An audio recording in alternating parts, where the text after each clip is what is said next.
over 1,000 chapters and nearly the same amount of episodes. The series written by Eiichiro Oda that has been a staple of the Shonen Jump magazine since 1997.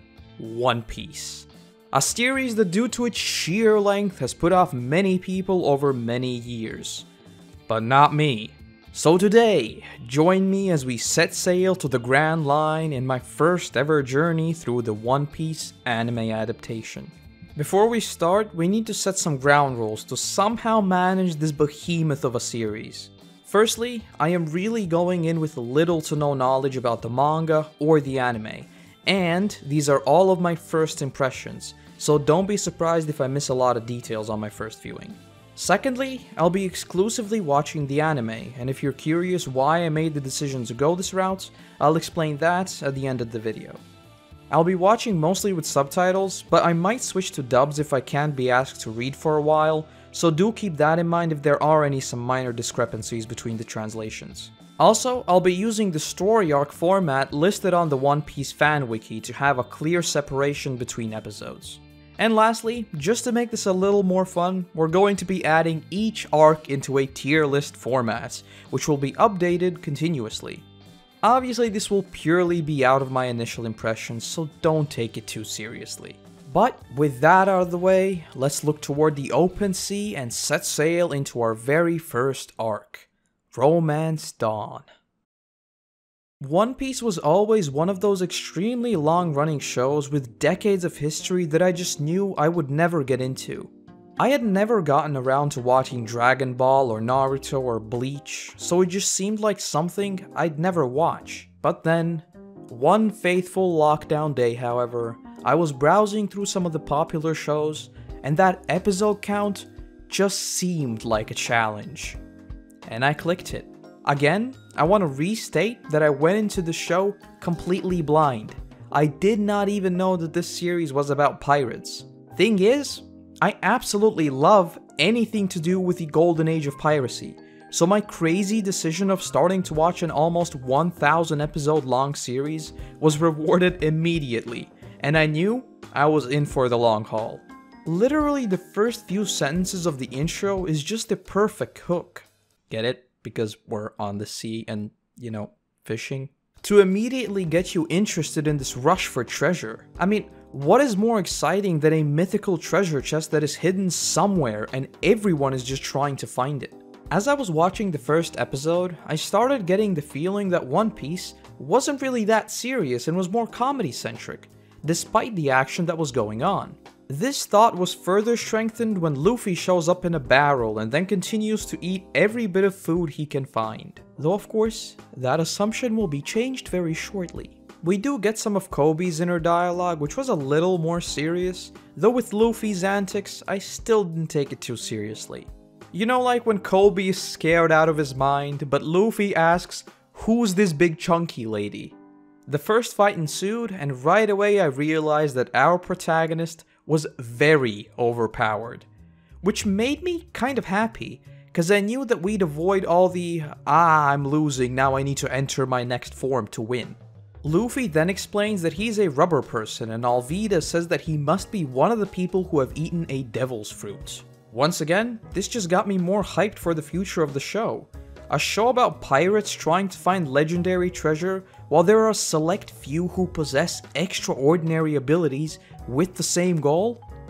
Awesome. He of course then blasts Alvida halfway to Mars, and that's the end of that. One thing that this episode makes very clear is that Luffy's intention of going after the One Piece is very much set in stone. Of course, before we can start our journey to the Grand Line, we must assemble a crew, and so Luffy debates adding the mythical swordsman Zoro to his crew. Only problem is, Zoro is a pirate hunter, not a pirate. We also meet the infamous marine captain Morgan and his super annoying son who is pestering Zoro. After seeing Luffy's rubber abilities, we get some exposition from Captain Morgan who elaborates on the devil fruit powers. And here, I was very intrigued, as it only showed 15 of them, so I was not sure whether they would be extremely rare or not. We then hear about the various different powers, breathing fire, causing tsunamis, and so on. Also, once again, we hear that it is said that the secret of the devil fruits lies somewhere in the Grand Line. I'll bring this up a little later in this video as well, but I was already starting to notice a trend that the Grand Line is this mystical place with all of the answers. But again, more on that later. Luffy then defeats Captain Morgan and Zoro joins the crew. Badass swordsman acquired. We then meet Nami, who seems to be snooping around for hidden treasure in the Marine headquarters, but instead of finding the map she was looking for, she finds a wanted poster of Buggy the Immortal. This sounded like a pretty interesting villain to go against, as the whole Immortal title immediately made me think that he must also be someone with the Devil Fruit power, but we would get to see that just a little bit later on. We then get some thoughts of Koby's. Unlike Luffy, who dreams of becoming a pirate, he wants to be a marine. Zoro explains that he must be in a bit of an iffy situation as he was aboard Alvida's ship and would be found out as an ex-pirate. But then, once the marines show up, Luffy acts as if selling Koby out, but is only acting this way to make his transition to being a marine actually more believable. We then see Nami set out for the open sea with the wanted scroll, just as Luffy and Zoro also embark on their own ship. In the closing shots, we get a brief flashback of Luffy getting the straw hat, and that this pirate dream was actually a promise to someone. And that brings us to the end of Romance Dawn, the shortest arc at only 3 episodes. There's not really too much to delve into here, aside from the fact that since, well, we're here, it is evident that it made me want to see more. As for rating it, I think it works as a very good introduction to the series, showcasing both Luffy's abilities as well as hinting what's to come, particularly with the Devil Fruit powers. Because of this, I'll rank it as an A tier for now, but we'll see where it ends up later. But with the very short Romance Dawn out of the way, let's get into Orange Town. We open the arc with a brief look at where Nami is and see that she tricks a bunch of pirates and gets herself a ship. We then get into the meat of the episode. Get it? Because Luffy is always hungry. It's funny. And see a flashback for Luffy. We are introduced to Shanks, who is constantly pestering young Luffy. And we see that this is the person that has seemingly made Luffy obsessed with being a pirate as well. The rest of the crew of course says that he is just a kid and is no pirate just yet. A different crew then enters the bar, and are generally just a bunch of douches, smashing a bottle and soaking Shanks. They then decide that they're apparently too good for this place and storm out, to which everyone in the bar responds to by bursting out in laughter once they left. Unlike everyone else who's laughing the incident off, Luffy gets incredibly angry that Shanks and the other guys did not fight back. Again, this is one of those moments that just further drove home that he is serious about becoming the Pirate King later on, especially as he says it doesn't matter how strong they may look or how many of them there are, you have to fight back. This will obviously come up many times later on. But anyway, Shanks tells Luffy that it's not a big deal and that he should just chill out, to which Luffy responds by turning around and eating a large fruit. That of course being the devil fruit. Now Shanks is the worried one, turning Luffy upside down and trying to make him spit it out. But alas, it is too late, as Luffy simply extends down to the floor. After eating the gum gum fruit, he would never be able to swim again, and his body has been turned to rubber. Of course, with Luffy being Luffy, he's still salty about the pirate that drenched Shanks before, so he goes to get revenge. Obviously he has no chance and is quickly taken care of, but just in time, Shanks' crew shows up. And these next scenes immediately made Shanks one of my favorite characters we've seen so far, with him explaining that he doesn't care whether he's doused in beer or covered in food. Hell, he'll just laugh it off, but when one of his crewmates is hurt, that's when things get real. And this transition from a seemingly super chill dude laughing at Luffy's antics over wanting to be a pirate, to this cold and serious captain was really awesome to see. And after the dude smoke bombs and runs with Luffy, we get a great scene of that switch right back to the less serious Shanks, worrying what will happen to Luffy. We then cut back to the man throwing Luffy in the sea with the intention to drown him. And here of course we see the curse of the devil fruit. Luffy has completely lost the ability to swim, and is barely staying afloat. Though I originally thought that he'd literally just sink to the bottom, which would of course been a lot more terrifying. Anyway, a huge sea monster then shows up, but Luffy is saved by Shanks just in time. But we find out that in the process, Shanks has lost his arm. We then get a really touching scene of Luffy bawling his eyes out as Shanks is once again back to that calm and caring mindset, telling him that he shouldn't worry, as he's just got another one anyway, and that he's just glad Luffy's alright. A brief time skip happens and Shanks is getting ready to set off on another adventure, and once again makes fun of Luffy that he'll never be a pirate, which of course sets him off on another rant that he will make an even better crew than Shanks's and he'll be the king of the pirates. And finally, we get the story of the hat and why Luffy values it so much. It was a gift from Shanks, saying that he'd better take good care of it as it's the most important thing to him in the world, and that he should bring it back later. Before we move any further, I just want to say that this was an absolutely amazing episode, and I really enjoyed every second of it. It just opened up so many doors as to where Shanks is now, whether they'd meet back up again, and so on. Overall, it really was a brilliant flashback episode. The next few episodes are kind of our first proper villain, that being Buggy and his crew. We of course see Nami's trickery as she calls Luffy her boss, which immediately makes the pirates turn to him rather than her, and then a bit later we see Buggy himself, who is of course also someone with the devil fruit power. And in short, this guy is absolutely nuts. Buggy makes Nami a proposal. If she fires a cannon at Luffy, she'll get off scot-free and be able to join the crew. She of course rejects the offer, and a battle ensues. During the fight, Buggy cuts Shanks' straw hat, which makes Luffy go completely berserk, and the fight is over soon thereafter. We do get a brief glimpse at Buggy's backstory and that he knows Shanks, but there's not really too much else there. After the fight is won, despite hating pirates and all that, Nami joins the crew as well, which of course means that a navigator has been acquired. And that's the end of another very short arc. As you're probably able to tell, the highlight for me was absolutely the Luffy and Shanks flashback episode. It really defined this arc for me. Honestly, I wasn't really a fan of Buggy here, maybe because he didn't get enough time to be a lot more developed or something like that, but I didn't really enjoy him as a villain. Though I do think that the little sneak peek of his backstory was interesting, and I hope that we'll hear from him again sometime. With all of that being said, let's bring up the tier list and rank Orangetown.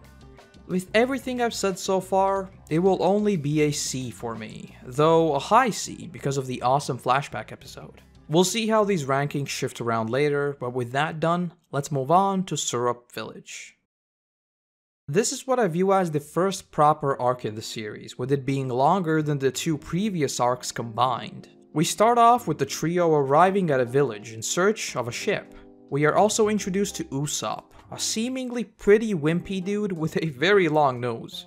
We learn that Usopp has been meeting with a girl named Kaya and telling her made-up stories of his adventures as a noble pirate. Klahadore, Kaya's servant, claims that Usopp does not have Kaya's best interests in mind, and makes him leave immediately, though we start to find out that there may be a little more to the seemingly overprotective caretaker. We find out that he does indeed have ulterior motives, and is actually only here to inherit Kaya's family's wealth. Meanwhile, another sketchy man appears, the hypnotist Django, along with his crew. Now that a real battle is actually going to take place, Usopp works up the courage to fight against these pirates. And so, the final battle of Syrup Village begins. Django hypnotizes Luffy, making him fall asleep, as well as many of his crewmates, giving them highly enhanced physical abilities. Now that Luffy is out of the picture, even Zoro is having a hard time fighting off the entirety of their crew. But, just as he nears victory, the real villain appears, Klahadore, or better known as the terrifying Captain Kuro. His fighting abilities are so infamous that each and every pirate is deathly afraid of him, and we even get an explanation about one of his signature moves. how he pushes up his glasses. It's always been out of instinct as to not poke himself with one of his claws. Nami then manages to wake Luffy, and so he is also back in the fight.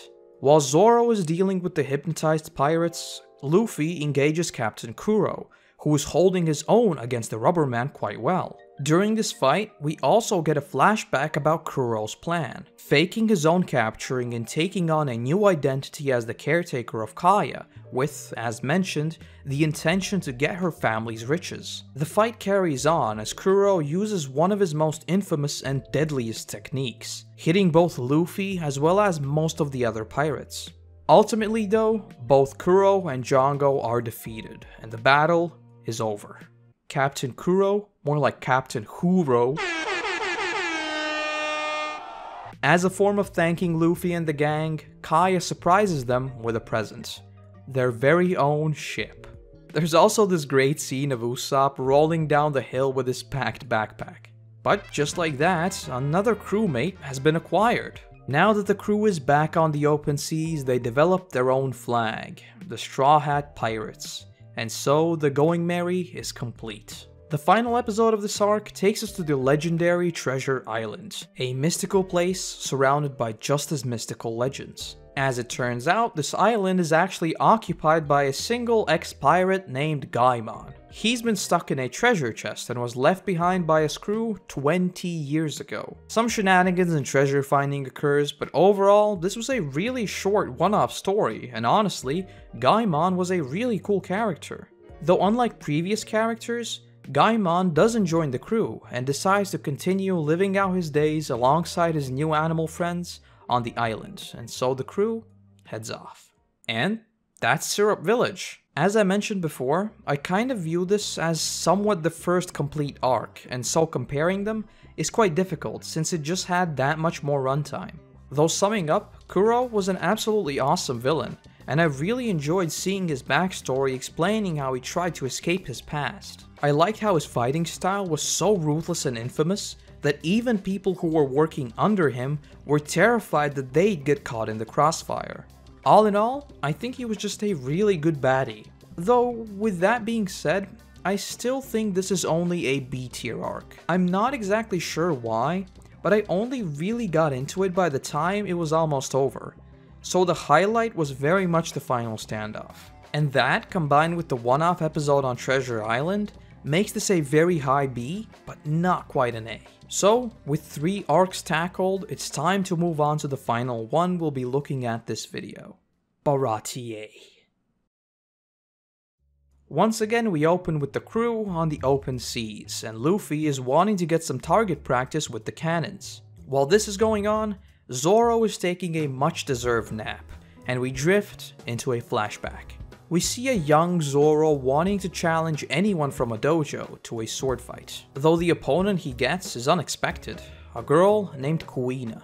Despite using about 8 swords, he gets absolutely destroyed, though despite this, he gets back up and once again rushes her with 2 swords, saying that this is the first time he's even held a bamboo sword.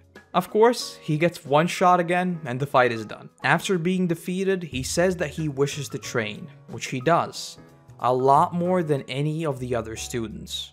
Though despite the intense training, he's still no match for Kuina, with 2,000 losses and 0 wins against her.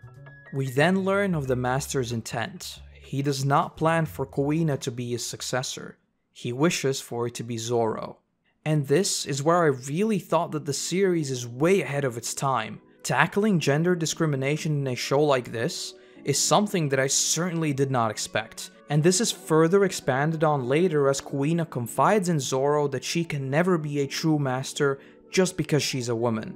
Zoro cuts back saying that she's wrong and that she can become a true master, and so they make each other a promise to become the best swordsman.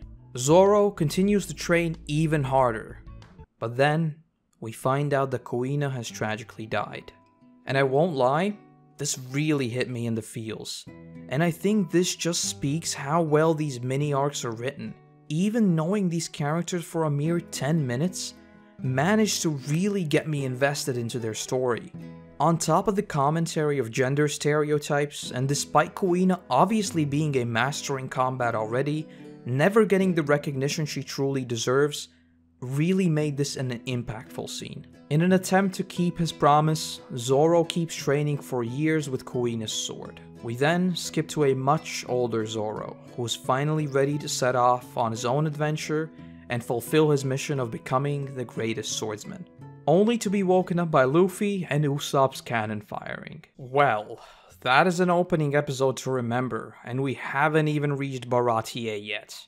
The crew meets Johnny and Yosaku, two pretty interesting characters who already know Zoro from their bounty hunting days. After being on the sea for a while, Yosaku has pretty intense scurvy, and Nami says that they need to understand the type of nutrients they need.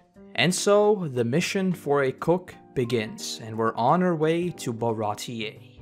Some shenanigans ensue, a part of the ship is destroyed, and Chef Zeph makes Luffy work aboard the ship to repay his debt. Meanwhile, Sanji, the sous chef, also makes his debut, and gets in a conflict with this full-of-himself guy, Full Body. This is then interrupted by another crew of starving pirates, including the ruthless captain Don Krieg.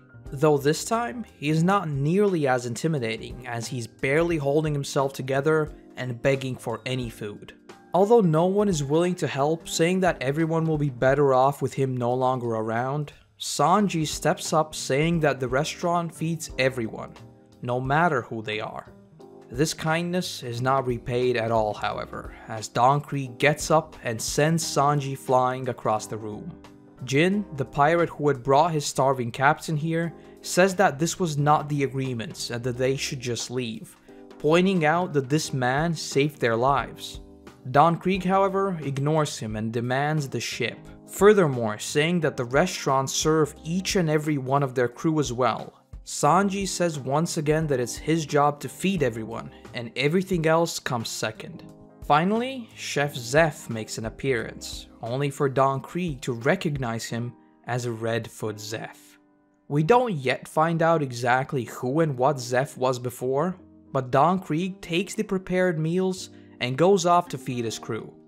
Just as things start to calm down somewhat, we get some commentary from Jin, as he talks about what happened during the time they spent in the Grand Line, explaining that a single man destroyed their entire fleet. And this is something I am really growing to love. We are constantly getting these little hints and clues as to how dangerous the Grand Line really is.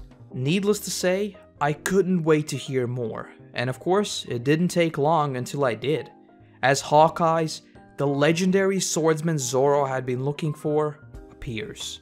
During this craziness, Nami tricks Yosaku and Johnny and goes off on her own. More on this later. But after Hawkeye's and Zoro meet, it is time for a duel, to find out who really is the best swordsman. And holy hell, was this an intense fight. Zoro was clearly no match for him, and I'll be honest, I really thought Zoro died for a hot minute. Though of course, Hawkeye then explains that Zoro is truly an honorable fighter, and that he should seek him out once more once he is ready. And then this scene here hit me right in the feels. As Zoro is on the brink of death, he cries out to Luffy that he is sorry for letting him down, and that he swears he will never lose again, calling him the King of the Pirates. Zoro is really becoming one of my favorite characters, I'm not gonna lie. The fight is nowhere near over, of course, as Don Krieg now begins fighting the restaurant crew, with Zeph being taken hostage, and Sanji once again standing up to the fight. After taking a massive blow to the face, Sanji is once again sent flying, and we drift into a flashback. We see a young Sanji as he's working in a restaurant, and the older cooks are pestering about him believing the stories of the All Blue, the place where fish of all four seas live. And I'll be honest, at this point, I was starting to get the suspicion that the Grand Line was more of a metaphor, as each of our characters seemingly has their own completely unrelated goal to achieve there. But you know, just a thought. But anyway, Redfoot Zeph and the cook pirates appear and capture this smaller ship of cooks. Sanji, being the hot-headed child that he is, runs into combat only to be kicked around by Zeph himself. As Sanji is lying on the floor, he mutters that he will not draw his last breath until he sees the All Blue. And then suddenly a wave crashes over the ship and sends Sanji flying into the open waters. Despite kicking him around like a piece of trash earlier, Zeff does not hesitate for a moment as he leaps into the water to save the young boy. As the ships smash against each other, Zeff's leg is caught, and instead of worrying about himself, he ties a chain around it, ripping it off and continues to swim to Sanji. Once the storm passes, Sanji wakes up on a small stone island with their ships gone, and only Zeff by his side, who claims to be splitting up the food they have and encouraging him to ration it out. Sanji gets incredibly mad that his share is much smaller than Zeff's, to which he responds that Sanji himself is also much smaller.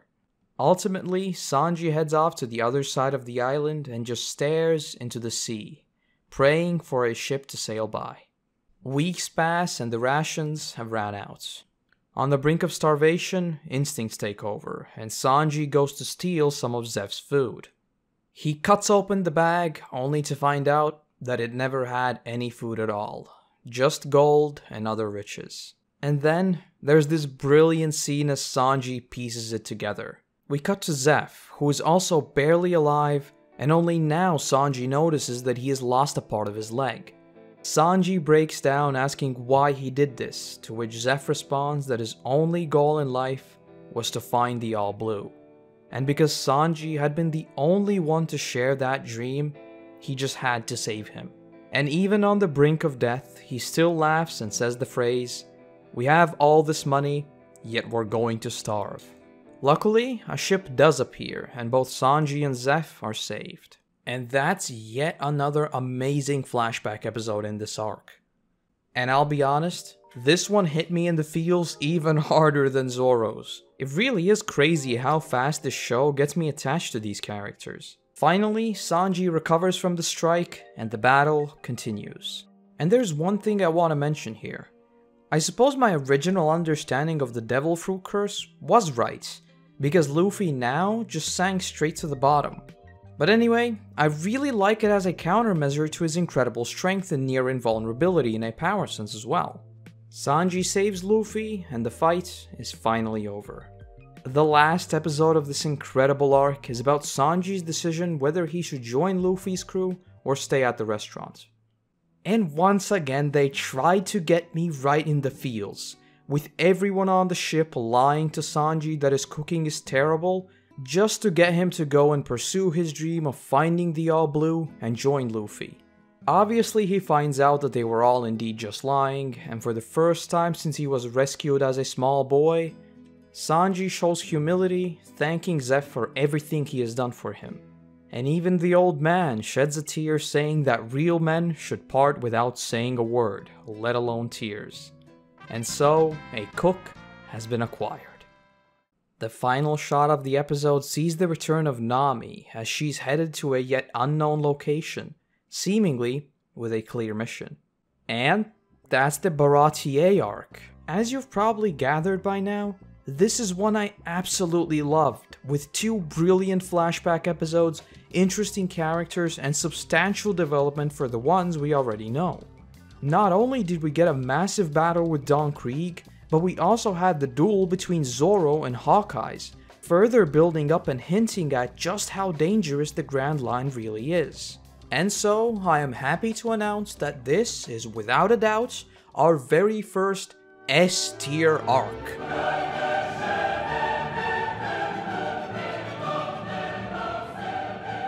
I really enjoyed every moment of this one, and I can't wait to find out what happens next. Where is Nami headed? How will the crew reunite with her, and so on. As for just some closing thoughts on these first few arcs, one thing I noticed is that I feel like One Piece does a decent job of keeping Luffy's power in check. As I mentioned before, he is obviously insanely powerful compared to most characters that we've seen so far, though that is balanced by the curse of the Devil Fruit. In a series where the characters are most often either on the sea or by a body of water, he can be taken out of the fight fairly quickly. Furthermore, in these fights, everyone is given the opportunity to shine. For instance, the Zoro vs Hawkeye's fight was an entirely one-on-one, and then Sanji vs Don Krieg was also only a duel for the most part. Of course, Luffy does come in at the end, but we still see that the rest of the crew are very much capable of fending for themselves. And lastly, as I promised, why am I watching the anime instead of reading the manga? Honestly, there are a few reasons. Firstly, it's as simple as just me wanting a super long running series that I can watch while eating breakfast or something like that. Just a show that I know I can watch and consistently enjoy. Secondly, it is a production thing. I don't know how much the manga differs from the anime, but I'd much rather have everyone on the same page. And no, that is not a pun about reading. And using the anime footage to illustrate what I'm saying is just much easier than using manga panels. Speaking of which, I've always preferred reading a physical book, and simply due to where I live, getting a hold of the manga would firstly just be difficult, and secondly, absolutely break the bank. I could of course read it online, but again, it's not something I enjoy doing, and with there being over 1,000 chapters, that would be a very big commitment which I may or may not enjoy to the fullest. And that's pretty much the reasoning. Seeing how the story goes, I may or may not revisit the manga at a later date, but I'm really enjoying this completely blind approach at the moment, and it's what I plan on doing for the foreseeable future. This arc kind of starts off quite differently from the previous ones, as usually the final arc has pointed us towards the direction where the next mission would take place, whereas Baratie directly showed us what Nami is up to. And that is exactly where we open, with Luffy and the rest of the crew trying to find Nami. What's also a little different from what we've seen so far is that we are introduced to the big bad right away, Arlong. And as I was working on this video, I realized that coming off of Baratie, I was extremely excited of what came next, and so, being introduced to an almost mythical-like being was really interesting. We'll talk about it a little more once we get to know his abilities and stuff, but just from this little teaser, I was already glued and knew that this arc would be interesting from the villain alone. And then came the biggest backstab I could have imagined. When I was writing down some notes while watching this, I literally wrote down, WTF, Nami is evil, what no? At this point, I was thinking back to when she went against Buggy, and I honestly couldn't believe that she was actually a part of Arlong's crew. But then, she even hits a kid, which sort of proved to me that she is indeed a baddie. So, Nami has left the crew? And even when she interacts with Arlong, she is in complete control of the narrative and even laughs of everyone she has taken advantage of. All of this is to say is that I really did not know what to think at this point. And in case I wasn't conflicted enough, after Zoro is taken hostage and taken to Arlong, Nami calls him just a fool who fell for her trickery. As for Arlong himself, I really enjoyed how they set him up as a villain here. I'll have to give you some minor The Walking Dead comic book spoilers, so if you're worried about those, skip to this time on the screen. Alright, so in the comic books, there's this character named Negan, who in a way does the same exact thing that Arlong does. He essentially forces other people to pay him for protection. That protection, of course, is as much from the zombies as it is from Negan himself and his group. I've always enjoyed these sorts of characters. They are obviously villains, right? But it is also in their best interest to not hurt the people under them, because that would in turn harm them. So with these sort of antagonists, you rarely see them just try to fight you right away, which of course results in a far more interesting story as many questions arise over how powerful they really are. In the Walking Dead example, this plays out to the fullest, as all the communities under Negan join forces and fight back, proving that Negan's control wasn't actually fully there. It was merely an illusion constructed to keep everyone in a constant state of fear. We'll get to this a little later, but this is of course exactly what Arlong does as well. Though unlike the previously mentioned Negan, Arlong also has a few more questionable beliefs, with him describing the fishman species as clearly superior, and that alone means that humans should be under them. And this was yet another example of me getting something in One Piece that I certainly did not expect.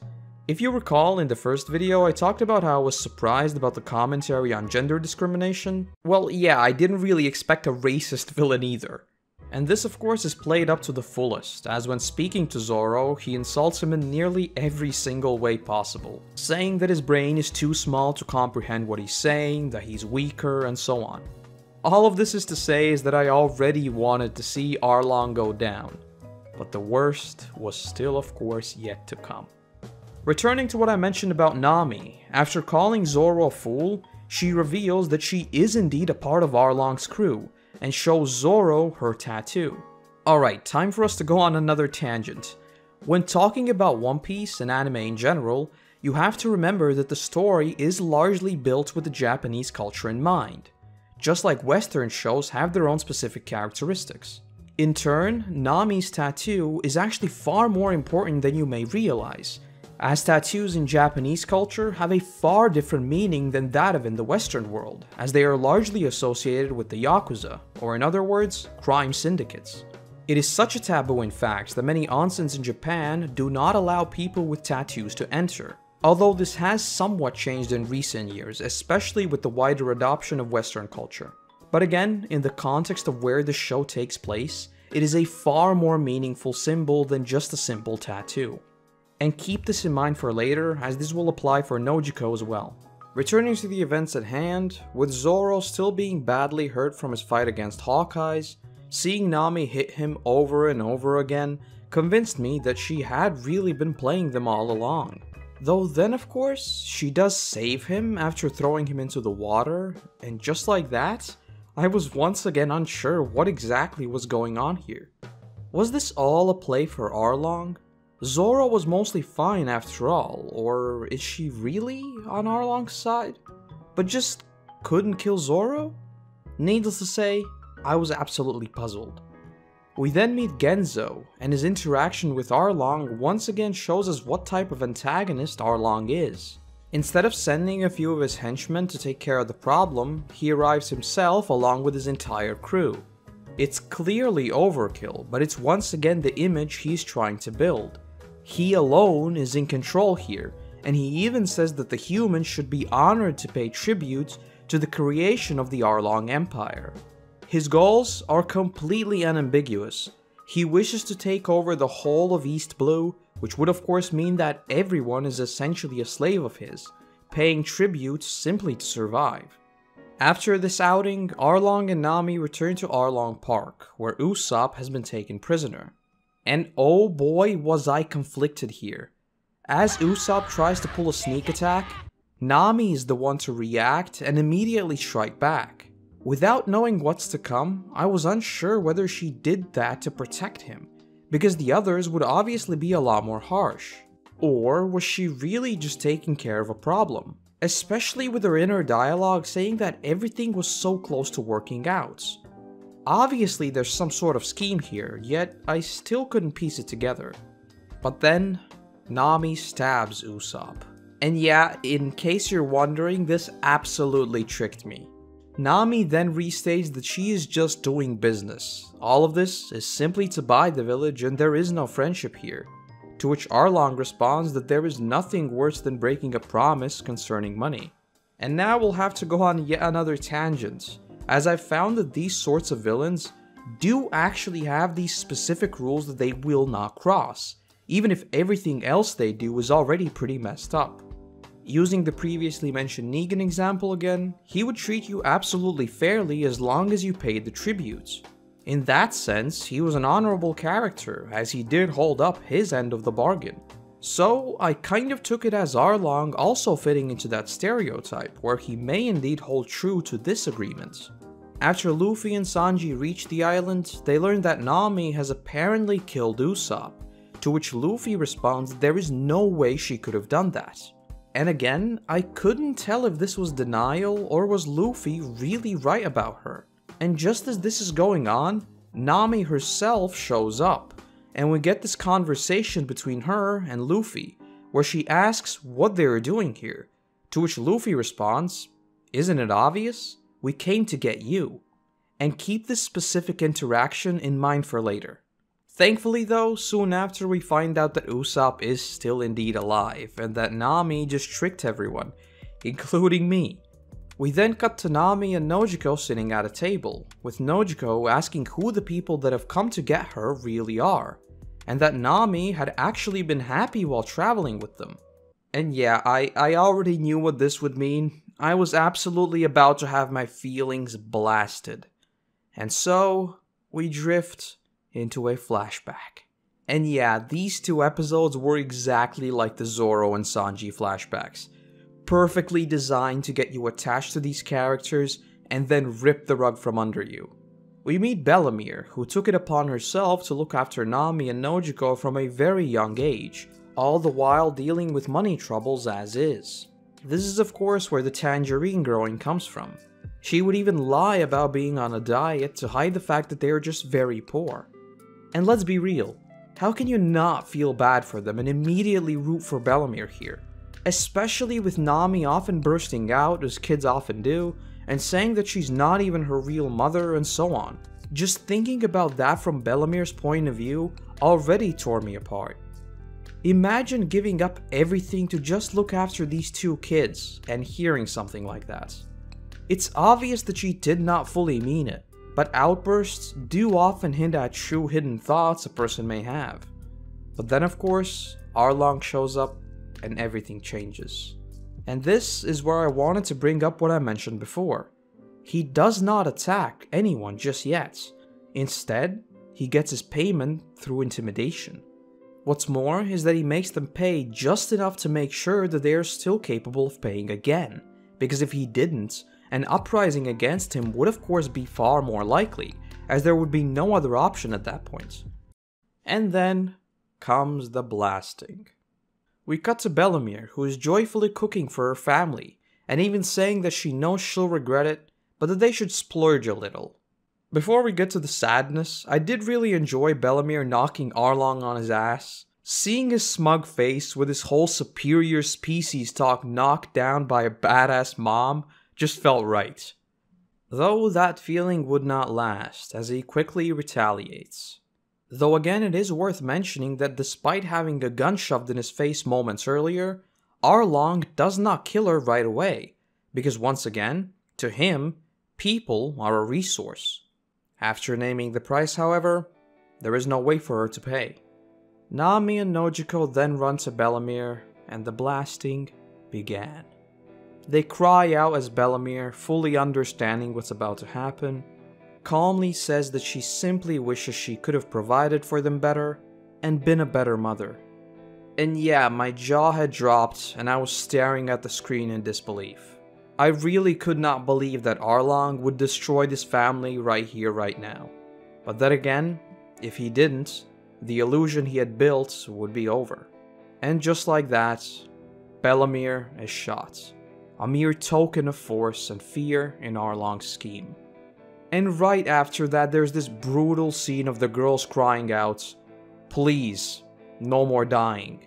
Yeah, this episode was absolutely brutal. I know I've been saying that a bunch already, but I honestly did not expect these sorts of stories to come out of One Piece. The many trials and tribulations of a poor household, living under a dictator like Force, and so on. After seeing the backstory of the village, we can finally piece together the reason behind Nami's plan. She took it upon herself to travel across the world, make money any way she can, and buy her village back from Arlong.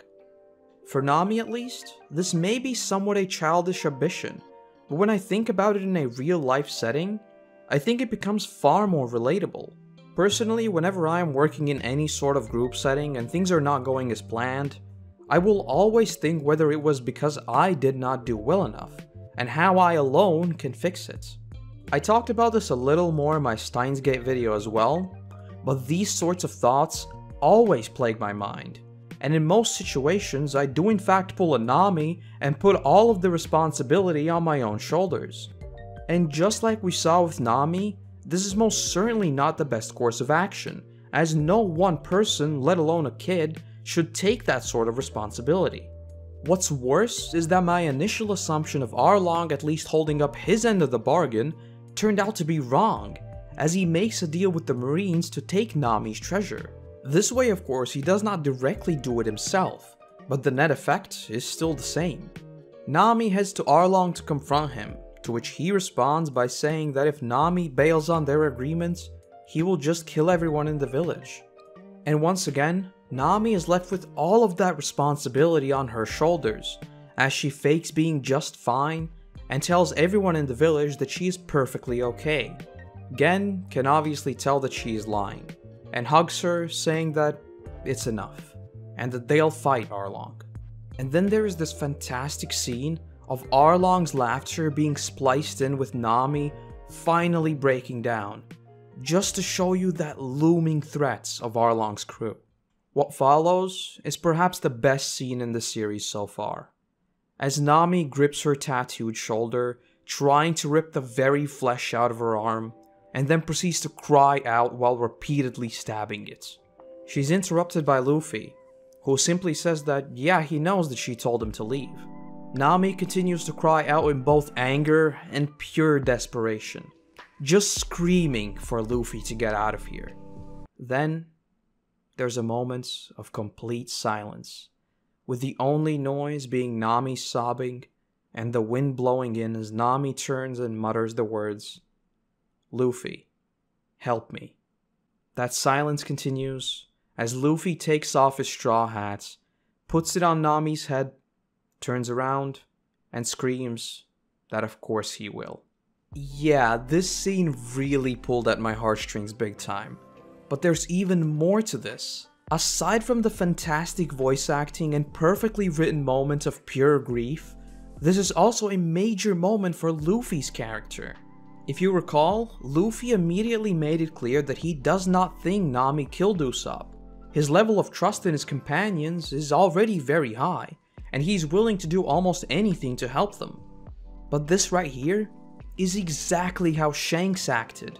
Just like him, Luffy calmly responds that he knows she sent him away, but it's clear to him that she needed help, so he didn't listen, and now he's here for her. That usual silly Luffy is gone, and that cold, serious captain is here. One whose crew is his #1 priority. After that, we get this awesome scene of Johnny and Yosuke telling the village to wait until the real heroes show up. Those of course being the Straw Hats. And oh boy, this roller coaster of emotions just kept going as we see the squad all together, calmly pacing their way toward Arlong Park. Man, this shot was just fantastic and carries that one for all and all for one vibe perfectly. Luffy knocks a huge hole in the wall, and just like that, the final battle for Kokoyashi Village begins.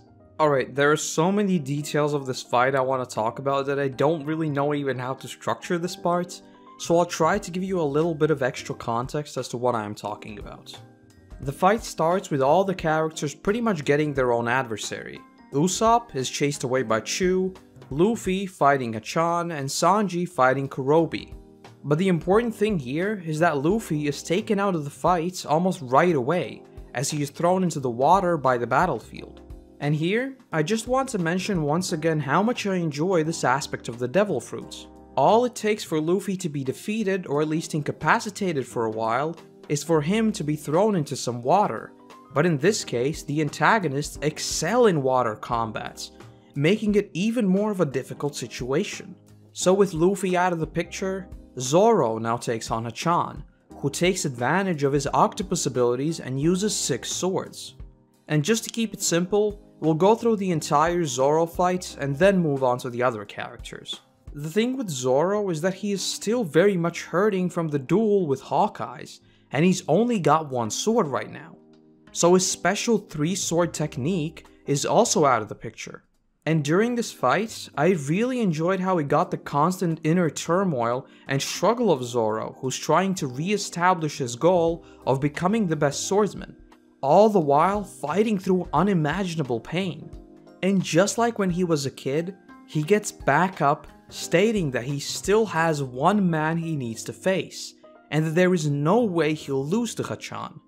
After Johnny and Yosuke lend him their swords, Zoro is back in the game, and the 3-sword style is back.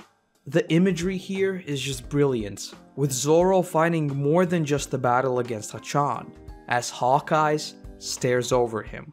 I feel like this was an extremely important fight for Zoro, as after his defeat at Baratie, he now had to re-establish himself as the master swordsman that he is, and he couldn't let both Luffy and Kuina down as he promised to never lose again.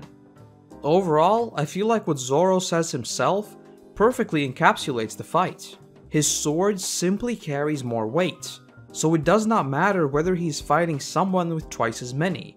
And I'm really glad that the enemy he went up against was indeed a swordsman, so that we could get this introspective look into Zoro's thought process. Meanwhile, Sanji takes on Koby, who's also a martial artist. Again, I really love the mirrored antagonist here. Though unlike Zoro, who just had a straight up duel, Sanji is also trying to get to Luffy, who's still in the water. While I think this battle wasn't as important for Sanji's development as Zoro's was, it still showed us that he is very much a skilled fighter as well. And that's what I think makes this arc excel in many ways. Each and every character has a clear purpose in his fight against Arlong. It's kind of like those classic RPGs where you would delegate fighters who could counter the opponent's abilities, rather than simply sending in your strongest character, that of course being Luffy in this case. Usopp, on the other hand, has quite a bit of character growth here, just like Zoro. It's no secret that in terms of fighting prowess, he doesn't even stand close to Zoro and Sanji, but he makes up for that with his creative approach and trickery to battle. After he takes the initial hit from Cho, he debates just giving up. But then, he remembers the stories that he told to Kaya, and that is enough to get him back in the fight. Yeah, his methods are quite bizarre, but the result is there. And despite being scared out of his mind for half the fight, he can still think on his feet incredibly well, adapting to the battle in a near instant. And for me, this really lifted Usopp as a character, as so far, I kind of thought of him as the least specialized member of the crew. What I mean by that is that Luffy is of course the captain, Zoro is just an expert fighter, Sanji is a cook, Nami is a navigator, but who is Usopp? He's sort of a tactician, but is he really? Well, for me at least, this fight more than showed that he is capable of fending for himself. You can of course argue that if the fishman wouldn't have simply walked away, he would have been toast, but I don't really think that's a fair argument in this case, as it can be applied to pretty much any scenario. All in all, I do think this was a great character developing fight. And just before Luffy himself gets back into the battle, we had this brilliant scene of Nami heading to Arlong Park. While Arlong is talking to the villagers and Nami, his speech is spliced with images of a butterfly almost getting caught in a spider web. The butterfly of course being Nami, and the spider web being Arlong's crew. And for a brief moment, we see that she is seriously thinking about how she could once again save the entire village, as the image of the spider appears once again. And just as the butterfly is almost caught in the web, she breaks free, and the fight is back on. Was this something super in-depth and complex? No, not really. But was it a cool addition to symbolize Nami's inner struggle just like we saw with Zoro and Hawkeye's looming over him? Absolutely. With Luffy still being freed, Zoro then engages Arlong himself, but with his current wounds, his fighting is already over. And for a moment, Arlong hesitates, asking himself whether he's already fighting a dead man. And this is what I mentioned before, with some of these villains having their own unwritten rules that they will not break. So for a moment, I did think that Arlong's pride is getting in his way, and so he wouldn't harm Zoro. Zoro breaks the silence, however, telling him that if you remain still, wounds won't open up, as we cut to Hachan dying in the waters below. And so Luffy is freed and the final fight begins. And what I really loved here was just how the rest of the characters just sit back and finally get a breather, with Zoro being washed up on some stairs, and Sanji simply sitting down and saying that if Luffy loses, they'll all die anyway. During the fight, we also get a look at where Nami drew up those maps, which Luffy aims to destroy, to finally rid her of any association with Arlong's crew. And again, I love the Shanks-like moment where Luffy is 100% serious, and honestly, a tad spooky in just how dedicated he is. Between the both of them, they rip the entire building apart, and after the fight is done, Luffy just calls out to Nami and just calls her his friend.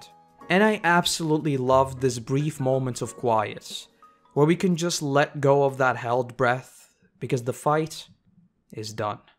These sorts of moments, when done right, are incredibly impactful, and I feel like this one was done very well, especially with just how much Arlong was built up as this looming force. Not only that, but Zoro was also dealing with his own battle against himself. In short, this fight was just fantastic. What I also loved was that, similar to Baratie, we got an episode where the characters could just chill out for a bit and all the storylines got wrapped up. And I suppose I can do the same. Regarding Nojiko, Nami's sister, if you recall what I said about tattoos in Japanese culture being quite taboo, Nojiko got hers only to make Nami feel better about getting hers. She intentionally chose to damage her image to the rest of society in order to support her sister, who had been forced to get the tattoo. And again, I feel like this is just another very nice small detail to further show us just how tight-knit this family had become through their tragic childhood and then later being raised by Bellemere. As for Nami finally deciding to leave the village and join back up with Luffy, there's another really touching scene of her standing in their childhood home as Bellemere sits at the table. She doesn't say anything, she just smiles and listens as Nami says that she is finally free. Personally, I feel like Bellemere just listening was a far more impactful scene than if she were to respond in a dreamlike scene, as this showed us Nami finding closure, especially when she disappears and then pushes Nami out of the door. And finally, we also find out why Genzo had that pinwheel on his hat, which Luffy constantly asked about. It was all just to make baby Nami smile. If you don't think that is just pure wholesome goodness, then you do not have a heart. And if your feels hadn't quite been blasted enough already, we then find out that Nami got a new tattoo of a tangerine and the pinwheel. Nojiko asks Genzo where his pinwheel was now, to which he responds by laughing as we cut to Bellemere's grave and the pinwheel spinning in the ground. After all these years, Genzo finally moved on from the assumption that Nami is still a kid and needs protecting. And on that super wholesome note, that was Arlong Park.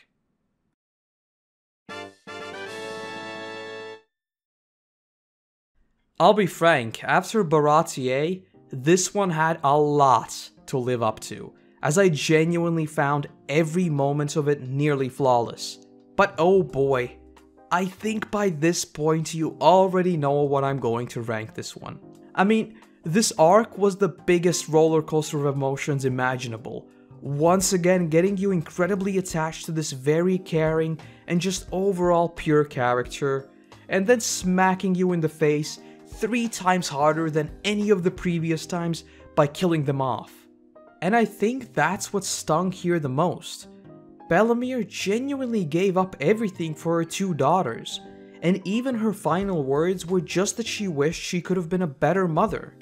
This is exactly the reason why I feel like Nami's actions were actually more than justified, as she had to deal with forgiving herself about what she said to Bellemere, and how she wasn't their real mother, as well as taking on the responsibility of buying the village from Arlong. And again, that scene of Nami just breaking down and asking for help, oh my feels why, followed by Luffy almost echoing Shanks, and then the inner turmoil of Zoro. Come on, this is hands down an S tier arc.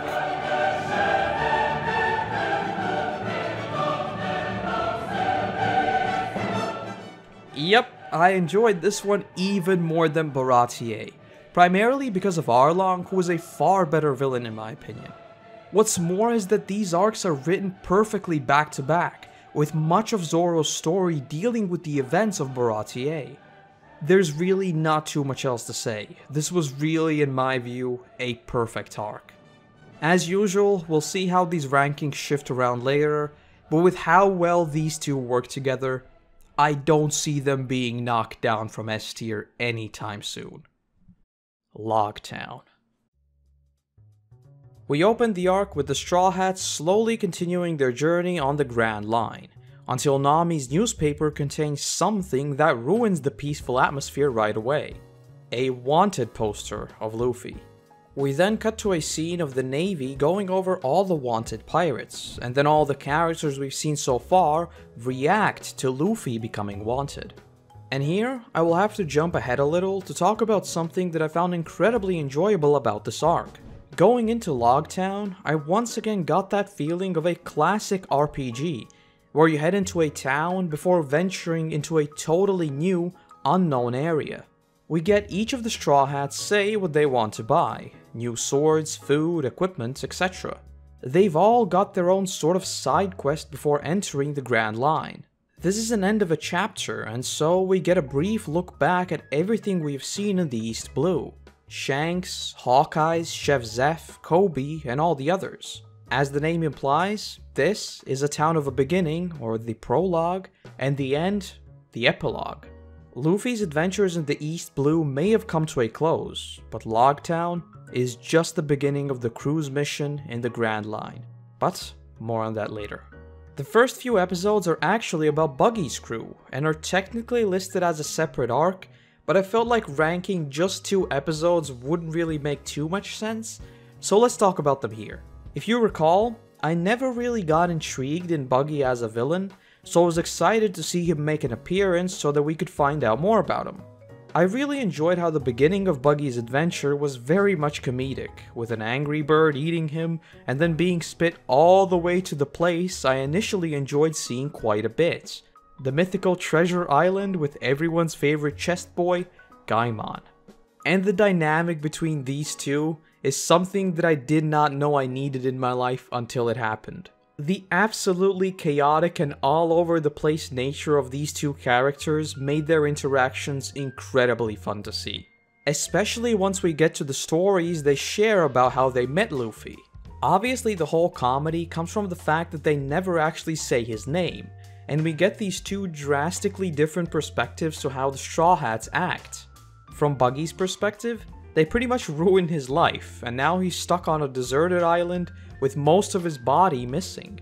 But from Gaimon's perspective, he's a super nice guy who helped him out.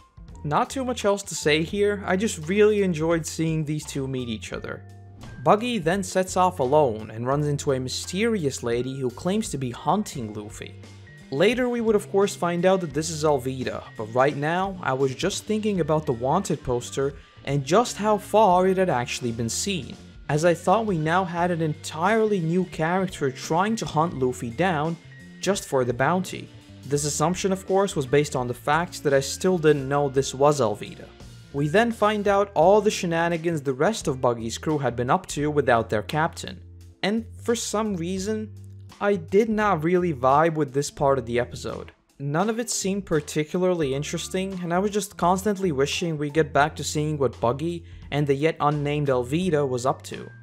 Thankfully, it would not be long until I did, as Buggy makes an appearance and even retrieves the rest of his body. And just like that, Buggy's crew is back together and are on their way to hunt down Luffy. So yeah, overall this little mini arc was a bit hit and miss for me. I absolutely loved the first part and getting to see Gaimon meet Buggy, but the flashback of the crew did not seem particularly necessary for me at least. But not to sound like I'm complaining too much, it was just a mere 10 or so minutes of a single episode, so it's nothing too major. Anyway, we then cut back to where we left off, the crew starting their own little quests to take care of in Loguetown. And one more thing that I want to mention very briefly here is that episode 48, the first one where we properly get into Loguetown, is also the episode where we get a new opening, further driving home that idea of this being an end, but also a new beginning. Also keep in mind that these were still the days where anime OPs were different between subs and dubs, and I listened to both just in case. And I'll be honest, I think both are really good. I think in some ways I even might prefer the dub.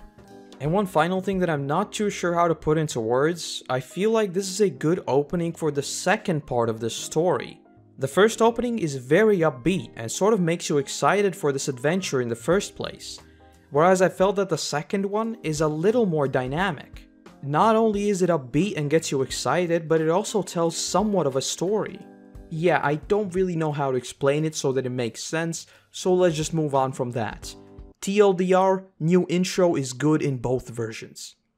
The arrival at Loguetown re-establishes that idea I had of it being a final stop before heading into the next chapter of the adventure, as each of the characters heads off on their own little missions. We are also introduced to the adversary of this arc, Captain Smoker. And yes, we will pause here for a second once again, because there is one detail here which I think is worth mentioning. As you may have noticed, I called him an adversary, not a villain, because you have to remember that in reality, he is the good guy here. Yeah, Luffy and the rest of the Straw Hats might not be your traditional kill and pillage everything pirates, but they are still pirates. From our point of view, however, Smoker is the bad guy, and these sorts of moral quandaries are the ones that I really enjoy in shows like these, where we don't necessarily always follow the hero. While I still of course want to see Luffy win, I don't really want to see Smoker get blasted like I did with Arlong, so it just adds a little more complexity to what might otherwise have been a pretty straightforward arc. And as the stories of Luffy's adventures begin to spread, most notably him defeating a lot of the other pirates who had substantial bounties on their heads, the threat of people coming after Luffy also increases. And I like the little detail of Smoker saying that not a single pirate has gotten through Loguetown since he had taken lead, which immediately tells you just how powerful he must be, since, as we know, this is where everyone stops before going into the Grand Line. And this was just one of those times where my imagination really began to run free. If he really is capable of defeating pretty much anyone that comes through here, what is the Grand Line really like? Is even someone like Hawkeye's not a big deal there? And the way he evaluates Luffy just further drives home that point. After being told that he has a bounty of 30 million, he says that he just prays he puts up somewhat of a good fight. Needless to say, I was very excited. The very next scene also gave me a good chuckle and also repeats what I said before about Smoker being the good guy here. This little girl gets ice cream all over him, and we get this menacing shots of him looking over her, only for him to apologize, give her some money, and tell her to go get some more ice cream. Yeah, this dude may be super intimidating, but again, he is very much a good guy. We also see something that I had honestly been waiting for, a pirate impersonating Luffy. This is one of those little things I really love about stories that take place further back in history. Your name can be pretty much legendary, yet most people will have no idea what you look like, even if the wanted posters have sketches available. And that's exactly what we see here. A lowly pirate trying to get what he wants simply through intimidation by claiming to be the pirate who took down Arlong and Don Krieg. Smoker obviously sees right through this, and we see that he too has the powers of a devil fruit.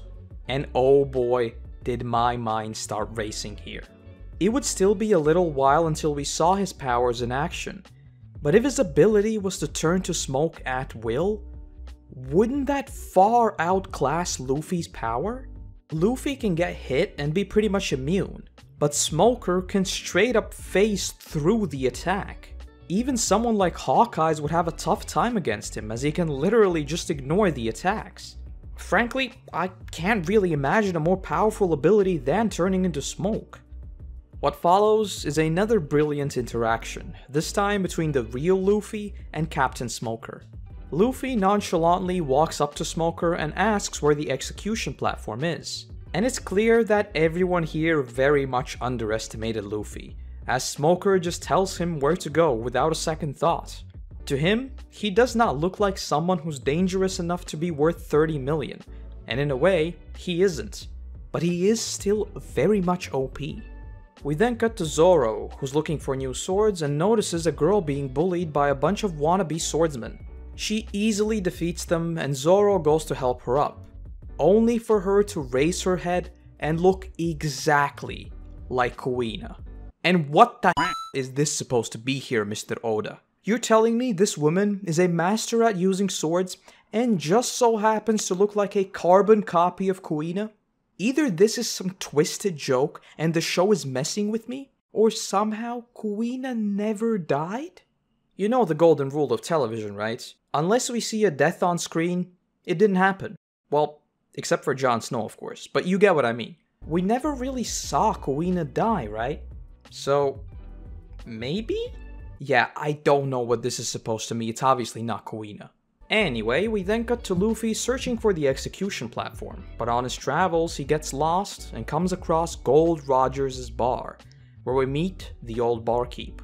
And I couldn't help but pause for a second to look at these posters. I've been around long enough to know that these are clearly Easter eggs for what's to come next. To preface, obviously please do not spoil anything, I'm just doing this for fun, but we have a Shypiea, which looks like some sort of weird clown mask wearing thing. We have a Chad looking thing named Gola something, and we have this ranger slash western looking guy whose name can't really be made out. Interestingly though, the bounties on them are fairly low, so we'll see how those end up. Anyway, we find out even more lore about the infamous Gold Roger and the stories that come out of those legendary pirates. We get a pretty important note from the barkeep. He mentions that Gold Rogers is the only person he has ever known to never fear the Grand Line. Even back then, when it was still a mystery and there was no One Piece to go after, ships that went there never returned. Yet Gold Rogers couldn't care less. This is of course Luffy word for word.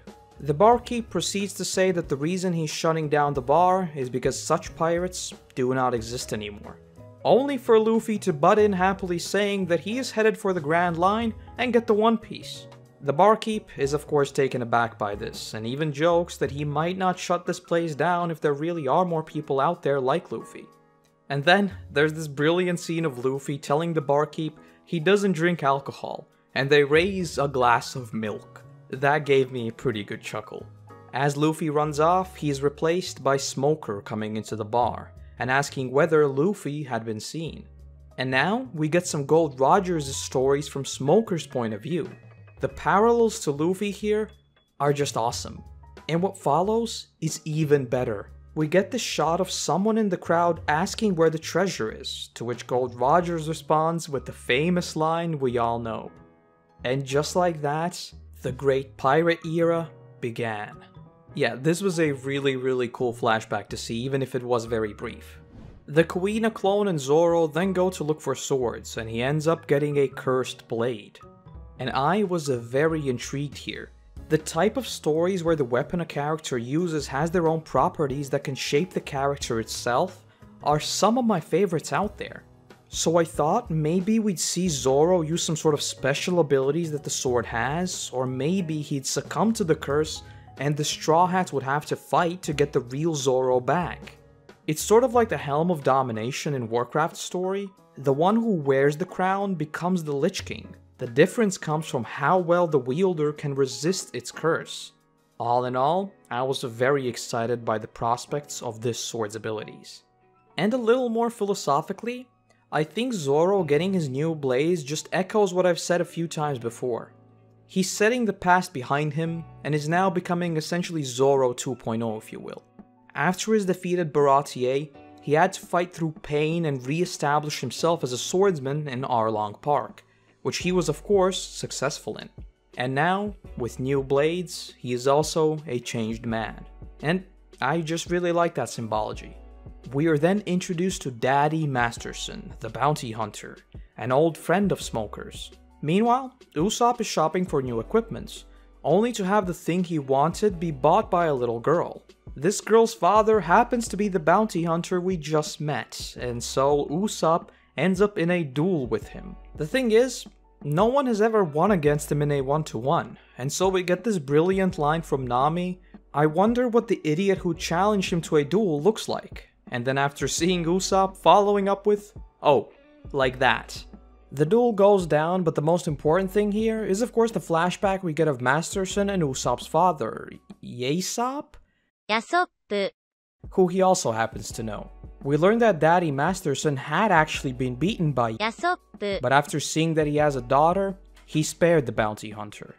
What's also interesting here is that Usopp's father is a member of Shanks' crew, and it had been Shanks who allowed to fight Masterson instead of simply killing him. And so, Masterson still has respect for Usopp's family, and thus we find out who Usopp really is, a marksman. Though, if I'm being honest, this little subplot was kind of 50-50 for me. I enjoyed seeing a little more of Usopp's backstory, but in some ways, it felt like this did not really fit very well with everything else going on. I'm not sure though, that might have just been me in this case. We then cut to Sanji, and his mini-story on the other hand, was incredibly enjoyable for me. While looking for ingredients, he meets a lady who says that she wants to challenge Sanji for the title of the best cook in the East Blue. And so, they end up in a cooking battle. For some background, I very much enjoy cooking myself, so I was very keen on seeing how this would play out. I mean, this would pretty much be an episode of Food Wars, so I was all in. And just as a recommendation if you're into this sort of thing as well, you'll probably know all the major culinary YouTubers out there, but I feel like Sorted is not brought up enough. Unlike other channels who provide you with the best techniques and recipes, Sorted also very often turns it into a competition of some sort. So I'd absolutely recommend checking out their Pass It On and Cooking Battle series. They really are a ton of fun.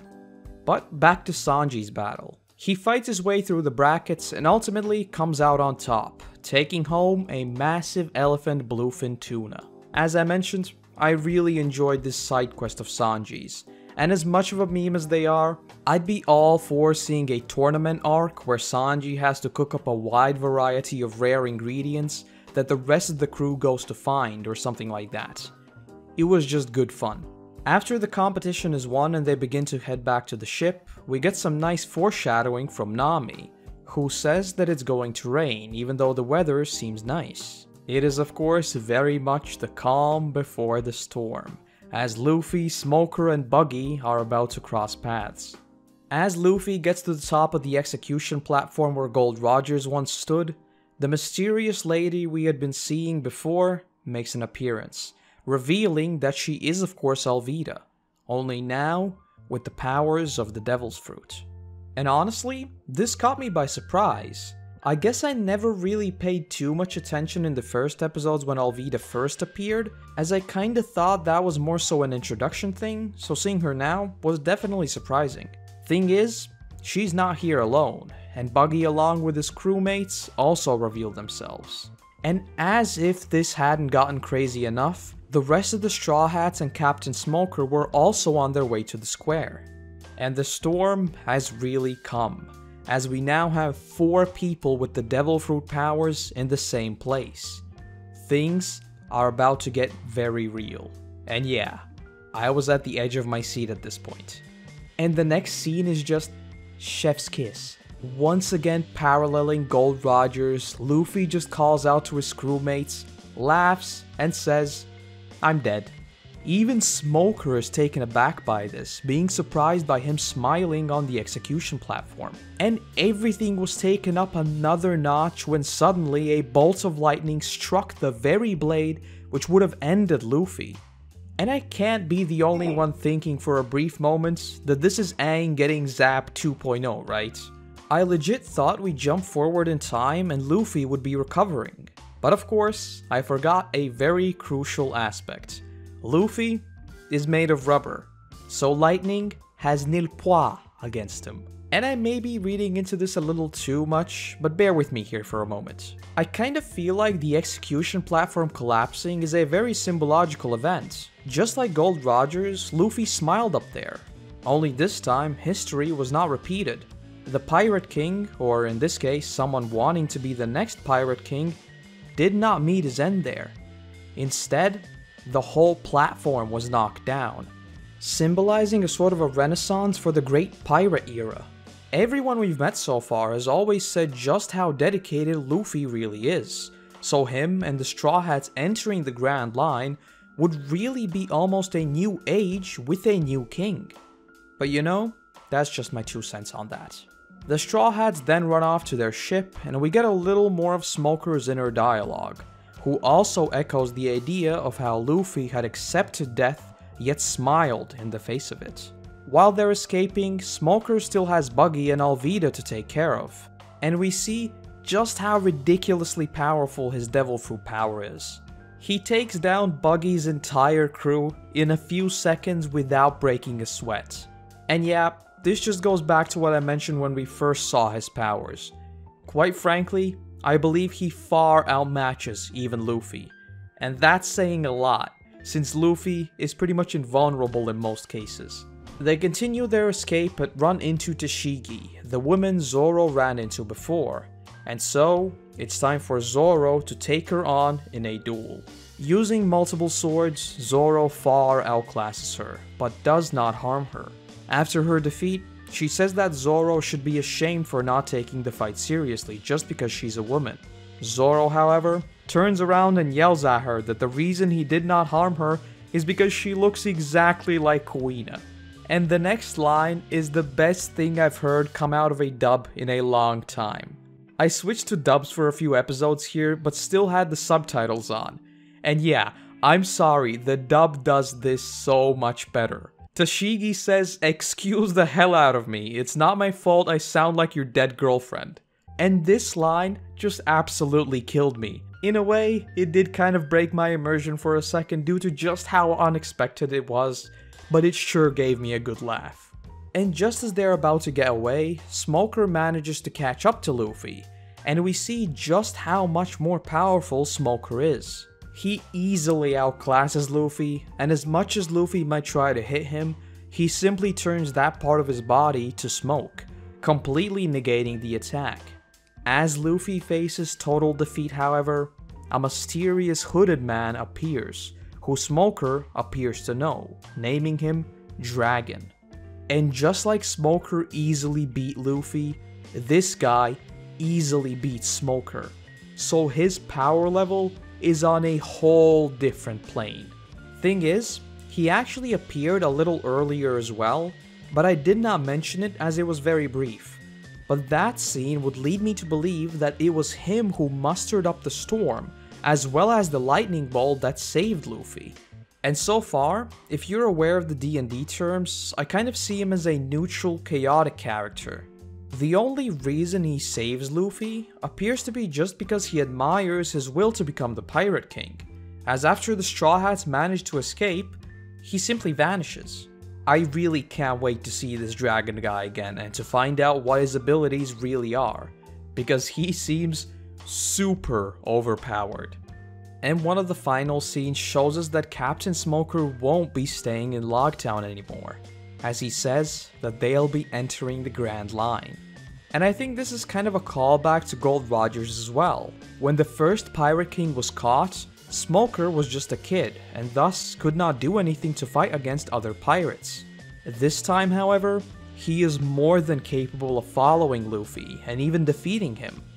And so his mission to catch the to-be Pirate King begins.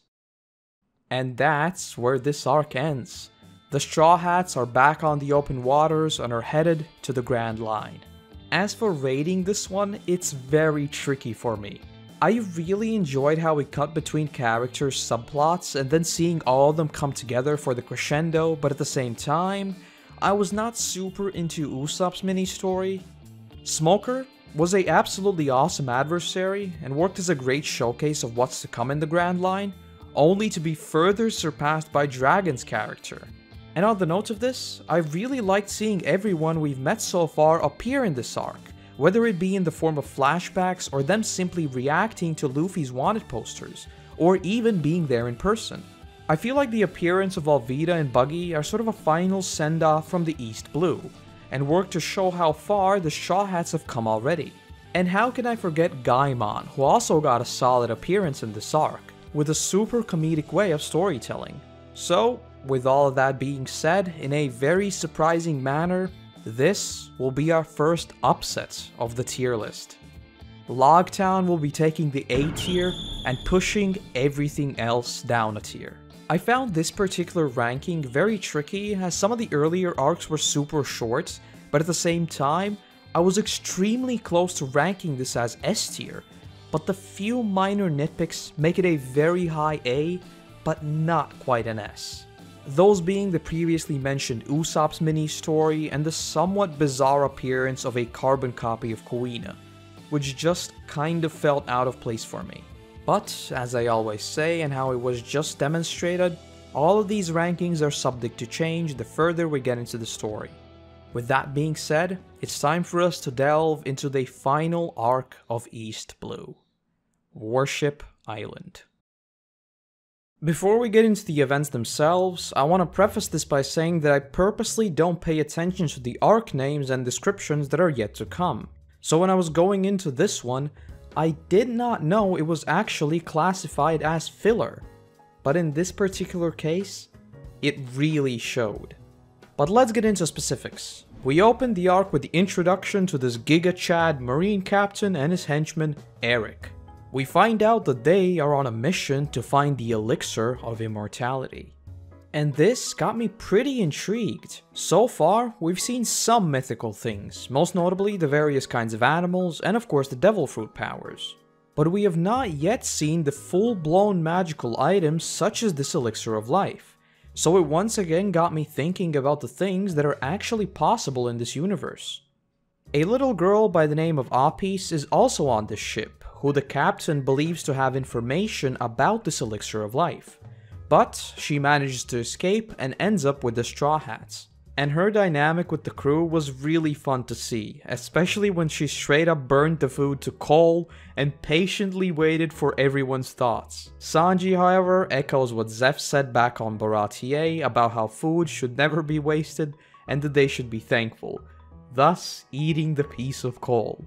Other shenanigans ensue, but the Straw Hats agree to take Apis home before they head into the Grand Line. And so, a new mission has been set.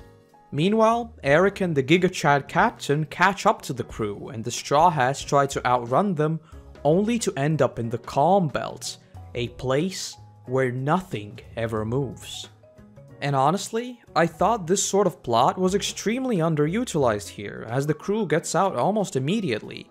The idea of being stuck here with literally no way of moving sounds absolutely terrifying, and I would have loved to see more about this sort of place. But anyway, they get blasted by a sea monster and make their way to the island, to which they arrive fairly quickly.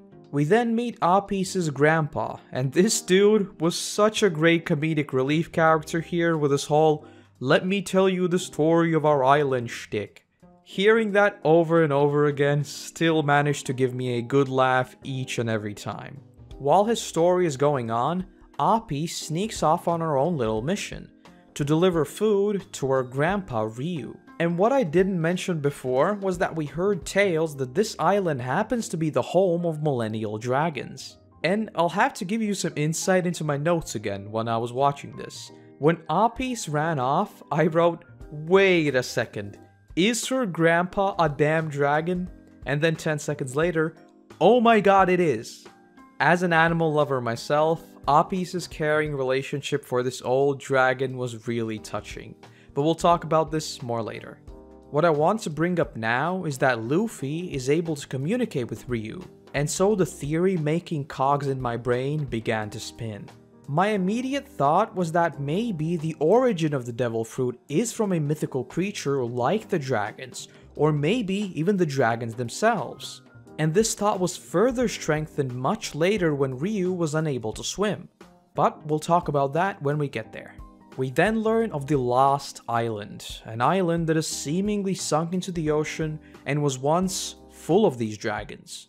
Luffy being Luffy, he promises Apis and Ryu to find this island and help take Ryu home. And so, a new quest has been acquired. The crew then hatches a plan to move Ryu, and the banter that came out of this debacle was also brilliant. As it turns out, Eric has caught up to the Straw Hats, so they must evade him as well. And honestly, I kind of got JoJo vibes from Eric here, as he seemed like your typical full of himself stand user. But back to Ryu moving mission, there's this brilliant scene where super peaceful and jolly music plays while they're just leveling an entire forest. That gave me a good chuckle as well. And there's also this great conversation between Eric and Luffy, where Eric goes on about his sickle power, to which Luffy responds, yeah, He gets it. He's Eric the sicko. This prompts Eric to scream out that that's not right. It's sickle sickle. Only to be cut off by Luffy saying that fine, they're sicko talking about it.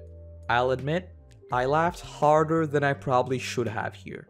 They briefly fight Eric but manage to get away with Ryu on a float behind them.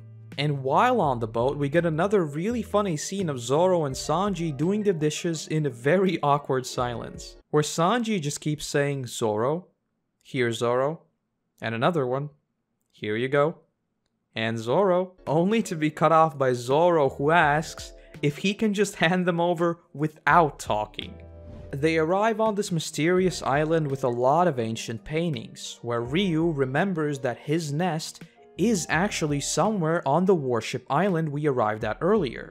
And again, this whole old dragon remembering where the rest of his kind are hit pretty hard. But not surprisingly, Eric has once again caught up to the crew, and Zoro decides to take him on alone while telling others to escape. The thing is, Eric might be a bit of a meme, but his devil fruit power is quite strong, and Zoro has a difficult time even getting close to him. But just as the fight is getting rough, Luffy yoinks Zoro back to the ship and they escape once again. What they see next, however, is a bit spooky. A massive fleet with the Giga Chad captain leading it. And so, we have a fight on our hands once again. As Luffy, Sanji and Zoro head to fight off the ships, Eric makes his way to the Going Merry. And being the douche that he is, he throws Apis to the floor. And this causes Ryu to wake up and protect her. He sends Eric flying into the water, which obviously is a bit more serious to someone who has the curse of the devil fruit, and then begins to take off. The Giga Chad captain, however, is a big of a douche as Eric, stating that if he can't have the Millennial Dragon, no one can, and fires on Ryu, sending him straight into the waters below. Not cool. Not cool at all. Luffy one-shots the entire ship and the Giga Chad is no more. Just as the craziness begins to subside, the whole ocean floor shakes as the lost island surfaces and hundreds of dragons appear in the sky. And so, Grandpa Ryu has actually been brought home after all, along with the rest of the dragons. And despite this seemingly awesome moment, the series still wants to slam me in the feels, as Apis cries out asking for Ryu to wake up, and then later being in pure denial crying that this cannot be a graveyard, because Ryu would not be here. What we find out, however, is that the dragons are almost like phoenixes. Every 1,000 years, the Millennial Dragons return to this island and are reborn. So, at least we leave off on a wholesome note of a baby Millennial Dragon being born. But still, say what you will about this arc, they do a very good job of getting you invested into Apis's and Ryu's relationship here. And that's saying a lot, since we never actually hear Ryu say a word. For all we know, the whole communication business may be entirely made up to make Apis feel better. And one final note before we move on. If you recall what I said about my theory about the origin of the devil fruit, when Ryu is shot down by the Giga Chad, he cannot swim. Now, this may of course be down to the fact that he is an ancient dragon and may have lost his ability to swim, but it also coincidentally lines up with the curse of the devil fruit. Though, to be fair, if Apis really can communicate with Ryu, she does not possess the devil fruit power as far as we know.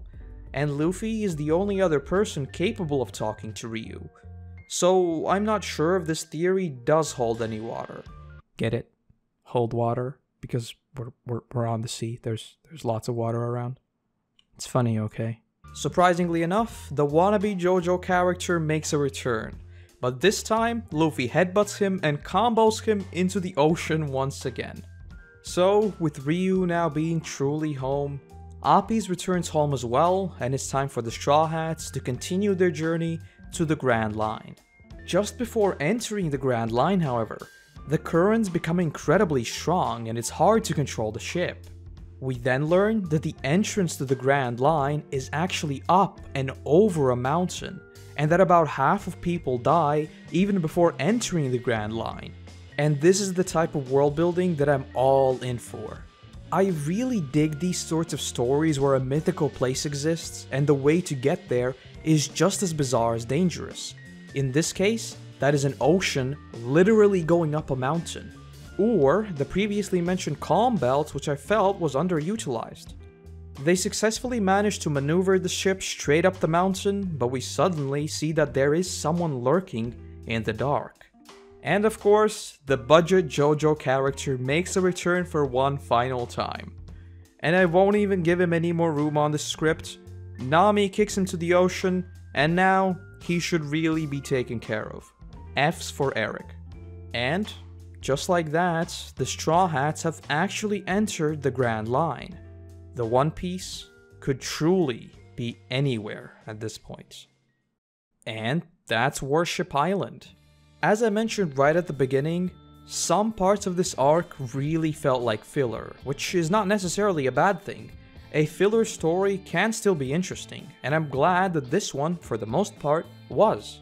I suppose now would be as good of a time as any to talk about my view on what a filler story really is, as I feel like the term often has a negative connotation surrounding it. What I view as filler are events that don't progress the overarching plot in any meaningful way. And this arc does fit that description. Though, with that being said, I still enjoyed many parts of it. Appi's story with Ryu, the budget JoJo villain, as well as the abundance of comedy in this one. And so, the ranking for this one was a bit tricky. But after a long and careful consideration, I think it is a C tier arc, but it is below Syrup Village.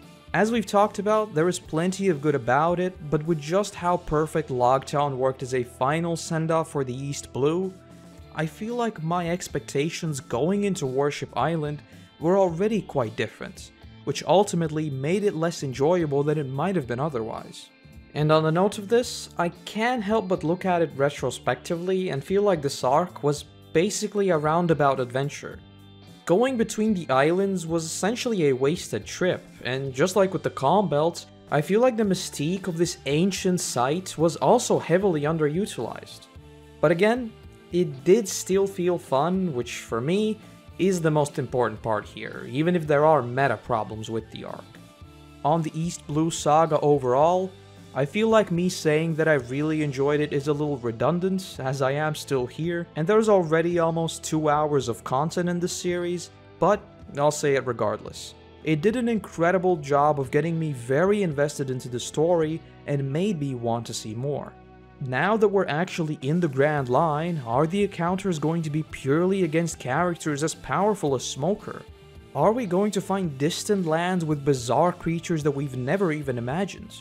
The possibilities are really endless, and I hope you'll continue this journey with me in the Alabasta saga. We are jumping into a new saga today, Alabasta, which is a first for this series, so we have a few changes to talk about. But before we get to those, I really want to talk about the name of this saga. You may have noticed that I said Alabasta, not Alabasta as it is written everywhere, and in this case, that is not me misspeaking as I often do. You see, when I write these videos, I want to get a clear distinction between the arcs, so I use the One Piece wiki to determine where each one ends and begins. And this is where my confusion began, as the saga is called Alabasta. The subtitles say Alabasta, and every single YouTube video also says Alabasta. So okay, I thought, I'll just go straight to the source, the Japanese version, right? I mean, they say Alabasta in the show, and here the kana is Ra, so it is supposed to be Alabasta. Though thing is, Japanese R's and L's don't really work as they do in English, so I guess it just got changed to Alabasta somewhere along the way. Either way, I was very confused for a good while. But just to keep things simple, as I see most people do it, I'll use Alabasta going forward. So if I see a comment about that, I don't know, I guess I'll just be mildly annoyed. Not much else. Jokes aside, it's time to get serious and look at where the tier list sits right now. Coming off of the East Blue Saga, we have 2 arcs in the S tier and the recently covered Loguetown in A tier. And now that we're moving into an entirely new saga, I thought it might be a good idea to distinguish between them to see whether some sagas rank higher than others. So every arc from Alabasta will have an orange/yellow tint instead of the blue we've had so far. But with that being said, let's not waste any more time and delve straight into the first arc of Alabasta, Reverse Mountain. And today we're starting off with a very brief arc consisting of a mere 2 episodes. Though with that being said, I couldn't help but notice the difference in pacing right away compared to the filler Warship Island arc we covered last time. But we'll have plenty of time to talk about that later, so let's not dwell on this for too long. The arc opens with the entire crew buzzing about entering the Grand Line, and I feel like this was very much intended to parallel the viewer as well, as I felt exactly the same as the characters in the show. We had been building up to this point for 62 episodes. We had heard many stories of the mythical Grand Line, and finally, we are here. It almost felt surreal. Though before they even descend the mountain, they already face their first challenge, a massive whale blocking their path. Though before we get any further, I want to throw a question out there to you fine folks. I'm afraid of stumbling onto some spoilers by searching for this myself, but has something about the animation changed at this point?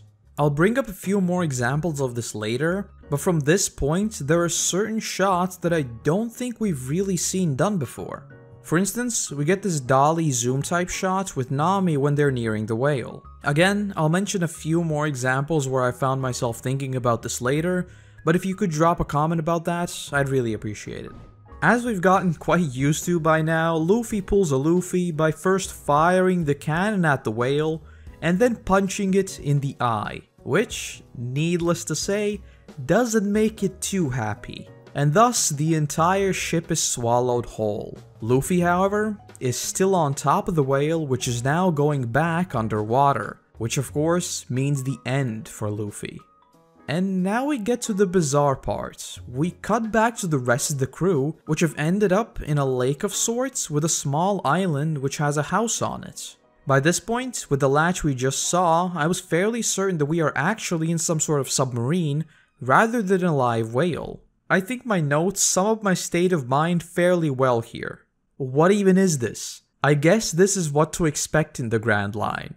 Jokes aside, I do think having some sort of bizarre event happen straight away when entering the Grand Line was very much intentional, as it does set expectations for everything moving forward. And in case this whole thing wasn't weird enough, a massive squid appears before the ship, but once again subverting all expectations is immediately shot down by a single old dude. Even though this whole thing had me desperately trying to make some sort of sense out of this, I couldn't help but immediately think that this guy had to be much more powerful than he was letting on. I mean, he just blasted this massive king squid in a mere few seconds. He honestly gave me those Uncle Iroh vibes, a chill dude without a care in the world, who in reality is likely more powerful than a majority of people in the Grand Line. But again, I feel like every single one of these events are purposely written to be as bizarre as possible. We had been told many times that the Grand Line is a dangerous place from which people don't return, but now we are actually being shown why. The other pirates are not even the issue, it is the downright bizarre things that happen here, which we will get to more a little bit later. As for the old man, we find out his name is Crocus, and we get this absolutely brilliant exchange between him and the Straw Hats. Usopp threatens him with cannons, which is followed by these dramatic snaps between the camera angles. We then stop on Crocus's eye, who says, "You'd better not, or someone will die." Obviously hinting at the potential danger for our Straw Hats, especially with what they just saw themselves with the King Squid. Sanji, stepping up to the challenge, asks just who is he saying will die, and without skipping a beat, Crocus just answers, "Me." This one caught me really off guard and I got a good laugh out of it. The whole juxtaposition between this dude one-shotting a monster and then just chilling with a newspaper is just brilliant. And then there's even this fourth wall break as the snapping shots continue a few more times, with Crocus himself asking, haven't they heard of a running gag? Again, chef's kiss. We are then told that this is indeed a whale by the name of Laboon, and the scars on its head, or nose? Well, whatever it is, it's from bashing into the red line. Despite the Straw Hats initially doubting him, we find out that Crocus is actually caring for the whale by giving him pain relievers, and at this point, I was starting to think that One Piece was about to once again blast me in the feels with this whole animal business. As for Luffy, he has also found his way inside the whale and he's wandering the halls, only for him to run into two new characters, Miss Wednesday and Mr. Nine, who are trying to hunt the whale down, thus also trying to get rid of Crocus. And just like that, we get another animal story. Why, One Piece? Why? We learn that he has been slamming his head into the red line for 50 years because he is wishing for a certain group of pirates to come down the reverse mountain again. His devotion is so strong that he wants to knock the mountain down and find them himself. Once again, I feel like my notes will give you a pretty good insight into what I was thinking. No, not another tragic animal story, man. Why, man? He's waiting for a ship to arrive back down the mountain. If you watched the last video in the series, you'll know that I'm an animal lover, so seeing one being hurt in any form of media will already pull at my feels. Thing is, this whole waiting at the door thing is exactly what my cat does. Every single time I go out, I return to him having brought all of his toys by the door. So this whole thing slapped me in the feels super hard. Though moving past that, I have to turn my theory mind on for a second. 50 long years, you say? Could this crew have been Gold Roger? We would later see a flashback and Crocus would tell a story of the pirates. But what if this is the case of the unreliable narrator? What if this was Gold Roger, but Crocus lied to protect Laboon? They never left him. He was captured and executed. Obviously, I don't know how big of a role Crocus or Laboon would play later, but this little tale was very interesting. Luffy being Luffy once again comes up with an interesting way to solve the problem. He promises Laboon to be his rival forever, in other words, giving him a new purpose. He then paints the Straw Hat symbol on him and tells him to avoid hitting his head to not rub it off. So at least that was pretty wholesome. But following this, we get a lore dump about what to expect from the Grand Line. First and foremost, we are introduced to the log pose, which would also become a bit of a gag going forward, with some characters constantly smashing them only to acquire a new one and then breaking that one as well. But these log poses are the only way to traverse the Grand Line properly, as traditional compasses do not work here. We also learned that what you'd call common sense is essentially pointless in the Grand Line. Things like weather are absolutely random.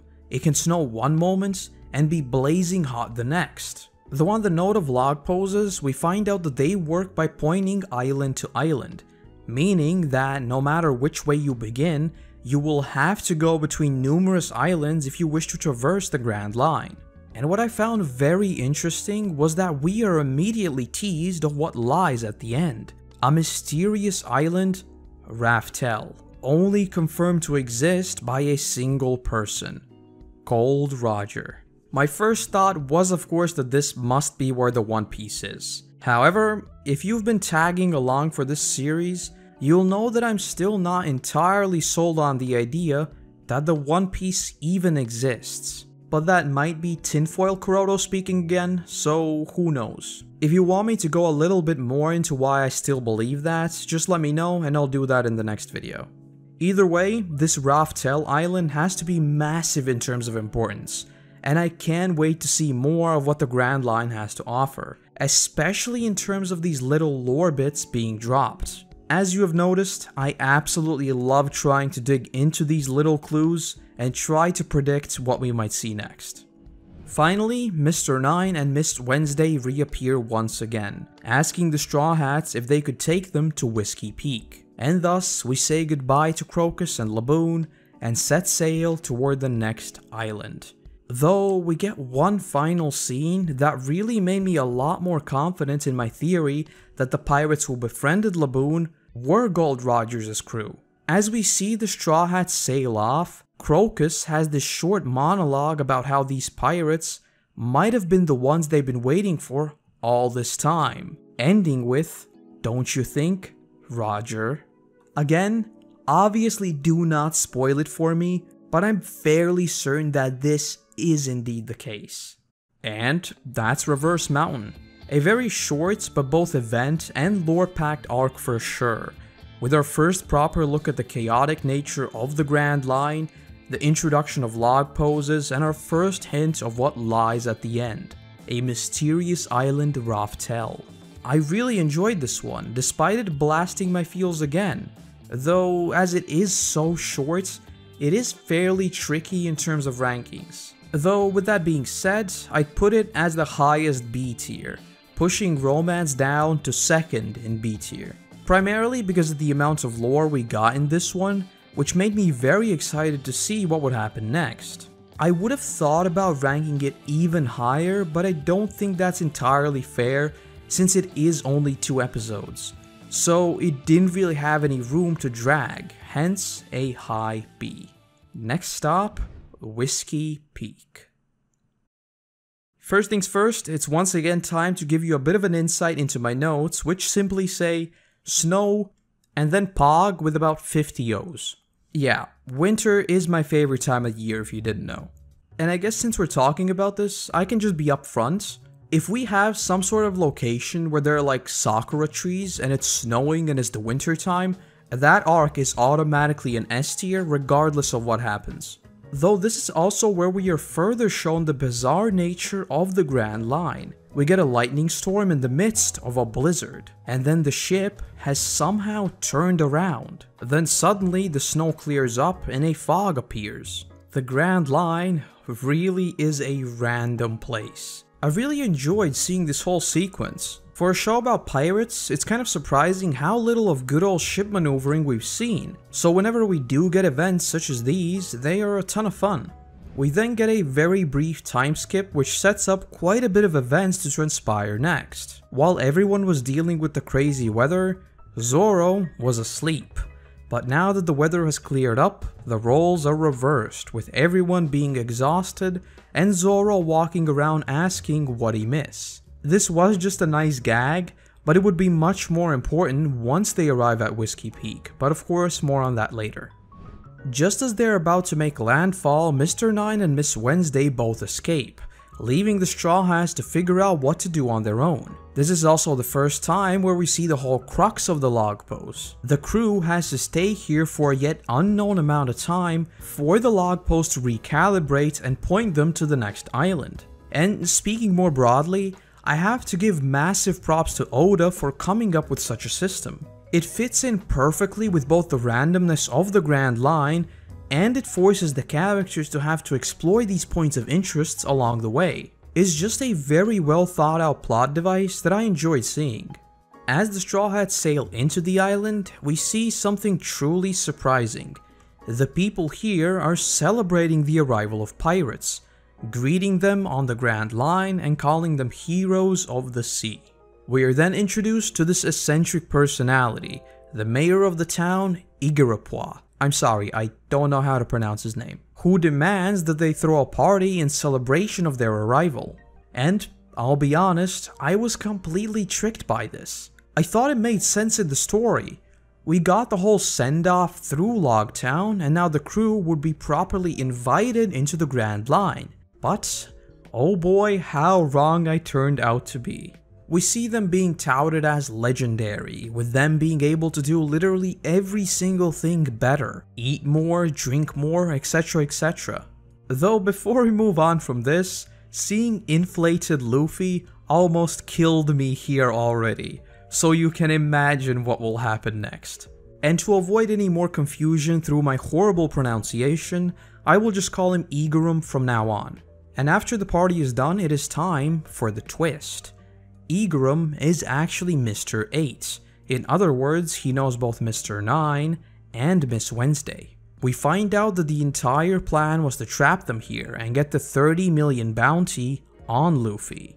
Literally every single person here is a bounty hunter. And this is also the first time where we get hints of this boss character. Then, twist number 2. It turns out Zoro had been awake the entire time and heard the entire conversation. This is what I was talking about before when he slept through the entire storm. The roles are very much flipped here. But we get this amazing shot of Zoro's sword glistening in the moonlight as we hear him for the first time. This was also another sequence where I thought that the animation had been changed, by the way. It looks like their budget was either expanded or they're just doing a lot more experimental shots. Either way, I'm completely on board. The cinematography here and later is absolutely awesome. But now we get to see Zoro take on the entire village of bounty hunters, and I'll be honest, Zoro is pretty much my favorite character at this point. It is switched between Luffy, Nami, Sanji, and Zoro when we got their respective focus episodes. Sorry Usopp, I still don't vibe with you. But at this point, I'm fairly confident in saying Zoro takes the cake. And as Zoro calls all of them out, we finally get the organization's name, as he knows them already. Baroque Works. Igarum cuts back and we get this super twisted scene that really surprised me. We slowly zoom in on the cacti, only to find out that each and every one of those little white dots is a grave. Holy, this was very much one of those instances where I was surprised at how dark this series got. Yeah, we've seen some pretty messed up stuff, but not mass graves, right? Though just as they begin their attack on Zoro, he downright vanishes. And it's time for the old theory brain once again, because my first thought was the cursed blade he acquired in Loguetown. We've seen his skills in action before, right? But here, he almost seemed like the predator hunting down his prey. He disappears, then reappears, and absolutely starts to destroy them. And one more thing, this whole thing gave me those random JoJo stand vibes again. I mean, Igurum's sax is a gun. How much more weird can you get? The next 10 minutes or so is just Zoro going ham, and I absolutely loved it. It again reestablishes that idea that we talked about in Loguetown. The East Blue massively changed Zoro as a character, and now we're seeing that, with him actually being terrifying here. We are then given some more lore. We find out that the lower the digit of the agents, the more powerful they are, so these single digit ones should be fairly dangerous. Though, as we see, they can't really put up a fight against Zoro. With that being said, it's once again a nice tease of what's to come next. With these being number 9 and number 8, we still have 7 agents to go through, which should, in theory, become progressively more and more powerful. More fighting later, we see the arrival of the Unluckies. We see that everyone is extremely afraid of them and pray that they don't tell the boss about this. And I'll have to budge in here for a second to talk about what I would love to see with the Unluckies. I've always enjoyed stories where there are a few mysterious characters that are deceptively powerful. These two absolutely fit that idea. It doesn't even matter if they are powerful themselves or their appearance signals something bad. They're kind of like the universal balancing force. Each time you see them, it's bad no matter what the situation is. And this is what I thought we'd get to see here as well, so I was very excited. Though before we could even see them do anything, even more characters make an appearance. Mr. 5 and Miss Valentine. Again, this very much went against my expectations as we jumped straight from 8 to 5, while I was expecting a more linear approach. And I'll give these two one thing. They are written perfectly to be extremely unlikable right from the get-go. I think the whole constant annoying laughter and general disrespect from Miss Valentine and the extreme overconfidence from Mr. 5 should make most viewers want to see them go down, which is a very good thing when speaking of villains. We've touched on this briefly before, but in general there are two major ways of writing villains. Charismatic ones, which you enjoy seeing but still want to go down, and the straight up baddies, which are built with every bad trait imaginable, and personally, I feel like these two fit the latter category.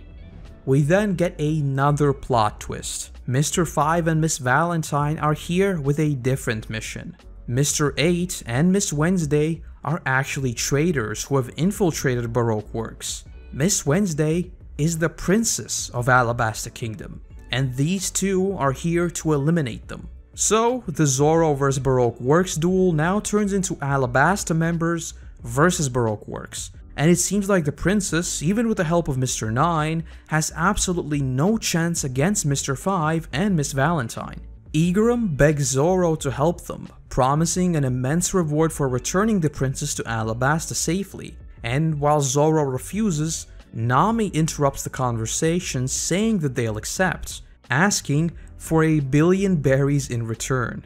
Once again, we see her being the deal broker here and outsmart everyone, saying that she knew all along they were being tricked, and this was just a ton of fun to see from Nami. Especially once she begins to get Zoro to play along, since he apparently owes her 300% for the swords he bought in Loguetown. And it's at this point where the greatest event of this arc begins. Fat Luffy wakes up. I'll be honest, I laughed way harder than I should have each time he was on screen. Seeing him wobble around was just brilliant. We cut back to Vivi, who is trying to outrun Mr. 5 and Valentine, though she is far outmatched, as we find out their respective abilities are blowing up any part of his body and changing body weight at will. In short, they are very strong. After we cut back to Nami and Igaram, we get another lore dump about Baroque Works. We find out that the boss is a mystery that no one knows the identity of, and the organization's mission is to create an ideal nation. I won't lie, this gave me JoJo Part 5 vibes again, especially with the whole mysterious boss wielding an ungodly amount of power thing. But jokes aside, I could tell straight away that this arc is setting up a much more major villain that would be an overarching narrative for the entire saga, or maybe even further, and thus we get these small tidbits of information that we can start piecing together. I just absolutely love this way of storytelling, as it always keeps you coming back for more. Switching back to Zoro and Vivi, Fat Luffy appears once again, who is mad that Zoro has attacked everyone in the town with seemingly no reason. I mean, yeah, this Zoro versus Luffy thing was completely random, but did I enjoy seeing it immensely? Absolutely. I was part laughing my head off and part amazed by the cinematography of the duel, because again, there are some amazing shots here. Furthermore, these sorts of series always bring up the question of who is more powerful, so seeing them actually take each other on was also interesting from that perspective, especially with both of them taking the whole thing very seriously. This whole duel also showed Baroque Works what they're messing with, as they pretty much pushed Mr. 5 and Miss Valentine to the sidelines here, almost not even considering them as worthwhile adversaries here. The whole duel is of course broken up by Nami, who knocks both of them out, which also gave me a very good chuckle. Once the bizarre duel of Zoro and Luffy is done, we get some more lore. Alabasta is in the middle of a civil war, which is why Vivi joined Baroque Works. They were the ones pulling the strings which threw the kingdom into the war. Also, once again, cool cinematography here. We get this shot slowly panning behind Zoro's head, which gives us quite an interesting perspective, the likes of which I don't think we've really seen before. We also find out more about the boss, Crocodile, who is a sea warlord. Though this whole crazy dramatic moment is juxtaposed by the fact that Vivi accidentally reveals his identity, which throws everyone into a meltdown of sorts.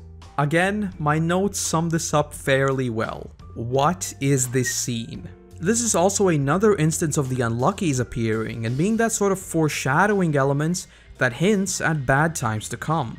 As is trend at this point, Luffy agrees to take on Crocodile, who has a small bounty of 80 million berries on his head. You know, 4 times Arlong's and almost 3 times Luffy's. No big deal, right? This was very much one of those times where my mind started racing with what this crocodile guy was capable of, and who the other 7 warlords of the sea were. It's fairly obvious that we will see the Straw Hats take on all of them at some point, but right now, I was just left theorizing about what their abilities could be like. And you know what? This was the first time I got this bizarre idea of the Devil Fruit powers. So far, we've seen some pretty OP ones, right? Smoker, Mr. 5, Luffy, etc. But all of these are essentially dictated by the characters just getting lucky with what power of the fruit they have, right? You know what would truly dictate the power? The number of devil fruits the person has eaten. What if these warlords have multiple devil fruit powers? Yeah, needless to say, I was very hyped for the future of this saga. We also find out about the Eternal Pose, a log post type thing which instead of pointing to the next island in the line, always points to a single location, Alabasta in this case. Igaram wears a disguise to look like Vivi and uses the Eternal Pose to appear as a distraction, while telling the Straw Hats to use the indirect route. Though just as he sets off, there's a moment of silence. And then the whole ship is just absolutely disintegrated. Again, this series is getting very dark. Though before the nuke went off, what exactly were these hands?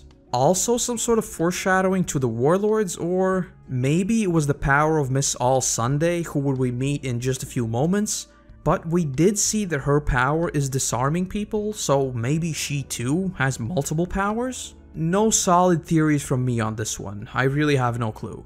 Though we get this absolutely brilliant shot of Vivi standing on the coast as the whole ocean is just on fire.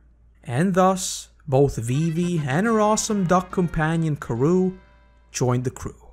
As we get going, we get a few more tidbits of Baroque Works lore. We find out that there are about 2,000 people in the syndicate, and that there are numerous other towns similar to this one scattered throughout the Grand Line, hinting at the fact that we are essentially in enemy territory where every single person could be a part of the organization. Just as the craziness subsides, we are once again interrupted by a mysterious voice on the ship, a woman by the name of Miss All Sunday, the partner of Mr. Zero. In other words, the boss. And this is where things get very tricky. She offers to give them an eternal post to a different island near Alabasta, which the Straw Hats turn down, fearing that this may be a setup. Thing is, she warns them that the next island the log post route is taking them to is a very dangerous island by the name of Little Garden. Again, making you question whether she might have some ulterior motives and might just be on the side of the Straw Hats after all. After this very brief exchange, she just leaves on a huge turtle without doing anything to the Straw Hats. And just like Vivi, who was absolutely puzzled by her intentions, I felt exactly the same. Could she be some sort of neutral chaotic character like Ryuk, who is just on the sidelines and watching this purely for fun? Could she be trying to sabotage Baroque Works from the inside herself because she also has some other motivations? Assuming that Vivi was right about her killing Igaram, it leads me to believe that she's kind of a Joker character in this case. She fulfills her mission to cover her own skin, but after that, she just watches what will happen purely for entertainment. Either way, this was just once again a brilliant teaser that left my mind racing as to what exactly this would mean for later. We leave our characters with them on their way to Little Garden. And that's Whisky Peak. This was another really great one with plenty of setup for what's to come, as well as some good old action and comedy. Just like Reverse Mountain, Whisky Peak is also deceptively short at only 4 episodes, yet seemingly covering a lot of ground. Favorite moments in this one absolutely have to be the Zoro vs Baroque Works fights, and then the Zoro vs Luffy duel. Both were brilliant. And again, the cinematography here is also great, with the previously mentioned perspective shots and then the very surprising nuke. With all that being said, I do think this is an A tier arc, but a lower A than Loguetown, primarily because I felt Loguetown had higher stakes in a lot of cases. Though Whisky Peak is still a great one, with the first new Straw Hat in a long while, as well as many hints of what's to come. Needless to say, these first few arcs have me very excited for the rest of Alabasta Saga. Coming off of the first couple of arcs of Alabasta Saga, we still have Arlong Park and Baratie sitting at the crowned S tier, with the most recently covered arcs taking A's and B's. But oh, have I got an episode for you today, so let's not waste any more time and jump straight into our very first arc of the day. Diary of Koby Meppo. Yes, I know the title and the thumbnail doesn't even mention the arc, but there are two very good reasons why. Firstly, the title is way too long and messes up the thumbnail, and secondly, it's very short, so I'll hope you forgive me. Alright, with that out of the way, let's go. We open the arc with the crew on their way to Little Garden. The usual shenanigans ensue, but then Luffy brings up an old friend, Koby. And so we drift to a far off land to see what Luffy's very first companion is up to. We see the duo of Meppo, the son of Axeman Morgan, and Koby, who are working as chore boys for the Marines. And before we get any further, I was very excited to see what they've been up to, especially after the little tease of Koby seeing Luffy's wanted poster in the episodes before. I think I've brought this up before, but since the very beginning, I've always thought that we'd see the signature standoff between two old friends who are directly opposed. In this case, a Marine and a pirate captain. So getting this brief look into the development of Koby got me very hyped right off the bat.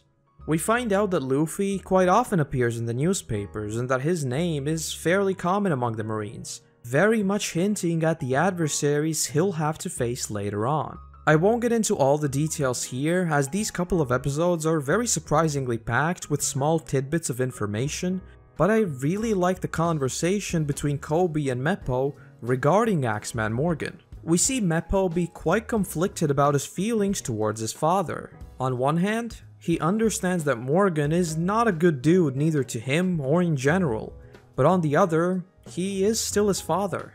I think this was a very mature lesson to teach. There are certain situations where you just have to go against even your own family, especially in Meppo's case, where Morgan has no problem straight up harming him. It was just one of the already countless examples of One Piece having quite serious subject matter at times. On a completely different note, we meet Vice Admiral Garp, aka The Fist.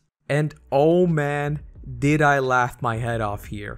The whole juxtaposition of this super serious captain who has traversed the Grand Line, suddenly blurting out that he has been trying to set a new record for the number of donuts eaten in a single sitting. My notes literally just say, oh my god, he is actually Joseph. Yeah, this guy is absolutely brilliant. But returning to what I mentioned a little before, we see that Luffy has really rubbed off on Koby, and he too is quite a bit more brave than when we first saw him. This further made me question if the endgame of One Piece would be this sort of rivalry.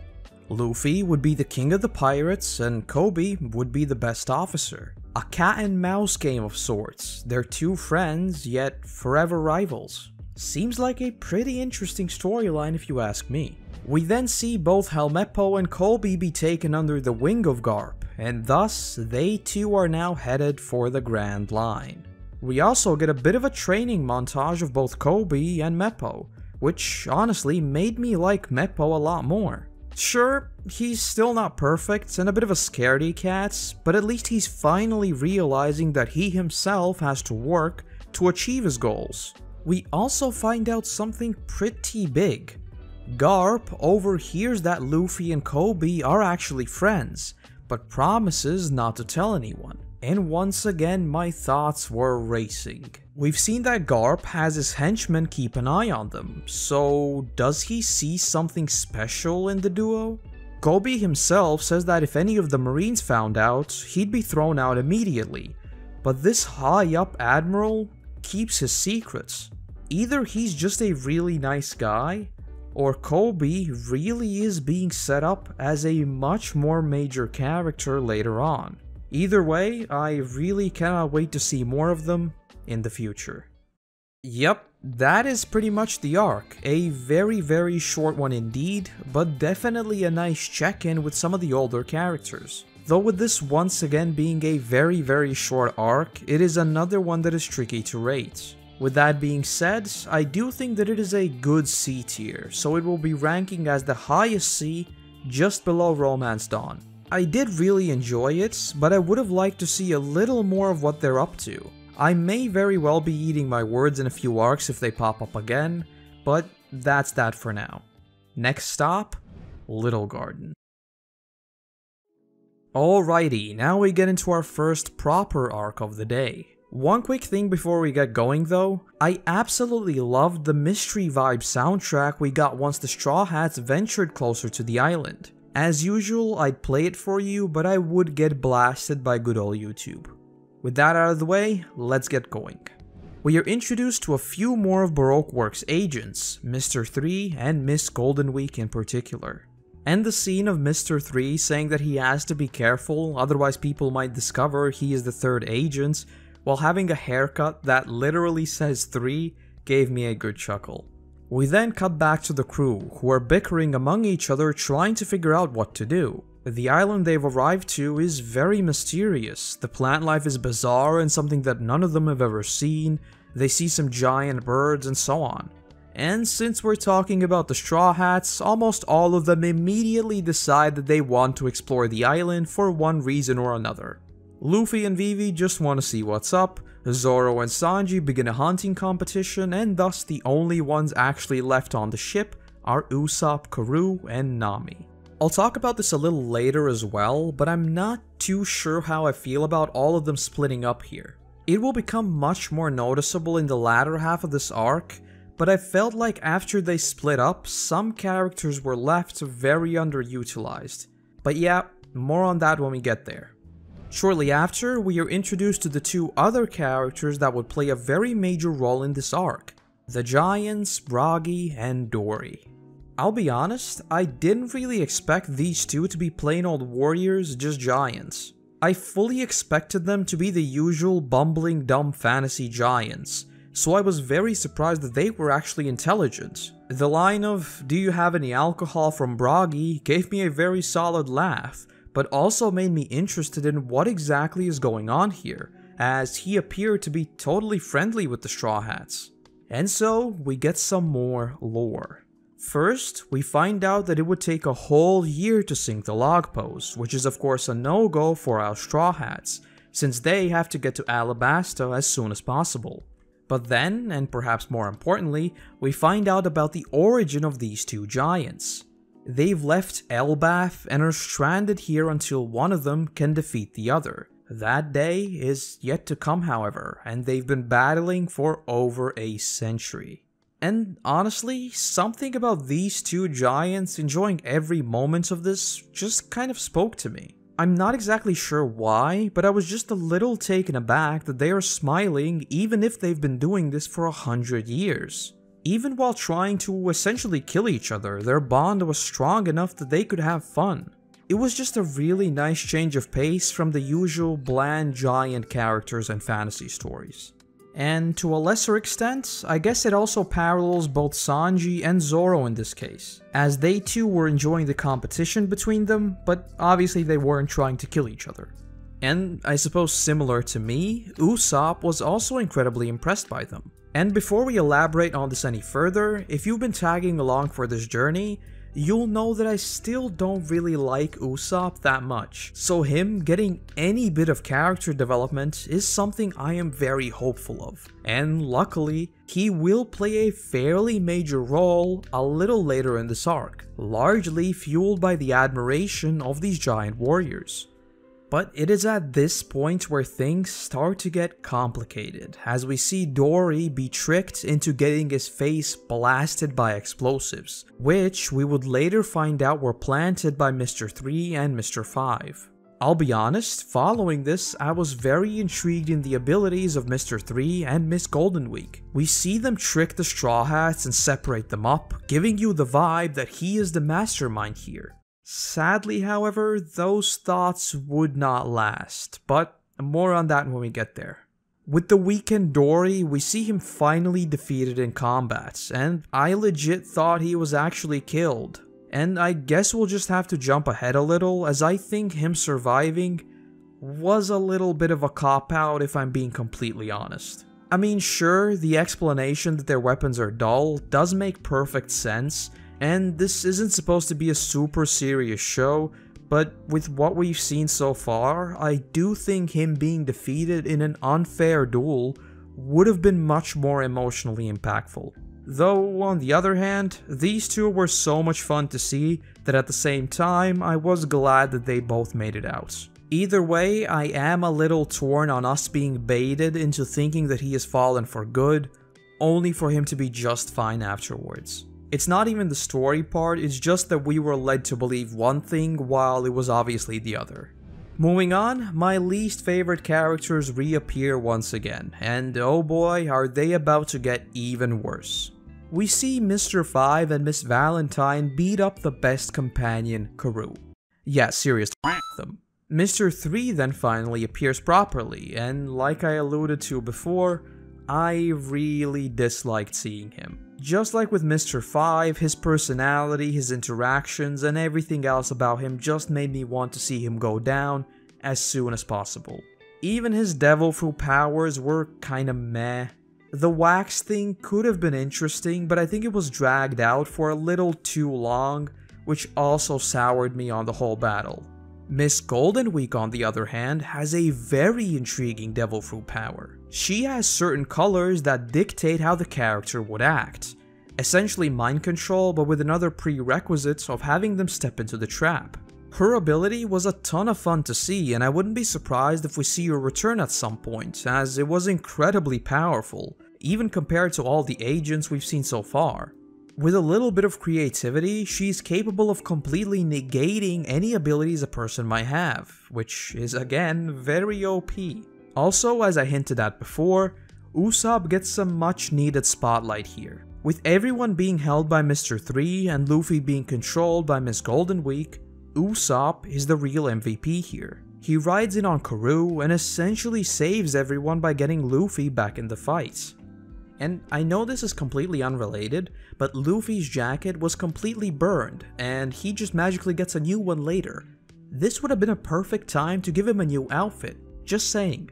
But there are a few instances in the fight that I want to talk about a little more. Firstly, for you American folk, you are once again clearly shown that the metric system is superior in every single way, with all of the characters using it here. So checkmate. That was a joke, but kind of not. Metric really is just much better, and we learn it here at like what, age 5? It's really not that difficult, you should definitely use it. But on the note of which, we see Miss Valentine jump into the air and change her weight to 10 tons. That's 20,000 pounds. But she is easily kicked out of the way by Nami and Vivi. It was an awesome moment for sure, but physics did not really exist there, did they? Yes, I know, we're talking about a fantasy universe and I'm picking on something as little as this when all the characters are getting blasted halfway to Mars and are completely fine. Yeah, I know. But all jokes aside, we get another absolutely awesome moment here. Zoro coming through the flames and striking Mr. 5. Just like in Whisky Peak, Zoro is on point here and still remains as my favorite character for now. All in all, this encounter was a bit of a mixed bag for me. There were certainly great moments, but I wouldn't say it's among my favorites, neither in terms of villains, abilities, or general setting. In terms of writing, I felt like both Miss Valentine and Miss Golden Week were both quite underutilized, and even most of the Straw Hats didn't really do anything, the inverse of which made Arlong Park my favorite arc so far. I just absolutely love encounters where every one of the characters is given their time to shine, which is just something that we did not get here. Following this, we do get the quite humorous scene of Sanji chilling with a cup of tea, but we do get some pretty major lore here. I believe this is the first time we see transponder snails, which shows that there are ways of communicating across vast distances, something that I did not know existed in the universe before. But more importantly, we see Mr. Zero himself have a conversation with Sanji. And here, for a very brief moment, we get to see the boss's point of view. So, why don't we theorize about his powers right away? We see him holding this flower, which is then completely drained of its life. So, is this his power? Is he capable of drawing out the very life force of a person? Sounds insanely overpowered, so I doubt it, but who knows? Anyway, we then see the Unluckies appear, and sadly, I was wrong about them too. Sanji is able to take them out without too much trouble, so they are not as powerful as I originally thought. But since everything I thought about them was purely my own theory, I guess I can't be too mad here. But Sanji does get an eternal pose to Alabasta, and heads back to meet up with the Straw Hats. And with the new destination in mind, the Straw Hats head back to the ship and set sail, but not before facing one final challenge on the waters. We see that Dory, who again did survive the duel, and Bragi have come to help them out for one last time. We see a massive island eater appear, who is promptly struck down by the two giants, and we are finally ready to head off on our next adventure. And that's Little Garden. As you may be able to tell, I am a little mixed on this one. I did really like seeing the two giants of Elbaf and their story, though I wasn't a huge fan of the adversaries in this one. The final standoff was also a little forgettable if I'm being honest. I think the best part was definitely just seeing Usopp getting a little more character development, as he was the one who essentially turned the tide of battle here. With all that being said, I do think this is a low C for me, just above Warship Island. While I did have quite a few problems with it, it still had a lot more important events than Warship Island, so for now, it will be sitting a tier above it. But with all of that being said, and as I think many of you are already expecting, let's finally get into the main course of this video. Drum Island. There is a very good reason why I've suddenly broken from the trend of having matching thumbnails for each saga. You'll just have to trust me, but I'm being completely honest here. When in the previous episode I said, if we have some sort of location where there are like sakura trees and it's snowing and it's the winter time, that arc is automatically an S tier regardless of what happens. That was a complete shot in the dark. A random landscape that I've always found incredibly beautiful, but oh, what had I gotten myself into? But let's not get ahead of ourselves and go through the events as we usually do. The setup of Drum Island is a very interesting one. We see Nami suddenly be a lot less energetic and acting almost loopy. But with the Eternal Pose in hand, the crew is on their way to Alabasta without a second thought. Somewhat unrelated, we see a very brief teaser of Mr. 2, who is another very eccentric personality. Sadly, for now he appears to be another extremely overconfident and ignorant character, but we don't really get to see any more of him, so we'll have to wait to find out more about him. Cutting back to the Straw Hats, things get very complicated. Nami suddenly collapses and is absolutely burning up, with a fever of over 40 degrees. Again, clearly using the superior measurement here. Just saying. Now, the mission to Alabasta becomes a lot more problematic, as our navigator is experiencing very severe symptoms. Vivi's first theory is that this is caused by the Grand Line itself. Since most people are so unprepared for the climate, many experience similar symptoms, often even leading to death. And thus, with Nami being in almost critical condition, the immediate focus now becomes a search for a doctor. Though aside from that, we also see the further developments of both Vivi and Nami.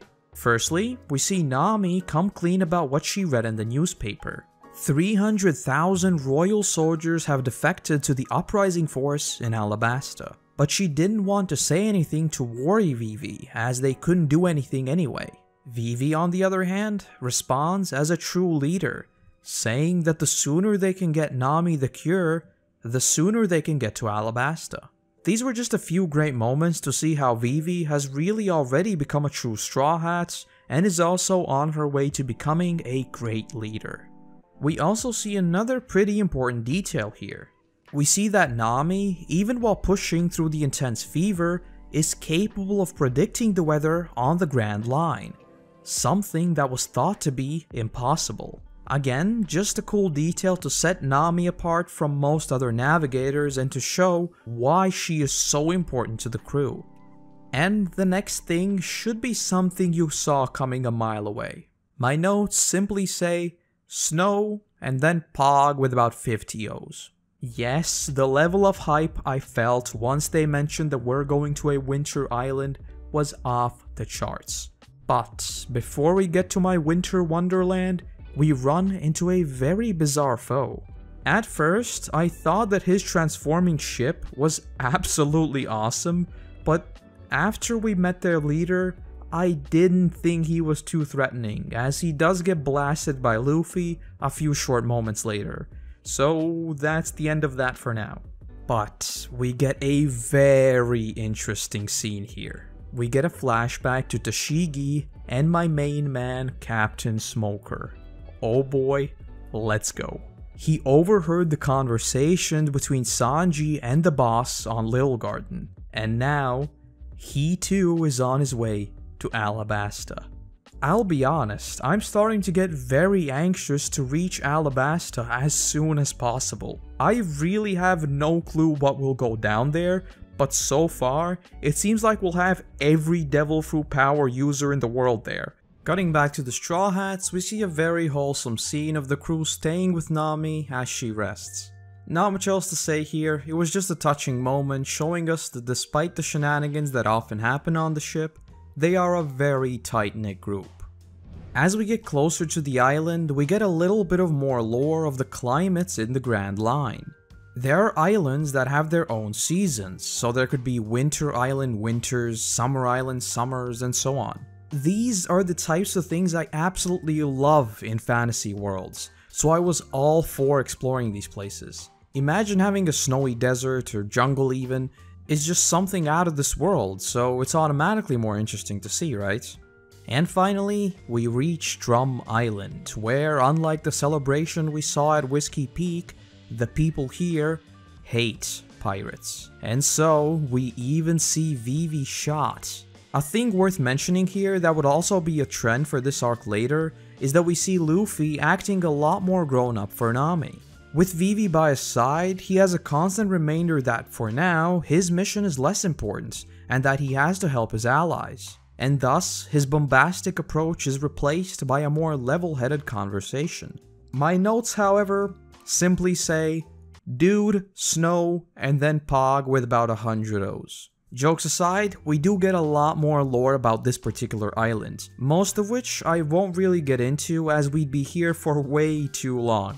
But I'll just say that as someone who is very much biased to these sorts of settings, I absolutely fell in love with the story of this island. Also, the music here is again on point. It gave me those mystery vibes on a dark autumn night. I really enjoyed it. Following this, Luffy and Sanji begin their journey up the mountain to take Nami to a doctor. And we get another super wholesome line from Nami. "I'm counting on you, Captain." We'll have to pause here for a second because these sorts of little details can be leveraged to make scenes carry so much more weight. Simply by having characters not use certain names can make the times they do use them so much more impactful. Think Zoro calling Luffy the king of the pirates at Baratie, Lucifer calling the detective Chloe, and so on. When you're used to the way characters address each other, when they suddenly break from that trend, you will notice right away. So this simple detail of her addressing him as Captain is just chef's kiss.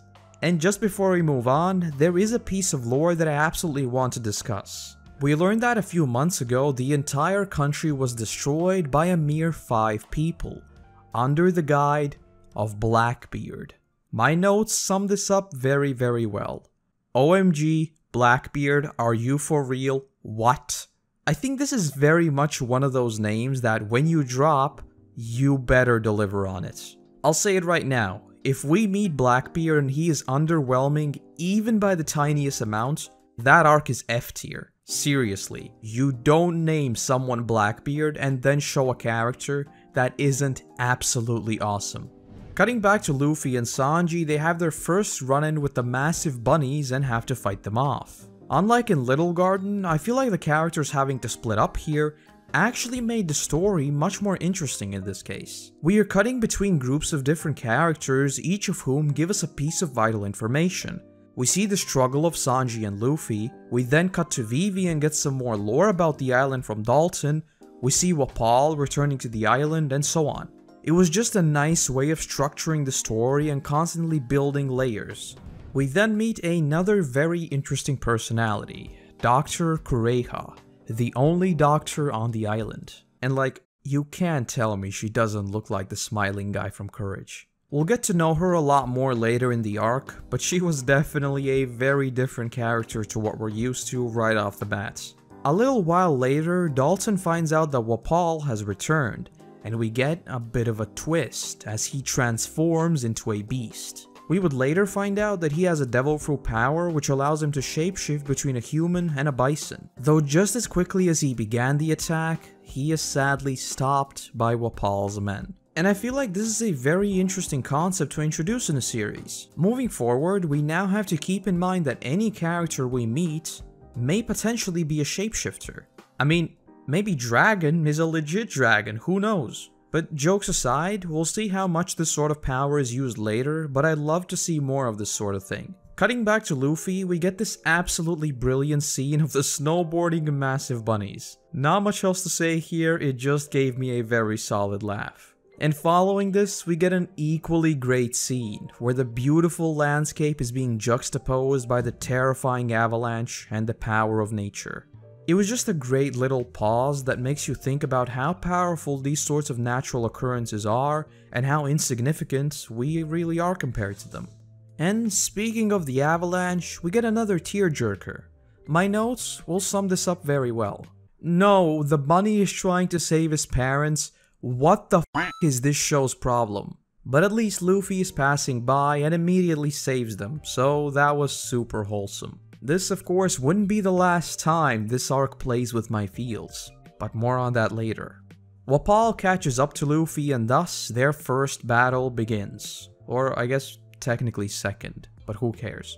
All three of them are just plain obnoxious. But since Luffy saved one of their kind, the bunnies come to help Luffy in the fight. Again, super wholesome. What's not wholesome is that this kills all of them. Cutting back to Vivi, Usopp, and Zoro, we get another brilliant scene that made me laugh a lot more than it should have. Like, what is Usopp's head here? But as they arrive to the village, they learn that Dalton's injured body is buried somewhere in the snow, and that Wapol's men are not allowing the villagers to help them. And so, Zoro steps up and takes them on. And again, we get an absolutely awesome sequence of Zoro fighting them off. The whole thing was just yet another chef's kiss. And thus, with the soldiers taken care of, the people start their search for Dalton. Meanwhile, Luffy has begun his way up the mountain, and oh man, was this hard to watch. I feel like this arc has been deliberately showing you that Luffy is much more than the hot-headed kid that we're used to seeing. Starting with what I mentioned when he introduced himself to the island people, to him desperately trying to climb this mountain for his crewmates. The only question I have is why couldn't he just extend his legs all the way up to the mountain? Are there some sort of limits as to how far he can stretch, or is this a plot hole? You'll have to let me know, as again, I'm just afraid of stumbling onto some spoilers by accident. But looking past that, this sequence is just great. The atmosphere, the music, the wind, and Luffy's struggle. Everything here was portrayed wonderfully. And just as he collapses, he is saved by Dr. Kureha's assistant, the little dude by the name of Chopper. I'll be honest, I knew almost straight away he was going to be joining the crew. Something about him just screamed Straw Hats, and I absolutely loved his wacky personality. And I think I forgot to bring this up in the Arlong video, but I've been waiting for them to get a doctor ever since Arlong Park. I remember Luffy saying that they should get a doctor and a musician. So might the next crewmate be a musician?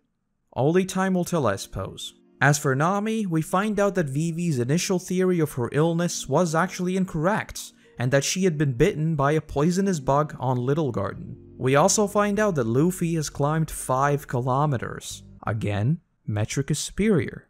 But it just further establishes that idea of how far he will go for his crew. But now, it is once again that time. The backstory of Chopper. Yeah, this one was rough. I enjoyed it so much that I don't really have any real notes from these couple of episodes. Seeing the bond between Hirolook and Chopper develop was just brilliant. And the whole message of seemingly not belonging anywhere, it was just genuinely beautiful. The soundtrack, the visuals, the story itself, everything. And as if I wasn't invested enough, we find out Hirolook's mission: to make cherry blossoms bloom on this winter island. Honestly, we've seen some tragic backstories already, but is it fair to say that Chopper's is the most messed up? I genuinely believe that one of One Piece's biggest strengths is how well it gets you attached to these characters. After spending a mere couple of episodes with Hirolook and Chopper, I had become so invested in their stories that seeing it come to an end was, again, just rough. I could spend an hour delving into it, so for now, I'll just say that this is my favorite character backstory to date. And not to end on a sad note, let's move forward. Wapol has reached the castle and thus the final battle begins. There are plenty of really great moments in this one. We learn of Chopper's abilities, there's the great Luffy holding the flag moments, etc. But I'll be honest, Wapol was by far the biggest disappointment in this arc. I suppose in a way he does balance out the very dark backstory of Chopper. I'd imagine someone like Arlong might have made it a little too intense, but who knows. The fight against Wapol is won fairly soon thereafter, and so Drum Kingdom is finally free. And thus, Chopper officially joins the crew. But just before we leave, it is time to blast my feels for one last time. We see Kureha being mean to Chopper and essentially scaring him away, obviously trying to make you believe she is just plain mean. But even if I predicted it from a mile away, the scene between Dalton and her still did the blasting, as while talking about goodbyes, she says that she does not like tears and starts to cry herself. Following this moment, I'll just read out my notes while showing you the accompanying scenes. Oh my god, will the cannons? Oh my god, cherry blossoms? Then some random letters? This shot is brilliant. Poor Chopper. I mean, yeah, this is almost word for word what I described when I said what I want to see. How can I not be amazed? The whole ending sequence was just so good. But just like that, another adventure is behind us, and so the Straw Hats set out on the open waters with another new companion. But just before we fully conclude this adventure, we get a flashback of Dalton and Vivi. Firstly, we get our first ever hints at Dragon, as the members here name him a revolutionist. Not much else is said, but it was a very good tease that he may just be pulling the strings in some capacity, especially after what we saw in Loguetown. As for Vivi, we see just how mature she has been ever since she was a kid, refusing to make a scene after Wapol hits her, and ultimately being the one to largely inspire Dalton. I mean, I already absolutely hated Wapol, so this was just like, yeah, of course he would hit a kid. And finally, we get another bit of information regarding Blackbeard. One of Dalton's men runs up saying that a man named Ace had appeared, which made the snowfall stop for a day, claiming that he is hunting Blackbeard and asking whether any of them had seen any Straw Hats, ending by saying that he would wait for the Straw Hats for no more than 10 days in Alabasta. Man, as if Alabasta hadn't been cooked up enough. I cannot wait to see just what is going on there. And very briefly, we also get some more tidbits of Baroque Works lore, and we get another look at both Mr. 2 and Crocodile himself. So yeah, things are about to get very, very real. So it's time to drop full sail and head straight for Alabasta. And that's Drum Island. I believe this is shared first place with Arlong Park for the longest arc so far.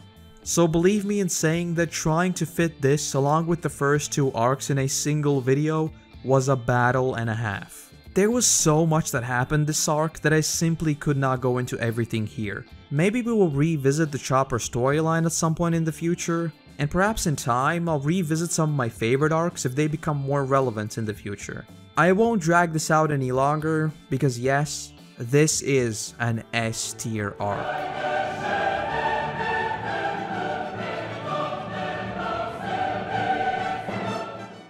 This would have surpassed even Arlong Park if it wasn't for Wapol and his henchmen. Honestly, the villains are the single thing of this arc that I did not enjoy, which is sadly a bit of a trend for this video.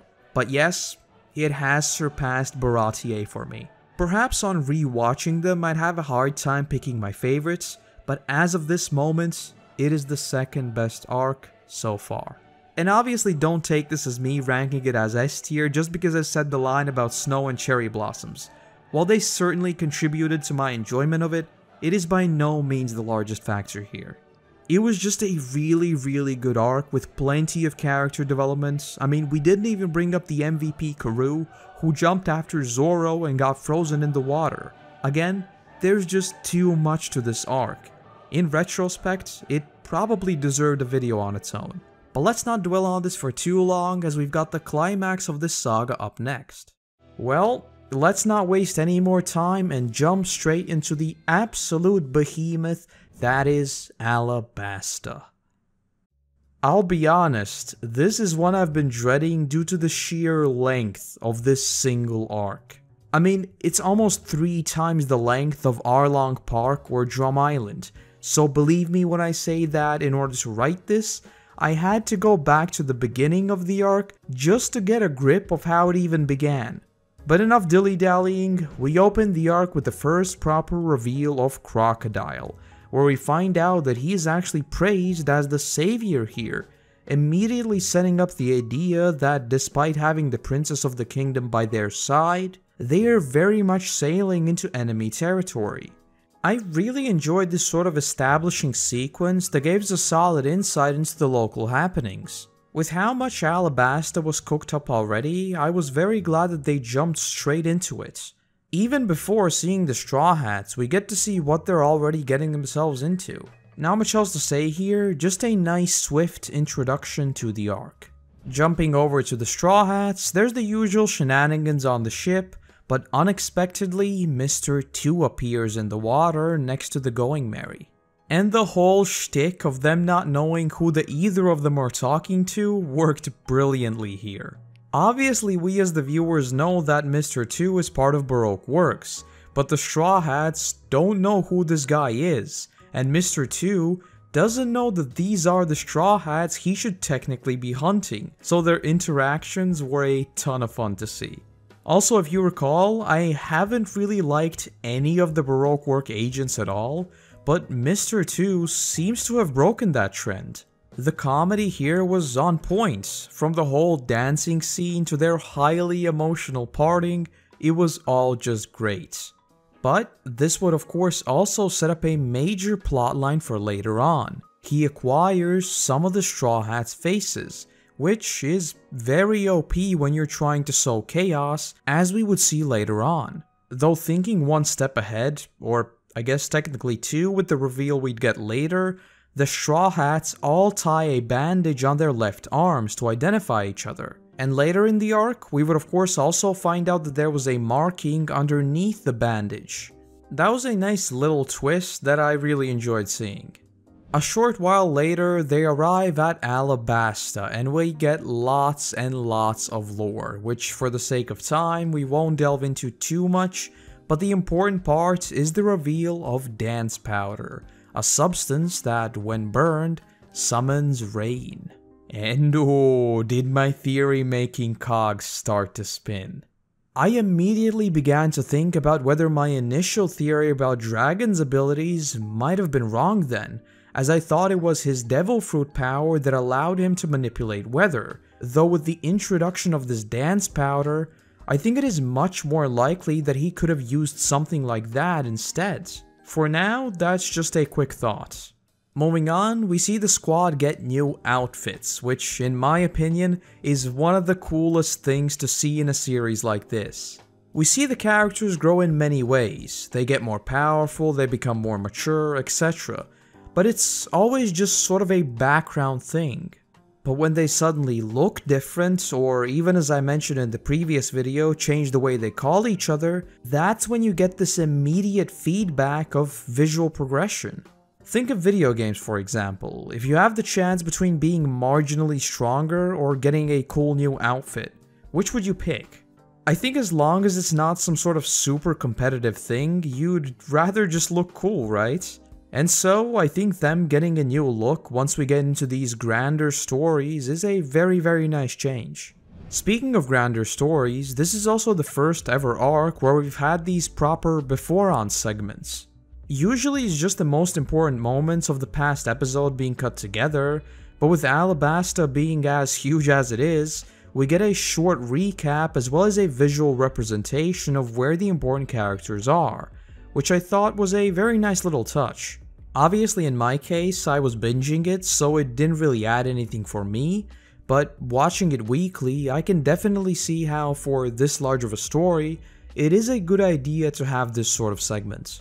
And not more than 3 episodes in, things start to get very interesting, as we see Ace, Tashigi, and Smoker already chilling in Alabasta. Again, there's way too much that happens here, so we'll just go over the important bits. First, we find out that Ace is a part of the Whitebeard Pirates, another crew that has extreme notoriety, with Smoker knowing them very well already.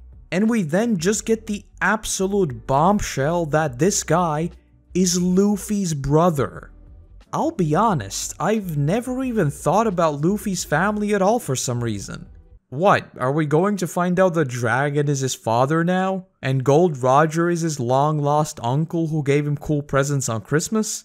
Now I'm messing around, but yeah, this was a solid twist that really caught me off guard. But perhaps just as importantly, we get his full name, Porcus D. Ace. We'll talk about this particular fact closer to the end of the arc just to not make this whole thing too disjointed. So do keep that in mind. But this whole sequence of Smoker, Ace, and Luffy being here was just absolutely awesome. And I won't lie, the duel between Ace and Smoker gave me the final Agni Kai vibes. I mean, this guy is a firebender and he does have a bit of a Zuko vibe. But jokes aside, their power levels are absolutely insane. I mean, we see a whole fleet of Baroque Works' ships appear, and Ace one-shots them. Chef's kiss. But speaking a little more broadly, I've absolutely loved seeing Smoker appear in the story, so this sort of dual-sided approach to Alabasta had me very intrigued. And following this, we get a little bit more lore about Blackbeard, as well as the rebel army which is stationed in the town of Yuba. I said this in my previous video, but again, if Blackbeard is not like an S-tier character, I'ma be real mad. You do not drop the name Blackbeard and don't deliver. Anyway, Ace decides to tag along with the Straw Hats, and so our journey into the vast desert begins.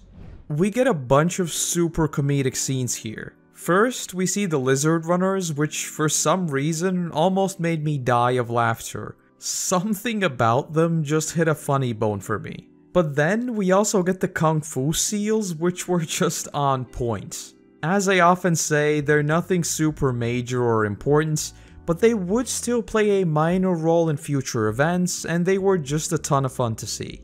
Also again, their new outfits are super cool here. I especially vibe with Luffy's look. The next couple of episodes really gave me the desert vibes from Avatar. We see them get quite demoralized, and even simply surviving in the desert is already hard. Then of course, some birds rob them. Well, sometimes you get it, sometimes you get got, right? We also see some more massive creatures appear that the gang has to fight, but I do have to say that some parts of this felt a little dragged out, especially knowing how long the arc is already. On one hand, I think this very long period of time where we actually see them cross the desert does help with immersion and giving a sense of scale, but on the other, I found myself thinking that some of those challenges were thrown in just because. And even retrospectively, while most of these little tidbits did play into the larger narrative in some aspects, I don't think they were exactly necessary. But that may totally just be a me thing, so I'm not exactly sure. What I absolutely love though is when Luffy drank some cactus juice. You know me, of course. The only thing I could think of was Sokka and his cactus juice ad, so I was laughing my head off here. This is very much deserving of the chef's kiss. Moving on, we also finally get a proper flashback episode for Vivi, which introduces her relationship to Koza, the leader of the rebellion. As usual, I really like seeing these as they always do a very good job of fleshing out characters even further. Especially in the case of Vivi, as she is very much at the center of the arc, much more so than even the rest of the Straw Hats. Not much else to say here, I just think that this flashback episode did a very good job of making their relationship later in the arc a lot more believable. Returning to the present, Ace learns that Blackbeard is not in Alabasta, and so he heads off on his own mission, but not before giving Luffy a very ambiguous blank piece of paper. Absolutely no idea what it is meant to be, but Luffy does attach it to his hat later, so it will definitely come into play at some point. Currently though, I am all out of ideas. But somewhat related to what I mentioned before about some parts feeling a little dragged out, we see Luffy, Chopper, and Zoro end up in some sort of underground temple. And personally, I think this was a perfect example of just one of those things that didn't really serve any purpose. Something about it might have just flown over my head, but the only thing it did was tease the ancient writings? Other than that, they just got out of there and it's never really brought up again. But my conflicted thoughts were soon changed as we see the high-up members of Baroque Works all meet up at a bar. And we've got everyone here, Mr. 4 and Miss Merry Christmas, who I found extremely obnoxious by the way, Mr. 2, Mr. 3, Miss Doublefinger, Mr. 1, basically everyone. And it's here we learn that Crocodile's final plans are being set into motion, which certainly got me hyped for what's to come very shortly. And once again, speaking a little more broadly, I think this is where the tone of the arc flips and we properly get into the actual fighting and all that, but more on that when we get there. We then find out about Crocodile's casino. Basically, he's your stereotypical bad guy in Vegas who is seemingly a charming guy who the public loves, while in reality he has extremely twisted beliefs and/or plans. As I talked about in my Arlong Park video, I really enjoy these sorts of bad guys whose goals are more complicated than simply defeating the protagonists. Just like we saw with Arlong, Crocodile isn't really concerned with the Straw Hats as long as they wouldn't interfere with his plans, which automatically makes him a more nuanced character. And since it worked out last time, why don't I say another thing that I'd love to see? I'd really like to see a whole arc build around this sort of mastermind villain running a casino or something like that, where the Straw Hats have to go up the chain and finally meet the big bad. Basically give me more of these Vegas vibes, thank you very much. And thus, with the Straw Hats arriving in Rain Base, the location of Crocodile's casino, we get another major payoff with Smoker, as we find out that he is already here as well. Ultimately, they decide to just make a run for it and go straight for Crocodile, which leads them, as well as Smoker, who's on their trail, into one of Crocodile's traps. And here, we learn something very, very big that I'm honestly kind of surprised is only introduced now.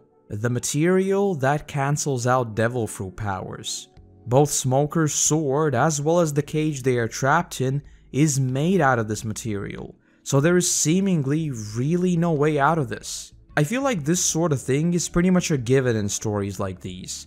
You can't really have massively overpowered characters without somehow yoinking their powers away. I've never really been bothered by it. I mean, it's something that's been around forever with Superman's kryptonite and so on, but I am always impressed when a story figures out a way that they can avoid this sort of thing that just cancels out powers. I love the idea of the water being the balancing force, but now we have two, which does slowly begin to cheapen that intensity, as now the number one question to raise is why isn't this thing more common in the Navy? Again, it's not really a big deal for now, but we'll have to see how this one plays out. It can become a slippery slope very fast.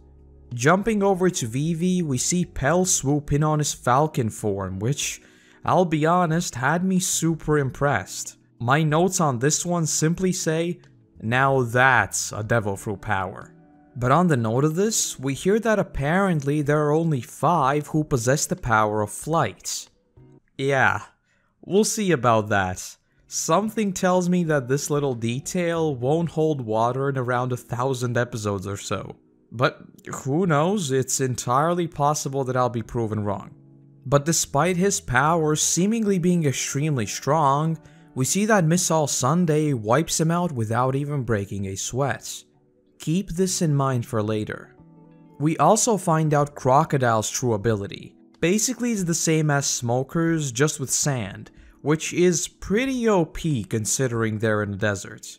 And despite the Straw Hat's best efforts, Operation Utopia begins after all, and so the war is here. We see the true power of Mr. 2, sowing seeds of absolute chaos as he impersonates the king and riles up the rebel army. And I've gotta give massive props to how well Crocodile's plan was finally revealed to us. It's very much one of those times where we've kind of already had all the information available to us, but now we are given those final pieces of information that make everything fit. We see Mr. 1 and Ms. Doublefinger arrive, delivering a massive blow to the battlefield as well, etc, etc. And I also really liked how we had that multi-sided storytelling here, where we snap to the Straw Hats who are given those crucial bits of Crocodile's plan, and then we get a macro view of what is actually happening. Not much else to say on this, it's just a great way of approaching this sort of grander narrative.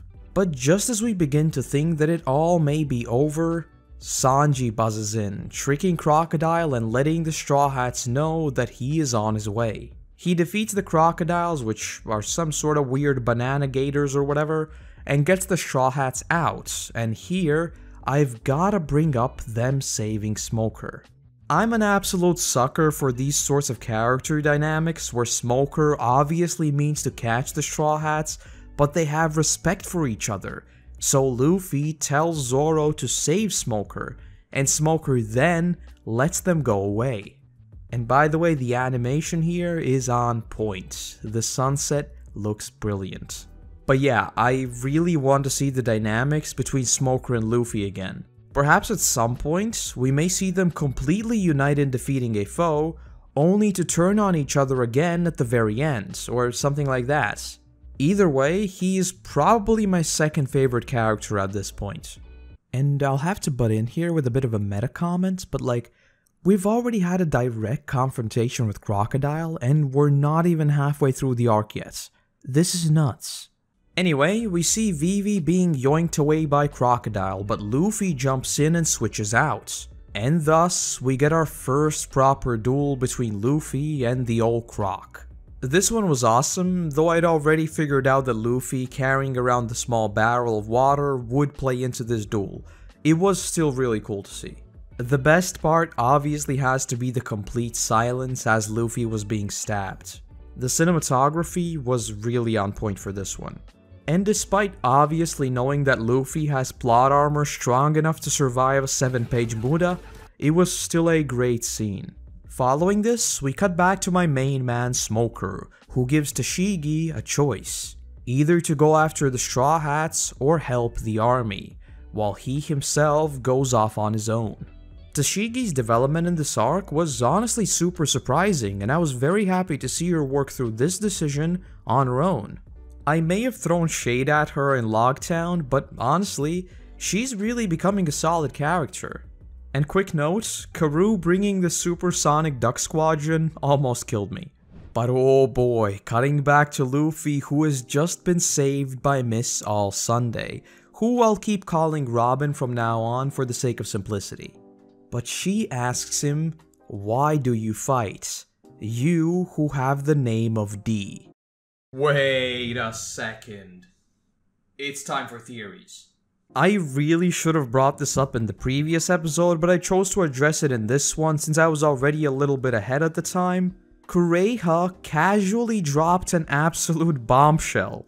The fact that Gold Roger is in fact Gold D Roger. So we now have Monkey D Luffy, Porgus D Ace, and Gold D Roger. The question I now have is how names really work in this universe. Is D kind of like their surname and that means they're related? That would be backed up by Ace being Luffy's brother, of course, but I'm not really sure on that. Though based on what Robin says here, it does appear to be almost like the Joestar birthmark, signaling that this person is not to be messed with. Though that would still imply that they are in some way related. At this point, I don't think we have quite enough information to piece this together, but oh boy, if we find out that there really is some sort of bloodline of extremely strong-willed people, and that Roger is like Luffy's grandfather or something, it would be pretty interesting to say the least. Alright, enough about that. Now I want to talk about what might just be my biggest problem with this entire arc, and honestly, I'm starting to feel like this problem isn't exclusive to this arc either. We see that Pell managed to survive his original quote-unquote death, which is okay, fine. But jumping ahead quite a bit, we will see him literally carry a bomb into the sky and blow up with it, yet he still miraculously returns. And then we find out that Igaram is also actually alive and it is just never addressed. I mean, did we not watch him literally disintegrate? One explanation that I would accept is that maybe Robin didn't actually kill either of them, but then why and how did Pell survive the blast in the sky? That had nothing to do with Robin. And the whole story part is honestly even beside the point. The problem I have is us being deliberately baited into thinking these characters die. One of you left a very good and insightful comment about this in the previous video, saying that death in One Piece always has to signify something and it is not to be taken lightly. And I absolutely agree that this is how it should be approached, and in a lot of cases, it has. Think Zoro and Kuina, Nami and Bellemere, etc. But in the case of Pell and Igaram, we were simply baited multiple times into thinking that they did indeed die, with absolutely no reasoning. Again, in story, you can explain a couple of them away through Robin actually being a good character. Like we saw the hands before Igaram's death, which would signify that maybe she did indeed save him, but from an audience point of view, I can't help but think that I should doubt every single thing from now on, even if we see their death on screen. And even taking Robin into account, my suspension of disbelief is still a little broken when a literal nuke goes off and a character somehow manages to survive it without the smallest of injuries. Yeah, I was honestly kind of burned by this aspect. And big thank you to Ellie Tours for the comment, by the way. But let's not dwell on the negative notes and move on. We see that the battle between the armies is now in full swing. Karoo is of course once again the absolute MVP, fighting through the pain and generally being an absolute Chad. But before we get into the smaller fights, we learn something that has huge implications for the future. The fact that inanimate objects can eat devil fruits. Apparently, it is a new technique that is unknown to most people, but it is somehow possible. This is again one of those things that going forward, I'll just have to keep in mind as a possibility that can crop up. But alright, let's get into the kinda but not really one-on-one fights. And we won't go through every single detail as we'd be here for just way too long. Firstly, Sanji vs Mr. 2 was really fun to see, especially the whole capoeira style fighting. And the end of the fight of them kind of respecting each other as fighters was a chef's kiss. Secondly, the Nami fight was also really interesting, especially when we get the flashback of her feeling guilty that she cannot fight. The whole showdown was obviously very comedy heavy, but I do think it was a good character building sequence for sure. Chopper and Usopp vs Mr. 4 and Miss Merry Christmas was probably my least favorite fight of all. The dynamic between Chopper and Usopp was on point, but I absolutely despised Mr. 4 and Miss Merry Christmas. So yeah, it kind of fell flat for me, especially with how dragged out I found parts of it. And also, they use metric, just saying. My favorite fight has to be Zoro vs Mr. 1. As usual, the cinematography here was absolutely on point, and his whole journey of taking his sword skills to the next level and being able to cut steel was yet another chef's kiss. This one was a real pleasure to watch, and once again it just cemented Zoro as my favorite of the cast so far. And the last one, which isn't really a battle per se, but is perhaps the most important one, and that is Vivi. It feels like I haven't really talked about her much this video, despite how centric the arc is on her, so don't take it as me pushing her story to the side. It's just a case of simply not being able to fit everything in. But we see Vivi finally break from that super overprotective state of thinking as she commands the army to destroy the palace. No one would obviously die, but she is blowing up thousands of years of history. I think her journey in this arc was written extremely well. Broadly speaking, she is the main character and receives a lot of screen time here, but despite being introduced just a few short arcs before, her story was extremely gripping the whole way through. It's also at this point when we get a brand new opening. And while I'd love to praise it for the absolute banger of a song that is the third OP, who in their right mind decided to add Robin into this OP? It's literally like we're watching them pretty much try to kill each other, and the OP has Robin be like, "Hi." I definitely saw a comment warning me about that, but I thought, you know, it's probably something minor that only becomes super important later and I wouldn't really notice. But like, they show her like 30 times. Why? Just move it like 3 episodes, come on. Anyway, getting back to the plot, we get to see Tashigi again, who runs into Luffy. Only this time, she understands that if they wish to take down Crocodile, she has to help him, and so goes against what she herself wants. She points him to Crocodile. Again, just building her up as a character. I'm definitely looking forward to seeing her pop up sometime in the future. And we also get the absolutely brilliant line of Luffy seeing the secret staircase and saying, "That hole, it looks gatorish," as he runs down it. Chef's kiss. I laughed harder than I'd like to admit at that one. The Luffy vs Crocodile fight was awesome, but even better was Vivi screaming from atop the clock tower. The constant tick-tock of Pel's death, which again wasn't actually a death, and the shot of her being almost tiny as if looking through a keyhole into a much larger world was on point. And the voice actress just screaming at the top of her lungs carried that desperation flawlessly. It was a really awesome moment for sure.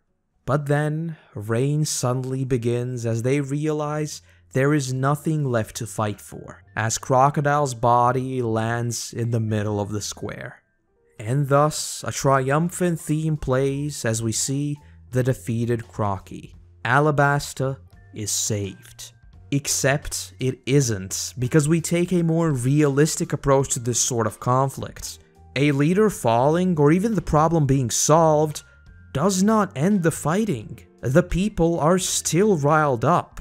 But then, the immortal Igaram returns with the boy who just saw Mr. 2 acting as the king, and telling people that it was Baroque Works who incited this violence. And now, with them finally realizing that they have been played all along, Vivi and Cobra go to address the people, as everyone finally just collapses. And now, the mission really is complete. The shot of them just straight up falling over of exhaustion as soon as Vivi leaves is very much deserving of these chef's keys. Soon after, the Marines move in, but Tashigi denies arresting the exhausted Straw Hats, which is again a massive win for her as a character in my book. And if that wasn't enough, we see her return to Smoker, where she straight up tells Smoker that she let the pirates go. And the scene of her trying to hide her crying while Smoker just tells her if she's frustrated enough to cry, she should just become stronger. Yes, I know, another chef's keys. And then we see the absolute corruption that is actually within the Marines, as they push the capture of Crocodile onto Smoker and Tashigi. With him being the absolute Chad that he is, he straight up calls them out on their and tells them that he didn't do it. And he even calls them out saying that his subordinate, that being Tashigi, is in tears because they couldn't. I mean, how can you not like this dude? Not only is he much complex than a simple quote-unquote good Marine, but he's also not afraid of calling out what is clear injustice and protecting his own allies. Not to mention the conversation to be had around the government covering up the true heroes of the story, etc. Cutting back to the Straw Hats, we see that Luffy is the only one that is yet to wake up. But when he does, he obviously asks for his hat, then breakfast, then his hat again, and then breakfast again. This gave me a very solid chuckle. Though, we do also have to talk about something that I haven't really brought up throughout the series yet. And that is how Sanji does sometimes act straight up creepy toward women.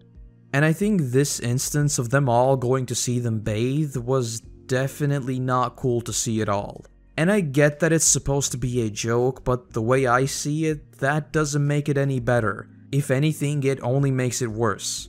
Especially with what's recently come out about the gaming industry, for example, I really don't think these sorts of things should be normalized, let alone in a series that can be watched by younger audiences.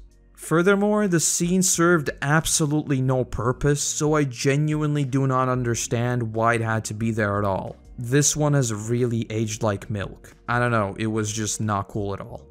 But returning to the plots, we see the updated bounties for the squad, with Zoro getting a cool 60 million and Luffy 100 million.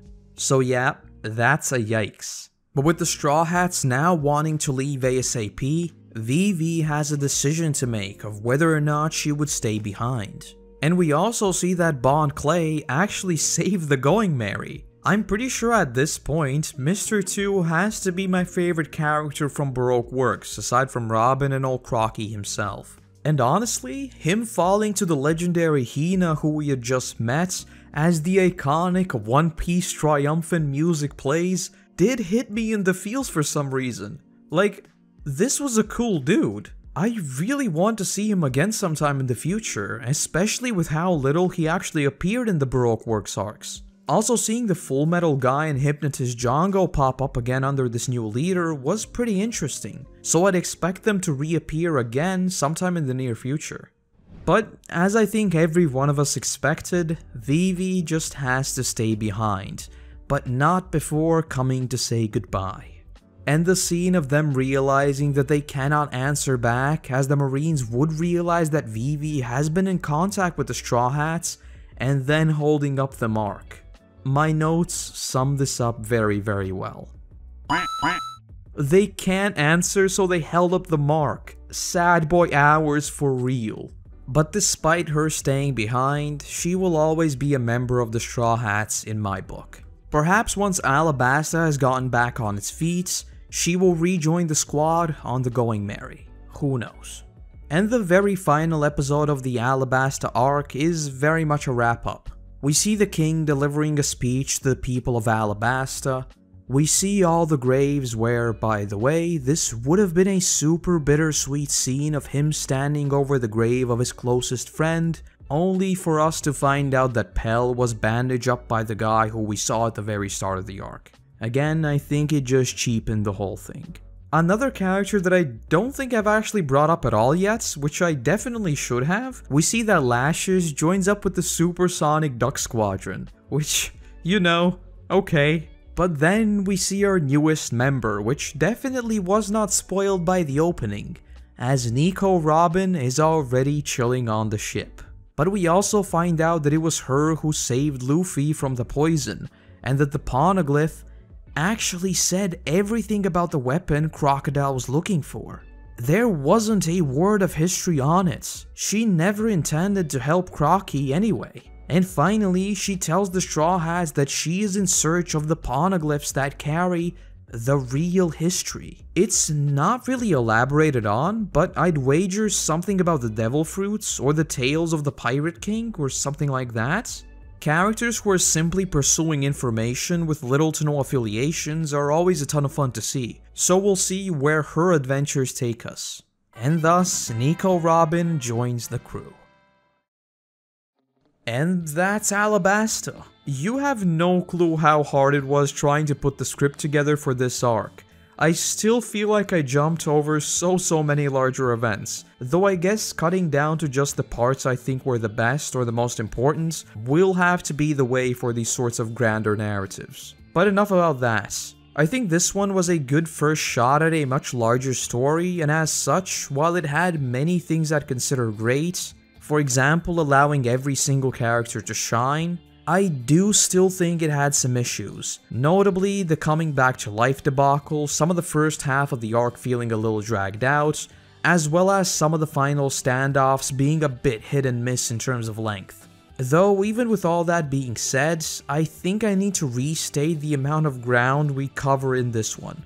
Even characters like Ace already seem long gone, but all of that happened in this arc. And thus, I think we will have our second ever upset of the tier list, as Alabasta will be taking the A tier and pushing everything else down a tier. As I've said in the few previous videos, short arcs are very tricky to rate since they have no room to make mistakes, yet these super grand ones do so much that the mistakes often don't seem as bad. But I still didn't find it as enjoyable as the S tier arcs. But with all that being said, let's delve into the surprisingly exciting filler arc of Post-Alabasta. Before we get any further into specifics, I gotta say these are the types of filler arcs I am all here for. Instead of simply telling a story that is in no way relevant to anything before or after in the arc, we see episodes that are mostly centered around the characters we already know. I also think this was a very nice change of pace from the climax in Alabasta. We had like 40 episodes of the story mostly actively moving forward, and then the latter half of those 40 episodes was all about the final battle. So switching to this much more introspective, low-stakes vibe was very enjoyable. But let's get into specifics. Every single one of these episodes pretty much focuses on a single character, or in some cases a couple. The very first mini-story we get is about Chopper, though the episode is also somewhat of an introduction to Robin, who had just joined the crew. Again, there's nothing super high stakes that happens here, we just get a little more of Chopper's backstory as he talks about the first time Doctorine got sick and how he had to treat her. The second episode is a Nami-centric one, where we get to see Bellamere again and how Nami had always been curious as to just what is out there. Also, the Amazon sales dude was a ton of fun to see, but he is of course just a catalyst for Nami's flashback. Again, just a nice mini-story. The third one is all about Sanji meeting a young marine chef, who shares his dream of finding the All Blue. Here we see Sanji becoming somewhat of a mentor to this boy and helping him impress his crew. This one was really something different and almost reminded me of the cooking battle back in Loguetown, so it should come as no surprise that I really enjoyed this one as well. The next one is very important in my book, as it is an Usopp-centric one, which also, kind of like Sanji's tale, is not a flashback and instead develops him through current events. I'd also say this was probably one of the most expansive stories in this mini-arc, as we see a new island that is home to a yearly fireworks festival. We learn that there's this little girl and her grandpa that are responsible for building all the fireworks on the island, which, no surprise, interests Usopp straight away. But we also find out that a tragedy happened last year, The girl's parents tried to build a massive firework, but it didn't work and resulted in their deaths. And so she wants to attempt to launch it, and Usopp is the one to help her. Once again, not a high-stakes story at all, but seeing Usopp empathize with this little girl and then ultimately fulfill her wish of launching this giant shell was a ton of fun to see, and the visuals were also pretty cool. The final episode of this filler arc is a flashback to Zoro, Johnny, and Yosuke as bounty hunters, explaining how they first met. Frankly, I'd love a whole spin-off based around Zoro's days as a bounty hunter, so again, it shouldn't come as a surprise when I say I really enjoyed this one. And I suppose this might be a little controversial since it is a filler arc, but it also recontextualizes the relationship the duo of Johnny and Yosuke have with Zoro, showing that they do really go back a long time. TLDR, more flashbacks please. And that's Post-Alabasta. This one was a super short arc at only 5 episodes, but I think it was a perfect breather after the intensity that we saw in Alabasta. As I mentioned, I feel like these sorts of introspective stories often work much better for filler arcs, as writing a side adventure that is designed not to impede on the main narrative will by default not seem important. I've heard that there are some that break that trend in the future, but so far, this one is definitely my favorite of the filler arcs so far. Hence, I think it is a very solid C tier arc. We've got a few more filler arcs to begin next video, so we'll have plenty of time to talk about my thoughts on filler, and when it really does not work. Overall, I am a little torn on the way I feel about the Alabasta saga if I'm being honest. For me personally, I don't think it had the highs that the East Blue had, most notably the events of Arlong Park, which were just simply brilliant, but the lows were in some cases just as low as the East Blue.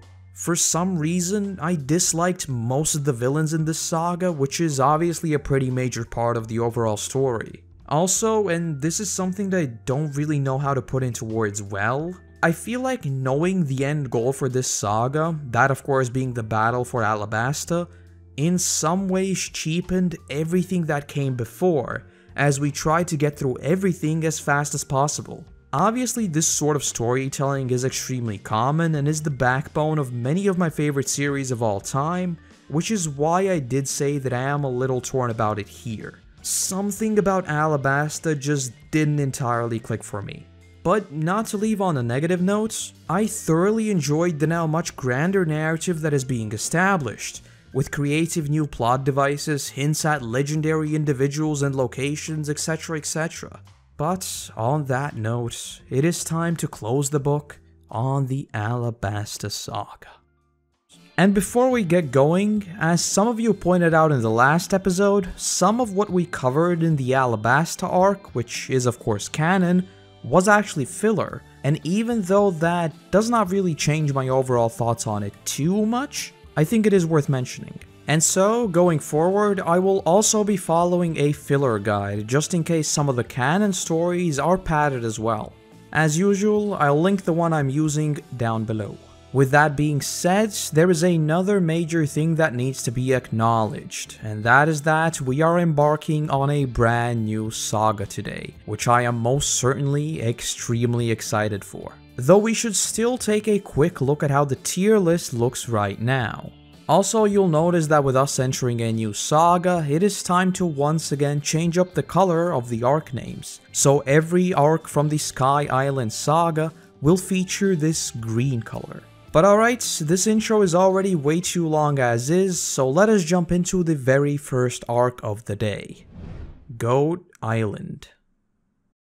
Yes, we are beginning with 2 filler arcs today, but don't skip ahead. I can't see stats by the way, as I've got things to say here. But we're getting ahead of ourselves.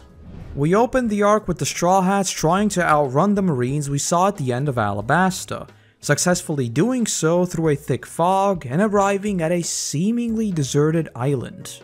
After making landfall, however, they learned that it is inhabited by a man named Zenny and his goats. Long story short, Chopper believes that Zenny is dying and the Straw Hats stick around to help him with some chores. And jumping ahead a little, Zenny was by far my favorite part of this arc. Learning of his backstory, that being this pseudo-pirate where he would lend them money, was super interesting. And this is also where the Marines come in, believing that the island holds Zenny's treasure. But I honestly feel like they contributed almost nothing to this one. They're simply a chasing force to get the Straw Hats out of there. In terms of events, this one is nothing to write home about, but Zenny, along with his crew of goats, was definitely the highlight. Seeing him fulfill his dream of becoming a pirate was just fun to see, and the pacing of it was also very good. The arc is just 3 episodes long, so the more character-centric story worked really well here in my opinion. And yes, that is Goat Island. Indeed a very short but fun one. As I said, I absolutely loved Zenny as a character. I am honestly a little sad knowing that most likely he will never appear again since he was introduced in a filler arc, but I really wish he would. I think there is plenty of story potential in this sort of lending pirate traveler. In terms of ranking, there may be some recency bias here, as I think it was Syrup Village which really sold me on One Piece in the first place, so it will rank basically at the same level as Syrup Village, a very solid D tier arc. But now, let us get on to Luluka Island. And before I say anything at all, this is the textbook example of why I think filler is often so disliked. I think watching these 3 filler arcs back to back was a very good example of different approaches to writing a narrative that is not a part of the main plot, and why some of them fail completely. Unlike Post-Alabasta, which was an introspective, character-focused arc, or the just covered Goat Island, which was a short and whimsical story of an old man fulfilling his dream, Luluka, for all intents and purposes, is written as a serious story. We won't talk about any of the events extensively, as they were honestly just plain nonsensical at times, but I do want to bring up a few of my biggest problems, and at least some parts that I enjoyed. The Straw Hats arrive at a town named Luluka, only to find out that this place is being ruled by a corrupt government, which extorts the locals out of their money for doing pretty much anything. We also meet Henzo, which is one of the highlights in this one. His character arc was magnitudes more interesting and impactful than the main plotline for me. Speaking of which, we find out that there's this mysterious rainbow mist that appears completely at random. Luffy, Henzo, Robin, and Usopp end up going into it, only for us to find out that there is apparently absolutely no way out of there, and that Henzo has been researching a way to get into this graveyard of ships, also known as Ape's Concert. Okay, the name is pretty cool.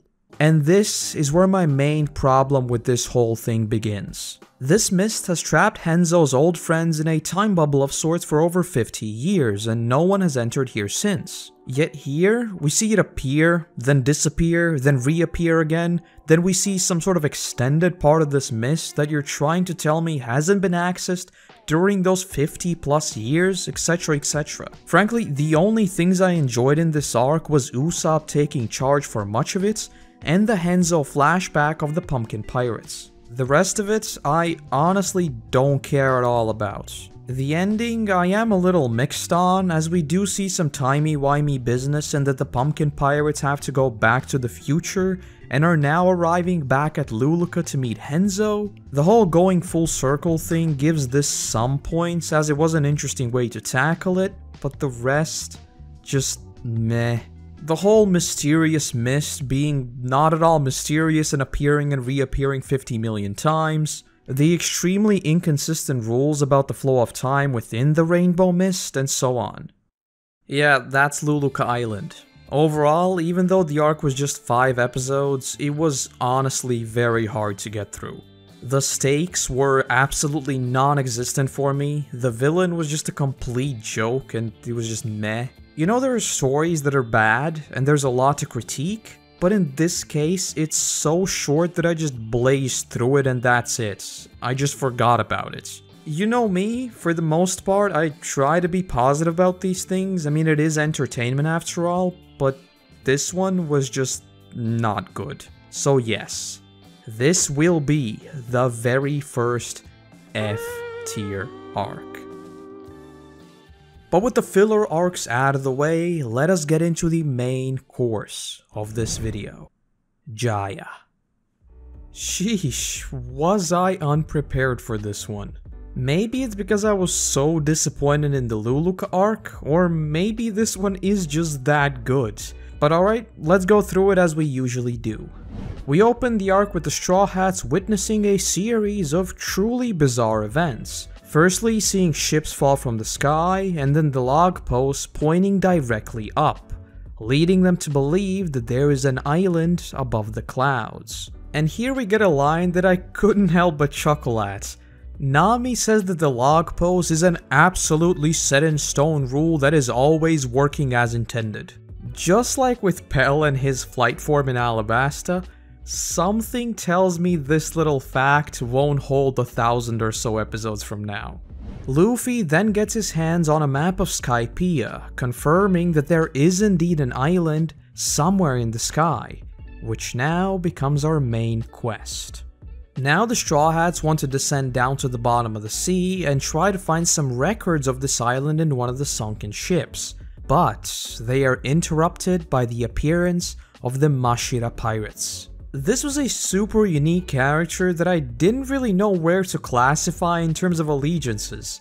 He was seemingly friendly, but at the same time threatened the Straw Hats, so I was a little bit torn. Later, of course, we will find out that he is indeed a pal, but we'll get to that in due time. The mission is once again interrupted by a massive turtle appearing and swallowing up the entire sunken ship.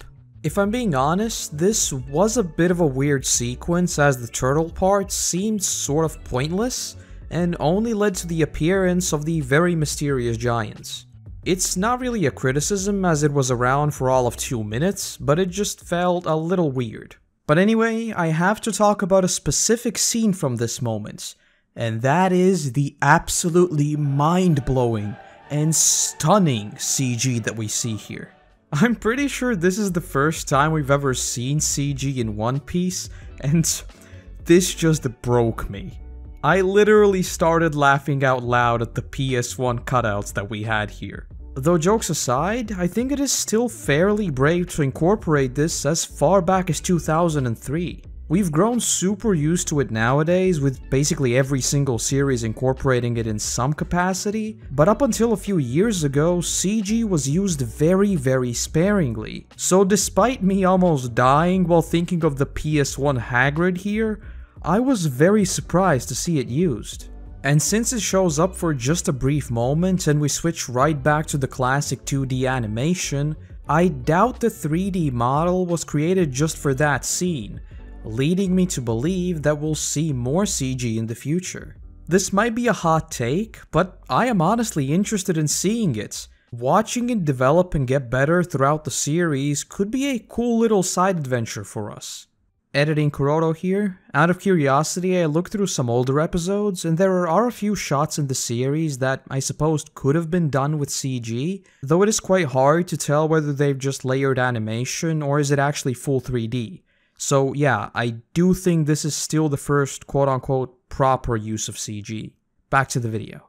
And it is at this point where this arc just goes absolutely crazy. We cut to Buggy and Alvida, who we obviously haven't seen for quite a while, and we then see Ace pop up on their ship, leading me to believe that all of them will play into the climax of this saga at some point. But then we get a particular line that once again sent my mind racing, and that is Buggy saying, "Never mess with the Whitebeard pirates. He's the only one who fought neck and neck with Roger." Wait a second. Please tell me we will get a flashback of this battle. You can't just tell me that two legendary characters, one of whom is no longer even around, already have fought and not show me that fight. I cannot wait to see this. Please. We then see the Straw Hats arrive at Mocktown, a town largely inhabited and run by pirates. Luffy and the rest of the gang head off to a bar to get some more info on the mythical Sky Island, which is where we unknowingly meet Blackbeard. It is only revealed much closer to the end of the arc, so right now, I had absolutely no clue who he was. But yes, this is indeed Blackbeard. I will get into my reaction to the reveal later, but honestly, I was a little disappointed by his look. I much prefer the very classic Blackbeard look of, you know, actually having a black beard. But we've obviously only just seen him introduced, so I wouldn't be entirely surprised if the reason why he didn't have the iconic look here was for the sake of the surprise reveal. But more on that later, and I guess we'll just have to wait and see. Just a few short moments later though, we meet Bellamy, a notorious pirate captain who's come to challenge Luffy with the intention of potentially recruiting him. This is followed by him smashing Luffy's face into the bar table, which escalates the situation as Zoro immediately draws his blade. Everyone is interrupted by Nami, however, asking whether they know how to get to Skypiea. And this is where things get very interesting, as they are laughed at and Bellamy goes on a monologue about how they are gullible children still pursuing some wondrous dreams. And during his speech, he just so happens to name a few locations that really felt more like hints rather than just random names he dropped. Specifically, he says City of Gold, City of Emeralds, and the One Piece. All of them have to be teasers for the future, right? But then, Luffy commands Zoro not to fight back. At this point, I was very conflicted. On one hand, I was like, what? Luffy not immediately blasting someone? This is way out of character, right? But with what we would see later, I think this moment is an absolutely wonderfully written one, as it showcases just how far Luffy has come as a character. Just like in Drum Kingdom once Nami was sick, Luffy knows that fighting here is pointless. Bellamy will obviously never see eye to eye with Luffy, so trying to find some sort of resolution here is just likely impossible. Instead, they simply stand there. Bellamy can feel like he won, but the Straw Hats know that they are the more mature party in this case. And speaking a little more broadly, most of the One Piece story has been about pursuing your dream. So finally seeing a character like Bellamy, who isn't just a baddie for one reason or another, and instead tries to directly call out their dreams as being childish, works perfectly in story in my opinion. So with all that being said, I think the inclusion of someone like Bellamy and Luffy not faltering in pursuit of his dream was very much a chef's kiss. And as if that wasn't already interesting enough, we see another interaction with Blackbeard. Again, keep in mind that at this point, I had no clue who he was, so him saying that the Straw Hats won the fight without ever throwing a punch had me very intrigued. My notes on this one simply say, hey wait, the cherry pie guy has much more to him, doesn't he? This was of course very much hinting toward this guy being Blackbeard, and I just missed it. Especially with the whole emphasis of him telling Luffy that the dreams of pirates will never end. And this scene, by the way, a chef's kiss indeed. Hello, another editing Koroto intermission. The amount of emphasis on the duality of Blackbeard and Luffy here is just insane. So I can't quite tell whether they'll be like very close allies or complete rivals. Either way, I am all in. Anyway, we then start hearing talks of a new ship, and oh boy was I excited. Just like with the outfit change back in Alabasta, these visual changes are so important in a long-running series, so I was all in.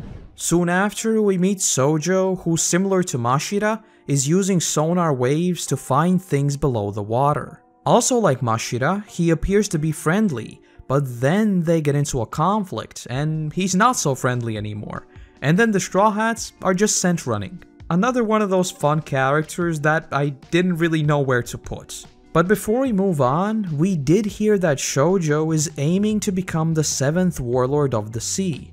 not knowing that it is actually Luffy who defeated Crocodile. Honestly, this is something that I didn't really think about. With the Navy covering up the fact that it was indeed the Straw Hats who took down all Crocky, no one really knows that it was Luffy, including all of these pirates we'll meet who want to replace the defeated warlord. This has very interesting implications that I am keen on seeing in the future, especially seeing how the rest of the world reacts to Luffy's bounty more than tripling after the Alabasta incident. Our search then takes us to Cricket, who tells us about the legend of Noland, a man who had seen several unbelievable things, including the Sky Island in question, but was laughed at by society for believing such things and ultimately executed for these treacherous lies. Cricket, however, explains that contrary to popular belief, Noland was actually an extremely honest person. But despite believing that Noland never lied, he wants absolutely nothing to do with the Mont Blanc family, and simply just wants to escape their shadow. I was already super vibing with this dude, but we even get a flashback of his crew leaving him alone 10 years ago after they accidentally made it to Jaya, once again laughing at Noland's lies. And we get the absolutely awesome line of, "This is a duel with the man who threw a wrench in my life." Chef's keys. Cricket is an absolute Chad. It is also of course at this point where we learn that he is indeed friends with both Shoujo and Mashira, revealing that their whole salvaging shtick is them searching for the sunk gold Noland spoke of. And yeah, I absolutely loved seeing these two back in the story. Their dynamic was on point, and I really hope they appear sometime post-Jaya as well. But before we get to Cricket's plan of helping the Straw Hats reach Skypiea, we get to see Hawkeye again. Oh boy, you know things are about to get very real when we see this guy. I'll have to butt in with a bit of a meta comment here. My hype levels were already near the peak, but we haven't even reached the best part yet.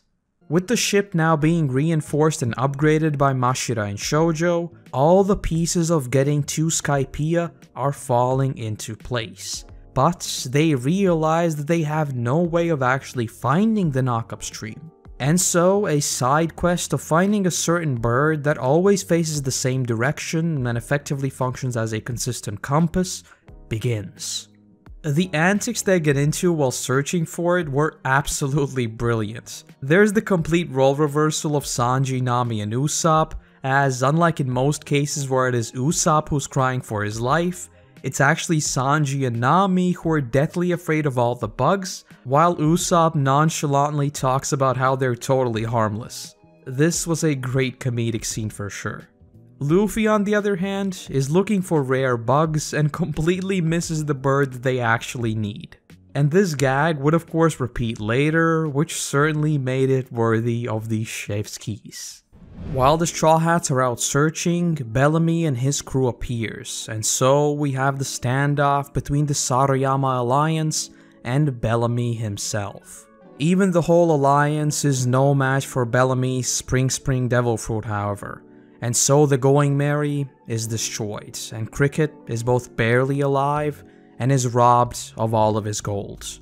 Once the Straw Hats return, we once again see just how much of a Chad Cricket is though, as he isn't even bothered about the gold and just wants Luffy to fulfill his dream. This is the point I talked about before, where my thoughts on the initial Bellamy interaction were flipped. Now, unlike what we saw at the bar, Luffy does have something to fight for, Cricket's gold. And so he goes alone to take care of Bellamy, despite already running short on time to reach the knock-up stream. This shot of him arriving and calling out Bellamy was absolutely awesome, by the way. And their fight was brilliant, as we see Bellamy go off on his rant about not believing dreams, etc, and then charging Luffy, only to be just one shot. And the scene of one of Bellamy's lackeys asking where does Luffy think he's going, just for him to turn around and calmly say, "The sky." Chef's keys. But one thing I want to mention before we move on, Why do you put spoilers in the title, One Piece? Can you please just not?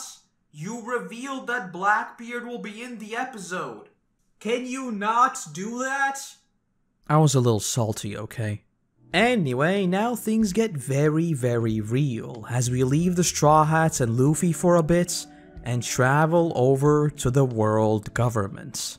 And oh, we are introduced to even more of the warlords, and we find out that this meeting's goal is to go after Luffy. In other words, all of these very notorious pirates and high-up members of the government want to get rid of the Straw Hats.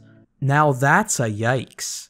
And lastly, on the side of the government, we meet Lafitte, who is looking to replace Old Crocky. This is an aspect of the story that I am very interested in seeing resolved. Who will become the 7th warlord? Very, very interesting indeed. Perhaps it may just end up being a character we know very well. Someone like Luffy, perhaps. Probably not. But he also says that he belongs to the Blackbeard Pirates. And we see that none of them are really aware of who Teach is. Which did put my mind to rest a little, as this does back up my theory of Blackbeard not really reaching his final form yet. But as if this whole world government business hadn't blown me away already, we then cut to Whitebeard and one of Shanks' men delivering a message. My notes when I first saw him literally say, "Geez, he is massive." And almost straight away we cut to the other side of this message, Shanks. Firstly, my notes again, Snow, and then Pog with about 50 O's. But we see that after Whitebeard ripped up the message, Shanks himself is going to meet him. Something very, very big is coming, isn't it? All of these major characters suddenly moving has to be hinting at something. But it is at this point where we get the bombshell. Firstly, we of course find out that this guy is indeed Blackbeard. My notes here sum up my reaction very, very well. Wait a second, the cherry pie guy is Blackbeard? He looks kinda whack. But we have another D. Don't take that out of context. As his name is Marshall D. Teach. I swear, by the time I'm finished with One Piece, the letter D will haunt me as much as those A's in The Walking Dead. But jokes aside, this very much backs up my theory of it being pretty much that Joestar birthmark type thing, as Blackbeard is supposedly super powerful. Though at the same time, Whitebeard does not have it, yet he is supposedly the same level of strength as Roger. Very peculiar indeed. Perhaps this is already telling us that Blackbeard is even more powerful than Whitebeard. Who knows? But cutting back to the Straw Hats, we see the new and improved Going Merry, now sporting literal wings. And we also get the awesome scene of Luffy already being late, but showing up saying that he would have been back sooner if he hadn't been looking for this super rare bug. This gave me a very solid laugh. But Luffy returns the gold to Cricket, and the Saroyama Alliance waves them off as they head straight for the whirlpool. Suddenly, however, Blackbeard along with a few of his guys appear, and he is blasted by the waves almost immediately, which was also a bit of a weird event. Was this to show us that he is bonkers enough to follow his mission, in this case hunting down Luffy, even straight into a whirlpool? I don't know, either way, I am absolutely looking forward to seeing him when and where he pops up next. But then, the iconic first OP, We Are, begins to play as the ship takes off into the sky. Next stop, Skypiea. And that's Jaya. An extremely surprising one to say the least, subverting my expectations in almost every sense. Starting from Bellamy, who I thought would be a bit of a weird adversary as Luffy didn't really do anything to him at first, which ended up being a far more nuanced way of showing us just how much he has matured, to the reveal of the world government, Blackbeard, and Whitebeard, not to mention details like Blackbeard also being one of the Joestars. I'm just gonna keep calling them Joestars, by the way, okay? So it should come as no surprise that I thoroughly enjoyed this one. If not for any specific large events, then just for the reveals and implications for the future of both this saga, as well as the story as a whole. It is also worth noting that, ignoring the filler we covered before, this is the first arc of the Sky Island saga, so much of what happened here is directly setting up the mega arc we'll be delving into next video. But with all that being said, Jaya will be taking the highest B tier, surpassing even Loguetown. Again, with how many characters we were just introduced to, something tells me the next couple of arcs will be absolutely brilliant. The recently covered Jaya arc telling the story of Cricket and his legendary ancestor Noland earned a very respectable high B. But, as you know, that was merely setup. So let us find out whether that was worth it, or perhaps entirely in vain, in Skypiea. Sheesh, did my thoughts on this arc flip back and forth? Yes, I am trying to build some intrigue here, but I'm also being completely honest when I say this one sure is a builder-up type of story. But alright, let us go through it as we usually do. We opened the arc with the exhausted Straw Hats after getting blown sky high by the knock-up stream. When they awaken, however, we see that the log pose is still pointing up, leading them to question where exactly they even are at this point. And I know we just started, but I do want to pause here for a moment and right away say that this arc really felt like a wild adventure in the best way possible. We had suddenly arrived at a completely foreign land. Or, I guess, not land? Anyway, from a story perspective, pretty much anything goes at this point. And so that wondrous feeling of exploration is very much here. And the thing with these sorts of stories where we suddenly depart from the quote-unquote real and enter a land of full-on fantasy is that you have to balance relatability with curiosity. That is to say, you can't really pull full-on sci-fi stuff without at least losing a part of your audience. While some will of course still love it, when you start throwing around completely made-up words, it's simply not relatable anymore. If you're into 4X games, I think there's a very good reason why the Civilization series is usually more appealing to people compared to something like Endless Space. The historical aspect is very important in establishing a baseline we understand. But alright, enough rambling about that. We see that the Straw Hats are quite puzzled as to exactly what is going on here, and so we see Usopp trying to go for a swim, which actually kind of works until he swims far enough to fall through the clouds. This one admittedly gave me a very good laugh. Soon after, the Straw Hats are interrupted by a mysterious mask-wearing dude, who we'd later find out is a Shandian warrior by the name of Wiper. For the sake of simplicity, I'll just call him by his name, even though he is still very much a mystery for now. But straight away, we see that we are really in a much different landscape, as Wiper single-handedly flies around the White Sea and fires a rocket launcher type thing, the likes of which we are yet to see. But just as he nears victory over the Straw Hats, a Sky Knight by the name of Gonfall manages to save them. This is where a bit of a running gag starts, as he hands them a whistle that is only ever to be used in the case of an emergency. Luffy, of course, wants to use it straight away, and it will of course pop up a few times later as well. Long story short, the Straw Hats still have a ways to go to arrive at the actual Sky Island in question. And again, the scenery of the White Sea and just the general vibe of this whole thing felt very cool. Express lobsters and sky walls and heaven's gates, it was all just very creative, and I couldn't wait to see more. They go through Heaven's Gate without paying the fine, and thus they become wanted, which is when we hear the first time God is brought up. After they arrive at Skypiea itself though, they meet a couple of very nice locals, Konus, and her father Pagaya. This is where we are introduced to yet another major plot device, the dials. I think this was a really creative way, in a bit of a roundabout manner, of getting modern technology into the world of One Piece. And, as I always say, with the introduction of such devices in a story as long as One Piece, these are the types of things you need to keep in mind going forward.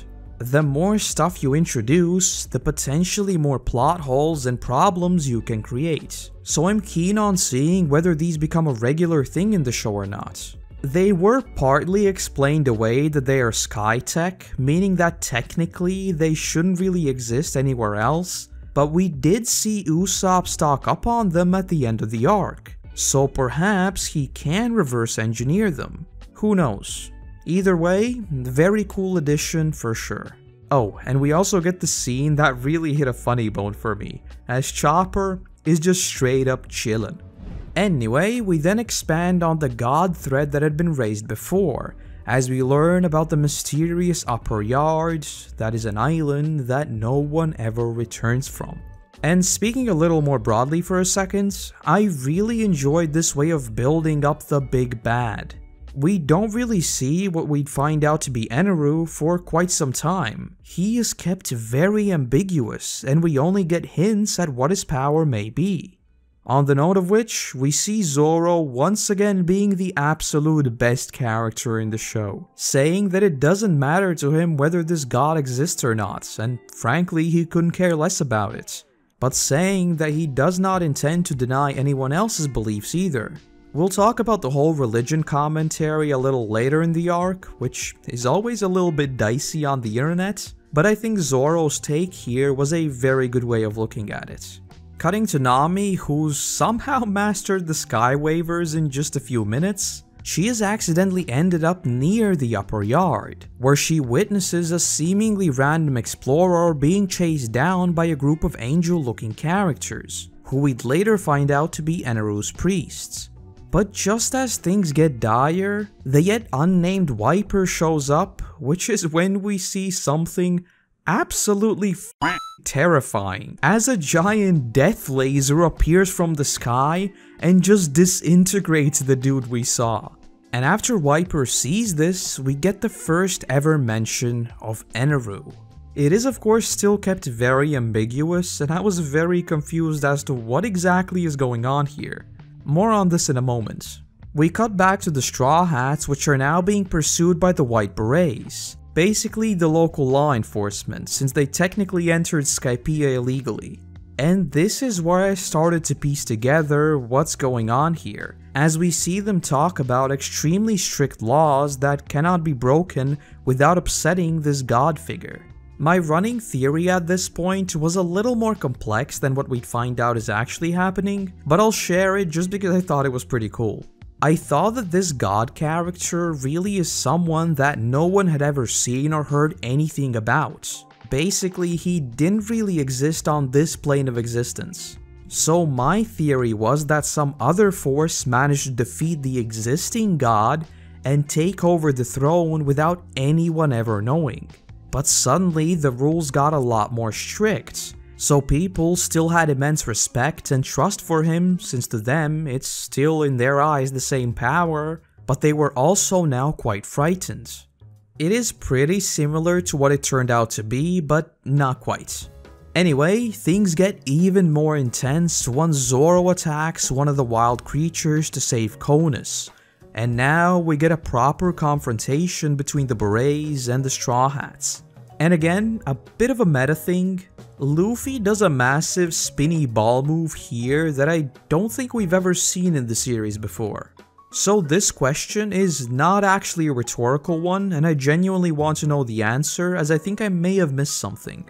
How much attention should I be paying to characters getting new moves? Is this sort of a soft magic system where they just acquire new skills over time and it's not really a big deal, or it's just that Zoro, for instance, had a massive focus on his mastery over cutting steel, etc., whereas Luffy just does it?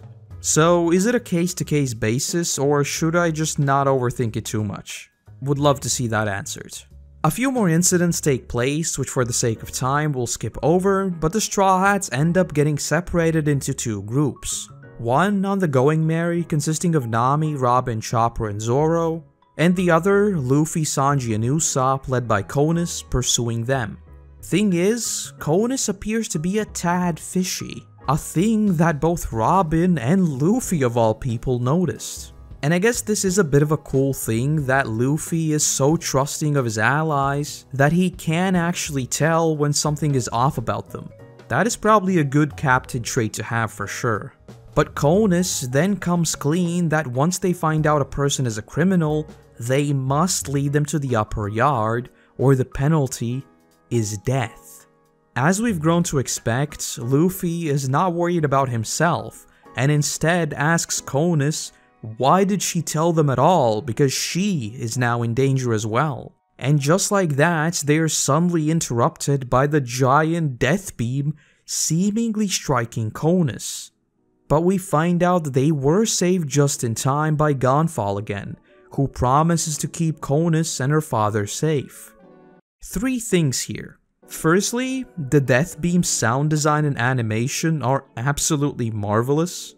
Second, how is this not the most overpowered thing ever? And we'll come back to this point. And three, we learn that Gonfall is, or at least was, God. So if you remember my theory from before, I was incredibly hyped at this moment, and the grander picture became much more clear. A short while later, Luffy's crew arrives at the island, and in short has to fight off a bunch of stuff. Meanwhile, the Going Merry crew is at the sacrificial altar. They figure out that it's probably not a great idea to stay here and start searching for a way out. And we get perhaps the best scene of all time, Zoro's Tarzan battle cry. This scene simply killed me. And like, a few moments later, we see Nami literally almost die, and Zoro just says, "That's what you get for not doing the ah." Zoro is on fire here. As for Luffy's crew, they learn of the 4 ordeals. Basically is the Resident Evil formula of each part of the map being commanded by one of the priests. They of course choose spheres, which is where we meet Satori. He manages to easily defeat them, and it seems like the fight is already over. Luffy has no chance against someone who can predict all of his attacks. This is of course where we learn of the mantra. And we'll have to take a step back for a moment, because I just want to talk about it here and not worry about it too much later on. But what is this mantra thing supposed to be like, and why is it so inconsistent? It never really gets explained. We only see that Eneru, the priests, and a few Shandians have it, but it's still super inconsistent. In this fight, we see that he is perfectly able to predict each and every one of Luffy's attacks, and we later see that you can somewhat tell where and who people are. And I suppose Eneru's time prediction of how long the battle will last is also a part of the mantra? But when we see the fight between Chopper and Gedatsu, he doesn't use the mantra even once. And again, it ultimately served no real purpose aside from the very few convenient times. I don't know, it just seemed a little bizarre. I'm not ruling out the possibility that it will get explained at some point, as I think the ability to perfectly predict moves is incredibly powerful, but right now, yeah, I've got no clue what it's supposed to be. Cutting back to Luffy's gang, we see both him and Usopp do the ah, which again, gave me a very good laugh. But as their ship floats away, it seems like they are completely defeated. We then cut to Gonfall, where I really enjoy the conversation he has with Konus and her dad. While talking about the conflict, he says that if you kill someone in a war, you're a hero, otherwise you're just a plain criminal. I think this was a surprising bit of maturity when talking about wartime and how we generally perceive these sorts of things, especially with the narrative that we'd be seeing throughout this arc. At the end of the day, murder is murder, and in almost all cases, such conflict is not really justified by any quantifiable reason. More on this later. but he mentions that he had a pirate friend 20 years ago. Obviously this is confirmed by the end of the arc, but at this moment my eyes lit up with the thought that this must be Roger, right? And of course, it was. Perhaps I am overgeneralizing it at this point, where the mention of a cool pirate guy from 20-ish years ago is automatically Roger, but I mean, it has to be, right? This brief moment of peace is interrupted as Gonfall is called upon Chopper, however, who's been targeted by the priest named Shura. The battle between them was really cool to see, as both of their abilities were super strong. But ultimately, Shura defeats them and they both fall into the waters below. The shot of them floating to the bottom, by the way, a chef's kiss. They are of course then saved by a flock of southbirds, but they are taken out of the battle for quite some time. We then cut to Robin, Nami, and Zoro, who find the other part of Cricket's house. This was a really cool addition that I am super glad we saw. Yes, it could have just been left as an ambiguous thing somewhere in the jungle that we technically knew existed, but I think actually seeing it was a great move. And we even get a super brief flashback of how the island was ripped apart. Really enjoyed this one. A while later, everyone returns to the ship just as Luffy's squad arrives, and so the Straw Hats have reunited. They share all the information they've gathered and the quest to find the City of Gold begins. The scene of them chilling with the Cloud Wolves was on point, by the way. On the other side of this conflict, we have the first ever appearance of Eneru himself. And sheesh, is the setup here strong. He allows the priests to traverse throughout each other's zones and essentially creates a battle royale match. He also drops the word Maxim, which, needless to say, had me rattling my head as to what exactly is he talking about and what is this land of dreams. On the side of the Straw Hats, someone has repaired the ship and has restored it to how it looked before, i.e. no wings, etc. And again, this is not a rhetorical question. Did I miss it, or was this not talked about again? Who exactly repaired it? Obviously, if it will pop up in any way in the future, don't tell me, but this is very mysterious, especially the restoring it to the original look part. There are not a lot of people who knew how it looked like, right? But now that the Battle Royale is beginning, we will have to change up the pace a little, as these episodes are absolutely packed with events. But before we get to those, we do get a new OP, which this time I waited until the end of the arc to watch, because you know, they like to spoil something as little as a villain joining the crew. Yes, still salty. And this one really slaps. I think I still prefer the third one, but this is a really good one. I especially enjoy the whole paper cutout visuals, these look very crisp. But as we talked about last episode, there is also a bunch of CG in this one, and again, I know this is a bit of a hot take, but I want to see more of it, just to see it develop throughout the years. Returning to the plot though, we hear a bit about Sky Warfare, which again, I liked a lot. Just like I talked about before, it was the perfect balance between things we know and understand from the real world, and some creative fantasy elements. I think the reason why it works so well is because it is basically just tech that is used creatively. Nothing else, there really is no magic or anything else. As for Mantra, even Gonfall himself says he has no clue how it works. Guess that makes two of us. And very quickly, I never thought I'd be talking about a recap part of the episode, but the straight south part as they just fly across the map in random directions gave me a very good and surprising chuckle. This one is very much in line with what we've grown to expect from the Straw Hats, isn't it? And just a little while later, we get another very comedic scene. The sad Chopper rant while he's walking past Gedatsu. Something about him just non-stop ranting just killed me. And yeah, this is also the fight I talked about before. It's certainly a great one in terms of Chopper's developments. In fact, I think it is his first proper solo fight, and the music from Drum Kingdom kicking in was an awesome touch, but the mantra just not existing here was a tad weird. Oh, and him being called a raccoon dog was just plain cruel. But it didn't stop me from laughing though. What follows is a scene that made me rewind the episode, as Eneru himself just pops up in front of Usopp and Sanji. Frankly, there is no fight. Usopp and Sanji are taken out in a second, and that's that. Needless to say, a very strong introduction to his fighting capabilities up close.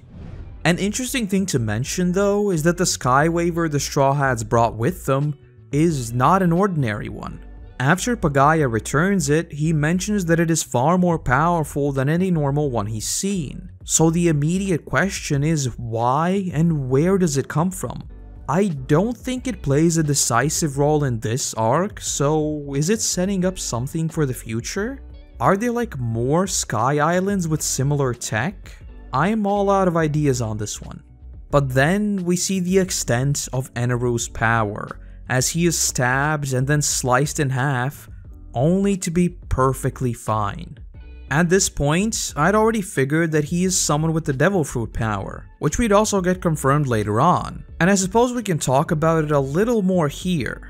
And the first question I have is if he was born atop Skypiea, where did the Devil Fruit even come from?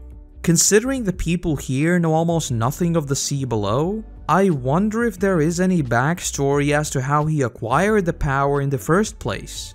And also, why does he have the mantra?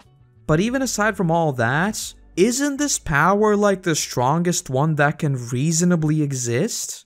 I mean, he can transform into lightning and command it over vast distances, right? But a lightning discharge travels at like what? 400,000 kilometers per hour? That's almost Mach 352. So why exactly does he need a ship again?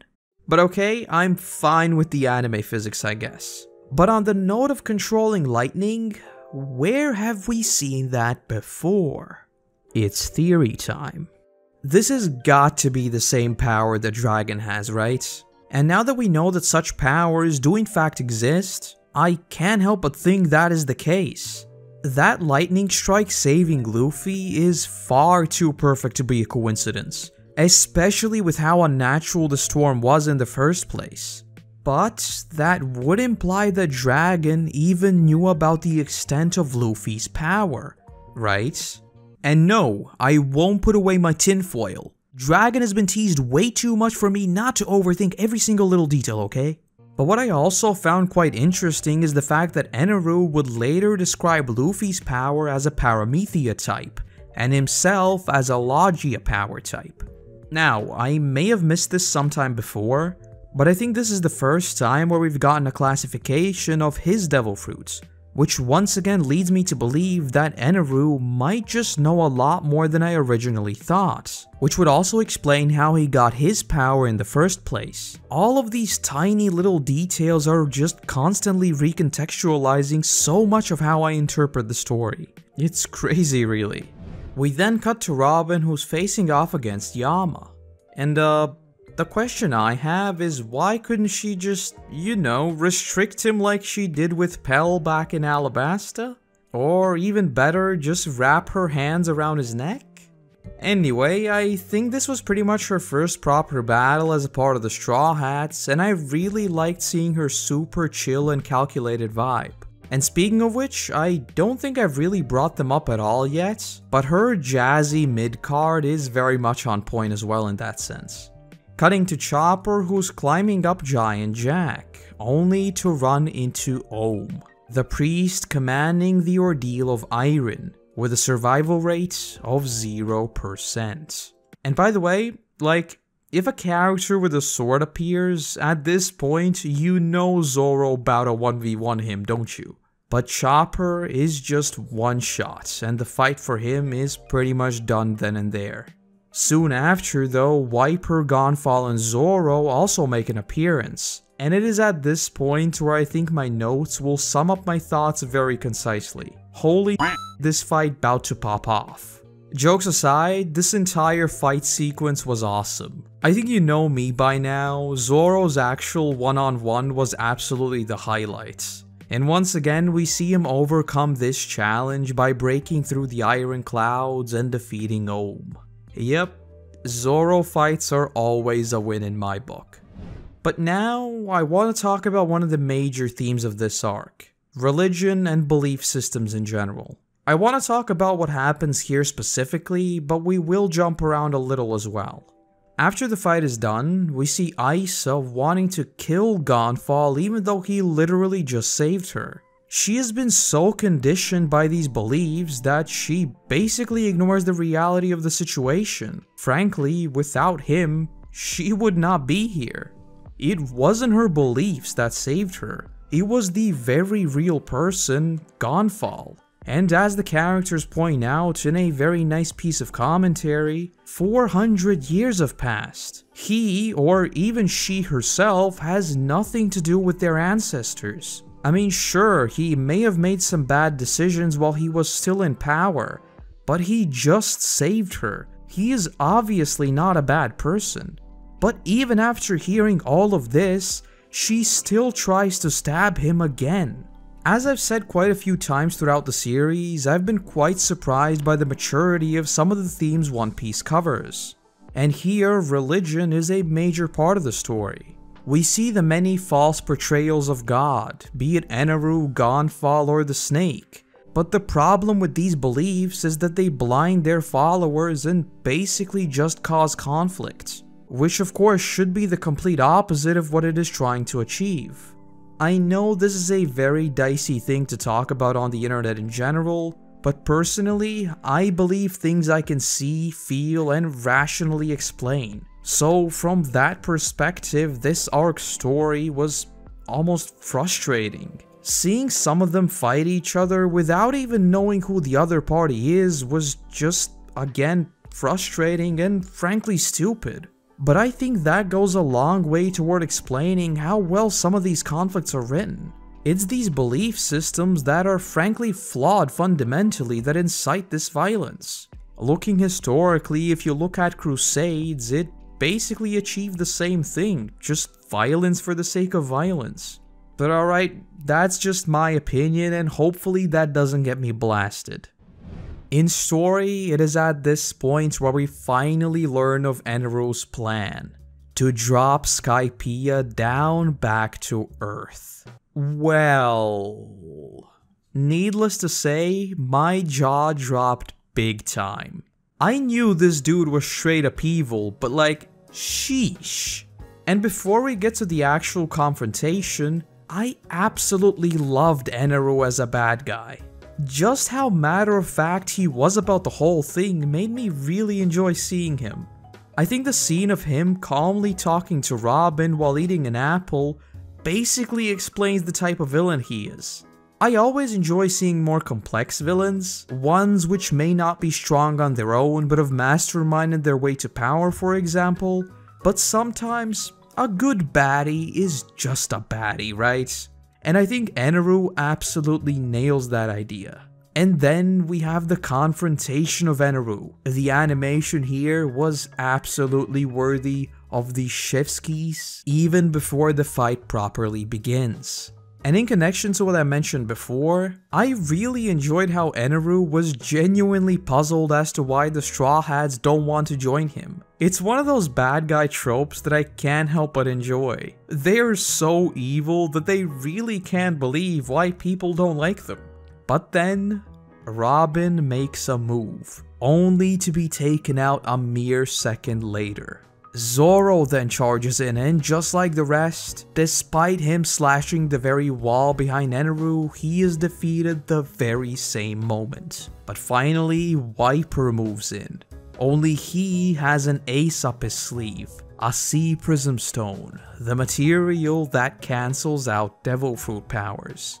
I've gotta be honest, I absolutely love the idea of the Straw Hats not being the ones to take out the villain. That would have been a very awesome surprise, but of course that is not what happens, as Wiper activates the reverse dial and effectively removes himself from the fight. Eneru drops to the floor, seemingly defeated, only for him to compress his own heart and literally come back to life. Now that is a chef's kiss moment. Though at the same time, the reverse dial is a bit inconsistent because it literally blasted a hole in the giant jack later, but here it just dropped him to the floor. But anyway, Zoro then manages to get his hands on the sea prism, and just like that, he is once again one-shot by Eneru. The fight here is done, and Eneru is the victor. Yep, another chef's kiss. But then we are taken to see his ship, which again, he can travel around 335 times faster than the speed of sound, so I don't know why he even needs it, but fair enough I guess. But cutting back to the battlefield, the next scene really hit different for some reason. After Luffy finally makes it out of the snake, he arrives to see everyone lying on the floor defeated, and he walks up to Zoro asking, "How could this have happened with you here?"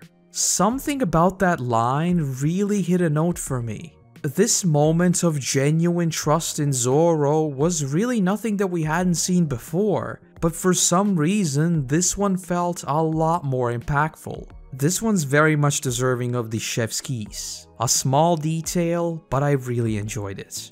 And a few quick things to mention before we get to the final battle. We get to see a little more of how much the citizens have been brainwashed into believing this whole thing of Eneru's judgment being final and always just. But more importantly, we see the White Berets redeemed, as they explained that the reason why they imposed such strict rules was actually to protect the locals from Eneru's violence. This was a nice plot thread that I really enjoyed seeing resolved, and now they too will play a major part in the final act of this arc. As for the final fight, I'll go over it very briefly and only mention what I thought were the most important moments, as it is quite long. Firstly, and this has nothing to do with the fight, but I thought the ship was powered by lightning. So what's up with the smoke? Anyway, I really enjoyed the almost JoJo reveal of Luffy just not paying attention, and that being the way to bypass the mantra predictions. Though what I think is the most important realization that I had while watching this, and I know I've talked about this before, is how much I hate the whole immortal characters thing in One Piece. I genuinely believe that the defeat here was handled perfectly. We see every side of it, people desperately trying to flee, the Straw Hats going down one after another, etc, etc. It was a complete depart from the usual trope of the fight being won just in time, and I loved the chaotic nature of it. But at the back of my mind, I always knew there are no real stakes. Throughout the entire arc, we see Isa say multiple times, "Oh, there are only X voices that remain." And that would be so much more impactful if there were ever any real consequences. Take Wiper for example. We heard so much about the reverse dial being pretty much suicide. Wiper uses it once, okay, gets injured and it's fine. Then we hear that he absolutely cannot use it again or else. But he does, and he's just fine. Imagine how tragic of a moment it would have been if he were to use it and Eneru just came back to life. Don't get me wrong, I still enjoy seeing everything go down, even if I know that they'll be fine afterwards. I can still get caught up in the action, but that thought is always at the back of my mind. It is a shonen and I get that, but I always prefer stories where there really is a sense of danger to battle. For another example, there's the absolutely brilliant sequence of Sanji showing up to save the day, and then getting absolutely blasted by Eneru. Again, the cinematography, the story implications, the sound design, everything here was just a chef's kiss. But it wasn't any different from Sanji being knocked out by a coconut falling on his head. So whether he is struck by lightning, slashed by a sword, drowns in water or anything else, it doesn't really matter, he'll be just fine. I know I'll catch some flack about this, but those are just my thoughts. Alright, enough ranting. Now I want to talk about the part you know I absolutely loved. The Nolan flashback. Just like the Chopper one, I genuinely enjoyed this one so much that I don't really have any notes aside from a few sentences that I will read to you. They are quite emotionally charged, so be ready. Wait a second. So the reason why Nolan was not trusted and was then executed is because he kept searching for his friend?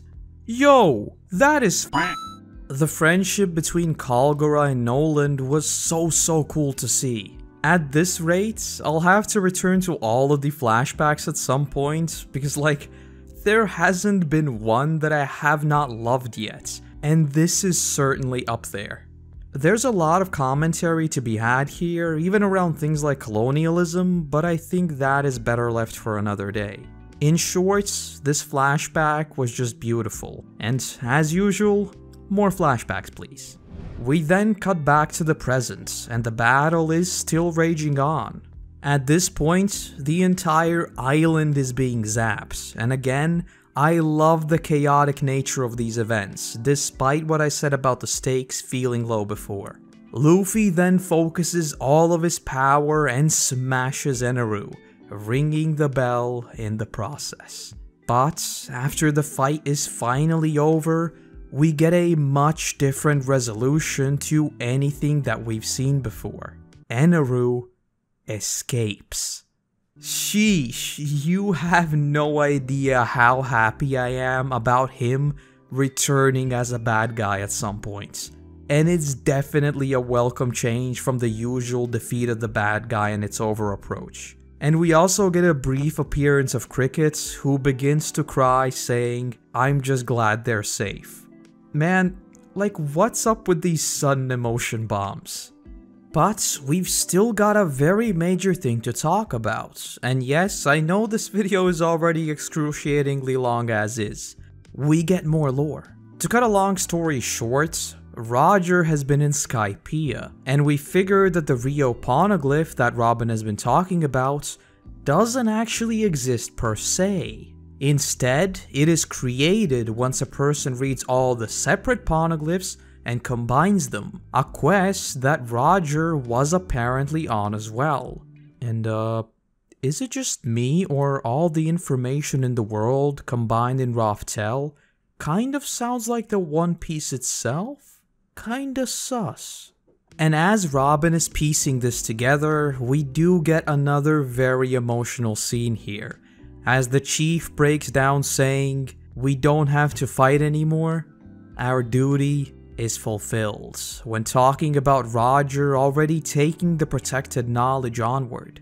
This was a super beautiful and almost cathartic scene that I really enjoyed. But the final moments on Skypiea are exactly what you'd expect from the Straw Hats. Luffy wants to steal their gold, while the locals want to reward them.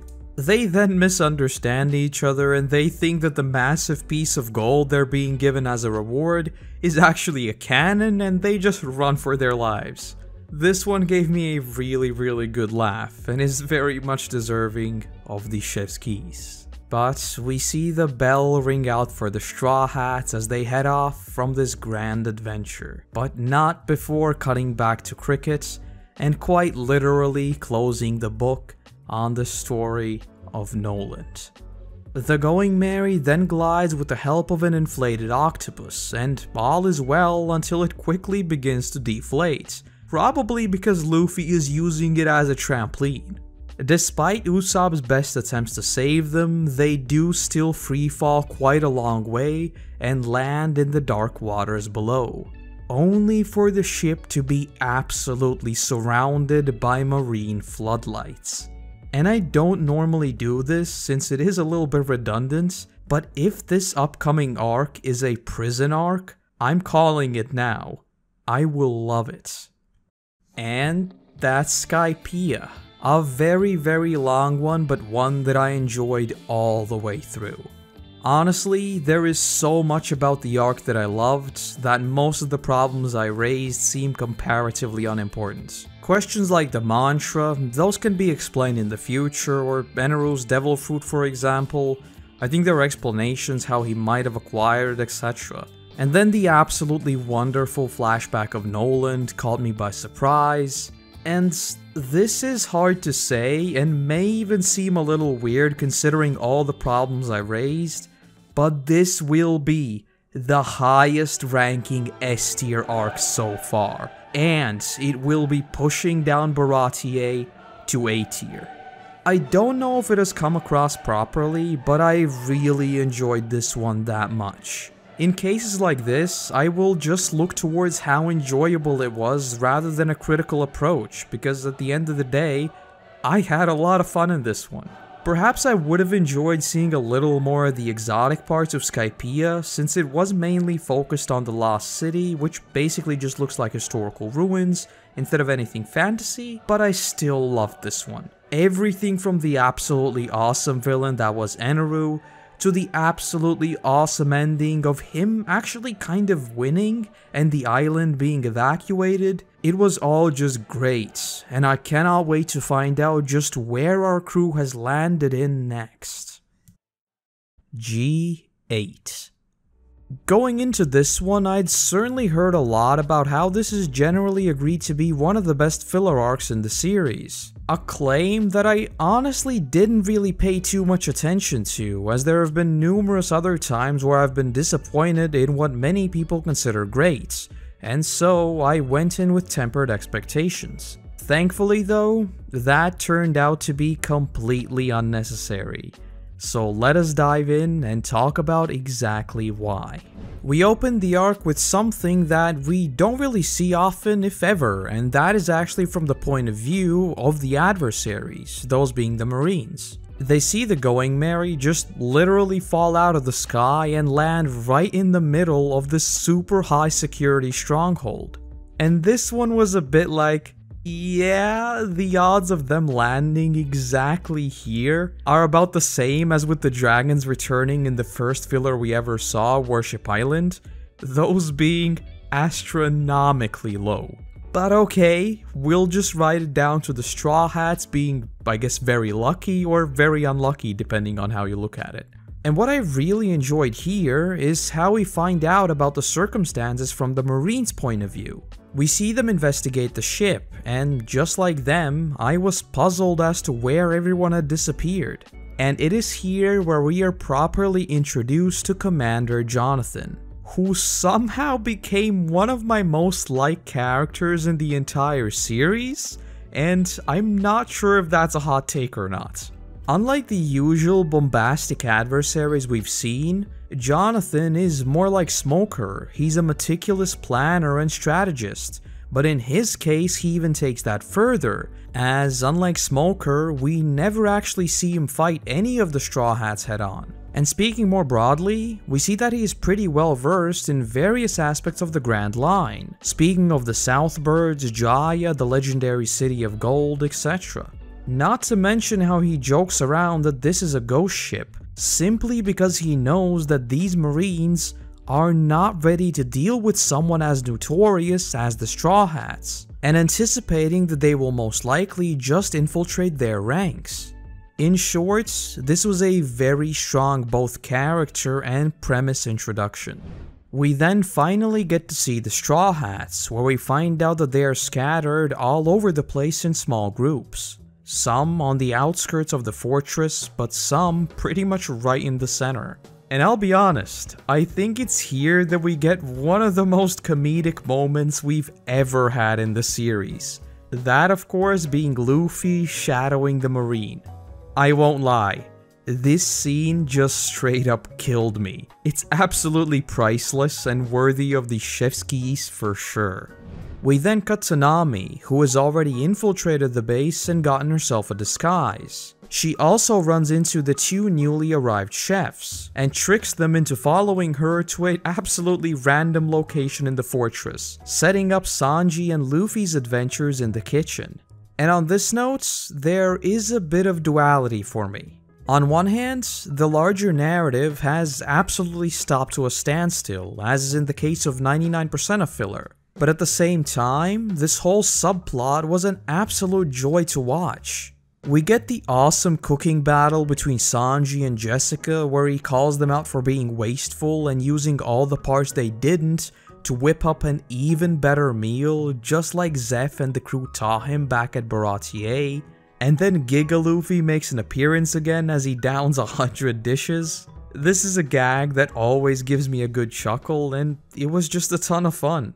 And I suppose in a way, despite the One Piece narrative not really moving forward, there is a discussion to be had here around how Jessica and the Marines approach their cooking after they find out that Sanji is indeed a pirate. Jessica bans the use of his recipes simply because, again, he is a pirate, bringing up the question of how do you separate the art from the artist. This is a particularly interesting topic nowadays, once we take a retrospective look at some older material that is admittedly very problematic in many ways. For instance, if you look at H.P. Lovecraft, his work has issues in more ways than one. The most prominent being his racism is just rampant throughout the writing. But at the same time, the quote-unquote good parts of his writing have shaped cosmic horror as we know it today. So how should you feel about that, even the whole genre? Ditto for Rowling. For many, including me,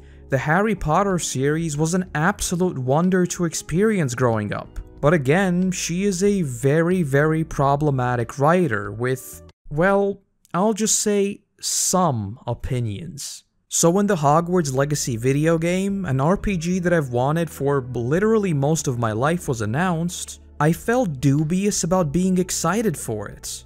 Despite it being developed by obviously completely different people, it is still a part of her franchise, and indirectly, I would be supporting a highly problematic person. In One Piece, that isn't really played up to the fullest, as we know that Sanji isn't really a hateful person like the others I've brought up, but I think the same situation here applies, as from the Marines' point of view, he is a pirate, all pirates equal bad, so Sanji equals bad. And thus, there is this conflict of interest between adopting his methods, which have been proven, and disregarding them on the basis of him just being a pirate. As I often do, that might just be me reading into a super minor detail way too much, but I really enjoyed this one. We then cut to Zoro, who is trying to get his swords back and gets caught in the process. And thus, the first member of the crew has been captured. On the flip side, Chopper and Nami have successfully disguised themselves as doctors, but not before Chopper once again being called a raccoon dog. Rude. And here, we get to see something that has been fairly rare so far. Actual agency from Chopper. Unlike him just being thrown into the problem, here, he himself chooses to confront it, as he sees that Kabato is not suited to handle the patients, even feigning just at the sight of blood. And so, he goes against Nami, a character that is notorious for being able to convince other members of the crew, and carries out his duties as a doctor first, and only then worrying about his own safety. And keep in mind, this is Chopper we are talking about. He is very much a scaredy cat, so for him, this is very big. Oh, and after the successful surgeries, he is once again called a raccoon dog. Rude.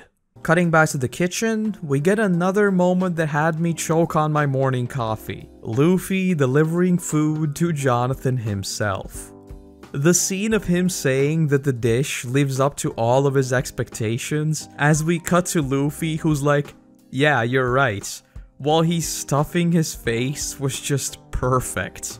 And then the whole shtick of him trying to stab one of the meatballs as they just get yoinked by Luffy was very much a chef's kiss. Meanwhile, Usopp has found the Going Merry where he meets up with the engineer Mikao. Problem is, due to the suspicion of the Straw Hats infiltrating their ranks, he is taken to be questioned by Joseph. Hello, this is Editing Koroto butting in. I have no idea what happened in my brain, but I call him Joseph instead of Jonathan a few times. I blame too much JoJo.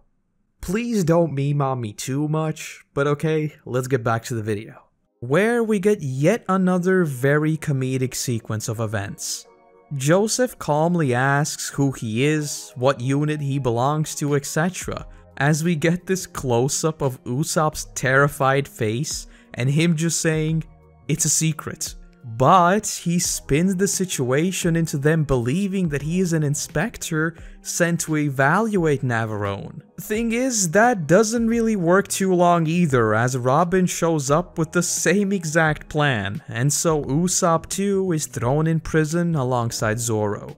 But even when being thrown into prison, Usopp still manages to pull some trickery, as he convinces the Marines that the actual real inspector is a member of their crew. This whole plan, although somewhat failed due to Robin and all the other shenanigans, was a very clever move. Major props to Usopp on this one, that was some fast thinking. On the side of the Marines, we see Jonathan ponder why there has been so little movement from the Straw Hats, wagering that it may be because the others are yet to find the prison, and so he sets up a plan to guide them there. And again, this was a perfect example of Jonathan leveraging his knowledge of the home court. All of his actions are much more planning-centric rather than direct confrontations, which is always a win in my book. But cutting back to the jail cell, we get a bit of a bizarre interaction between Mikao and Usopp, as he asks whether the person who repaired the ship came out of the mist. Wait a second. Is this an instance of canon stories being retrofitted into filler arcs? This is very much a question that has been unanswered. So what's up with Mikao bringing it up here? Very sus to say the least. And what's up with this mist? Please don't tell me it's another rainbow mist. I do not want that ever again in my life, thank you. A short while later, Sanji and Luffy arrive to get Usopp and Zoro out of the cell. And this is where I began to notice a bit of a weird trend, and that is who gets to use the impact dials. Firstly, and I honestly think this is just inconsistent writing, we see Sanji using his hand to activate the dial. It obviously turns out not to have been an impact dial, but still, Sanji doesn't use his hands, right? The whole fighting with his leg shtick is because he is afraid of damaging his hands and not being able to cook, right? So yeah, I do think this is just some sloppy writing. But the other, Usopp is the one to use the impact dial multiple times. But we have Luffy, whose body is literally made of rubber and can absorb the hits very easily? So why is it Usopp again? Usopp stepping up and using them is certainly a big deal in terms of his character, but from a more rational standpoint, I don't see why they don't leverage Luffy's near immunity to that sort of blunt/impact damage. But, a little more broadly speaking, I think if this is the biggest problem I have with this arc, that says a lot about its quality. With the Straw Hats now out of the jail cell, it's time for Nami and Chopper to slowly think about regrouping with them as well. And we get the brilliant moment of Chopper just straight up telling her, "We are the pirates." But despite the initial shock, she does feel indebted to Chopper and tells them that she'll show them the way to the docks. Thing is, everything is still going according to Jonathan's plan, as almost every member of the Straw Hats runs straight into a massive ambush. And it's here where we get another absolutely awesome moment, as Dr. Kabato tricks the Marines into thinking that they've been taken hostage.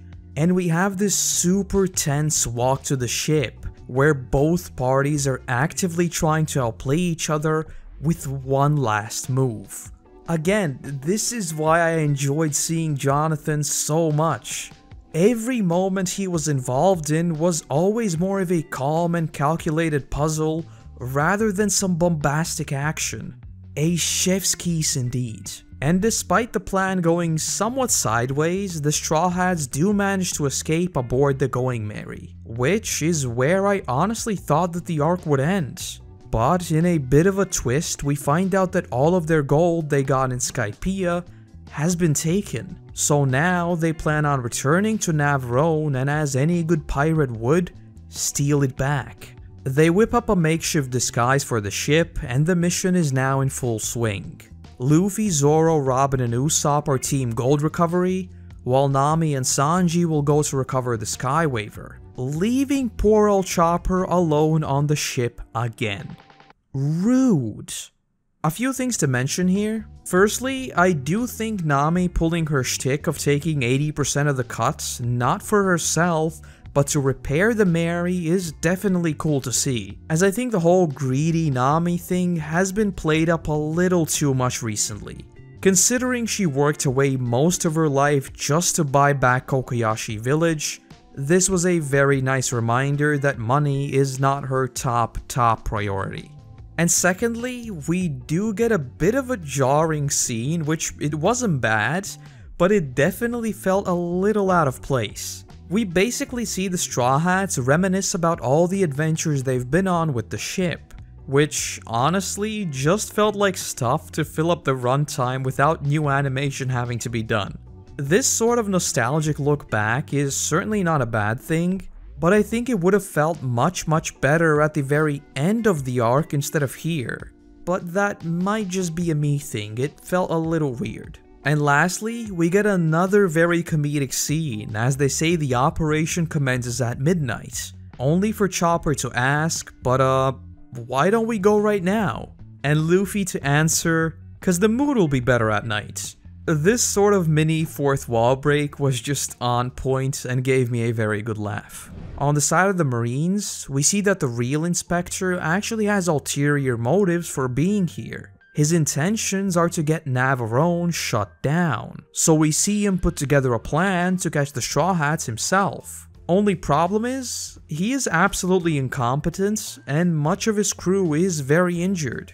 Jonathan, on the other hand, is hesitant about mobilizing the new recruits because he wants to keep them safe. This duality of being a boss or a leader worked really well here and just made Jonathan even more likable. As the Straw Hats arrive at the vault, however, we see that everything has once again gone according to Jonathan's plan. And the funny and kinda terrifying thing here is that the Straw Hats would have either never gotten away, or at least had a very difficult time doing so if it wasn't for the inspector shooting his own men. So, under the cover of his mess up, the Straw Hats managed to return to their ship. But their gold is of course still missing. So Nami teams up with Luffy and they fly straight through Jonathan's window on the waiver, where Luffy proceeds to calmly take the gold and apologizes for knocking down the door. This arc is very good in terms of these comedy bits. This gave me a very good laugh too. But now, with the gold retrieved, the Straw Hats are on their way out. When we cut to Jonathan, however, we find out that things are actually a lot more complicated than they may seem, as he anticipates that they won't be able to escape due to the fangs of Navarone's waters. The Going Merry crashes on land and the Straw Hats are basically sitting ducks. And this shot of Luffy standing in front of Navarone, wow, an exquisite chef's kiss. But realizing their situation, the Straw Hats now start to discuss how they're going to get out, figuring the use of dials and the octopus they got here with might be enough. And yes, again, we get a brilliant comedic moment, almost like that shot from Home Alone where they're trying to figure out where Kevin is. In the, I have, he has it, he said he has it, so he has it scene. This gave me a very good laugh again. But the absolutely genius thing here is despite them being completely cornered, Jonathan still does not rule out the possibility that they may escape just like they arrived, by flight. And once again, the Straw Hats likely wouldn't have escaped if it wasn't for the inspector messing up one last time, as instead of hitting the Going Merry, he hits the dozens of cannons all aimed at the Straw Hats. And as they set off, we get another brilliant shot as the sun rises once again and another adventure is behind us. In one final scene back at Navarone, we hear that Jonathan's goal was never really to catch the Straw Hats. Instead, it was to unite everyone under the same banner. And what is the best way of doing so if not a shared adversary? Yeah, that was a little bit cheesy, but I really liked it. Jonathan is a top tier lad, and Jessica knocking out the inspector for just constantly being annoying was just the cherry on top. And just before we set off on our next adventure, I want to talk a little more broadly about one thing that I think worked extremely well in this one. Continuity is very strong here. Usually with filler arcs, they can feel quite disjointed from the main narrative. That is of course by design, they're not supposed to interfere with the main story. But there is a fine line between it being a fun side adventure and just feeling crowbarred in with absolutely no links to the original story. In the case of G8, we see that plot devices like the dials and the waiver, both of which we learned are quite important and powerful in Skypiea, are being utilized quite often. They aren't just left behind because that already happened and we don't care about them now. And one last thing that I've yet to bring up this video, and I probably should have, there has been a lot of talk about getting a ship right. So I guess the next Straw Hat is being set up, right? Though at the same time, Luffy has been talking about getting a musician since Arlong Park, so who knows how long we'll have to wait for that. Either way, I am incredibly excited to see where our adventures take us next, and the characters we'll get to meet. And that's G8. Certainly a surprising end to the Sky Island saga, and even though this is not a canon tale, it really dragged me into the action. Everything from the pacing to the character subplots worked extremely well here, and for me, rivaled even many of the source material adaptations. And so, this may well get me blasted, but this is a very solid B tier arc for me, ranking in just above Whisky Peak. I think what sets this one apart the most for me personally is that there are only a few instances where you get that feeling that, yeah, this is blatant filler, and the rest was just an absolute joy. But with that, yet another saga is behind us. Next stop, Water 7. I mean, yeah, Eneru was basically the Flash with an attitude, but being able to literally control someone? That's a yikes. Hello my fellow weebs and welcome back to the One Piece saga. The series covering my never-ending journey of watching through One Piece for the very first time, giving my thoughts on it and ranking each arc in a tier list, to determine which is unquestionably, definitively, and definitely not just in my opinion, the best one. As per usual, if you have any questions regarding the format, the first video in the series will likely answer it. And by the way, I do hope that it is back up by now, it might not be. And today, we do have an episode of quite a few special circumstances and exceptions. Firstly, being the first one back after the entire series was wiped off of YouTube by copyright strikes and giving me quite a few sleepless nights. But also due to the stories we'll be covering. Let us bring up the good old tier list and I'll talk about exactly what I mean. First and foremost, we are once again entering a new saga, which also means that it's time to switch up the arc name colors that we're using. So look out for this dark blue tint when we're talking about the Water 7 saga. Secondly, we have 2 filler arcs on the cards, but there is very little to talk about. So we will not be doing the usual in-depth dive and pretty much just moving straight onto the ranking. And lastly, as you may have noticed, the filler Foxy's return is split into 2 parts, and that is due to the fact that the second half of it is actually mostly canon, and so different from the first that I can't with a clear conscience lump them together, and as such, they'll be ranked separately. But without further ado, let us jump straight into our first arc of the day. Long Ring Long Land. First and foremost, this arc's name is very much in line with my overall thoughts on it. Mostly it feeling very long. Though let's not get ahead of ourselves. The actual first thing I want to bring up is the HD upgrade. If you've been tagging along in my journey through One Piece, you will have heard me go on about CG, animation, cinematography, etc a bunch already, but the jump to higher definition here was extremely noticeable. And I loved every bit of it. Aside from the fact that we have lost the unique mid-cards, which are now all replaced by the same one featuring Luffy. Yes, this is a very small detail to latch onto, but I do think that each character having their own little stinger was a nice touch that we've unfortunately lost. Though who knows, I guess it's entirely possible that they may return at some point, if not likely.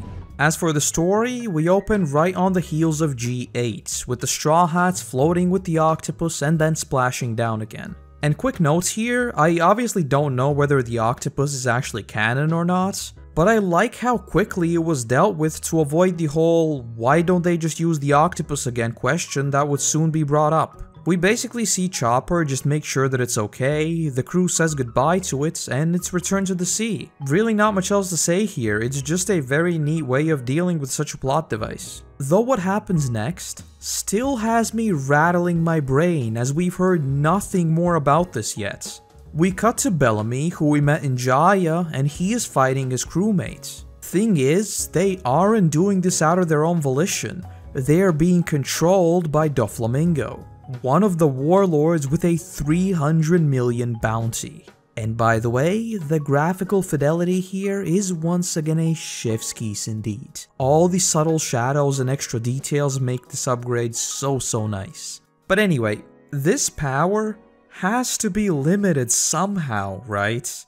I mean, yeah, Eneru was basically the Flash with an attitude, but being able to literally control someone? That's a yikes. And yes, I do realize I've been saying this all the time already. But the thing that stood out to me the most was all the talk from Doflamingo about a new era being just around the corner. What's all this about only real pirates surviving, etc.? Is there some sort of scheme where these extremely notorious pirates are trying to bring on a new golden age like Roger did? Well, I've got no idea, but I am most certainly interested to see where this goes. Oh, and by the way, Bellamy's quote-unquote death very much gave me those Sokka, you know, it was very unclear vibes. Cutting back to the Straw Hats, we get another shot that made me note down just how big of a jump in animation this was, as we see this beautiful sunrise over the horizon. I promise I won't bring it up too much later, okay? But to cut a long story short, we arrive at a land where everything is very long. Get it? And if you'll indulge me in my own tales for a second, sadly, I am one of those very sad World of Warcraft players still waiting for content, and the long boy was a massive meme in the community a while back. So seeing these long boys all over the place certainly gave me a good chuckle. And it's here where we are introduced to the admittedly few characters that we see throughout this arc, those being the old Stilts guy and Foxy along with his crew. The Stilts guy's story, albeit bizarre, is fairly straightforward. He was trying to break the world record for the longest stilts and ended up being stuck in the sky for years. Meanwhile, his nomadic people left him in a loop around the islands that would take 27 years. The world-building element of these islands being traversable only for a short period of time was certainly very interesting, though I found it very underutilized as it was just a background fact to set up this quote-unquote main problem. As for Foxy, we are introduced to the concept of a Davy back fight, a series of games with a wager of being able to steal one of the opposing team's crew. Luffy being Luffy, despite having absolutely no obligation to join the challenge, does, and so the game officially begins. And I gotta say, I absolutely loved the whole festival being thrown for the event and the lighthearted approach to the challenge. We're basically getting the obligatory sports game arc, but I am still waiting for a tournament arc One Piece. Though jokes aside, I do think the whole switch to this more fantasy and shenanigan-y vibe of these games coming up was a really welcome shift in tone. In story, however, we find out that these games have a lot of rules, or I guess you could call them very long rules, which the Straw Hats obviously do not know. But the one in question is that Luffy can't participate in all the games, so now the very small crew of the Straw Hats have to divvy up teams against the magnitudes larger crew of Foxy. This is of course where we start getting the whole Foxy cheating shtick. And I suppose we can talk about it now and not bring it up too much later. In short, at first I thought it was fun, then basically throwaway information, then somewhat frustrating, and then just full-blown obnoxious. The thing with these sorts of cheating characters is that they have to be likable or at least interesting. For me, Foxy is neither one of those things. He is extremely one-note with his whole, "oh, they insulted me" shtick, and then just the blatant cheating. Speaking of which, I'm not sure of how much I enjoyed how basic the whole unfair premise was either. I get that it is because how openly they cheat that they are this powerful, but at the same time, it just got old. I would have loved for the cheating to be a little more low-key and the ref actually enforce it, but the Straw Hats would also try to find some exploits, etc. That way, it would have been a little more nuanced, rather than the Straw Hats, who we've seen can pull some trickster moves as well, upholding this very just approach to the challenge, even though they are clearly going up against all odds. Again, the cheating isn't the problem here, it's the fact that it is so one-note throughout the entire tournament. But alright, enough about that. The first round, that being the donut race, was probably one of my favorites, largely due to everyone being involved. Also, correct me if I'm wrong, but is this the first time we see fishmen since Arlong Park? Well, either way, I am glad that we see them pop up every now and then. It just makes the world feel that much more real and alive. My favorite moments in this one for sure have to be the completely and utterly failed deceptions that ended up tricking Portia and her crew rather than the Straw Hats. And this is very much one of the arc's strong points. These sorts of comedic moments as a result of the absurdity of Foxy worked great, but again, they were so one-note that over time they just became old. And there is a small detail that I want to bring up, but I know is kinda dumb. I'm kinda sad that we didn't see them at least try to use the waiver. It's such a powerful thing that I'm kind of surprised it wasn't even brought up here. But okay, it was against the rules and the Straw Hats, so far at least, are playing by them. But at this point in the arc, we still hadn't really seen the extent of Foxy's power. That is, until the end of the race is in sight. Mostly thanks to Nami's maneuvering skills, the Straw Hats have an all but guaranteed victory when Foxy's Devil Fruit power is finally revealed. That being the Slow Beam. This was an interesting power that was leveraged surprisingly creatively by Foxy, though more on this later on. As a result of the race, Chopper is taken from the crew. And yes, this moment was most certainly a chef's kiss. Him screaming to Luffy was super emotional, and I loved how Zoro stepped in, realigning their sights on the true mission and saying that they themselves agreed to the game, and that no one in the pirate world would sympathize with his tears. Yeah, I just really like this sort of tough love from Zoro. Chopper takes the message on board, and we get back to the game. But despite this moment being really cool in one sense, in another, it removed Chopper from the entirety of this arc story. The only time we see him actually properly pop up is in the dodgeball round, and that was very short-lived too. If you recall what I've said from pretty much any of the high-ranking arcs, I absolutely love when each and every character gets their opportunity to shine, and here, that's just not the case. Anyway, the next match is a little cumbersome due to the rule of no replacements, meaning that instead of the team of 3 with Chopper being among them, Sanji and Zoro have to do this duo. Hello, Editing Korotos here. Since you've made it this far already, I think you've probably noticed that the way I handle visuals has changed for quite obvious reasons. So do let me know how you think it is right now. I am seriously dating this video right now, but this entire thing was produced like a month ago already, but I basically had to redo it from scratch. Do you think the semi-dynamic pictures are enough, or do you think I can replace even more clips and just describe what's happening? Basically, any and all feedback is welcome. And with that being said, let us get back to the video. Considering how much they sort of hate each other, this was a very fun matchup and I enjoyed seeing their dynamic, especially once things got serious and they actually agreed to team up. It's also here where we get a moment that I would have loved to see more of. Nami steals the ref's whistle and cards, making it impossible for him to dish out any random penalties to the Straw Hats. And this is the sort of action I would have loved to see. Cheaters versus cheaters is a lot more fun to watch than fair versus not. When trickery is involved, anything goes. And that is, by default, more exciting, right? But the duo of Sanji and Zoro against all odds managed to win the second round, meaning the Straw Hats now get to pick someone from Foxy's crew. And here, we get a moment that I am very, very torn on.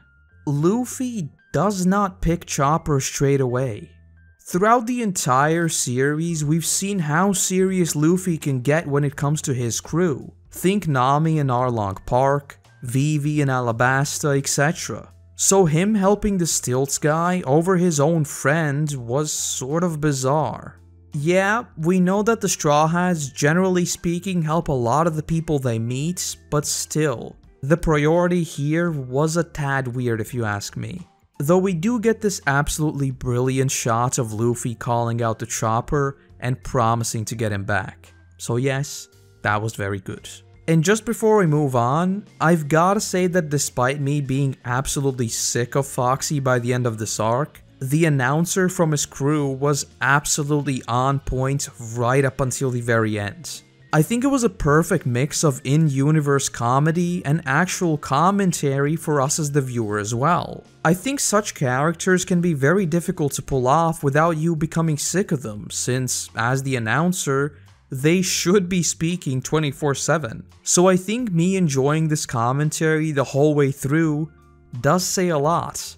The third round felt a bit random if I'm being honest, but I think there were still some interesting moments here. For example, the whole Sanji-Zoro dynamic gave me a good laugh as they argue about who's a coach and who's the manager, and then Robin doing some calculated risky plays to ensure their victory was also fun to see.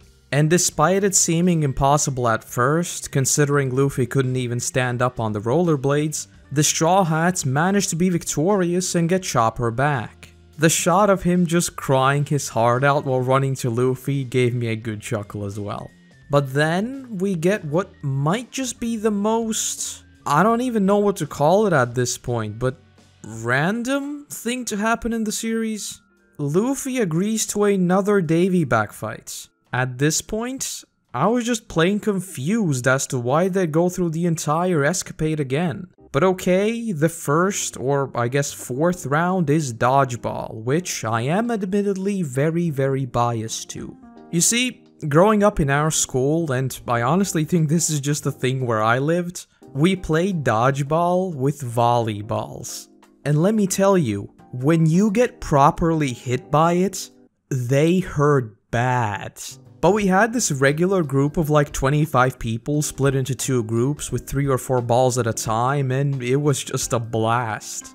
A meta developed where we figure out how to deal with specific players. I mean, there was a person whose throw was so strong that they actually made a dent in the gym's wall, but the game was absolutely glorious. Retrospectively though, what we did was very, very dangerous to be honest. We had people breaking arms regularly, I too walked around with a cast for a few months. But yeah, dodgeball is a game that I absolutely adore, so seeing it in one piece was very fun. In story, however, the thing is that this round ends in defeat for the Straw Hats. And based on what she did in the rollerblading round, Foxy picks Robin. So once again, we have lost a crewmate. Round 2 of Game 2 is a game of red light, green light, and I honestly found this one very boring, so we will just skip past it. But by some shenanigans, the Straw Hats lose again and Chopper is picked. There is a great moment here though, of Luffy realizing he may have just lost at least one crew member forever, which again just made me go back to the question of why did they agree to it in the first place. Thankfully, we have Nami who manages to negotiate an all or nothing type of deal, meaning that if Luffy wins the final round, we'll be good. And now, we arrive at what most certainly is the highlight of the entire arc for me, the boxing match. First and foremost, the bombastic and theatrical 80s vibe was perfect and really gave me those old school Rocky vibes. And of course, I have to bring up Luffy's Afro power. Though I do think that in some ways this can be seen as a little problematic in the modern context, as there is a fair bit of stereotyping going on. I'm definitely not smart enough to talk about that, so I'll just leave that to you. It's just something that I wanted to bring up, as it's one of those things that I think is definitely worth thinking about, especially in media, similarly to what we talked about with Sanji and Alabasta. But yeah, the entire fight was certainly the, albeit overcooked, highlight of the arc. I think if the Foxy shtick hadn't been played out to death, his disguise might have landed better for me in terms of comedy, but I was already somewhat turned out of his antics. Though I was surprised that he managed to be deceptively powerful with his slow beam, very much leveraging his knowledge of the ship to beat Luffy for a good part of the fight. And there is the great scene of Luffy saying that he won't let him have a single member of his crew, even if it cost him his life, which was very much deserving of the chef's kiss. But on the flip side, it had me once again scratching my head as to why he didn't pick Chopper in the first game, and why he even agreed to the second one. Sure, it's not a big deal, but it does still feel a little bit weird. Luffy manages to finally beat Foxy, and so is now entitled to 500 members of his crew. The shot of Chopper again running to him gave me a good laugh, but what may have been even more perfect is how Luffy takes their sails and paints them new ones. A chef's kiss indeed. And right on the heels of that, we have Luffy accepting all of them on the crew, and then just being like, "Okay, you're off the crew now." Just how matter-of-fact he was about the whole thing was absolutely on point. So, with the games wrapped up and the crew back together, the Straw Hats go to say goodbye to the old stilts guy, but are surprised when a, I guess not surprisingly, very long mole being piloted by a random boy shows up. Thing is, this is the old stilts guy grandson who, just like him, wanted to break the world record for the longest underground holes. Yeah, this one did feel a little jammed in, and frankly came out of nowhere, but it was a nice conclusion to his story, I guess. But with that, we drop sail and leave the island in search of a shipwright. And that's Long Ring Longland. I think by this point you can tell that my thoughts on this one are quite mixed. Most of it coming down to the fact that, as the name implies, it was just too long. But just before we get to the rating, I talked so much about the HD upgrade and how crisp it looked, and why don't we get our own HD upgrade, right? So I'm happy to introduce the new and updated tier list. I don't know about you, but I think it looks a lot more crisp. So with that being said, for me, this was a super 5 out of 10 arc, and thus the ranking is straight in the middle of the C tier. It's definitely a fun one. I was very excited by the prospect of this sort of sports games arc, but sadly, as time went on, it just went off the rails for me. But with that being said, let us jump into Ocean's Dream. And as I said in the intro, we'll be making sort of an exception for this arc, as there's honestly not too much to talk about. For those of you who have not watched it, all you need to know for what we'll be talking about is the premise. That being the Straw Hats losing their memories and reverting back to how they were before they joined up with the Straw Hats. Think Nami denouncing pirates, Chopper hiding behind corners, etc. And the thing is, this sort of premise was absolutely fascinating to see. The problem is that it falls short of that premise in every single way. Nor the cause or the solution is the least bit interesting. We just had an arc that was, in my opinion, way too long. Well, conversely, this one was way too short to be interesting. If a full-fledged narrative were to be told where the Straw Hats must relearn to work together, thus reminding us of just how far they've matured and developed, I honestly think it could have been one of the most interesting stories that could have been told, especially the further you get into the series. There is a very good reason why things like Spider-Man can be endlessly rebooted yet still have an audience. When we know that we like something, that what if question is interesting by default. So I think if it were to be expanded on in a series like One Piece, it could be brilliant. Obviously don't go overboard, but just like a brief look into what could have been would be awesome. The only problem I can see in such a narrative is that by default it is filler. That is to say, due to the very nature of the what if, the actual plot cannot really move forward. Though at the same time, I think even that can be elegantly woven into the narrative and indirectly moving the overall plot forward. Obviously we're talking very broadly here, but I hope you get what I'm saying. So yeah, the whole spooky vibe at the start had me very excited as it was around Halloween when I watched it, but everything else just fell flat. And yeah, that is Ocean's Dream. If I've come off overly negative on this one, it is because of how disappointing it turned out to be. But I think even if you hate the very idea of filler, I'd recommend watching this one for the premise alone. I think there's so much that could have been done with it. And because of how short it fell of that, I just have to put it as a very low E. Again, not because it's bad, it's not, but because it's very disappointing. But alright, let us jump into the final arc of the day. Foxy's return. First things first, once again, if you recall what I said in the intro, we've got more exceptions here, as this arc was only half-ish filler according to the guide I was using. And yes, this caught me by surprise as I was very confused why such major reveals are happening in filler arcs, only to find out that half of it isn't actually filler. But yeah, let's get into it. The first scenes of this arc were already very sus, as instead of seeing the Straw Hats like we usually do, we saw the Marines talking about contacting the 5 Elder Stars. And then we see this random guy riding a bike on the sea.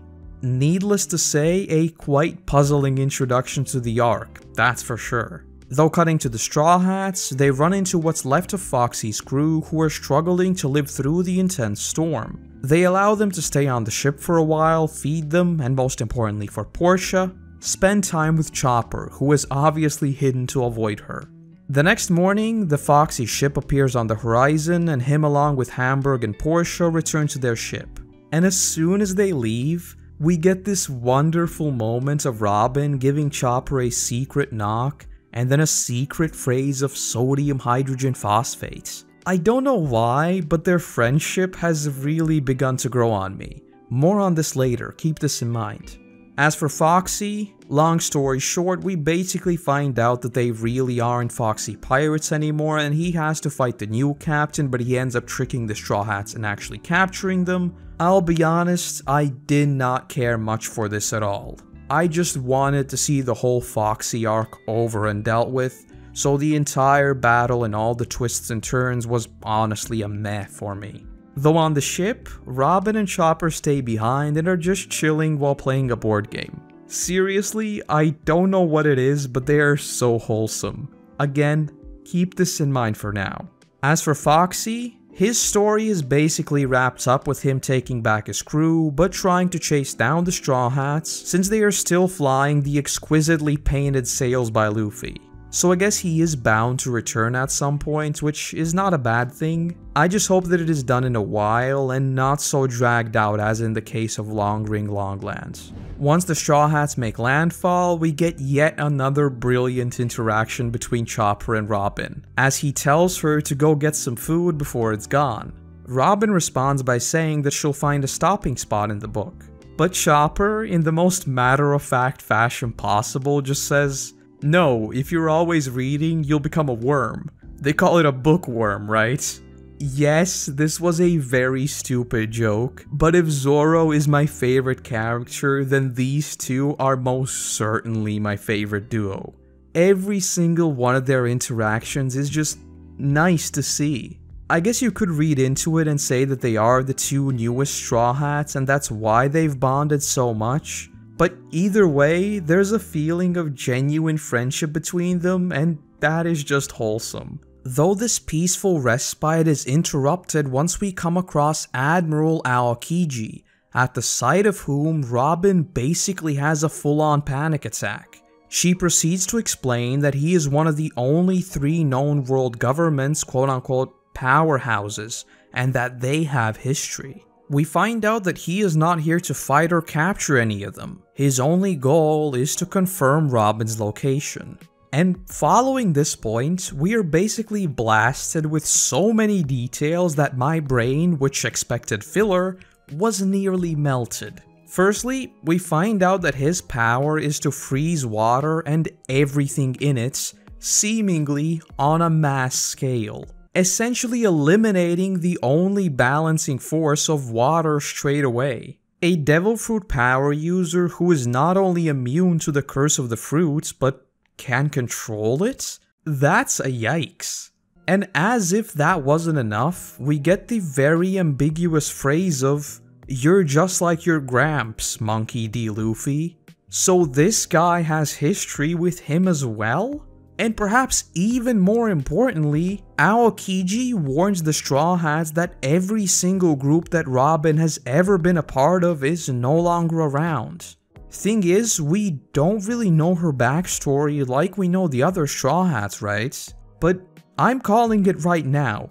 If she ends up splitting off of the group, I will be very, very sad, as again, her dynamic with Chopper is just wonderful. But this strikes a nerve, and Robin starts a fight with him, and in short, the Straw Hats are taken out in a matter of seconds, one after another. Sheesh. Was this a good reminder that even after characters like Arlong, Crocodile, and Eneru, they are still very, very insignificant in this world? And even after Luffy is straight up frozen solid and everyone else has run off, Aokiji still warns him about Robin. I have no idea what this is supposed to mean, but again, do not remove her from the story, thank you very much. Oh, and by the way, the scene of poor old Chopper crying trying to save her was a chef's kiss. Finally, Aokiji says that he'll leave Luffy alive, but tells him to cancel the debts about Crocodile and something to do with Smoker. Okay, like, is this supposed to make my head spin or what? What's up with all of these cryptic messages? He just straight up leaves and that's that. The dude just blasted the entire crew without breaking a sweat, said some vague things to make my theory-making brain fry itself, and then left. Bruh.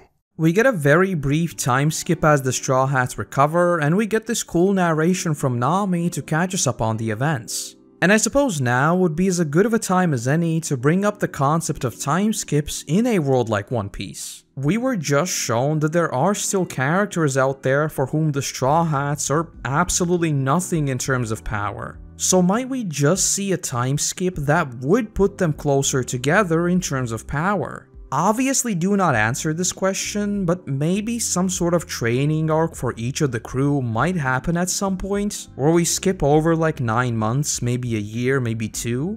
I have no clue how that would play out in the narrative, as so far we haven't really had a location where we just chill out for a bit, but it is certainly something that I'd love to see, and this little narration, which you would usually see post time skip, just made me think of that.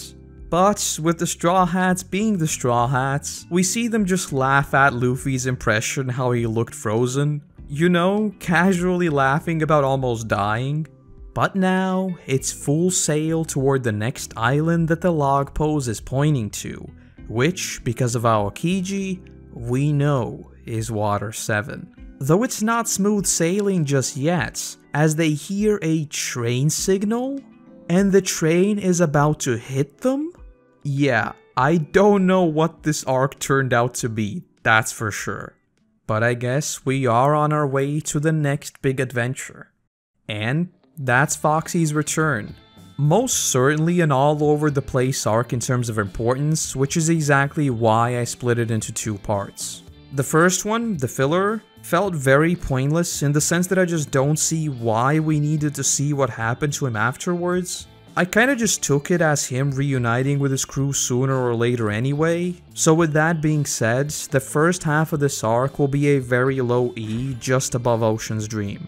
Honestly, depending on the day, I might put it below Ocean's Dream, but again, that arc was such a disappointment that I'm just a bit salty. The other half of the arc, however, left me very intrigued, with so many ambiguous details that I had to slurp down my morning coffee just to get a grip of what's going on. But since there is so little of it in terms of runtime, I don't think I can reasonably rank it any higher than a middle-of-the-road C. Though the world-building elements and intrigue that was brought up here was plain awesome, and most certainly made me excited to see where this saga would lead us next. And on that note, next stop, the city Water 7. We started off the Water 7 saga with a few arcs that were a bit hit and miss for me. So, will the arc by which the saga is named redeem it?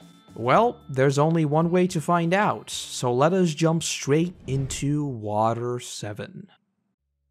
There's something that I want to talk about right from the get-go, and that is how I noticed that this arc is the first one to directly lead into the following one. And sure, that might seem obvious on the face of it. I mean, obviously the stories lead into each other, right? But in the world of One Piece, at least so far, I've noticed that they're more so a nudge in the direction of the next story.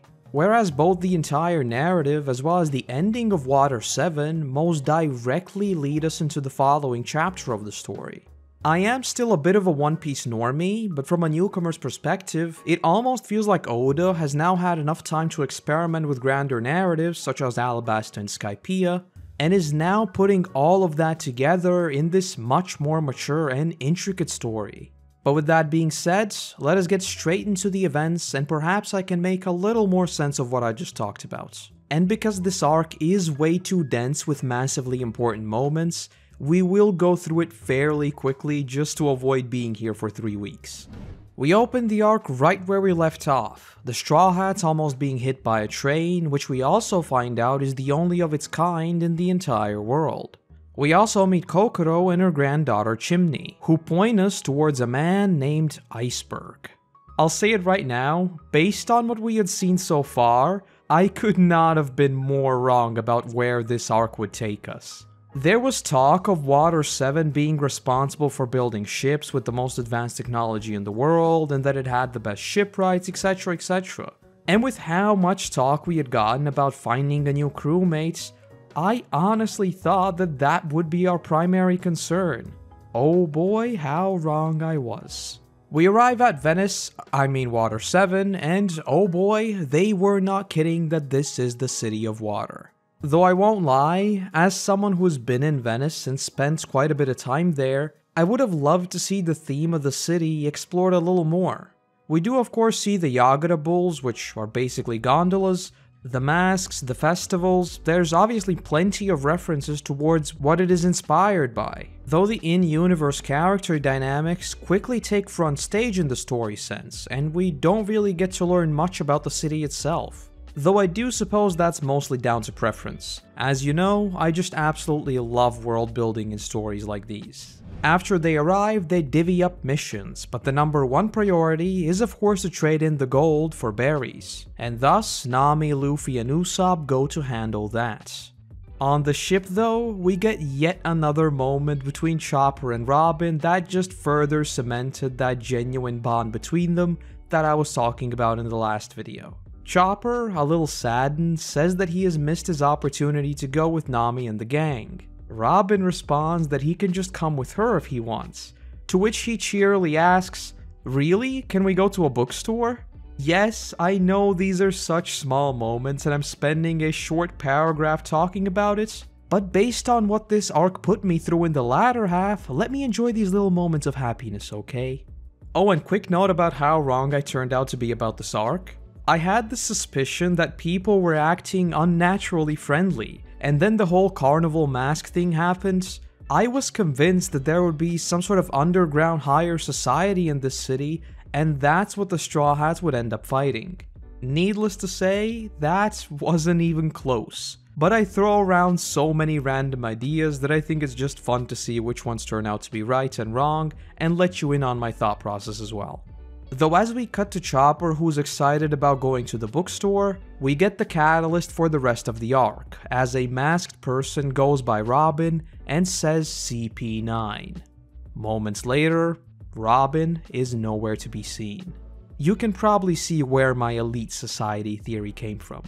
Oh, and by the way, remember when I said, if she ends up splitting off of the group, I will be very, very sad, as again, her dynamic with Chopper is just wonderful. Yeah, I wasn't super happy about this. At the same time, Zoro is ambushed on the Going Merry by the Frankie family. They're absolutely no match for Zoro, but we do get a chef's kiss of a shot as he blocks the sword.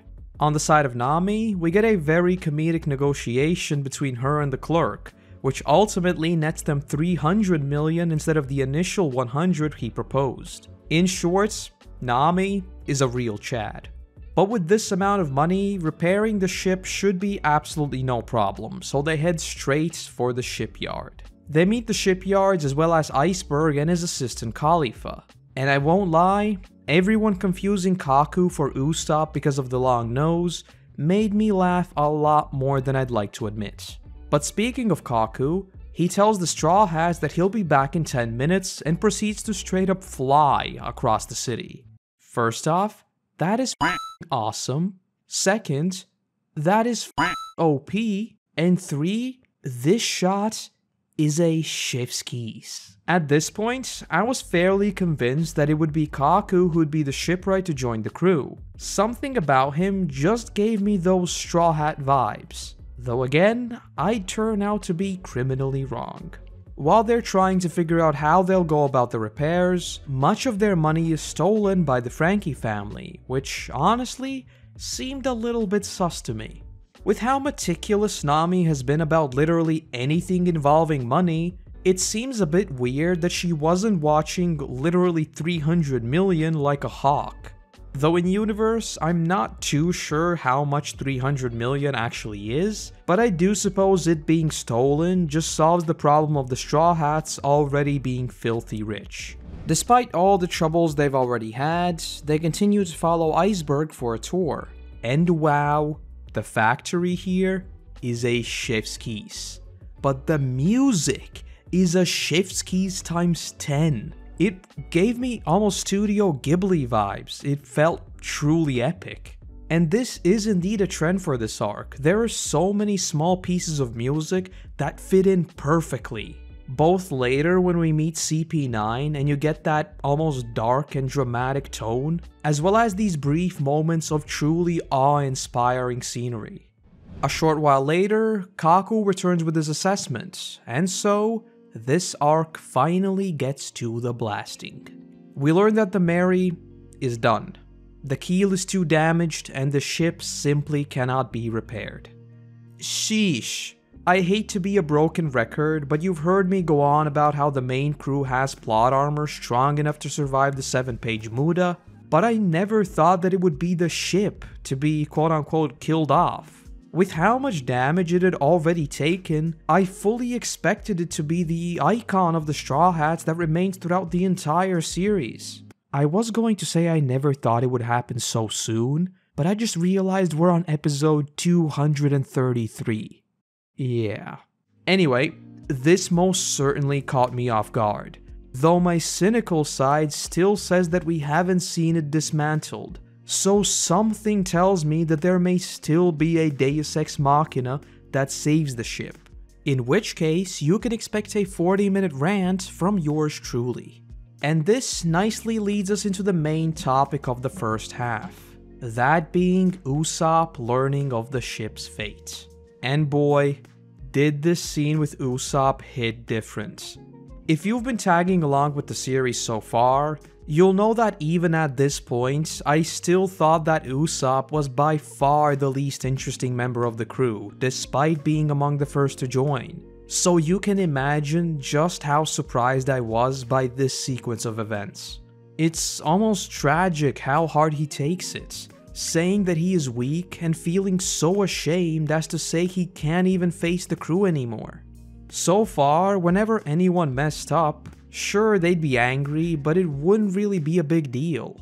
But here, Nami really can't say anything to make Usopp feel better. He is just beyond ashamed of himself. This entire sequence was most certainly deserving of the chef's kiss.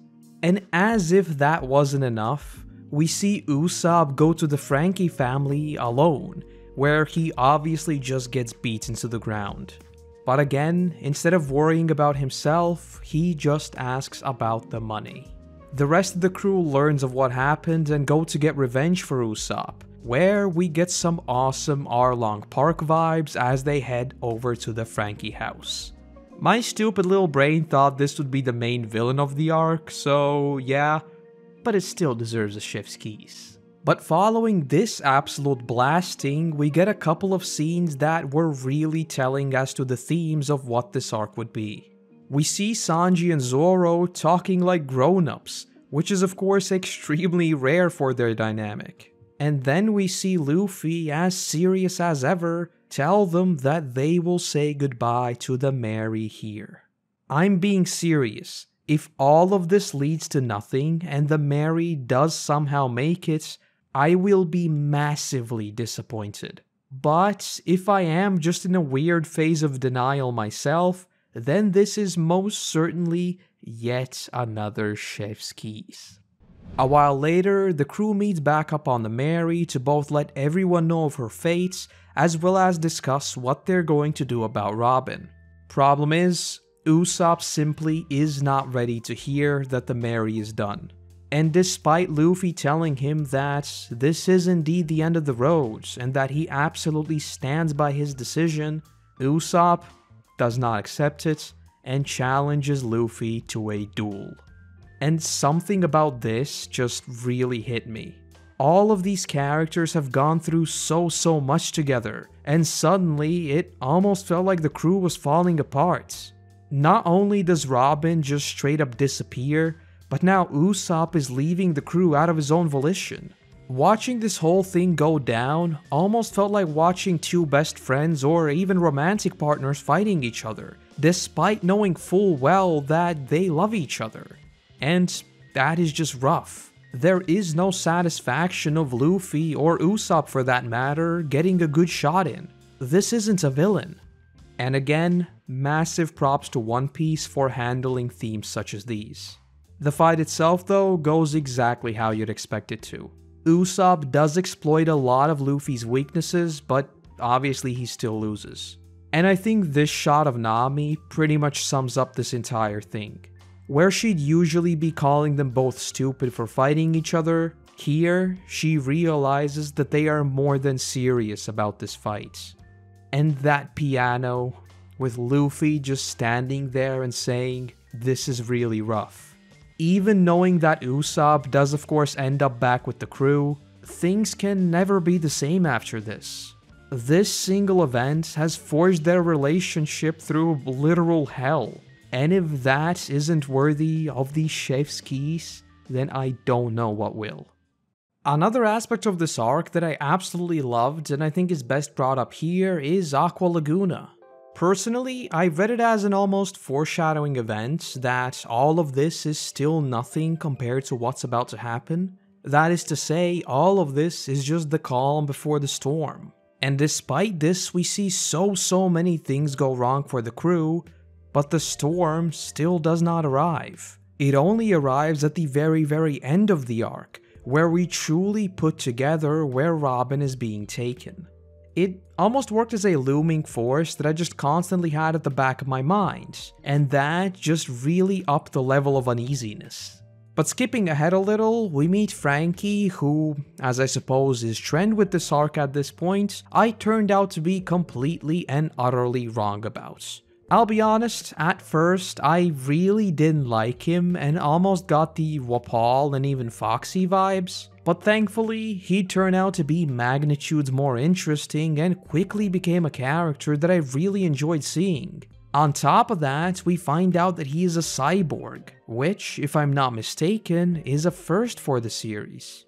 Which once again makes me question, is this a unique property, or are there other cyborgs out there? And if so, what happens when you have a cyborg with a devil fruit power? More on this later.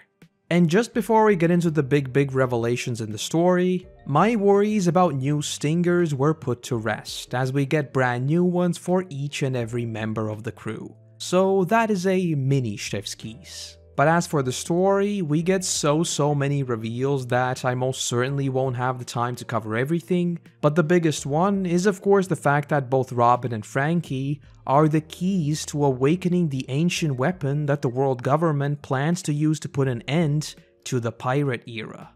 And you know what that means. It is massive theory time. Based on what we've seen so far, I would absolutely love to see a story where the blueprints are actually used by the world government and the weapon is built. And to combat this, all of the massive pirate crews we've heard hints of have to band together, not in search of treasure or anything like that, but simply to survive. We'd basically have an all-out war between the pirates and the Navy, which would fit in perfectly with the time skip I talked about last time. No, I won't take off my tinfoil, okay? Anyway, as this whole thing goes down, we also find out that all of the more front stage shipwrights aside from Polly were in fact members of Cipher Pole number 9, CP9 for short, thoroughly putting an end to my assumption that we'd actually be leaving this place with a new crewmate. And speaking of CP9, as we see Lucci and the others easily dispatch the Straw Hats, we get what is arguably among the biggest reveals in the series. An entirely new power system in the form of these 6 powers. Now, I won't lie, this raised some red flags for me. First off, because it is something that is apparently trainable, and this immediately creates a problematic assumption that the adversaries we'll face from now on should have also mastered this technique.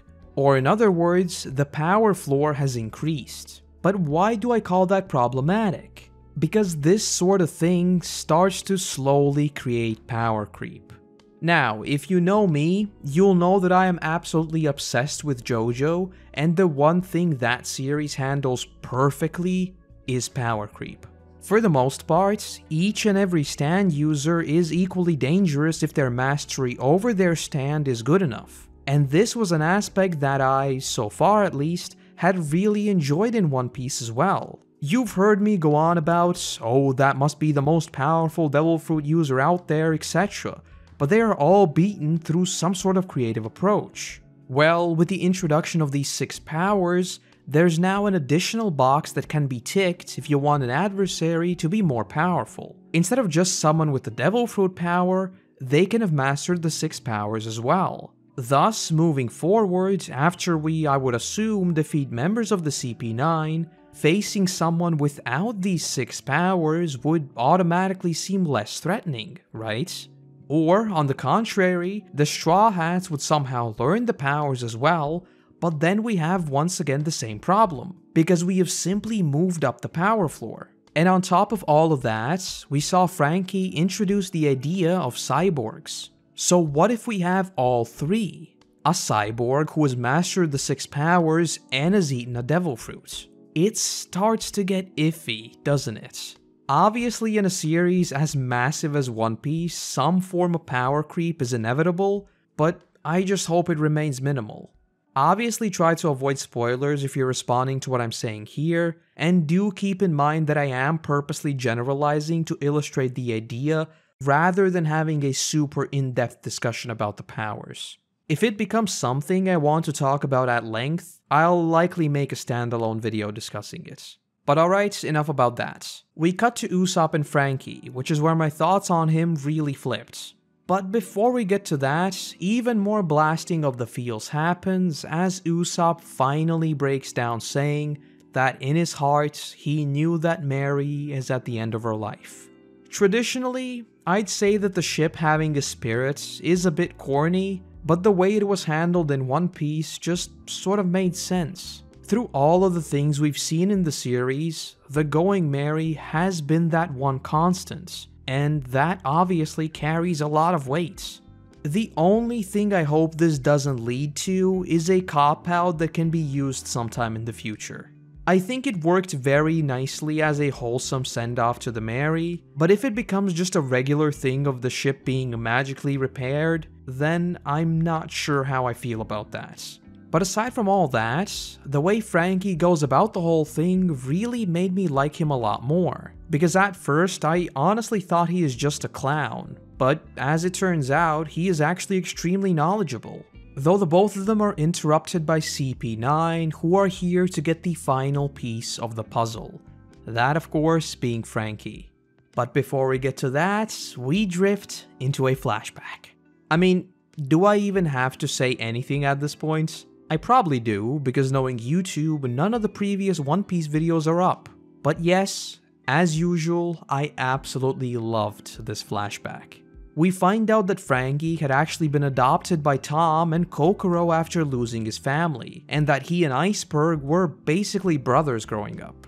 Oh, and we also see the Frog Boy, which led us to the train in the first place. And how can I not bring up the absolutely brilliant scene of Frankie standing in front of the train and begging Tom to come back?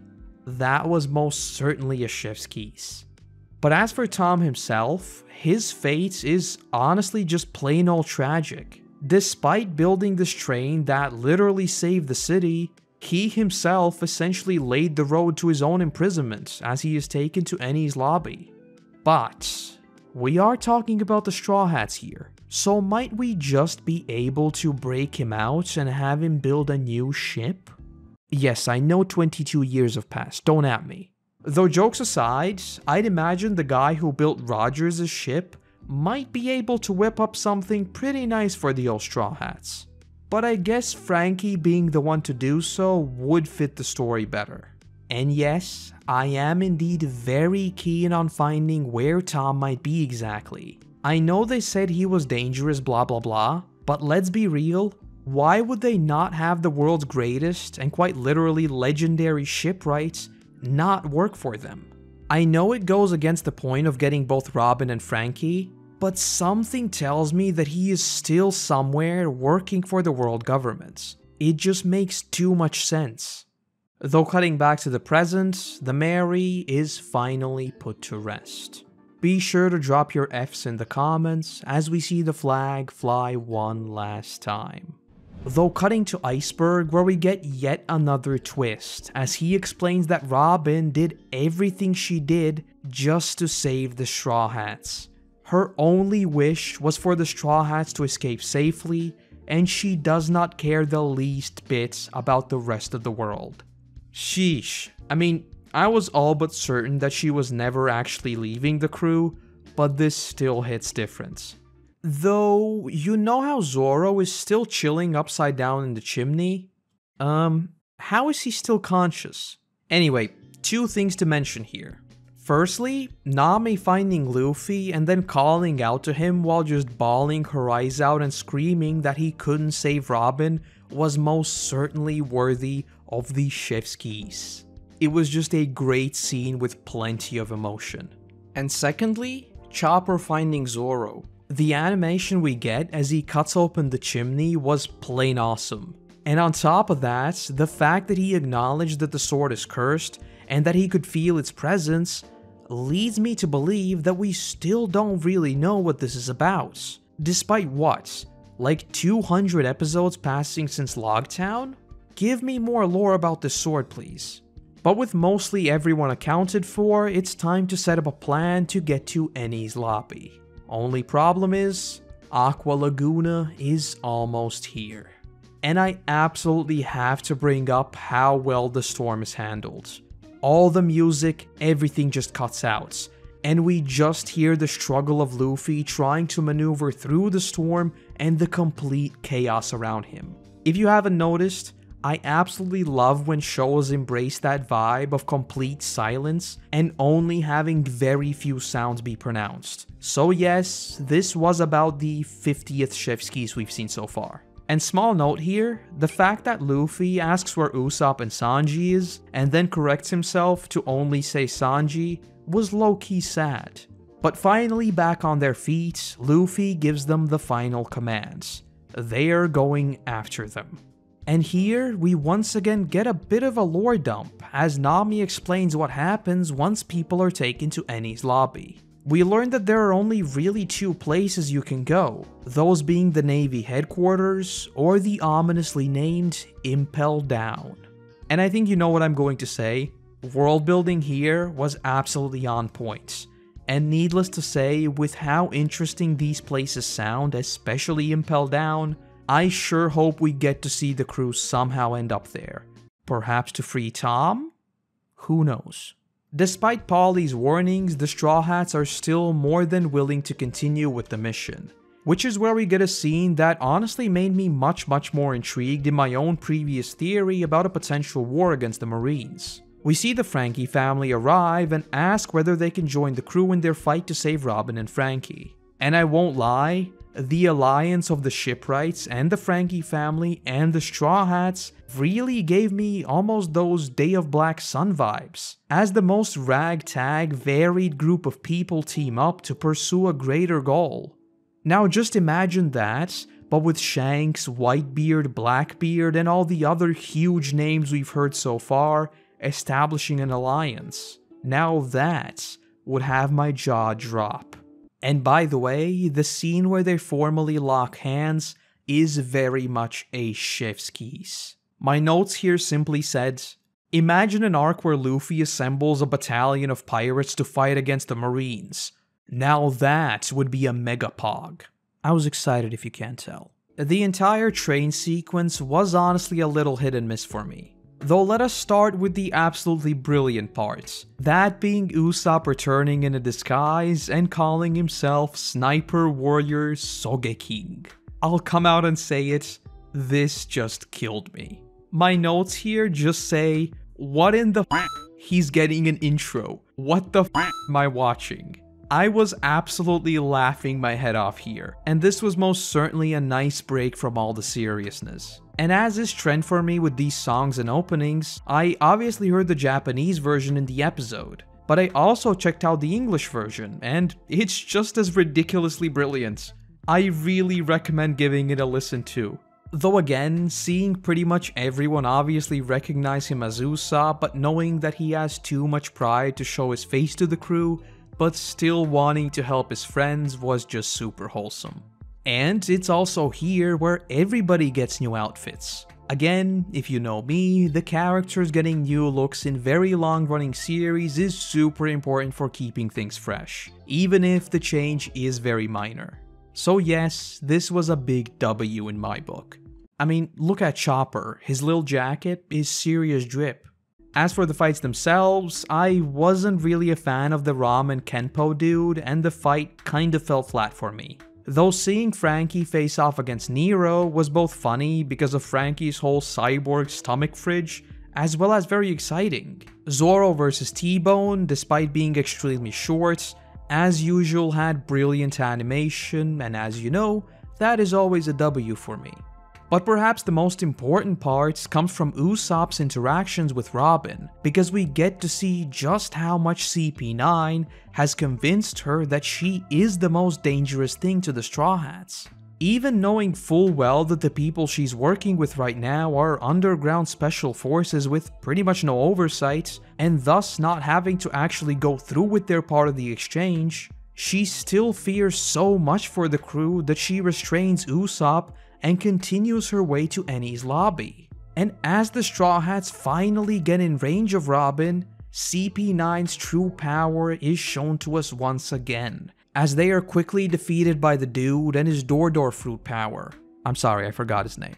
And just like that, we have an arc where the Straw Hats have well and truly lost. They don't have their ship, they've lost a crewmate, and they're on their way to one of the most dangerous places on Earth. If that is not incredible setup for what's to come next, I don't know what is. But just before we wrap this story up, we get a super brief flashback to everyone's favorite frog boy Yokozuna, as we see that ever since Tom was taken, he has been challenging the train every single day because he never wants to lose anyone ever again. Bringing us full circle to how this arc began, with him swimming toward the train.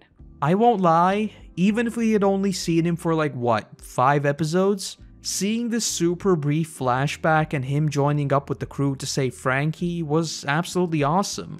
And yes, was worthy of yet another chef's kiss. Is this a new record, by the way? And with that, we are headed straight for Enies Lobby. And before we get to the ranking, since this arc did have way too many elements and details, I do want to really quickly bring up a few things that I've sort of talked about already. Firstly, and this is very nitpicky, we've seen recaps in some grander arcs already, but the ones starting in Water 7 really got on my nerves. There were episodes where the first 6 or 7 minutes were just recap. A weekly show does not need that much recap. And because I was mostly binging it, I just found myself constantly skipping like, what, a third or so of the episode? Though obviously this is purely a production thing and I'm not faulting any bit of the series because of it. It was just an annoyance that I wanted to share with you.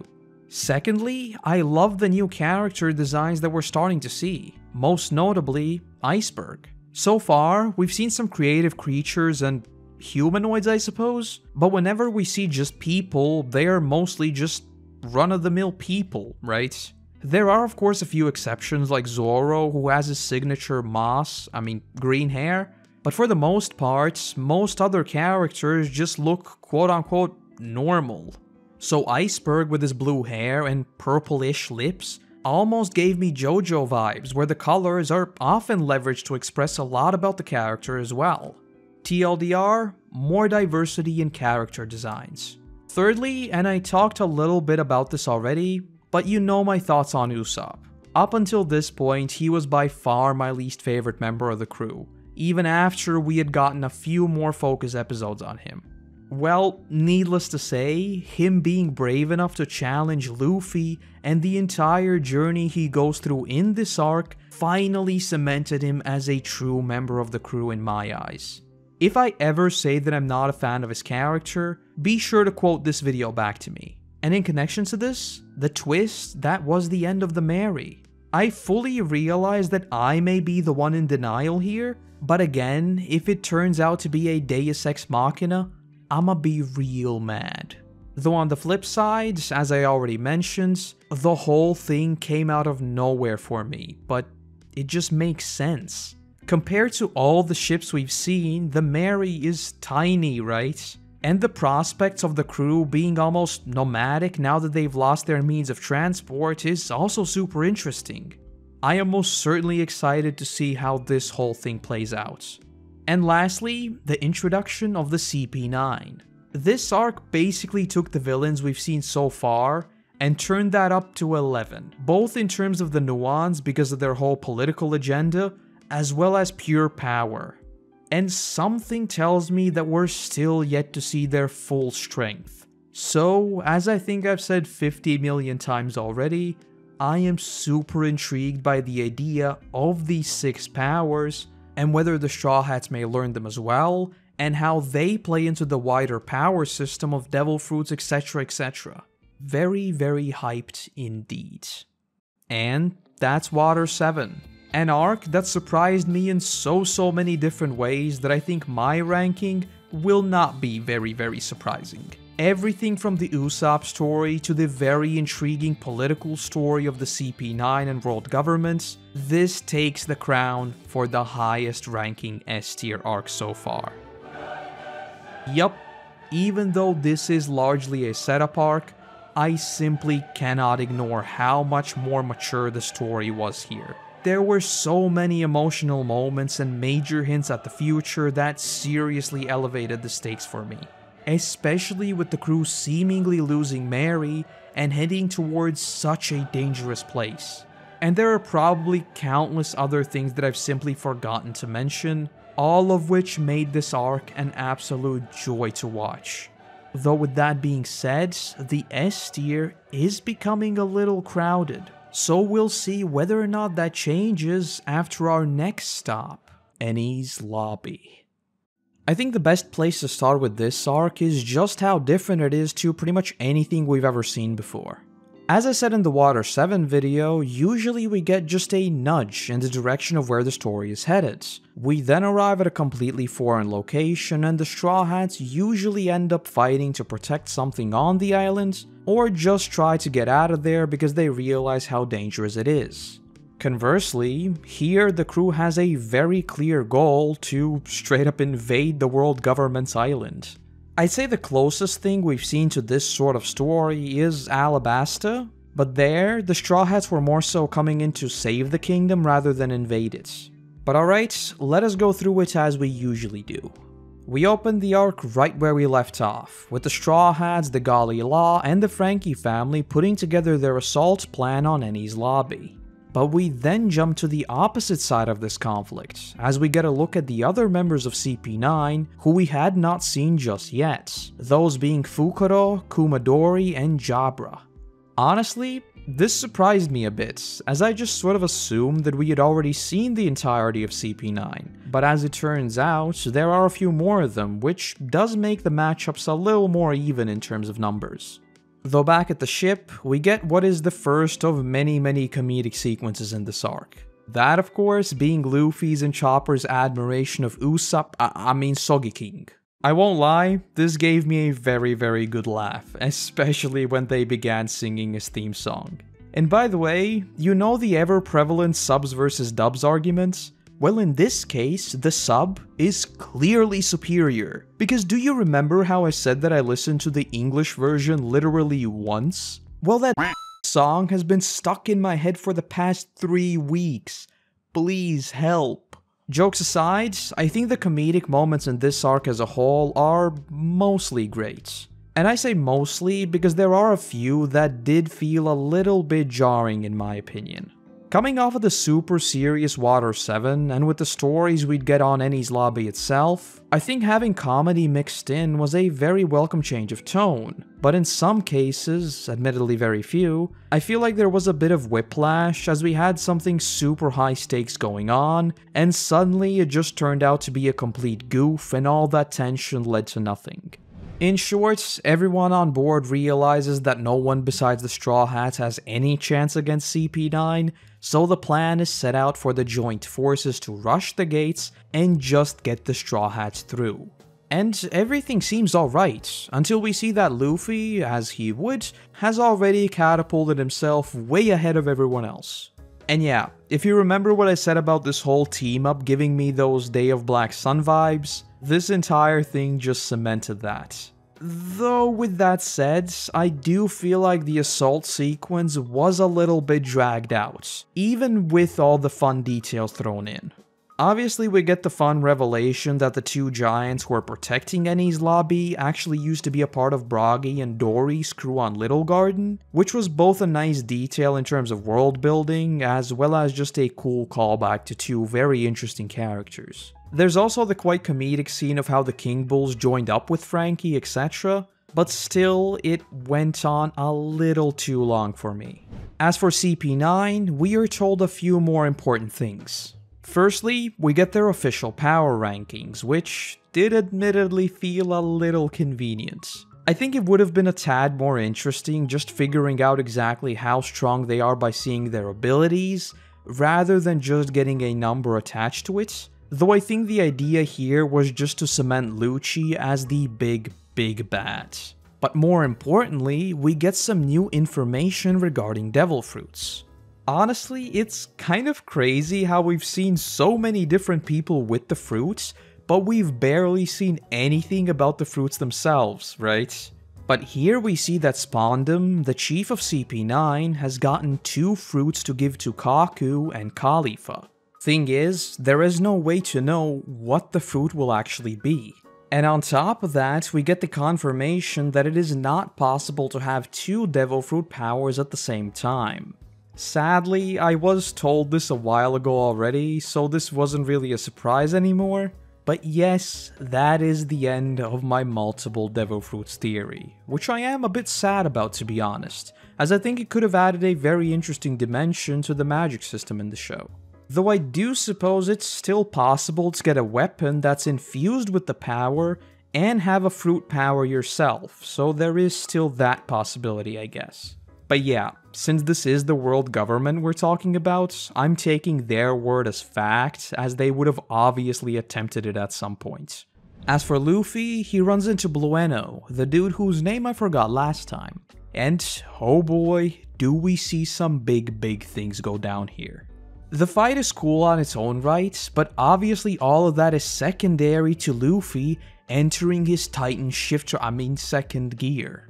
Now, as I kind of expected, what I talked about last video about my reservations over the introduction of the 6 powers was kind of misunderstood, so I suppose now is as good of a time as any to talk about the entire power thing again. Put briefly, this exact type of power-up is what I am all on board for. Firstly, it's something Luffy comes up with himself by basically copying his opponents. On top of that, it shows mastery over his fruits, an aspect of his power that we've known ever since the first episode, as due to his rubber abilities, he is pretty much the only one who can pull something like this off. Nothing here is new, it's just a creative way to use that same exact power. But secondly, and perhaps even more importantly, he can't just keep going, immediately answering the question of why doesn't he use it all the time from this point on. So with that, this isn't just another layer of power. Rather, it's a Kiss Curse type ability that stems from his experience with that same power. The problem I raised in the last video is that we are layering new systems on top of each other. Yes, Zoro is obviously pretty much superhuman already, right? But if he were to acquire a Devil Fruit, that's just a net benefit. And if his hand were to be replaced with a cyborg arm that's just more powerful, that again is just a net benefit. And if he were to learn any of the 6 powers, it's again just a net benefit. Not to mention the highly mysterious mantra from Skypiea. Again, yes, he could have reached a similar power level with just his sword abilities, but there exists that extra tick box. Though as many of you pointed out, and as we'd see throughout this arc, the 6 powers didn't really play a major role in the grand scheme of things. And that, combined with Luffy's new ability, I do have to say that I think my worries have been put to rest, as it's pretty clear that these are not cheap power-ups just to artificially raise the stakes.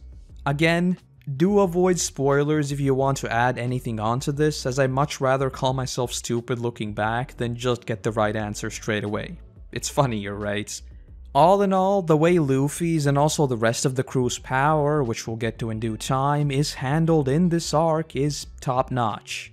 And I know some of you couldn't care less about this entire thing, but I personally find magic and power systems absolutely fascinating. Everything from the very hard magic systems of Avatar, to the complete opposite and very soft magic systems like Harry Potter. So I do hope that you indulge me in these discussions at least a little bit occasionally. But alright, enough about that. The fight between Luffy and Blueno ends with the absolutely awesome scene of him seemingly taking Luffy's hit, but a few seconds later just collapsing. Which in a way, is kind of what happens to Lucci later on, though more on that when we get there. On the side of Frankie and Robin, despite him telling her that it's obvious that CP9 won't hold up their end of the bargain, Robin still refuses to even think about the idea of going with Luffy. And speaking of Frankie, I think this is the point where his role in the arc properly begins, as he blasts both himself and Robin just straight out of there. We'll talk about Frankie a tad more later on, but I was seriously enjoying seeing him already. And all of this leads us to the scene on the roof, where we see the brilliant standoff between the Straw Hats and CP9. This shot was simply perfect, and just worked to tell you that things are about to get very, very real. Though what is perhaps the biggest thing here is the fact that the absolute madman that is Spondum can command a buster call on Enies Lobby, which prompts Robin to literally beg for him not to, and on that note, we drift into a flashback. Yes, Koroto will once again gush about how great the flashback is, but come on, it was brilliant and you know it. Finally seeing Robin's full-ish backstory was awesome, but at the same time, it was obviously just tragic. Everything from her being bullied about her devil fruit power to being treated like complete garbage by pretty much everyone else. And side note, how did she get the fruit exactly? Anyway, We basically find out that she has found a new family within the academic community, archaeologists to be more precise. But the thing is, the poneglyphs they are researching were made illegal by the world governments, as they hold clues to the blank century. I've already gone on about how interesting this whole thing sounds, but again, this sounds awesome, and I cannot wait to find out more about this thing. Considering the world government has gone to such lengths to hide it, it must be pretty massive, right? Though the other major thing here is the introduction of the friendly giant, who just so happens to be another Joestar. His name is Jaguar D. Saul. So yes, he is indeed related to both Roger, Luffy, and even Blackbeard. And this calls back to Robin's initial reactions with Luffy, as she asked him all the way back in Alabasta, what's up with people who have D as their middle name?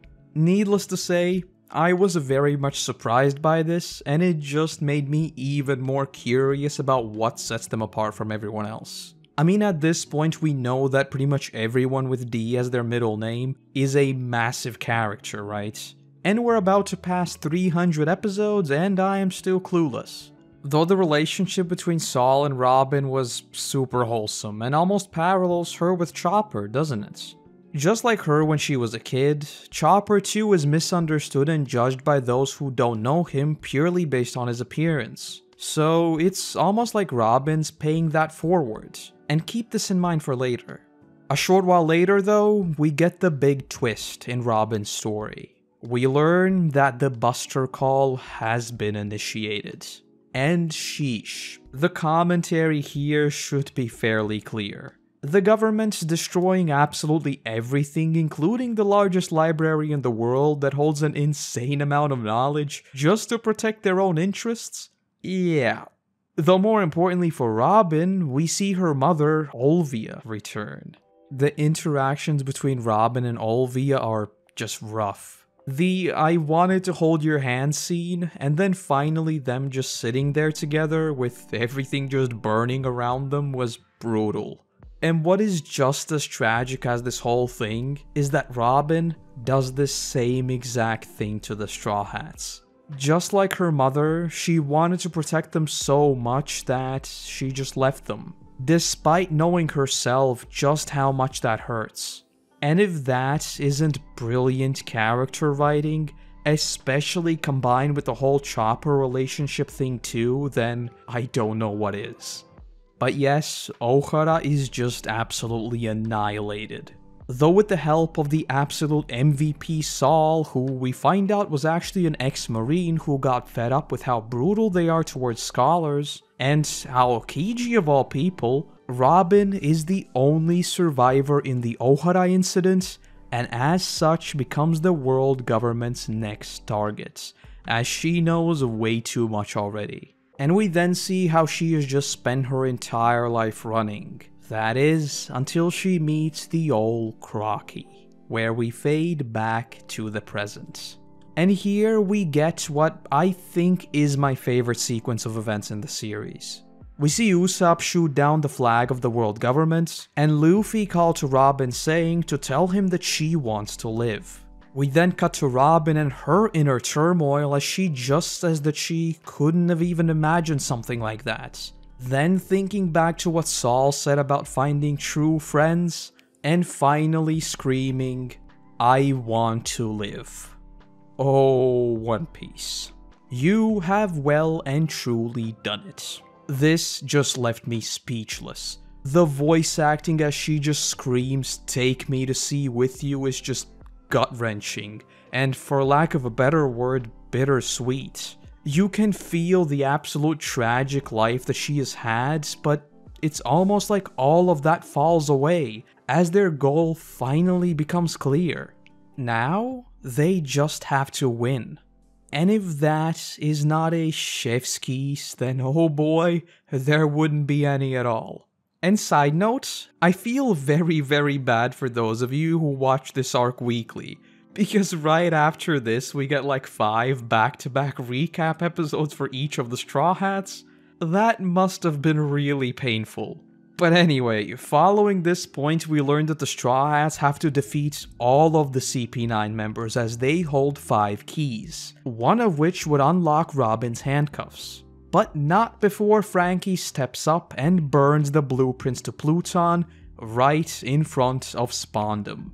I don't know about you, but at this point, I was pretty much convinced that he would be the next Straw Hat and the shipwright we'd been searching for, as this was very much a Straw Hat move. Though in terms of his character, this is also massive. Yeah, the blueprints are obviously dangerous, but they clearly have much more meaning for Frankie and Iceberg personally, as they've been handed down through generations. And burning all of that isn't as simple as it may seem.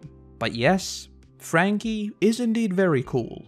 Alright, now we get into the fights. We won't go over all of them in detail as we'd be here for 2 weeks, but there are still plenty of highlights to talk about. And let us go in a somewhat orderly fashion just to keep this somewhat straightforward. And since we just talked about Frankie, let us start with him in his fight against Fukuro. It was super entertaining simply due to the fact that I hadn't really gotten used to seeing him just yet, as well as the fact that some of his abilities still hadn't been shown. On top of that, just because of how he's written, most of his encounters have a ton of comedy and fun factor, and this is most certainly not an exception.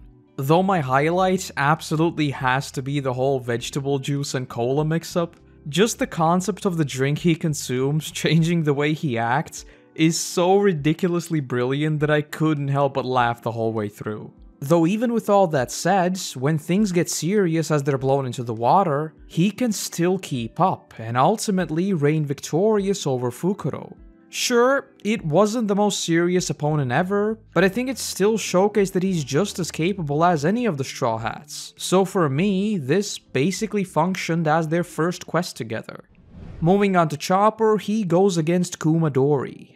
There are overlaps with some of the fights, but all in all, that is his main enemy. And oh boy, did this one take me by surprise. The thing with Chopper so far is that I've never really known where to put him in terms of fighting capability. He's kind of strong, but not really on the level of Sanji, Zoro, or Robin. And as such, seeing him go head to head with Kumadori was very interesting. Though the thing is, he can't keep up without the use of his rumble balls, and so we get another tidbit of lore. That being that he can only use one within 6 hours to control his power fully. Any more than that, and things get very out of control. But as he nears complete defeat, he goes for it. And I think my notes will sum up my thoughts here fairly well. He transformed into a mega beast? Holy what the is that roar? Yeah, he basically becomes invulnerable and absolutely decimates Kumadori. But just like with Luffy's second gear, it comes at a massive cost. That being he loses all control over his powers. And so we see him going on a rampage attacking everyone in sight. Though, speaking a little more broadly, is this really as simple as it seems? This change is much bigger than Luffy's second gear, and it almost looks like some sort of leveled up devil fruit, doesn't it? I mean, usually the fruits have some sort of rules attached to them, so Chopper just popping a few of his rumble balls and unlocking an entirely new form that is frankly terrifying does seem to hint at the fact that these fruits still have an insane amount of power yet to be unlocked. We've already seen Luffy leverage that to manipulate how his blood flow works, so maybe that can be taken even further and he can somehow, like, I don't know, insulate his entire body, something like the Iron Body ability? Yeah, I don't know. But anyway, Chopper's fight was just pure awesome, and I can't wait to see whether Chopper can somehow get this form under control and use it again. Next up, the fight against Khalifa. This one begins with Sanji going up against her and being completely destroyed due to his inability to harm a woman. But then Nami takes over, and we get another brilliant fight. Honestly, I've been really looking forward to seeing more of Nami's fighting capabilities, as we haven't really seen much of that since the first proper fight back in Alabasta. The interesting thing with Nami is that, unlike Zoro for instance, her power more so comes from trickery and the creative use of her weapon rather than just pure strength. And as such, seeing her create a mirage to confuse Khalifa and then chain together various attacks to slowly but surely inflict damage was awesome. The only problem I have with this fight is how Khalifa barely uses Shave to dodge any of the attacks. I remember someone saying that it gives you the ability to move at the speed of lightning, so technically speaking, she should have been able to dodge the lightning strike from Nami's attack. In fact, I think the absence of Shave is a bit of a trend for some of these fights that, in retrospect, really does seem a little bit weird. There is of course the argument to be made that the entire reason why they are defeated is because they underestimated the Straw Hats, but then that just makes them very shoddy assassins if you ask me. But yeah, I'll admit that is very nitpicky. Next up we have Sanji vs Jabra. This one was really interesting to see, and in a meta sense I think is the one that I really enjoyed simply due to it being largely uninterrupted.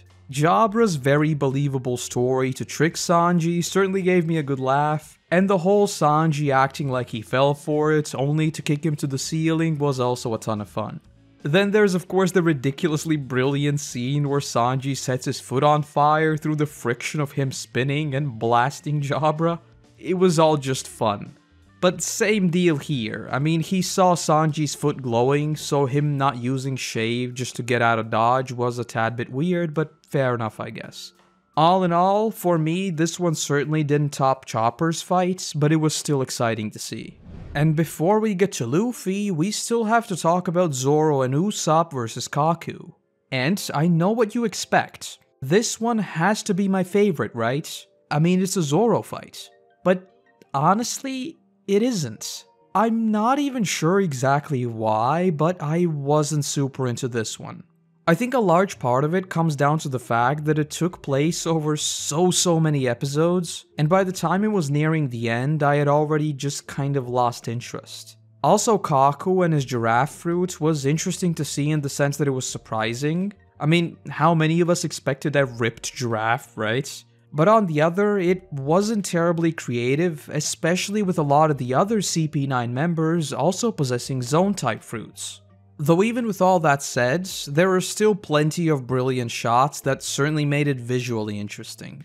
And I do of course have to mention Zoro's level up in this fight. The 9-sword style demon god. I mean, this is terrifying and ridiculous and brilliant, but it doesn't quite live up to his journey of mastering to cut steel in Alabasta. So yes, it was a ton of fun, but not my favorite. And aside from all of that, there's still Usopp to mention as a part of this fight. The part that stood out to me the most is the difference in his attitude towards these fights. Yeah, he does ultimately get beaten by Jabra with Sanji taking over, but I think after taking on Luffy of all people, he has obviously changed quite a bit. And as such, despite being scared out of his mind, he still does his best in this fight. And there's also this brilliant shot of Sanji telling him to think very carefully how they can get to Robin, and that as long as they have him, they have a chance.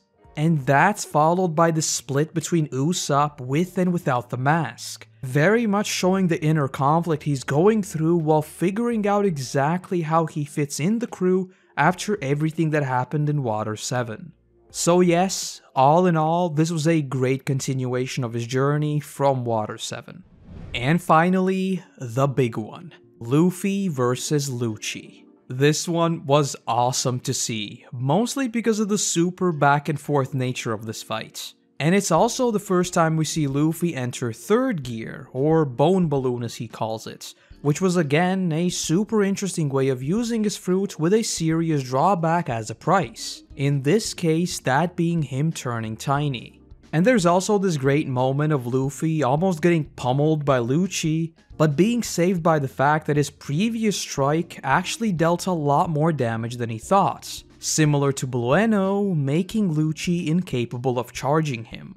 This almost gave me the vibes that Luffy is going so hard that he doesn't even realize his full strength himself.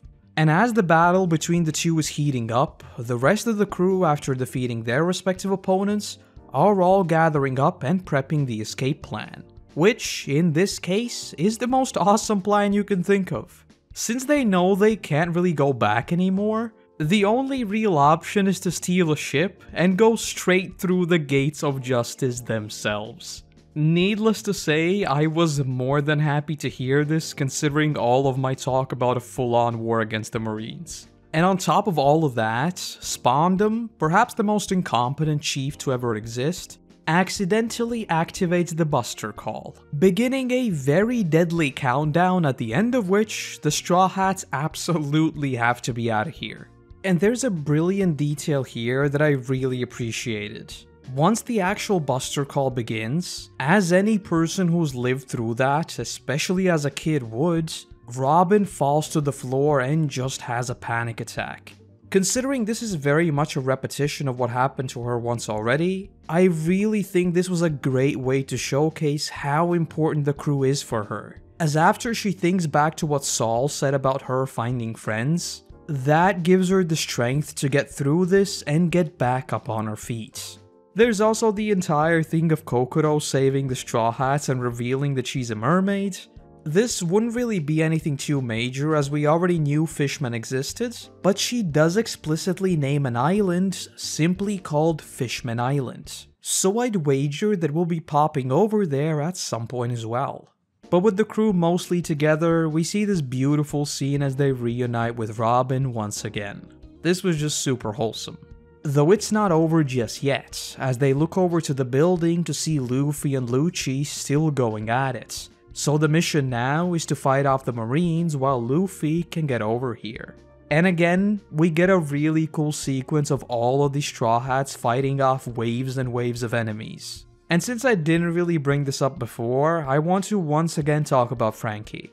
He obviously saved Chopper while he was still in his beast form, and now he is fighting like an absolute champ at this final standoff. I really hope this is indeed set up for him formally joining the crew. What's more is that both Nami and Usopp are real Chads in this fight too, as they are both taking on quite a bunch of them as well. Though cutting back to Luffy, after taking many back-to-back hits from Lucci's most powerful attack, he finally collapses. At the sight of this, Usopp finally removes his mask and yells for Luffy to get up. And oh boy, this was an absolutely awesome payoff to finally see Usopp drop the mask and talk to Luffy as Usopp 2.0 if you will. Inspired by Usopp, this prompts him to get back up, and Smokey Boy Luffy is back on the menu as he goes absolutely ham on Lucci. But before the fight is over just yet, Zoro runs into this dude who has the Rust fruit. And why is he just a throwaway character? The dude literally disintegrates Zoro's sword in like a second. And that's pretty much all we see of him, we just get out of dodge. So I guess it's time for Zoro to get a new sword then. I certainly hope we see more of this dude. Being able to just negate all weapons seems like a very interesting ability. But with Lucci finally beaten, Luffy calls to Robin, finally signaling their victory. So now, the only thing they have to do is escape before they are absolutely blasted by the warships. But just as all hope seems lost, Usopp hears a voice and tells the crew to jump into the sea, only to be saved by the Going Merry.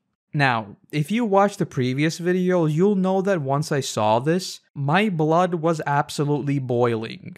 Thankfully, I was binging these episodes, so for now, just keep this little tidbit in mind. As the crew finally heads off, Spondum makes one last appearance, where we get what is honestly a pretty brutal scene. Robin just straight up breaks him. I mean, yeah, he more than deserved it, but that is still a big ol' yikes.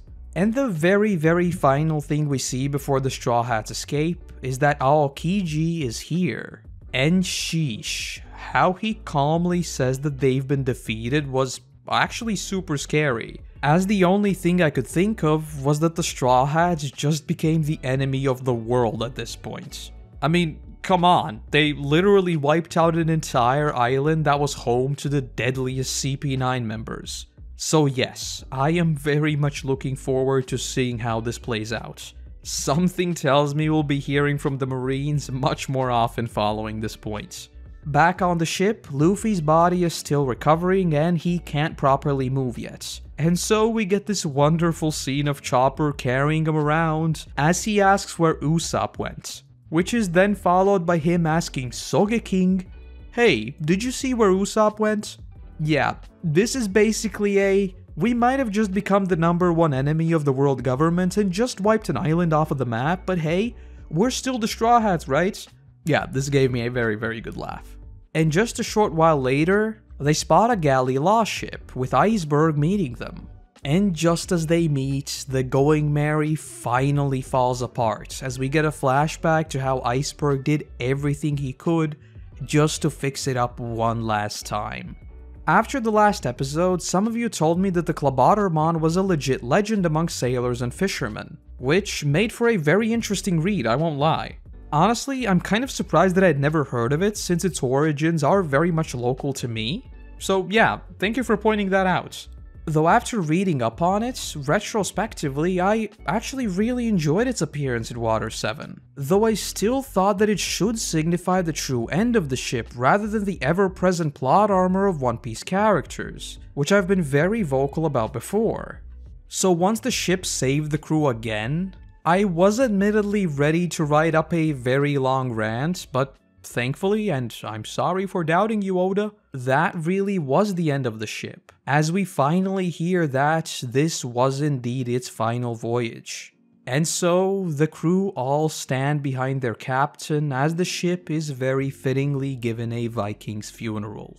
And, oh boy, the ending of this arc is truly as beautiful as the stories within. As snowfall begins while the crew hears from the Mary one last time. Drop your 07s in the comments because this really was an absolutely awesome moment, and is certainly deserving of the now much rarer Chef's Kiss. So with that, the Straw Hats are finally reunited with seemingly Frankie now joining the crew. But at the same time, they have lost their longest companion yet. And with that said, I cannot wait to see where this story takes us, because oh boy, I was invested in the story of One Piece before, but after these two arcs, I can definitely see why I've still got 600 episodes to go. And that's Enies Lobby. This one seriously changed the way I look at One Piece in many ways, even more so than Water 7, I think. But yes, I won't drag this out any longer. This takes the cake again for the highest ranking S tier arc so far. Yeah, I don't think this was too surprising. Despite me having a few nitpicky problems here and there, it seriously makes me reevaluate quite a few of the previous arcs. So we will be pushing down Drum Island to A and Alabasta to B. At this rate, I wouldn't be surprised if the tier list has a pre-Arc X and post-Arc X type vibe going on, because it really just keeps getting better, doesn't it? But with that, next time we'll see how the Straw Hats recover from the truly epic raid in the arc Post-Enies Lobby. But today we have an arc that absolutely blew my expectations out of the water in every single sense. But before we get to that, I've decided on a fairly major change to the series, so drum roll please. From now on, we are skipping all filler. Personally, so far, I had viewed the fillers as these fun side adventures with lower stakes, but as of late, especially now that the larger story is becoming more clear, I can't help but feel like they're merely speed bumps and I honestly just don't enjoy them anymore. So instead of them filling the bottom tiers, we'll be sticking to the canon story, which I hope will make this series more enjoyable for all of you as well as myself. But returning to the question at hand, the past two arcs have both shot up straight to the S tier, so this arc surely has to be a little more chill, right? Well, there's only one way to find out, so let us jump straight into Post-Enies Lobby. Let me just start off by saying that this arc has absolutely no right to be as brilliant as it is. Picture me, coming off of the insanity that was Enies Lobby, watching the Straw Hats return to Water 7, which led me to believe that this arc will be super chill. And then Oda steps in like, here's Garp and an older Koby, oh yeah, and he's actually his grandfather, oh, and by the way, Dragon is his father, oh, and Smoker's here too, oh, and Hockey, yes, that's a thing, Blackbeard, yep, he got a devil fruit, oh, and let's literally split heaven and earth while we're at it. Yeah. I was not prepared for this at all. But anyway, let's try to go through it as we usually do. We opened the arc with what for me was already a pretty large surprise. The crew returning to Water 7. Similar to what we talked about in both the Enies Lobby as well as the Water 7 video, so far we haven't really had a location where the Straw Hats just chill out for a bit. For the most part, there's some sort of problem to be handled, and by the end of the arc, we are either escaping or simply moving on to the next adventure. So us actually returning to the city caught me off guard straight away. Soon after, we see that the Straw Hats have basically become celebrities in the city, which may seem nice on the face of it, but it obviously implies that they are drawing much more attention. And a nice touch here is that we don't actually see the Straw Hats themselves for a good 10 minutes of the first episode. We mostly get a check-in with the Gali Law, Frankie, as well as Usopp, who's still trying to figure out a way of formally rejoining the crew.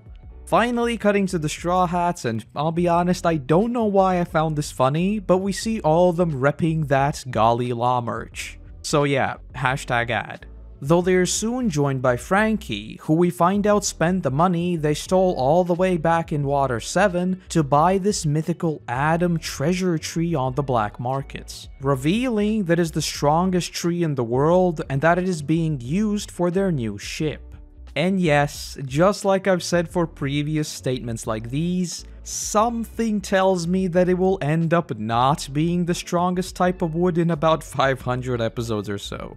Though jokes aside, I do think that this substantial jump in the quality of the ship, which we'll talk about a little more later, is kind of a double-edged sword. It works as a brilliant way to introduce Frankie, that's for sure, but at the same time, it does not leave a lot of room for improvement. Though yes, a little more on this in a bit. This entire thing is interrupted as Zoro runs in telling the crew that the Marines are already here, and so we get the first major bombshell of this arc. We see Vice Admiral Garp, which I think we've only seen briefly in the Diary of Koby Meppo arc. And before I could even think about potentially seeing Koby, Luffy just calls him Grandpa. And just like that, we find out that this dude is Monkey D. Garp. Okay, so yeah, that explains why he didn't tell the other Marines about Koby knowing Luffy, I guess. Needless to say, I most certainly did not expect this. Though as we see more and more of these people with D in their name, a theory of its implications is still brewing. More on this in a bit. Though just like Luffy and kind of what we saw back in the aforementioned Koby arc, Garp is wacky to say the least, as we see this absolutely brilliant scene of the both of them just falling asleep right there. And taking a step back from the story itself for a second, I've absolutely loved seeing Garp in the story. Pretty much every scene he's been a part of, though admittedly it's been quite few, have all been great. Whether it's because of his quite humorous antics or him accidentally saying something he shouldn't have, a la Hagrid. But yeah, just overall, Garp gets a big thumbs up. Cutting back to the story though, he casually drops another major reveal, the existence of these 4 Emperors of the Sea. And oh boy, once he mentioned that the 7 warlords and the Navy have allied in an attempt to ensure some sort of power balance, I couldn't help but think about my all-out war theory, which I've been going on about for the past few episodes. Also, and I'm not sure if it's something I might have missed, but we see Robin react to Shanks' name being brought up, which made me think whether there's still a part of her history we do not know. This could of course just be Robin knowing her stuff, but it seems a bit sus. Though once again, this too is interrupted as Zoro rushes in thinking that the Straw Hats are already being attacked. Two yet unknown people try to counter him but are quickly beaten. And of course, we find out that these two are Koby and Meppo. And sheesh, have they had a glow up. Which actually brings me on to a question. How long has it been since Luffy set out on his quest? Looking back at the first episodes, although much of it is probably due to animation just getting a ton better, the characters do look quite a bit younger, so how old actually are they and how long have they been together? I don't think we've ever really been given an explicit age for any of them or how long their journey has been, so yeah, this was kind of a bonk over the head that, yes, things have changed a lot since they first met. Though before we get any sort of proper reunion between them, Garp once again casually drops, "Hey, I heard you met your dad back in Loguetown." And when everyone on the crew is a bit baffled and asks what exactly does he mean, he nonchalantly follows up with, "The name of your father is Monkey D. Dragon, the revolutionary." I'm sorry, what? I swear, when I said, "What, are we going to find out the dragon is his father now? And Gold Roger is his long-lost uncle who gave him cool presents on Christmas?" That was the most stupid throwaway joke I could think of and was never supposed to be any sort of prediction. But yay, I guess I got that right? I didn't, but I did? Though with that said, go get your tinfoil because it is time for theories.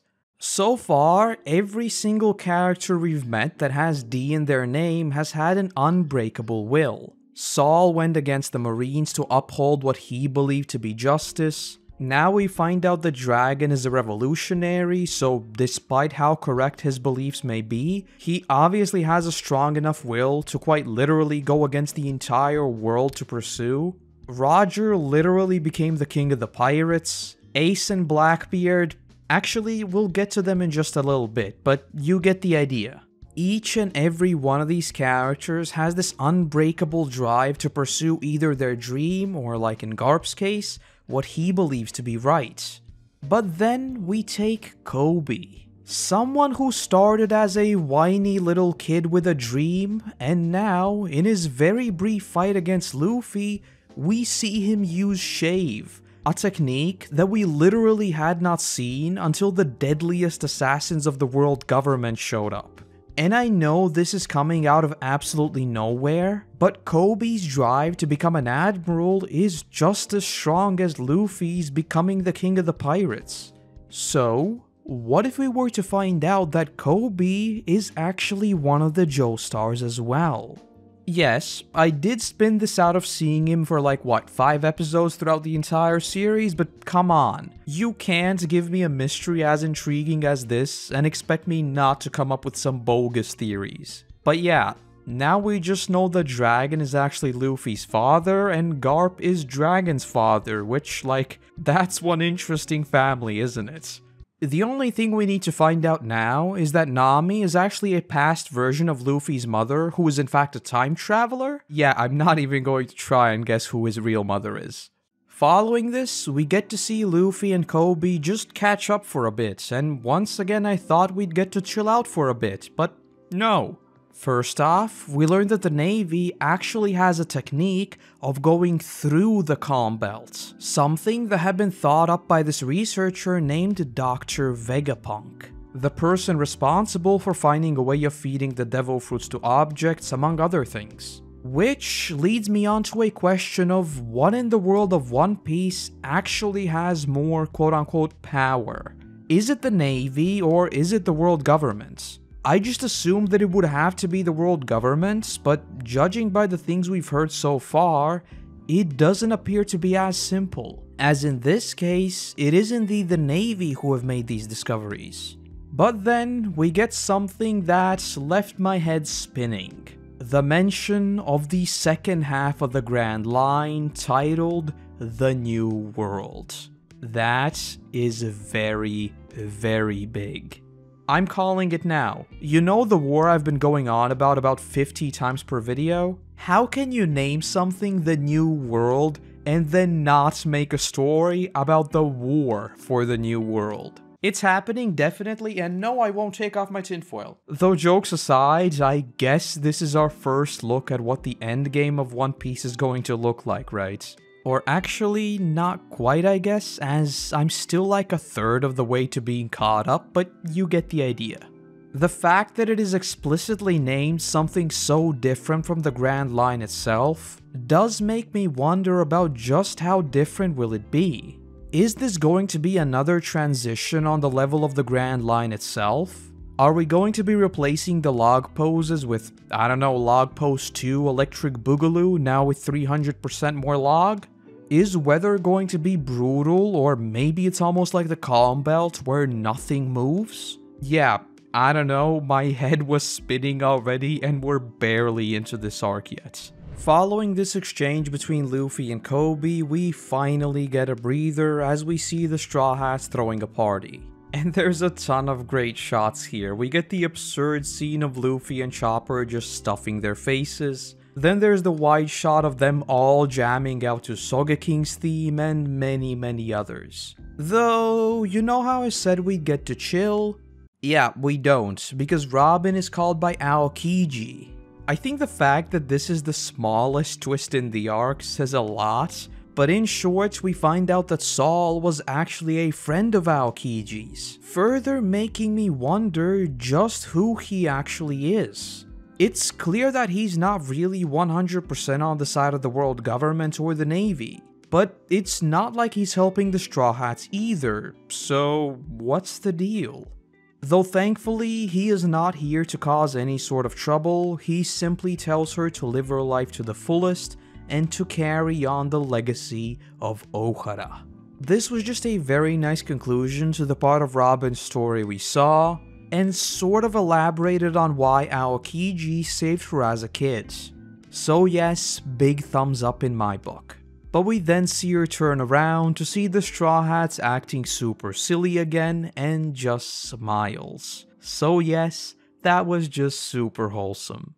Though once again, just as I thought things were calming down, we jump over to the 5 Elder Stars where we hear about an emergency. That being that one of the 4 emperors has broken through their lines and is about to make contact with another. That of course being Shanks, who talked about going to see Whitebeard all the way back in Jaya. And what follows is yet another series of bombshells. Though in a meta sense, I absolutely love how the series handles this entire thing. Obviously, it's a huge thing for the viewer and the story, and as such, the beginning of this grand meeting is spliced in with the Navy on high alert, finally ending with the phrase, "We don't know what will happen from now on." In universe, this is obviously a gigantic event, so I love that that tension was passed on to us as well. As for the meaning itself, are you ready to join me in my insane pursuit to analyze every single detail of the sequence? Great, let's go. As Shanks walks past the men on the ship, many of them fall unconscious merely at his presence. And this is where we first hear the word hockey. My Japanese is not good enough for me to know whether this is an actual word or not, and for obvious reasons I won't try to look it up. But as far as I can tell, it just appears to be like conviction or something like that. Obviously it has some sort of psychic effect, and where have we seen that before? Precisely. Is this another form of mantra? Or is mantra another form of hockey? In Shanks' case, we see him make people faint, but then we see him dodge the big bottle of sake Whitebeard throws at him. Almost like he could predict its movement. So, are we finally getting some hints as to how the mantra worked? Maybe, though these aren't really hints as much as they are more mysteries. But on top of that, if it is indeed some sort of conviction or will, Wouldn't Luffy and the other Ds by default have the most powerful forms of it? I mean, that is their whole shtick, right? But more on this in a bit. Hello, this is Editing Koroto butting in. I was thinking more about how this entire hockey thing might work when I remembered that scene back in Romance Dawn, when Shanks quite literally stares off a sea monster, so is that the same hockey? I mean, if it can make groups of people faint, maybe it's enough to send the monster running. And if this is right, then Oda is seriously a mad genius. Anyway, back to the video. But okay, we're like 3 seconds into the scene, let's move on. The next thing we hear is something that most certainly seems a bit sus to me. We see Whitebeard list off a few names: Roger, Garp, and Sengoku. And continuing by saying that not many people who know about that era remain. First off, is it a stretch to say that Sengoku is likely a Joestar? It seems kinda weird that 2 out of 3 of those names are ones we know for a fact are of the D name. So does he also share that, or maybe he's an exception? Well anyway, once again we hear talk of this ambiguous period of time about which not many even know. And I'm assuming that this is the same blank century we heard about in Robin's story. Though that still leads me to the question of what happened there for even Roger's name to be brought up.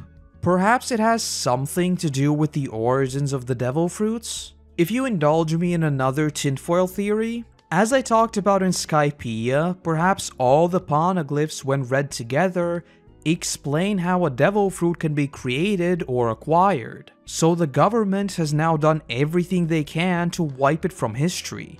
In terms of reasoning, I think it makes sense. They obviously wouldn't want anyone being able to just whip up devil fruits for everyone they know, as that would seriously upset the power balance in the world. Though who knows, at this point it could still be absolutely anything. Returning to the meeting, we then move on to them reminiscing a little, specifically talking about how Shanks and Buggy used to be a part of Rogers' crew, and that Shanks would go head to head with Hawkeye. Following up by saying that when Shanks lost his arm, everyone was shocked about who'd be capable of doing that to him. And oh boy, my face when I realized that no one knows that he lost his arm to save Luffy was like, you know a character is an absolute Chad when the only scars they have is a betrayal and when they save someone else, right? But him following up with, I made a bet on a new era, was just the cherry on top. Though I do want to re-emphasize the importance of this small, almost throwaway line. This is someone who can make people faint merely by walking past them. A person who's gone head to head with Hawkeye, been a member of Rogers' crew, and is calmly coming to Whitebeard. The only person we know who could go head to head with Roger and is making his own demands. Yet still, when he brings up Luffy, he calls that a bet on a new era. The amount of trust he has in him is absolutely nuts. And maybe, just maybe, the fact that Luffy was indeed one of the Joestars with the explicit goal of becoming the king of the pirates immediately made Shanks certain that he is going places. But alright, we still haven't even gotten to the main part. They then move on to talk about Blackbeard and how he was only a part of Whitebeard's crew out of convenience. As soon as he got what he wanted, he betrayed them and left. Based on what we find out very shortly, this sounds like when he acquired his fruits, which in and of itself is already a major deal, but we'll talk about that in a little bit. What's more important here is how Shanks straight up says, with his will, he will eventually get to the top. Based on what he has said about Luffy just a few short moments before, I think it's safe to assume that Shanks realizes that purely due to Blackbeard being a Joestar, he poses a very real threat to everyone, which is exactly why Shanks asks Whitebeard to call off Ace, since if he were to be defeated by Blackbeard, it's almost a guarantee that Luffy would have something to say about it, and things would get very complicated. Though in a broader sense, It very much feels like Blackbeard is being set up as a major antagonist that we will definitely not be going up against anytime soon. But at the same time, I think he is being purposely written to be exciting to follow. Yes, we have barely seen any of him, but from what we know so far, he doesn't have any super unlikable bad guy traits or anything like that. I'd go even as far as to say he is pretty much a more calculated and, I guess, evil version of Luffy, in that he will cross people to get what he wants, but he is just as dedicated to his goals as Luffy. But then we get to the climax. As Whitebeard says that there is no way he can just let Blackbeard go after he broke the most important rule of the crew. And we see the two lock swords and quite literally split the sky. This could just be an absolutely brilliant moment to convey their power, or perhaps this is actually foreshadowing a more serious conflict between the two. You know, perhaps an all-out war?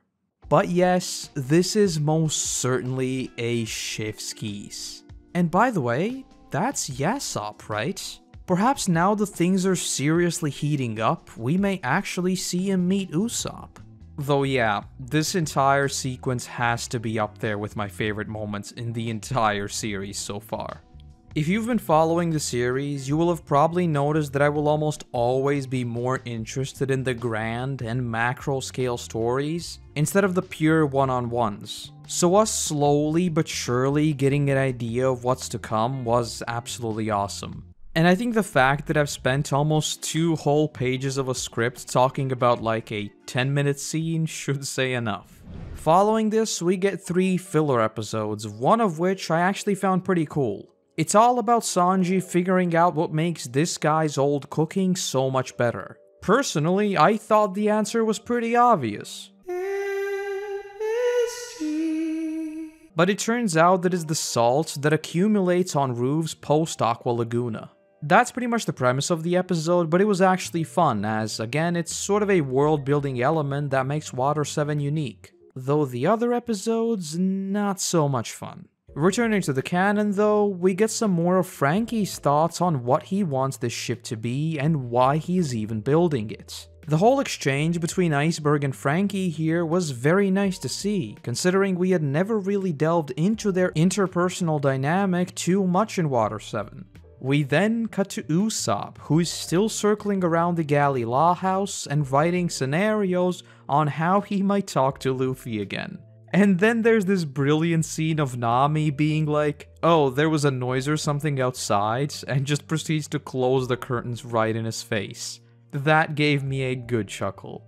Cutting back to Frankie and Iceberg, they finally get down to the real conversation. What exactly is Frankie going to do once the ship is complete? Obviously, I was already completely convinced that he would be joining the crew, but seeing him work through this clash between leaving what he believes to be his only home and pursuing his dream of sailing across the world on a ship he himself has built was awesome, and just cemented that Frankie isn't some comedic relief type of character who will pop a soda out of his stomach, and is just as complex as the rest of the crew. What makes this whole thing more difficult for Frankie is that this is, as far as we know, pretty much the first time he's actually on good terms with pretty much everyone, and right away he has to choose whether he wants to leave that behind. As for the crew, we see that the log post has been set and all that's left is the ship. And so it's time to hear where we are headed next. An island on the bottom of the ocean, simply titled Fishman Island. As to what exactly the bottom of the ocean actually means, I've got no idea. Sure, there was Skypiea that was literally a sky island, but devil fruits and water don't really mix, so I'm not sure whether we're going the Nazjatar route of having this hole in the ocean and there just being this massive wall of water, or is it actually going to be underwater? Either way, sounds like a very cool and creative setting to say the least. Though we also hear of the Florian Triangle, a location where hundreds of ships go missing every year. Basically, all we know so far is that some sort of spooky things happen there and ships go missing. And hey, we have to go straight through it to get to Fishman Island, so we shouldn't have to wait too long to find out what it's all about.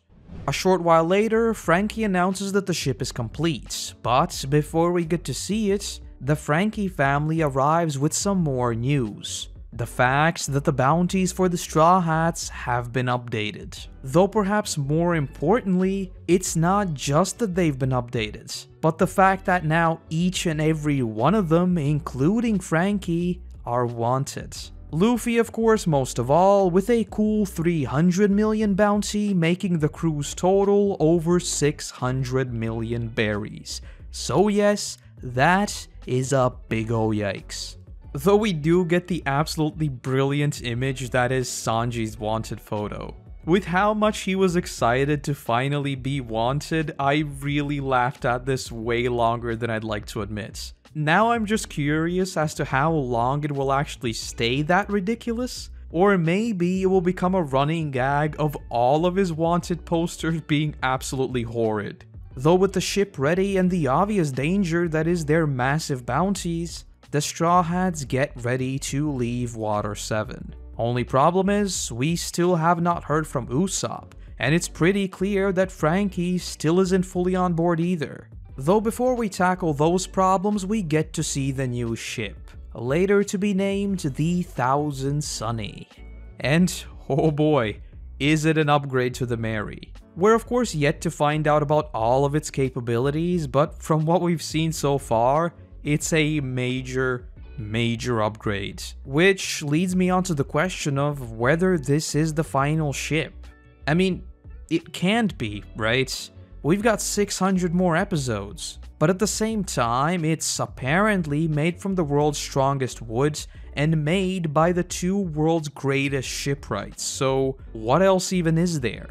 For now, it's more so a rhetorical question as we know barely anything about the ship, and hey, it can always be destroyed by, you know, someone like Blackbeard in an all-out war? Just saying. As for Frankie, Iceberg just tells the Straw Hats that they will have to force Frankie into going. Otherwise, he will not pursue his true dream of sailing across the world on his own masterpiece. It's clear to Iceberg that Frankie wants to go, but he still feels guilty about what happened to Tom. And so, Luffy takes that into stride, and we get this ridiculously brilliant sequence of him stealing Frankie's pants, culminating in Robin using some very forbidden techniques to, let's say, persuade him into joining. And as it finally becomes clear that Frankie will indeed come with them, Iceberg tells him to start living and finally forgive himself, reminding him that what happened to Tom is not his fault, and if anything, he is carrying on his legacy by building the greatest ship, not for a pirate, but simply because it is a masterpiece. Though neither the goodbyes or formal welcomes can take too long, as we find out that Garp was sent to capture the crew after all, so once again we set out. Only problem is, Luffy has still not heard from Usopp.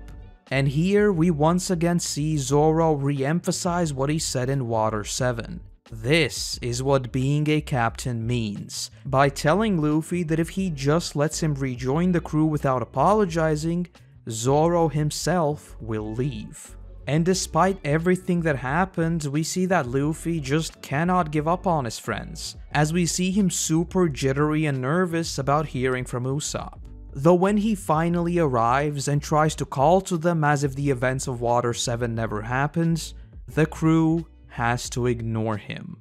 And oh boy, did I love this sequence. We get the very real threats of Garp opening fire on the crew, but at the same time, we have that emotional turmoil of seeing how their friendship will finally play out. Especially as we see Usopp slowly but surely drop that, this time figurative, mask, and finally calling out to Luffy and admitting that he was wrong.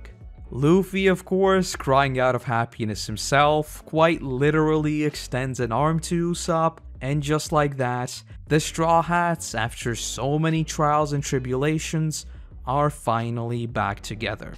Though it's not sunshine and rainbows just yet, as the ship is still being absolutely hammered by Garp. Though Luffy calmly calls to him saying that it was nice to see him and that they are basically peacing out.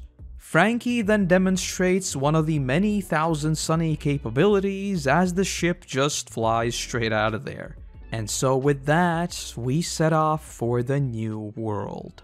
Though before we wrap this arc up, we still check in with Ice Pops, who's now become a certified bro. And we see that Water 7 is basically back to normal. Though we then cut to a mysterious island on the Grand Line, only to see my main man Smoker and Tashigi, who after seeing the bounty says that he will crush the crew in the new world.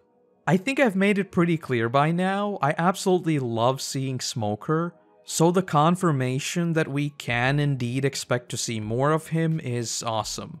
We then cut to the homes of the Straw Hats as everyone we've met reacts to the crew's new bounties. And two things to mention here. I really like that Vivi appeared here as well, as I kind of feel like she has been a little forgotten since Alabasta. I still hope that at some point she may rejoin the crew, but for now it's just a very brief look at her reaction. Though the other, of course much more major thing, is that we cut to Monkey D. Dragon, the world's most heinous criminal. I am willing to bet that everything here, including the land of white soil Baltigo, is some sort of hint as to what we can expect from him, but I am honestly clueless. The only thing I'm questioning here is whether he is a criminal because he is going against the world government, or is he actually a bad dude? The word revolutionary obviously has some negative connotation, so I am extremely curious to see what he's all about. Hopefully sooner rather than later, by which I mean not another 300 episodes until we see him, thank you very much. But then we cut to Blackbeard, and I was not ready for this. We see him react to Luffy's bounty going up, and by the looks of it, they're more than happy to go and take him on straight away. Though we see that Ace, despite Shanks' fears, has been sent after him. And what follows is, as the narration says, a historical event. Pretty much straight away they get to fighting, but in a weirdly similar way to Luffy, Blackbeard warns his crew to get out of Dodge and that they can't take on Ace. What's more is that we find out exactly what happened on Whitebeard's ship. Blackbeard was only there until he found the exact type of devil fruit he wanted. He then killed one of their crewmates and set off on his own. And before we move any further, many questions arise here. Based on what we heard in Enies Lobby, not even the world government knows how to differentiate between what fruit does what. So is Blackbeard way ahead of them in that sense? When he begins to explain what his fruit does, it's clear that he's extremely educated on this topic. So might we expect something completely new from him that will shake up the rules of the fruits themselves?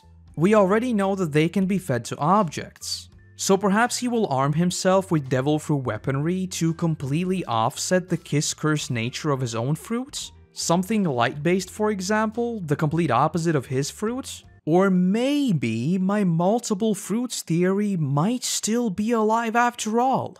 No, I won't give it up. Yes, I know we were told that it literally blows you up, but come on, Blackbeard's a Chad, he can take it.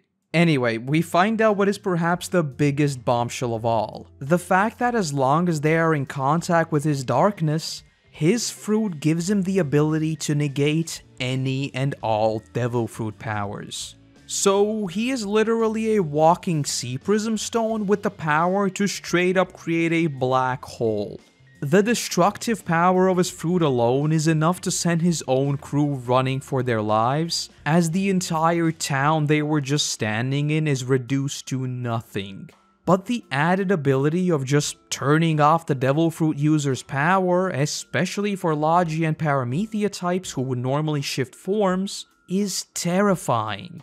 Take Luffy for example, he fights hand to hand, but if Blackbeard gets even remotely close to him, he can literally grab his arm and stab him with a plain old sword, and that's the end of Luffy. So yes, that is very strong.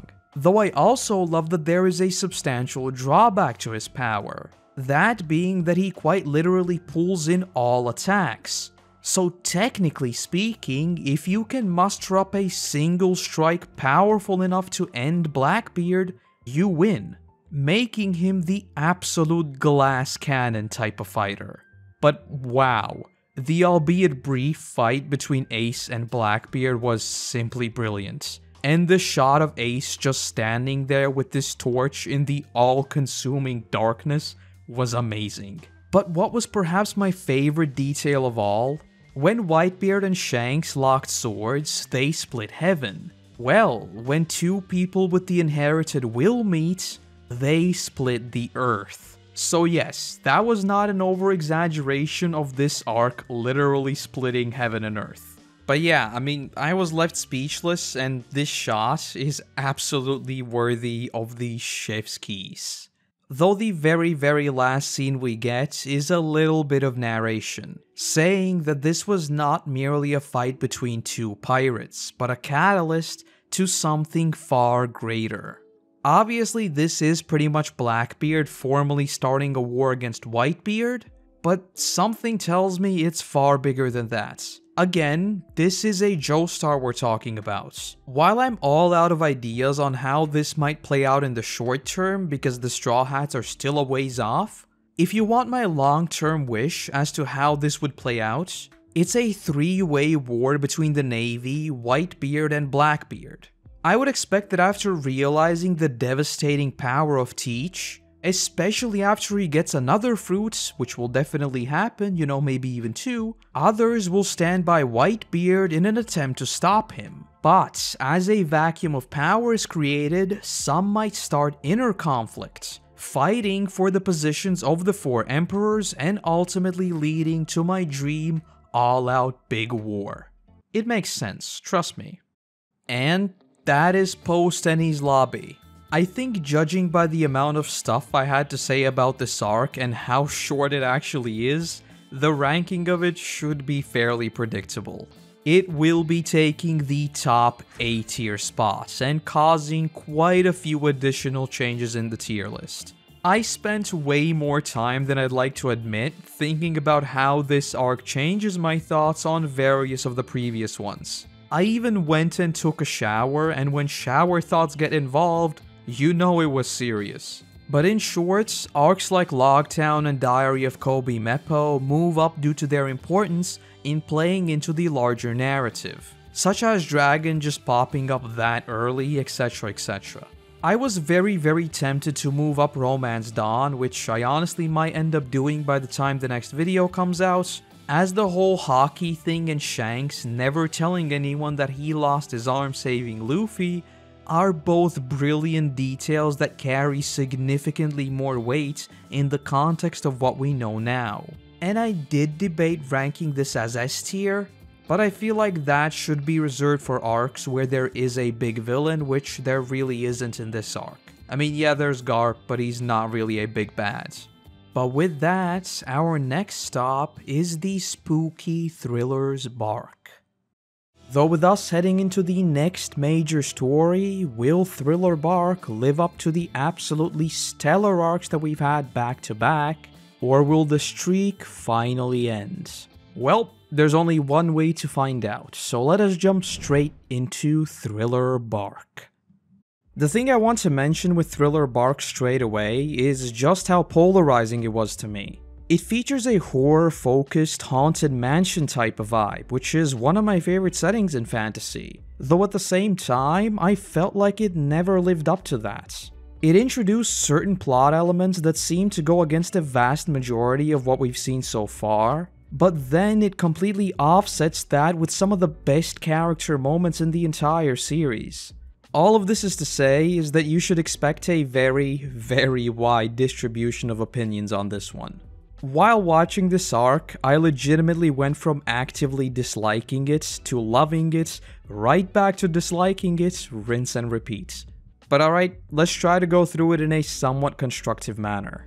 We opened the arc with the usual short moment of the crew just messing around. though almost straight away, they find themselves drifting into the infamous Florian Triangle, where the tone for the rest of this arc is set. This very much gave off the vibes of those classic stories of haunted waters with ghost ships a la the Flying Dutchman, a setting that is in fact one of my favorites in fiction, so immediately I was extremely excited to see One Piece's take on this type of story. Though since we are talking about the Straw Hats, we see them making fun of Usopp and how scared he is, all the while that signature nail-on chalk, scratchy type of horror soundtrack plays. Honestly, I think I enjoyed seeing this for the nostalgia alone. Telling ghost stories and trying to terrify your friends is one of those experiences that I think everyone can relate to, so seeing it in One Piece was just a ton of fun. Though in story, all their shenanigans are interrupted as a massive tattered ship appears, where we are introduced to the skeleton named Brook. Straight away, I absolutely loved his jazzy vibe, and the fact that we went from literally destroying islands to get crewmates back to Brook just joining the crew almost straight away certainly caught me off guard. Though, as would become trend for this arc, what was an incredibly interesting character, for some reason that I still don't understand, was given a very weird trait of asking to see Nami's underwear.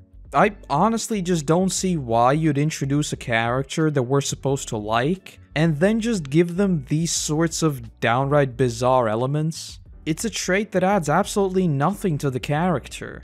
It's not even like Sanji's chivalry, where his obsession with women comes from him wanting to protect them. For Brook, it's just a completely random thing that, for me at least, is just a substantial flaw of what is an otherwise brilliant character.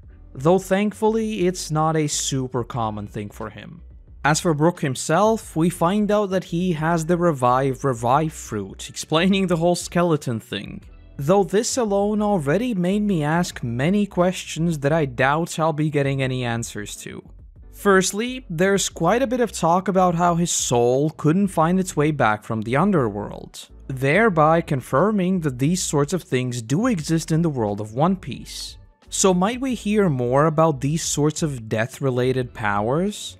It's now clear that the devil fruits can indeed draw from both the underworld and souls themselves. So perhaps we can get some sort of fruits that can draw in souls, a la the Lich King? Though aside from all that, it makes me wonder about what exactly counts as a second death for Brook. He obviously can die from something natural like bleeding out, organ damage, or anything like that. So does he pretty much have to be literally shattered? Which brings me on to another question of what happens if your first death involved losing your head. Will you just be a floating head? Alright, now we're getting into some weird territory, so let's just move on. Brook just pretty much works as a lore dump for this first act. Most importantly, revealing that he has lost his shadow and that its holder is somewhere on Thriller Bark. Essentially just laying out the mission of retrieving it in this arc. And I really enjoyed how Brook's introduction was done here. Moments after meeting him, it was pretty clear that he's more than happy to join the crew, but right away, they have to undergo a joint mission that would largely function as his introduction to the crew, which was made even more exciting as this was also Frankie's first proper mission alongside the Straw Hats. So I was super curious to see what kind of team-ups we would get to see throughout the arc. Though pretty much as soon as he reveals the whole shadow issue, he jumps off the ship and runs off to the quote-unquote island by himself. And I suppose we can address this aspect of the story now as well. The reveal that this is not an island, but in fact the world's largest ship, really caught me off guard. But I think it worked as a very elegant solution to all the log post related issues that would have otherwise cropped up.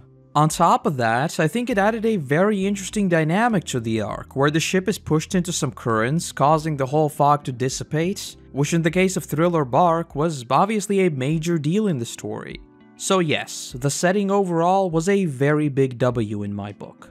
Once they make landfall, or I guess not landfall since it is a ship, well, anyway, they arrive at the land of the world's most annoying laughs and get split up straight away. And while we won't go through all the shenanigans they get into for the sake of time, I do want to mention a few of the highlights. Nami, along with the appropriately dressed Chopper and Usopp, are taken to meet the budget Frankenstein, also known as Dr. Hogback, who, just like the rest of this island's bad guys, has an absolutely horrendous laugh that has haunted me ever since. No, seriously, if I hear any of their laughs again, I will throw my headset straight out of the window. I did enjoy the albeit short subplot Chopper had with him, as I think him getting to meet his idol only to realize that they shouldn't have been looked up to was a great learning moment for Chopper, which would also play into his role later in the arc. Though soon after it becomes clear that most things in this mansion are very much out to get them, and so we get the first of many Scooby-Doo-like scenes in this arc. And this particular aspect of the mansion was one that I was actually super mixed on.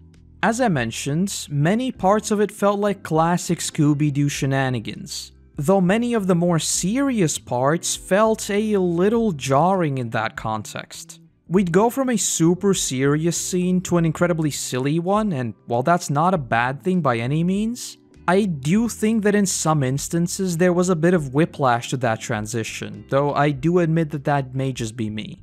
And while we're still talking about the trio, we get the scene that marked the start of quite literally the worst character in One Piece so far. The ghost dude who creeps on Nami while she's bathing.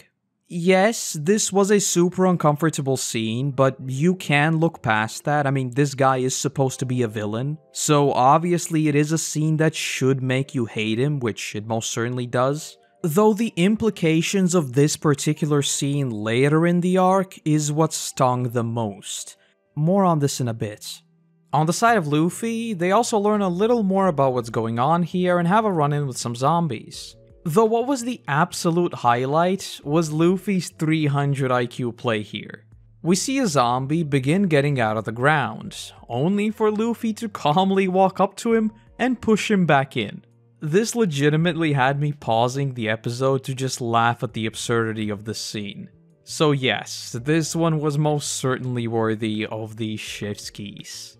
Soon after, we get the classic horror/comedy gimmick of the crew mistaking an injured old man for a zombie, which again was a great nod to the genre, but more importantly, we are also introduced to this arc's big bad. That being Gecko Moria, one of the 7 warlords. So with that, our quest is set out to defeat the giant shallot. Though as the crew heads into the mansion itself, we see that despite their overwhelming power, traps and trickery take the upper hand here as slowly but surely, one by one, their frontline fighters are taken, including Luffy himself. This was honestly a super interesting change of pace from the usual structure of the arc, where we'd see the crew fighting off waves of lower ranking enemies and then having their own little matchups with a select few generals, while Luffy heads straight for the boss. Well, here, Luffy is taken out of the running extremely early on, and actually loses his shadow in the process. Speaking of which, I think this gave a great opportunity for Franky to shine in the first act of this arc, as we see the duo of him and Robin continue their way into the mansion until they run into this absolutely terrifying spider monkey. Or, I guess, monkey spider creature? Anyway, it's also here where we see that Robin can make wings out of her hands, so that's pretty cool. Though despite their best efforts, we see that no matter how much damage they inflict, the zombies will keep getting back up. Which is when Brook comes back into the picture. I really enjoyed how this reveal was handled. We had already heard so much about this humming swordsman, but so far, and I don't know if it's just me being slow, I honestly had no clue as to who that may be. But after seeing that Brook's walking stick is actually a sword sheath, I was extremely excited to see what he's about. I will admit, I am more than a little biased to the trope of a sword cane or walking cane sort of weapon in general, so seeing that being Brook's main weapon was certainly a nice surprise. And on top of that, since his sword is more so a rapier, I was curious to see how his sword skills might differ from Zoro's. Though aside from all that, once he returns we get a whole bunch more lore as Brook explains how the shallot's shadow fruit works. In a broader sense, I did enjoy this different approach to the big bad not being just his power alone, but the fact that it's massively increased because of Dr. Hogback. Sure, his shadow magic is strong, but when combined with Hogback's altered bodies, the zombies possess extreme strength. And when you consider the number of soldiers they already have, the real power of Moria becomes much more pronounced. Though, I've gotta be honest, I think by the end of the arc, I was more than a little fed up with his fruit power, as it honestly didn't seem consistent in terms of rules. At first, it just seemed as simple as taking a person's shadow and then putting into a different body. But then it was revealed that he can actually manifest the shadow into a physical thing, and then that he can make the body act according to the shadow, and then that a person can absorb more than one of those shadows, thereby powering up, etc, etc. It just seemed like surprise after surprise that, compared with some of the other devil fruit powers we've seen so far, did seem a little all over the place in terms of what goes and what doesn't. And sure, we have seen a few more complicated fruits, such as Blackbeard's being able to turn off powers, but in the case of Shallot Head, for some reason I wasn't a fan. Also, yes, I will keep using Luffy's name for him because I honestly found him very annoying and he does look like a shallot.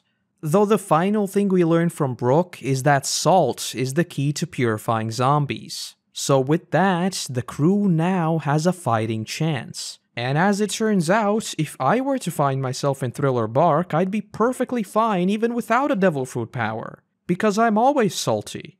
On the side of Shallot Head, we learn a couple of interesting things. Firstly, that he had been defeated by Kaido in the New World.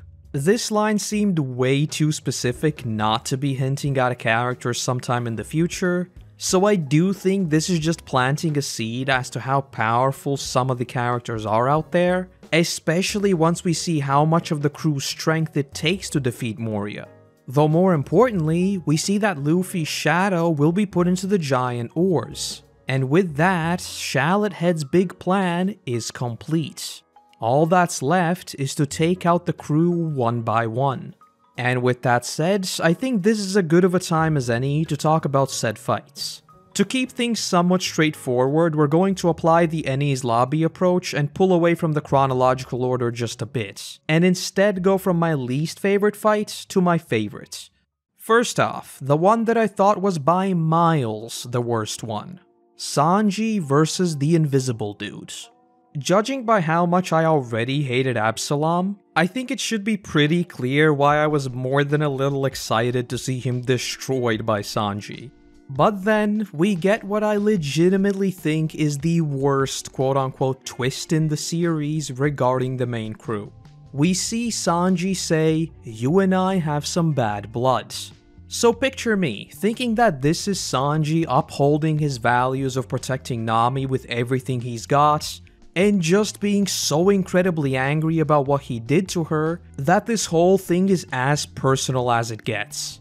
You know, like that time where he got on a train filled with the forces of the world government, and then proceeded to wipe out an entire island to protect one of his own? But instead of that, we find out that the reason he is angry is because it was his dream of getting the Clear fruit and spying on women exactly like Absalom has? What? Are you serious? Why would you ever give the villain's worst traits to the protagonist? And I know some of you will say, yeah, cultural differences and it was supposed to be a joke, but exactly like I said in Alabasta, the fact that this was played off as a joke just makes it worse in my opinion. Honestly, this moment alone seriously damaged Sanji's character in my eyes. And the fact that Nami's character was pretty much reduced to a prop for this sort of payoff just makes that so much worse. Though with that said, I think the only part of the fight against Absalom that I enjoyed was the fact that Nami, with the help of Lola, is ultimately the one to deliver the final blow. Quite literally everything else about this fight was a massive disappointment, especially because the character-centric stories in One Piece are usually so strong. Hello, this is Editing Koroto here. I'll break the fourth wall for a moment. At the time of this recording, I'd already began working on the video, and the Post-Enies Lobby video still hadn't gone out, so I'll be talking about the Devil Fruit Encyclopedia, which I still didn't know about. Quite a few of you pointed it out last time, so I guess it's just something I must have missed at some point. Though the point I raise about it is still pretty much the same. Though before we move on, I do still want to return to what Sanji said about the fruits. He mentioned that he read the Encyclopedia of Devil Fruits, meaning that their effects are known. But what about what we saw in Enies Lobby? It was said that the powers hidden within the fruits are unpredictable, and since all fruits are unique, why is it that some can be deciphered but not others? They seem to follow exactly the same rules, so it honestly feels low-key convenient.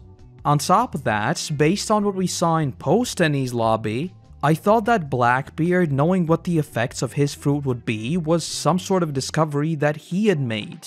But if they're just listed in a book, that does remove a lot of the intrigue surrounding them in my opinion. Though with that said, I am still open to hearing why some of them have their effects known and some don't. If the explanation makes sense, then just ignore this point. If I were to make a guess, I suppose a viable explanation could be that depending on the complexity of the fruit's ability, they can't be deciphered. Which would make sense in this case, since its ability is pretty straightforward. Though that isn't really the case for Blackbeard's fruits, so that theory doesn't really hold. I suppose another way of thinking could just be writing it down to Vegapunk. With what we would see very shortly with the Pacifista and what we'd already heard from him, it's clear that he is very crafty when it comes to making the world government stronger. So when he gets involved, there really are infinite possibilities as to why. But yes, in short, I am very curious to find out what makes them different. Next up, we have Chopper versus Hogback. And as if the budget Frankenstein wasn't unlikable enough, we find out that the room filled with Sindri's pictures was actually his, i.e., he too is an absolute creep. So yes, Chopper teaming up with Robin to take him down and free Sindri was awesome to see. Though once again, I do have to bring up the whole shadow magic thing, as here too it felt a little inconsistent. Yes, in story, it was a great moment that Sindri was able to take control of her body once Chopper breaks through to her, but in a broader sense, it does go against the rules of the fruits that we had seen so far, which did seem absolute. Though yes, even with that said, the scene where she just starts crying after Chopper calls to her was super emotional, and does a great job of showcasing how Chopper's empathy and caring nature as a doctor, despite maybe not having the extensive experience of Hogback, does make him a better doctor, and perhaps more importantly, just a better human being. Next up, and I'll be honest, you can just think of these two as tied for first place, we see Brook versus his shadow. While I would have loved to see a little more of Brook himself going up against it, I do suppose that his expertise isn't just one-on-ones as it is for Zoro. And with that said, he can't keep up with the shadow, so Zoro takes over and we get a fantastic fight between them. Though just before the fight even begins, we find out that this swordsman is from Wano, and that he has one of the 21 Owazamono swords. Yes, I know I butchered the pronunciation. Full transparency, I have heard that Wano is a thing in the comments, but that is all I know. Just the name and nothing more. Not sure if it's an island, a ship like we see here, or whatever. Though I do suppose I can theorize just a teeny bit since these two things were mentioned almost back to back.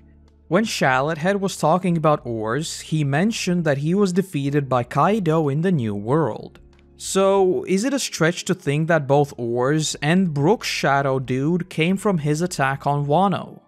Maybe Wano has more of these kinds of giants, or maybe Wano has an extremely powerful military with said giants and master swordsmen. These are obviously complete shots in the dark, so I don't think it's worth wasting time here. I think my favorite aspect of the duel was what Brook himself said. The Wano swordsman was holding back while fighting him, but now that he is going up against Zoro, he's realized that the both of them possess incredible strength, and as such, this fight will not last long. The first one to get a strike in will win. And I absolutely love this sort of duel. As I said in Enies Lobby, I felt like Zoro's fight there was a bit too dragged out and the back and forth just went on too long. So this sort of sudden death type of matchup was right up my alley. And when the fight is over and we just see him say, "I have lost," was also brilliant. Though the question arises, why did his wound catch fire, and blue fire at that? If I were to apply some basic physics, that would just mean that he's burning hotter than normal flame, or a complete combustion of gas. None of which really make too much sense. On the flip side though, blue fire in fiction is sometimes associated with the devil that sets it apart from normal orange flames. So maybe this is something stemming from Zoro's cursed blade? We have seen a few things here and there, but as far as I know, the whole cursed part of it still hasn't really been explained. But anyway, seeing the Wano guy calmly say that his sword will be in good hands with Zoro was an absolutely awesome end to the fight, and a nice change from the villains usually refusing to go down even after they've been thoroughly beaten. But with that, Zoro has acquired another legendary sword and Brook has gotten his shadow back. So yes, all in all, a great fight. Next up, we have the absolutely awesome duel that was Usopp versus the Ghost Girl. First off, her Devil Fruit was such an interesting and frankly powerful ability. I mean, she has shown that she can take on Luffy, Zoro, and Sanji, or basically anyone else in a matter of seconds. Though because Usopp has a negative personality, he can take her hits head on. Though aside from all that, seeing a trickster versus trickster type of fight was also a very welcome change. Usopp does of course still use plenty of his special attacks, though much of the fight is a back and forth in terms of wits. And just in case you didn't notice those Scooby-Doo vibes before, Usopp being chased by her bear is straight out of a classic Scooby-Doo episode. Though yeah, the fight culminating in Usopp just scaring her until she passes out was a ton of fun. No pun intended. And also worked to show just how much tougher Usopp has gotten through the Water 7 saga. Oh, and the fact that we would later see her poofed out of existence rather than just beaten or escaping like the rest, makes me hope that her story isn't quite over. With how unique her power was, I would love to see more of her. The same can't be said for Shallot Head and the rest though, but more on that in a bit. Though finally, we have the big one, the entire crew versus Luffy's shadow. If I'm being totally honest, I did not enjoy the fight itself that much due to the aforementioned rules of the Shadow Fruits. I mean, the whole Nightmare Luffy thing was fun, though it honestly was kind of underwhelming since it's just a temporary power-up that doesn't really stem from Luffy's power or anything like that. Though what I loved about this fight is that it takes the entire crew to finally beat Oars. Correct me if I'm wrong, but I think this is the first time that we've seen literally every member of the crew chain together their techniques and knowledge to beat a singular foe. And as such, seeing Chopper use his medical knowledge to find Oars' weaknesses, and then the crew one by one exploiting them was just a ton of fun to see. Then of course Shallot Head enters his second phase where he absorbs all the shadows, and this moment was great in the sense that it perfectly demonstrated why he was beaten. Because he didn't have to do that. If he were to just chill out until the sun came up, the crew would have been literally wiped out of existence and he'd win. So him ultimately going down like a screaming baby was very much in line with what I would expect from his character. As for Luffy, we see him use both second and third gear at the same time, which once again pushes him to the point that his body just shuts down once the fight is over.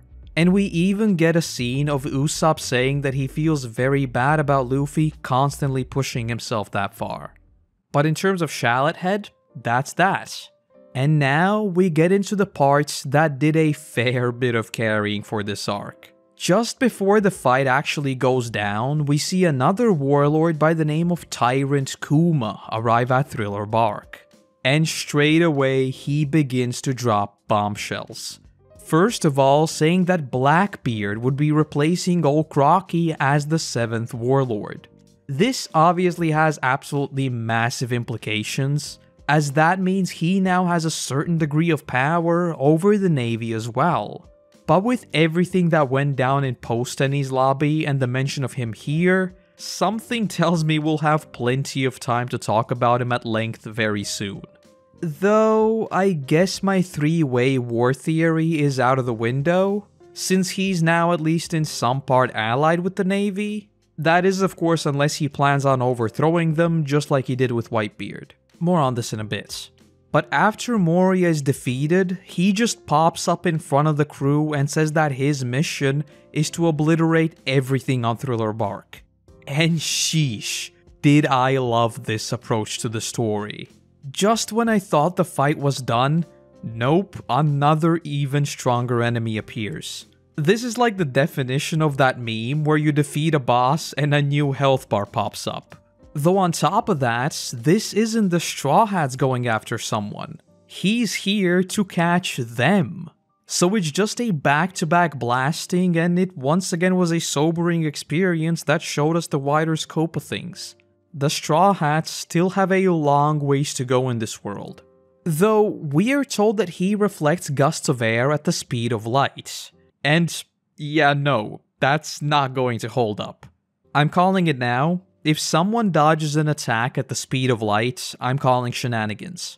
Saying anything moves at the speed of light is a big no-no in my book. As in my experience, that never holds, since if you ever want to beat it, you would have to move faster than the speed of light, at which point it just gets silly in terms of power escalation. And at that point, time dilation comes into play and it just gets absolutely silly. As for his power, they are super mysterious. Obviously he has his devil fruits, and we find out that he was basically created as a killing machine. Though that does not explain his ability to warp, for example. So I'm very curious to see what that's about. How did he even get to Thriller Bark, and where does he go afterwards? Teleportation sounds very OP, but that seems to be what he does? And on top of that, since we now know that this is indeed a project that the government is working on, I wouldn't even be surprised if we see these sorts of super high-tech cyborgs pop up sometime in the future as well. Though at the same time, they couldn't have Kuma's fruit power, which seems fairly crucial what he's here to do, so how would that work? But his vanishing power is definitely a weird one. And if memory serves me right, this is pretty much the first of its kind. As far as theories go, based on what we see here, I'd be more inclined to believe that he actually traps them somehow. Judging by his name, it would make sense as to how he can win the fights for the government, yet still remain a pacifist. So maybe he shrinks his enemies and traps them in a sort of a Pokeball? That would definitely be incredibly powerful, but does leave room for a comeback, since maybe you can still break out. But that doesn't really make sense in terms of his attack power. Since that was to repel gusts of air at the speed of light, maybe they're not actually vanishing but are just sent flying faster than the speed of light so you never see it. Though that would most certainly not be a pacifist attack and would definitely kill them. So is this whole pacifist name supposed to be ironic? I mean, he is a killing machine. Hello, this is Editing Korotos once again. While editing this together, I was listening back to literally what I myself wrote, and the only thing I could think of was, you just said that he might send people flying, but couldn't piece that together and figure out that he sends himself flying instead of teleporting? So that is my other line of thinking, that he doesn't actually teleport, he just moves very, very fast. Though again, the whole speed of light thing is kinda timey-wimey shenanigans, so I don't know how I feel about that.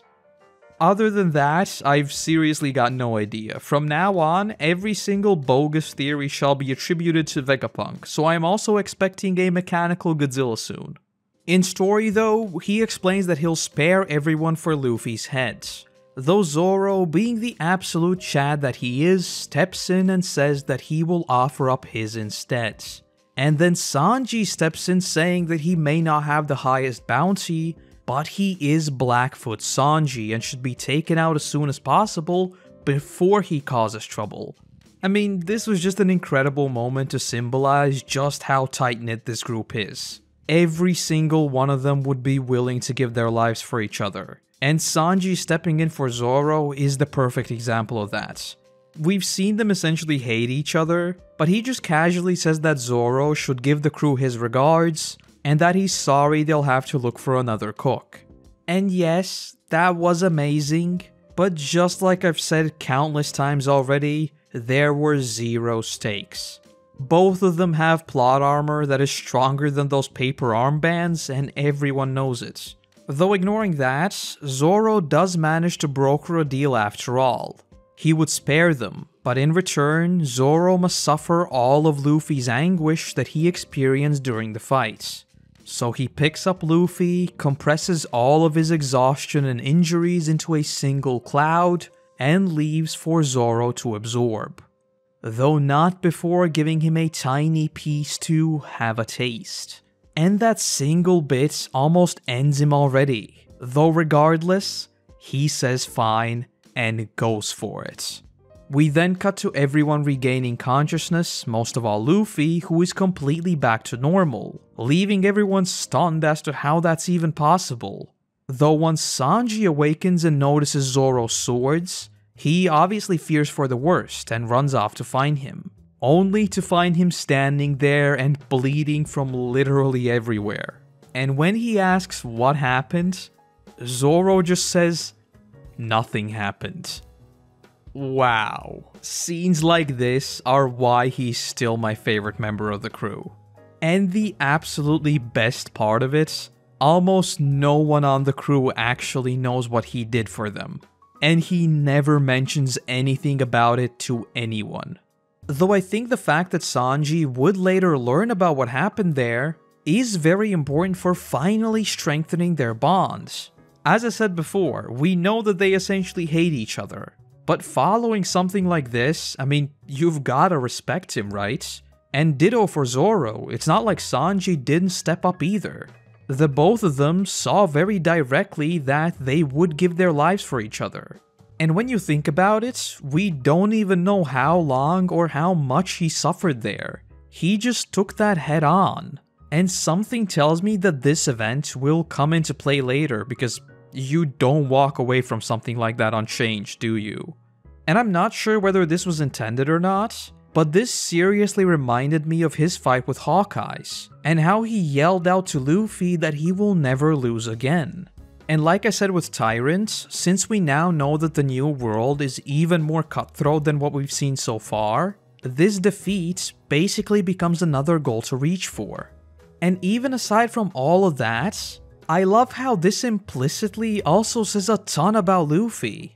It is of course Zoro who sacrifices himself for the crew, though all of that suffering was Luffy's, and he was going to carry it without ever saying a word.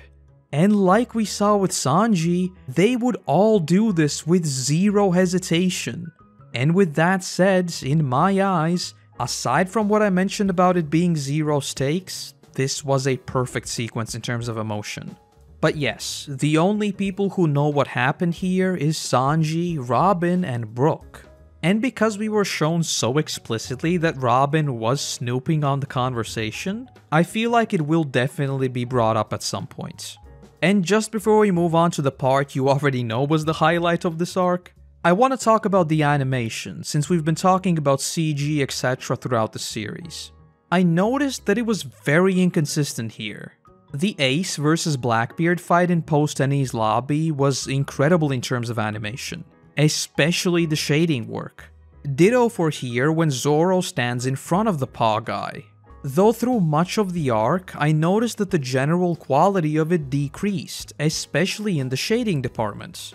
Obviously this doesn't affect my thoughts on this arc at all, it's just an observation. One of you on Twitter pointed out that this is just a case of multiple studios working on the series, so if any of you have some more input on that, I'm just curious to find out more. But then we get to the party at the end of the arc, and just wow. Yo ho ho ho definitely hits different now. All of this starts with the great shot of Luffy chilling on the piano and asking Brook whether he wants to join his crew. only for Brook to respond that he already has a mission to get back to a friend. That friend being Laboon. So yes, when I said, though we get one final scene that really made me a lot more confident in my theory that the pirates who befriended Laboon were Gold Roger's crew. So yes, when I thought that Roger was Laboon's friend, I was indeed wrong. It was Brook and his crew. And the attention to detail here was actually impressive. I cross-checked the ship that appeared in Reverse Mountain, and it's very similar, so props for that. Though unlike the rest of the flashbacks we've seen so far, this one was masterfully woven through the present, as Brook is playing the piano, and all of that was honestly just heartbreaking. Like how the song was once extremely cheery, but once he hums it in Thriller Bark, it's so somber and dark. And then of course there's the absolutely tragic and extreme juxtaposition of them playing one last song together as they literally fall over dead.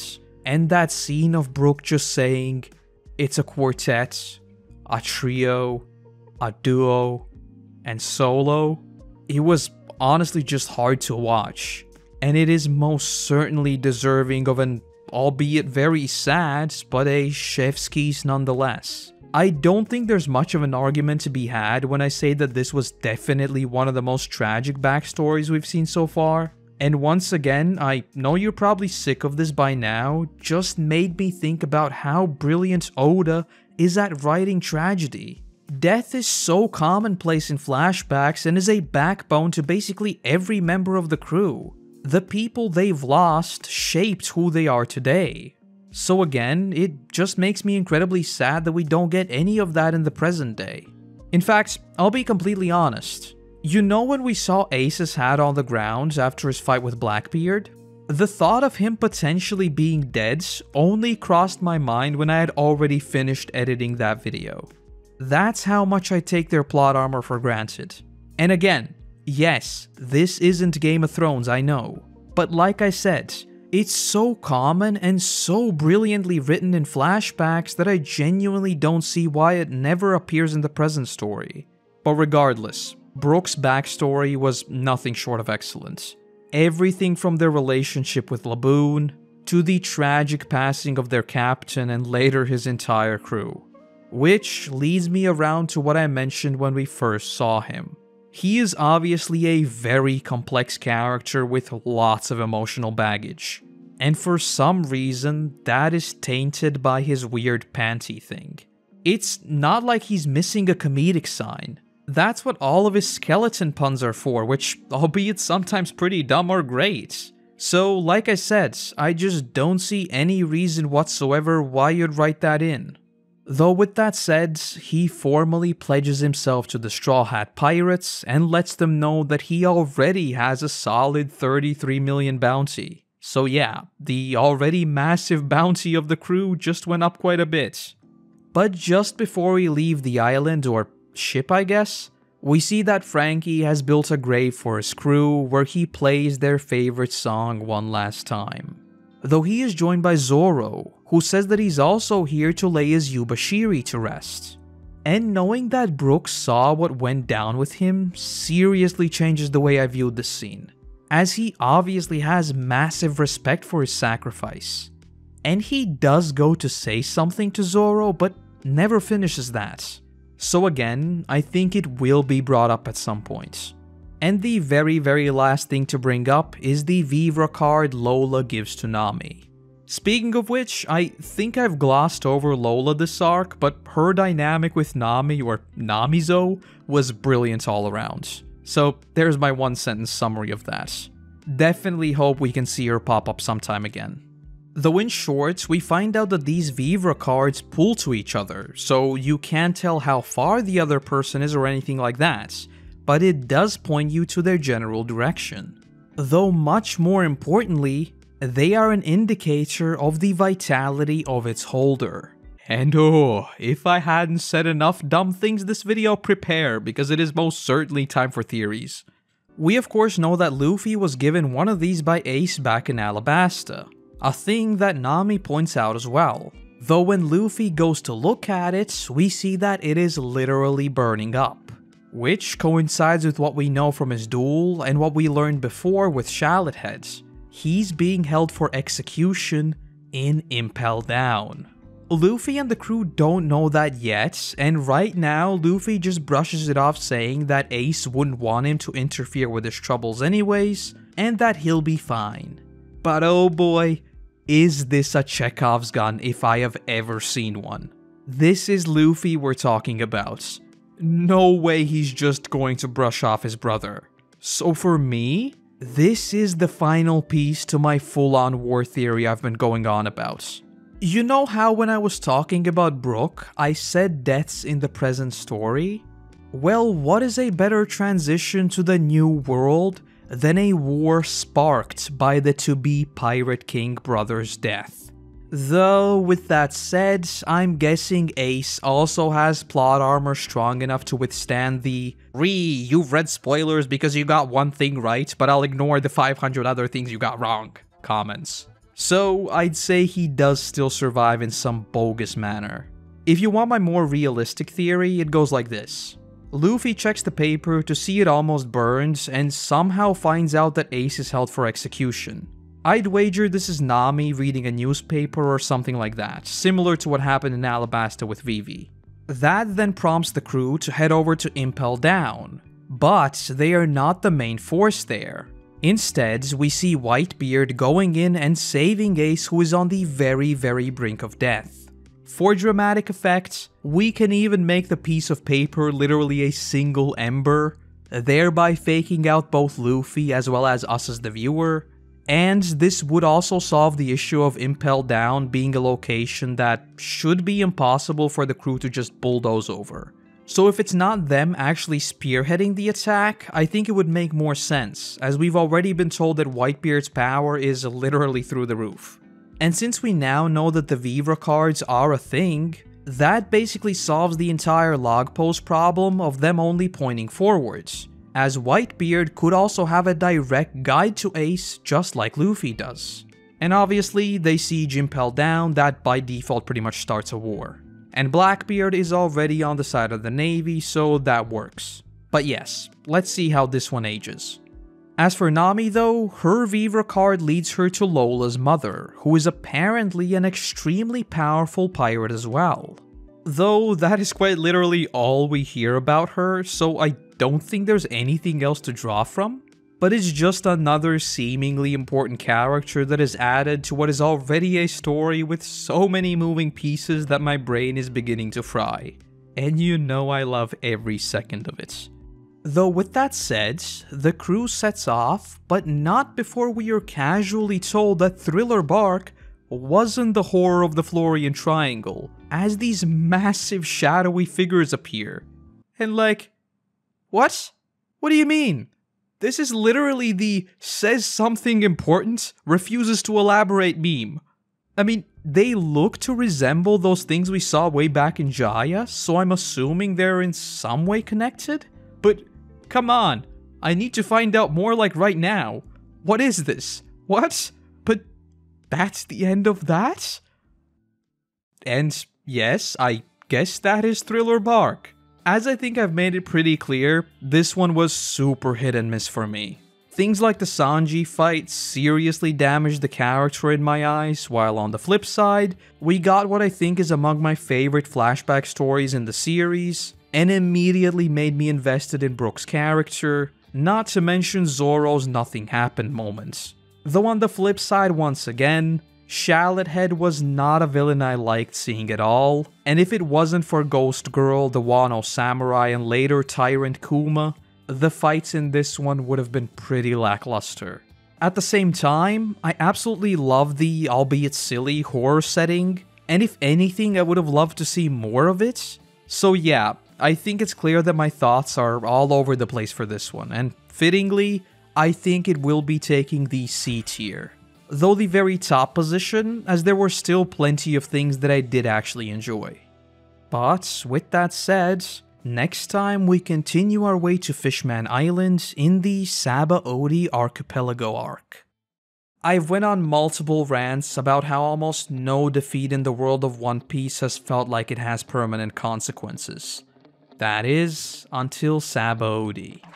Hello my fellow weebs and welcome back to the One Piece saga. The series covering my never-ending journey of watching through One Piece for the very first time, giving my thoughts on it and ranking each arc in a tier list to determine which is unquestionably, definitively, and definitely not just in my opinion, the best one. But today, we have an episode that slapped me in the face, then knocked me over, and didn't even apologize. Or in normal language, it went against every single one of my expectations, which resulted in what was 100% the most emotionally impactful moment for me so far. Though let's not get ahead of ourselves and take a quick look at how the tier list is looking right now. Finally, coming off of the Water 7 saga, we return to a degree of normalcy with Thriller Bark being a C-tier arc. Though with us entering a brand new saga once again, will we return to the high tiers already, or will it fall short? Well, there's only one way to find out, so let us jump straight into Sabaody Archipelago. Ah, Sabaody, an arc that made me lower my guard and then proceeded to blast it harder than ever before. But if you know me, then you know that I absolutely love tragedy, and this has plenty of that. But it is a tad difficult to talk about. It follows a 3-act structure where, if I were to grade the first two in terms of intensity, they're like a 3 and a 4 respectively. But the final one just throws everything at the wall and shoots up to like, I don't know, 100. I don't know if that's what Oda intended, but I think the impact of the arc was just much more pronounced because you were lured into those false expectations. So yes, today we have a video of me basically being wrong for like 40 minutes straight. But alright, let's try to go through it as we usually do. We opened the arc with Tyrant, Garp, and Sengoku, who many of you pointed out that I had just forgotten about who he actually is. So yes, we do indeed know the Goat Man. And we basically hear that Sengoku is more than a little annoyed that Tyrant couldn't take down the Straw Hats. And I'll be completely honest in saying that by the time we got to see him again, I had already completely forgotten about this scene, which, once again, made everything that would come next that much worse. As for the crew, we see them arrive at the Red Line, marking the halfway point for Luffy's journey. And with how much this transition was being hyped up, I was like, oh, this will be a reverse mountain type of story, where the crew in a celebratory type fashion enters the new world, right? Oh, how wrong I was. Shortly after, we see another addition of Frankie's, a deployable pool next to the Sunny. Yes, I laughed harder than I should have here, but it was brilliant. Oh, and side note, I really like the little bit of continuity that the bracelet is still on Luffy's arm in this one. Obviously, we've seen them change outfits quite a few times already, but as far as I recall, it's never been this sort of accessory, so the first tinfoil theory was already brewing that it might actually be a lot more than meets the eye. Seems very sus to me that it would be so explicitly named back in Thriller Bark and then just end up being an accessory, right? So what if it's some sort of a cursed object like Zoro's sword, and one that Luffy would feed a devil fruit to and acquire a second— okay, fine, I'll stop. Though in story, quite a few things happened that raised my attention. First off, we see Zoro once again say that he is still weak. And this of course made me think right back to the first time Zoro came head to head with overwhelming odds. That of course being Hawkeye back at Baratie. Especially with what happened with Tyrant on Thriller Bark, this was just yet another moment that was like, yes, despite the crew bulldozing Enies Lobby, they are still not as strong as we may think. And again, that would be demonstrated very, very shortly.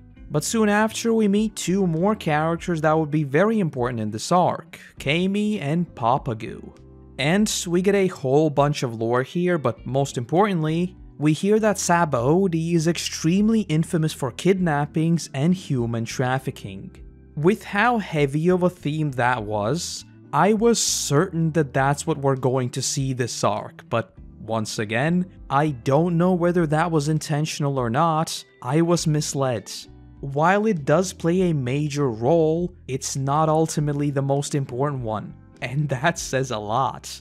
Though since the crew isn't exactly sure how to get to Fishman Island, they agree to help Koby as long as she shows them the way afterwards. And I did think it was me being very smart for remembering Hachi from Arlong Park, but it's not really a secret, and that was resolved straight away. Though what raised major red flags for me at this moment is that we find out Duval knows the crew and already has beef with one of them.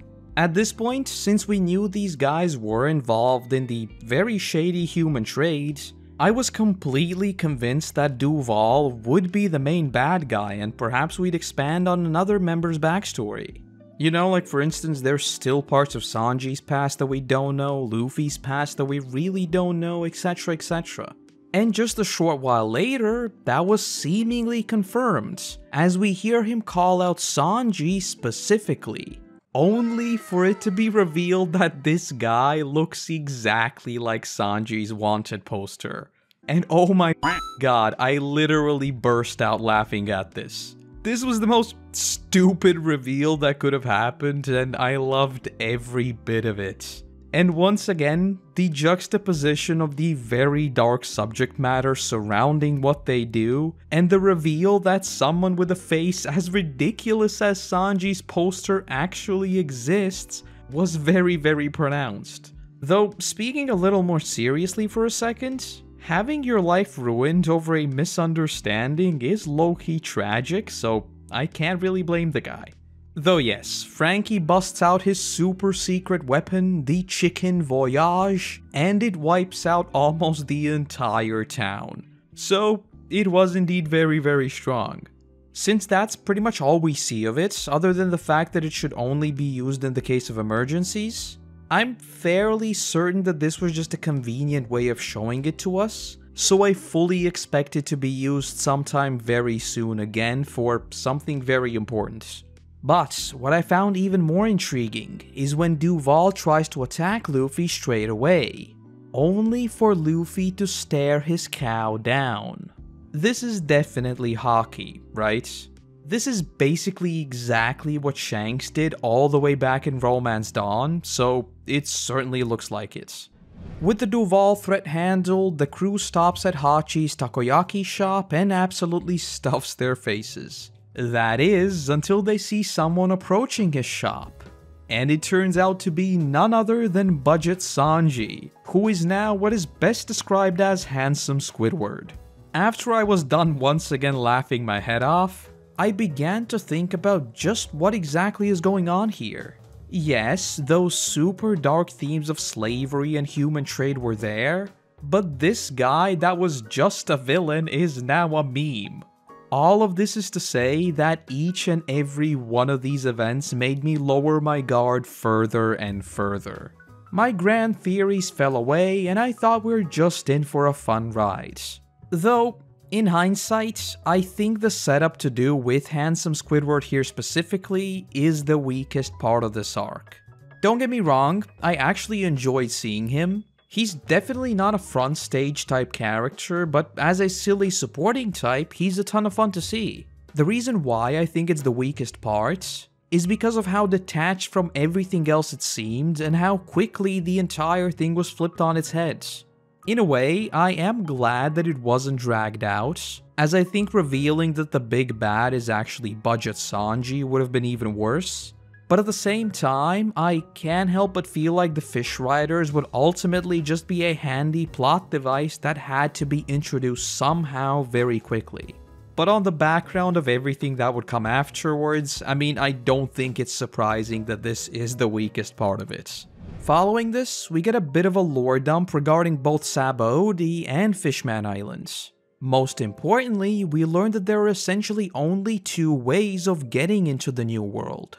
One is through the Holy Land Marie Joie, which is protected by the world government, so no dice. though the other is the seafloor route through Fishman Island. And contrary to what I thought, it is indeed 10 kilometers underwater. Once again, metric is superior, please use it. And lastly, we learned that if we are to go this route, the ship has to be coated to withstand the pressure. And a question immediately arose. If Fishman Island really is the only way for pirates to get into the New World, why has 1, the Navy not attempted to shut it down, or 2, someone tried to take it over and basically forced people to pay a fee, similar to what we saw in Skypiea?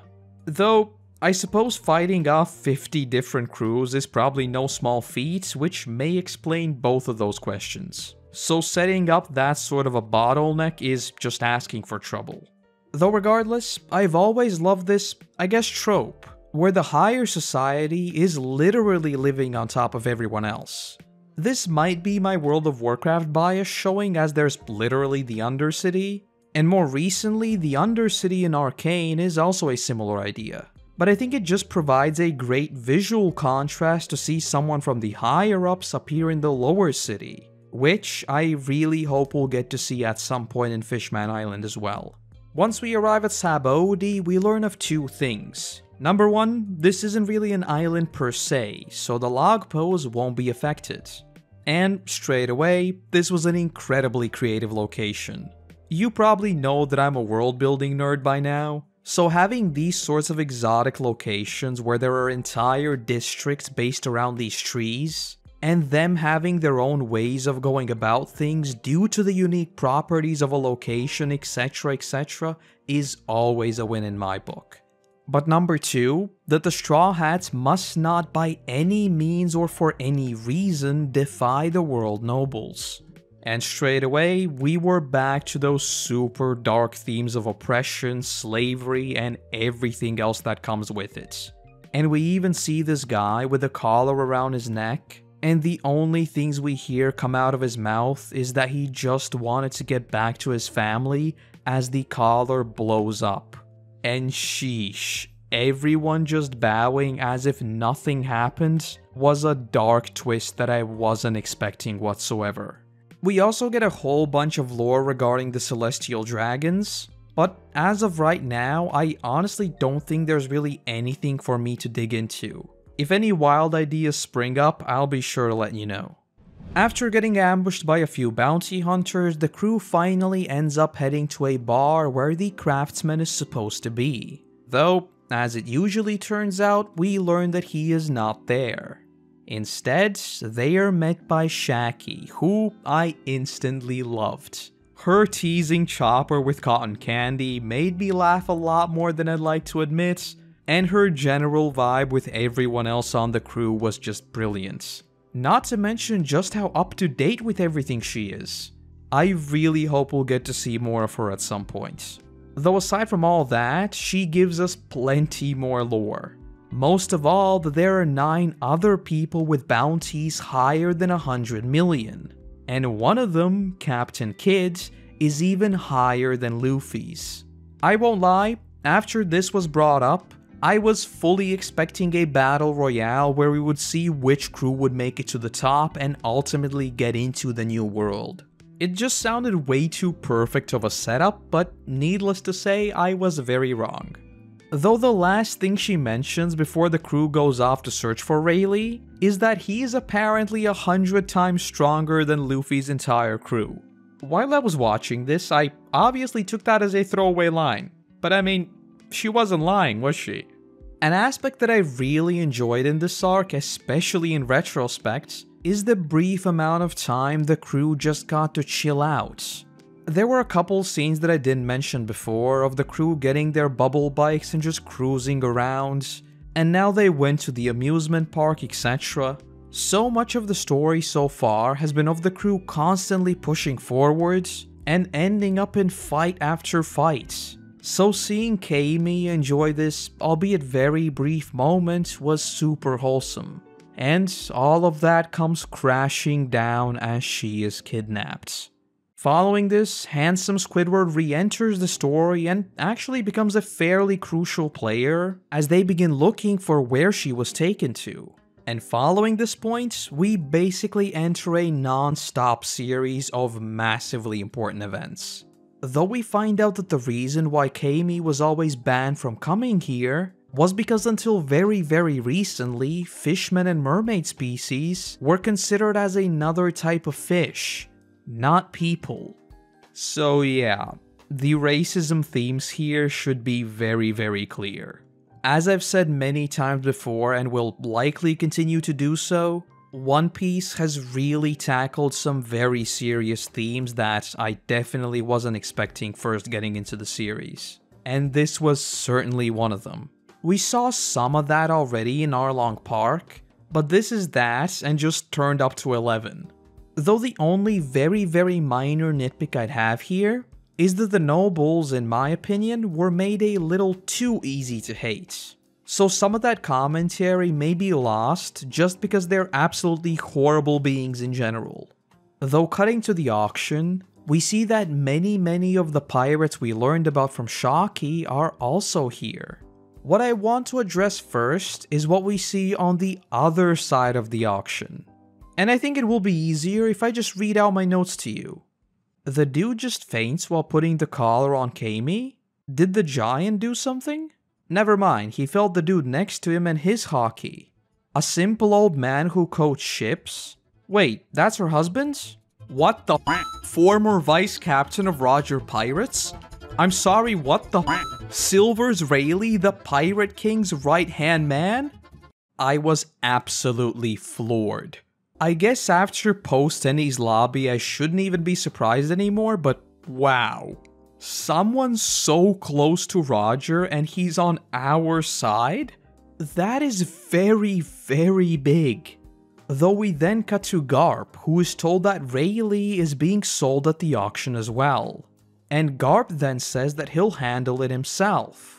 Even as I'm writing the script and recording here, I'm still scratching my head as to exactly what that meant. This never came into play, so I would assume that we're still yet to see what that actually meant? Hello, this is Editing Korotos. I can't believe I forgot to mention this, but like, does Zoro use hockey in this scene? It certainly looks like it, especially with how much we focus on his eyes, which has pretty much been the symbol to showcase hockey so far. But like, this is even stronger than Luffy's one-on-one, isn't it? This is more like Rayleigh's, where all of them are stunned by what he does. So, is this a result of Thriller Bark? Did absorbing all of Luffy's anguish propel him to be able to suddenly use hockey even stronger than Luffy's? I mean, it would make sense, because he did take away Luffy's anguish and maybe in some way his experience from that fight? I don't know, I remember this scene being a little weird when I watched it the first time through, but now knowing what Rayleigh's capable of in his hockey, this basically seems to be what Zoro does here, just a less powerful form of it. He doesn't quite knock them out, but he does stun them, and all of them at that. So yeah, I don't know, it definitely seems like we already have two members capable of using hockey, whether they know it or not. Though it's also important to know that this is when newspapers are delivered in the city. Most importantly, mentioning that Ace is going to be publicly executed. At this point, I was hyping myself up that everything was going according to my theory in Thriller Bark, as I was fully expecting for Luffy to hear about this, but that never happened. So yeah, that's sad. Though speaking of dumb theories of mine, it was here that I finally noticed the symbol on the auction's background and then on Law's shirt. Which made me question number 1, what's the deal with it being here? And 2, that's the same symbol that appeared behind Doflamingo way back in Longring Longlands. And later, we straight up see a conversation between the host of the auction and Doflamingo himself. Which brings me on to Bizarro Theory numero 500. I think Doflamingo is playing some 5D chess, and Law is very much one of his pawns. Based on what he said back then about a new era beginning, doesn't this whole war on the horizon sound exactly like something he's pulling strings in to get what he wants? This is definitely a stretch and I have barely anything to go off of, but basically everything involving him has been super sus to say the least. I'd go as far as to say that at this point he's basically a less flashy Blackbeard.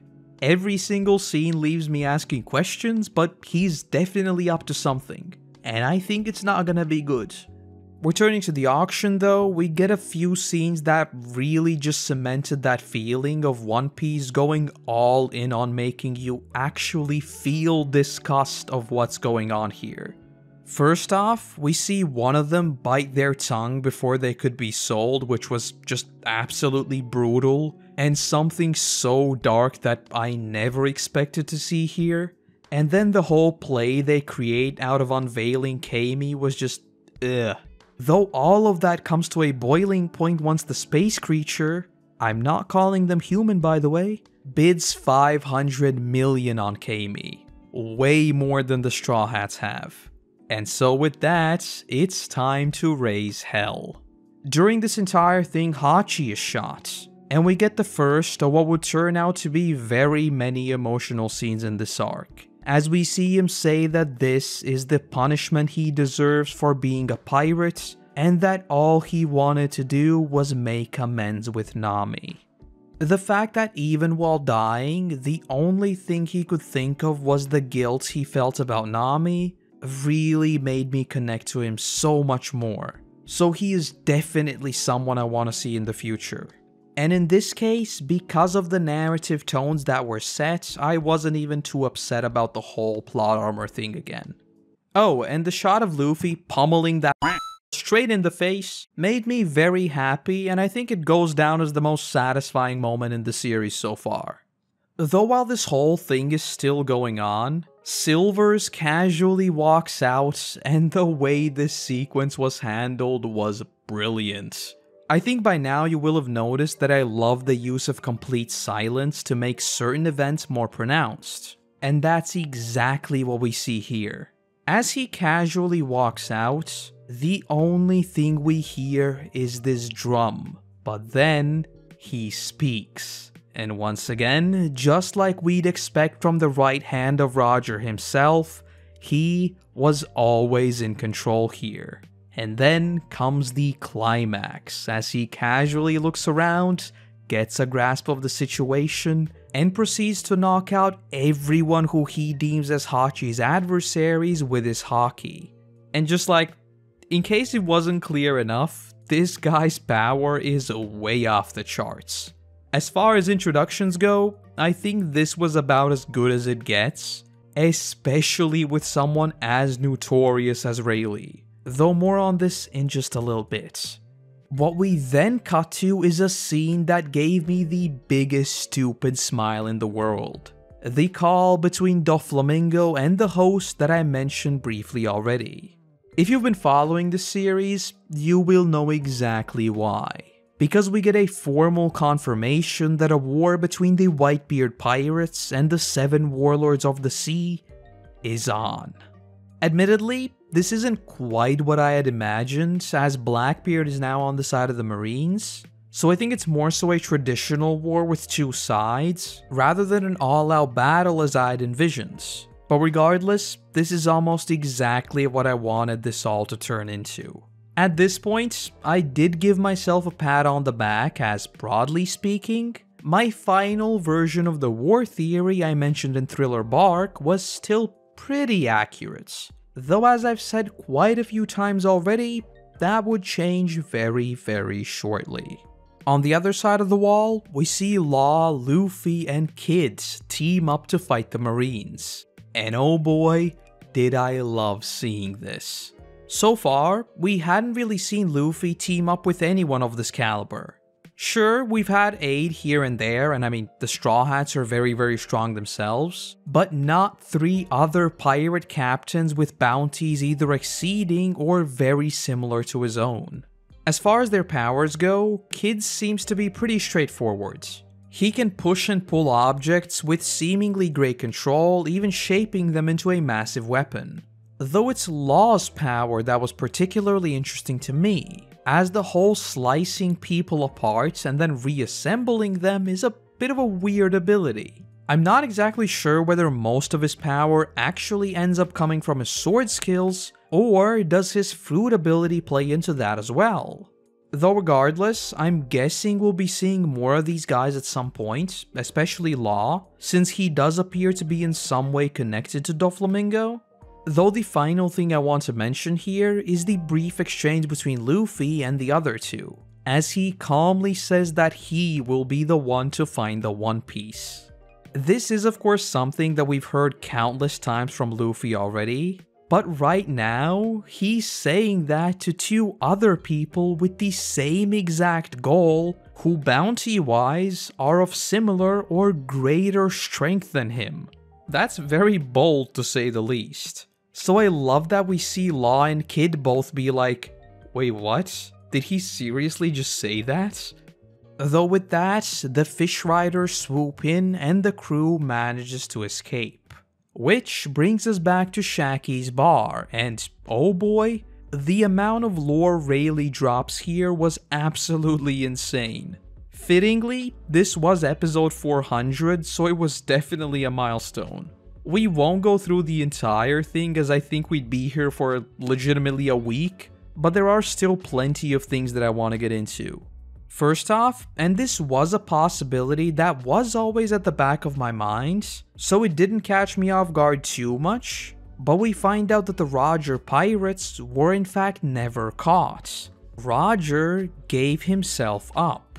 And I have a couple of ways of looking at this. Firstly, it just further cements him as someone worthy of his title, because based on what we hear, he was never close to actually being caught. Though in a broader sense, I do think that the king of the pirates being wiped out not by some heroic battle or anything like that, but just an illness is very much in line with everything we'd see in this arc. It's a tragedy.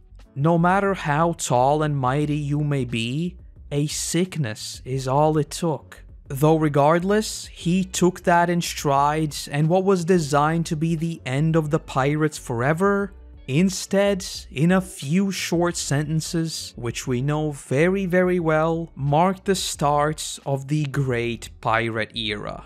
And I love the intrigue surrounding the question of whether that was actually ever his intention or not.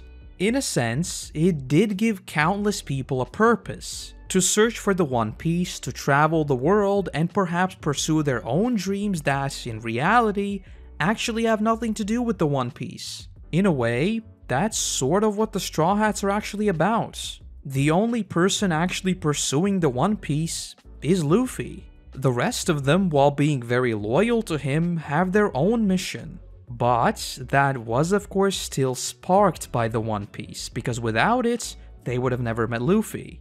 Though yes, in terms of pure excitement, this moment was simply amazing. Though the next thing I want to bring up is where you should really get your tinfoil. Because we get a brief flashback where Shanks tells Rayleigh that he has met a boy in the East Blue with Roger's spirits.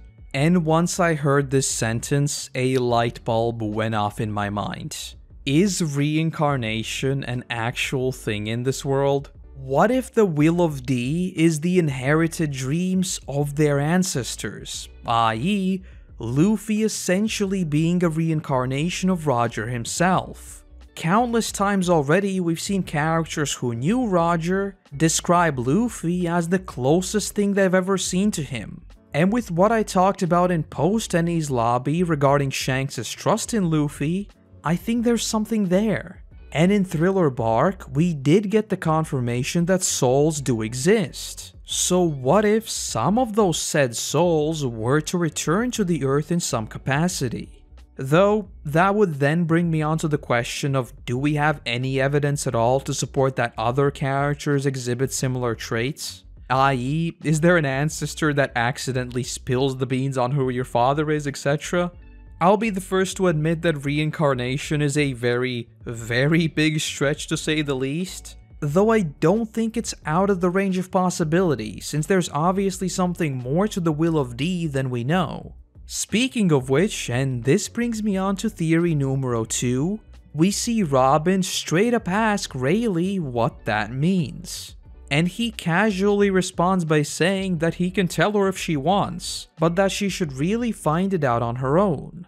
And this is where I think things take a big turn, because we hear that Roger never actually deciphered the texts. He only, quote unquote, heard the voice of the universe. I've got no clue what that means, though this does set the Straw Hats apart, because we know that Robin can decipher the text. So even if Roger did hear from the universe, he did not have the full picture. Well, on the flip side, Robin will. As for what this voice means, based on what we've seen so far, I'd wager it's some form of spirits, all of the Klabatermon, only this one has some sort of much larger purpose. Be it to do with the origins of the devil fruits, the start of the D lineage, or something along those lines. Which leads me on to tinfoil theory numero 3. Usopp asks about the One Piece itself. And while Luffy stops him, and more on this in a bit, I think it's implicitly saying that it is something that actually exists. As in, it's not just Roger saying that it exists to push people to pursue their dreams. This is a theory I raised very early on in this series, that the One Piece is essentially the treasure you made along the way in the form of friends, knowledge, etc, etc. But with what was said here, and just a few short moments before, more than ever, I'm going in on the theory that the One Piece is the Rio Poneglyph and the message that contains.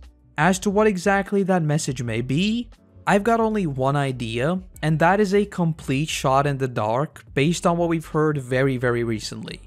In this arc, we learned of the 20 kings who established the world government 800 years ago. And their descendants have become the celestial dragons whose only goal is to remain in power. As for the Will of D, as far as we've seen, most of them in some capacity pursue freedom. Luffy being the most prominent example, where he says that being the king of the pirates just means being the most free. And even someone like Garp, even though he is a marine, more often than not appears to operate on his own beliefs. And if reincarnation is indeed a thing in One Piece, the people with the Will of D would be descendants of other people who also pursued freedom. And with that said, what if the One Piece tells the history of how this conflict between the 20 kings and the people with the Will of D happened? The wildcard in this whole idea is Dragon, as since he is a revolutionary, that by its very nature means that he is going against the world governments, just like the original conflict may have gone down all those years before. And then of course there's the ever-circling question of the ancient weapons that we've heard hints of before. Something that would make a lot of sense if a very large-scale war happened all the way back then. Though once again, Luffy has Frankie on his side, someone with pretty good knowledge of that sort of thing. Combined with Robin, who can read the poneglyphs, and with him having the spirit of Roger, he is even more capable of changing the world than Roger was. So yes, that's the theory. 800 years ago, a big war happened with people with the Will of D and the 20 kings. At some point, ancient weapons were made, either these were some sort of supernatural things or actually created, I don't know, but then they were pretty much lost to history in the form of these poneglyphs scattered across the world. Ever since, both sides have been fighting to regain control, which is exactly why the world government just wants to erase them. Admittedly, this theory has about as many holes as Swiss cheese, and I know this will age like fine milk, but hey, that's the best part about theories, right?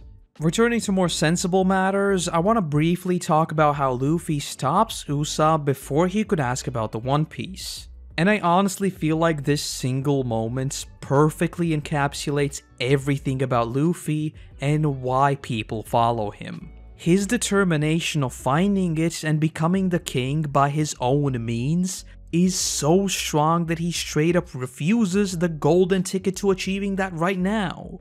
And if you think about it, that is the very definition of being free, right? Luffy is Roger. Have you seen them in the same room? Exactly. Trust me. Obviously there is an element of this being a story, so if Luffy were to accept it and Rayleigh's just like, oh, okay, so you go straight, then take a left, I mean, that wouldn't really be too exciting, right? Though I think everyone will agree that this is the sort of response from Luffy that you would expect. He doesn't care where it is, he'll find it himself. And in a broader sense, I do think that him going from 0 to 100 to stop Usopp before he could ask anything does also demonstrate that he has become much more mature in his captain position, especially with everything that happened in the Water 7 saga. Though yes, this entire episode of Rayleigh just dropping lore bomb after lore bomb, not even to mention all the brilliant shots to evoke Roger, is more than deserving of these chef's keys. Though once Rayleigh sets off to coat the Sunny for their quest down to Fishman Island, literally everything that can go wrong, goes wrong. First and foremost, we see the arrival of Admiral Kizaru, and his Admiral title alone should pretty much spell doom for the crew. Though as far as his power goes, either I don't fully understand it or I'm really not a fan of it. As far as I gather, he's basically a Logia type fruit that allows him to turn into light. And this is well and all, but that seems like ridiculously broken. And yes, I know I've said this countless times already, but what is feasibly more powerful than something literally moving at the speed of light? How are you feasibly going to hit him or dodge him? I saw a couple of you in the comments talking about how you don't actually need to move at the speed of light, you just need to react. But I mean, reacting and getting slammed in the face doesn't really help anyone, does it? And even if they can move at 1% of his speed, he can just zip around them long enough to just catch them off guard. And again, going at the speed of light, now we're talking about time dilation. How does that work? So yes, when I see people block his attacks face to face, I'm calling shenanigans. But alright, I will accept this as anime physics and I will stop talking about it every time I see it, I promise. Though with the arrival of the Navy, fighting begins basically everywhere. And there are so many things I want to mention that I will probably forget something, but these 5 episodes were probably among my favorites in the entire series so far. I've gone on so much about how I feel like One Piece in almost all situations lacks any stakes whatsoever, but I'll say it right now, for the first time ever, I actually thought they were in danger. With how much this whole situation came out of the blue, for a moment, I thought we may lose someone. As I've said many times before and will continue to say, Oda can write tragedy with emotional stakes that are very rare. So it's always confused me why permanent consequences are something we almost never see. There are exceptions, the Mary most of all, though in terms of characters, nothing. But much more on this in just a little bit. Just like the rest of the captains we've seen so far, the Straw Hats are pulled into the battle straight away. And the very first thing I want to bring up is something that I'm not even sure was intended. We see that Tyrant appears in front of Law and Kid, but then we see him appear in front of the Straw Hats. As far as I was concerned, I thought we were watching 2 battles that weren't going on in parallel. It was only as the fight began heating up that I realized that, wait, there are multiple Tyrants here. And oh boy, if you'd seen my face at that moment, because the only thing I could think of was the crew is done. The moment of pure dread when I finally realized what they're going up against was like, how did we go from chilling and eating takoyaki to fighting multiple copies of a warlord? And worst of all, I literally talked about this in Thriller Bark. So even when they were staring me in the face, I was still surprised. Though now the thing I want to see is an entire army of these things. Now that would be terrifying. Just imagine seeing the horizon covered by them. That would definitely be a yikes. Oh, and a quick and sort of random note. Do the Admiral capes actually do anything, or are they purely visual? This may just be me reading into things way too much again, but many of the higher-ups are very visually distinct already, yet they still have that cape. Which brings me on to the question of whether this is another Vegapunk thing, or is it really just to distinctly show that you are an admiral? I mean, I wouldn't be surprised if it is indeed just Trip. As for the fight itself, it was absolutely brutal. We see the entire crew giving it their absolute all, and the killing machine that is Tyrant just refuses to stay down. Oh, and I don't know if this was actually there on purpose, but I swear Frankie did an ora ora ora, which definitely gave me, someone with an unhealthy JoJo obsession, a big stupid smile. Though we see the crew literally throw everything they've got at it. Third gear, the 3-head Ashura, everything. And when it finally goes down, Sentomaru and another Tyrant appears. At which point, we get what may just be the most emotionally impactful scene for me so far. Luffy says they need to run. I genuinely got chills. It was such a polar opposite of what I've grown to expect from him that this sudden 180 was just wow. And the scene as the crew realizes what he just said really spoke 1,000 words. At this point, I thought that the intensity was already turned up to 11, though little did I know, we were just getting started. And I loved every single moment of it. As I said before, for the first time ever, I genuinely thought that someone may go down. Which brings me onto a scene that follows shortly after Luffy's initial command to retreat. With Zoro already being severely injured, and the sheer power of Admiral Kizaru, Zoro was literally seconds before death. And the scene of Luffy just screaming and begging Usopp to protect Zoro just left me absolutely speechless. And how can I not mention Usopp and Brook here? Even face to face with Kizaru, they immediately follow Luffy's commands and give everything they've got to hit Kizaru.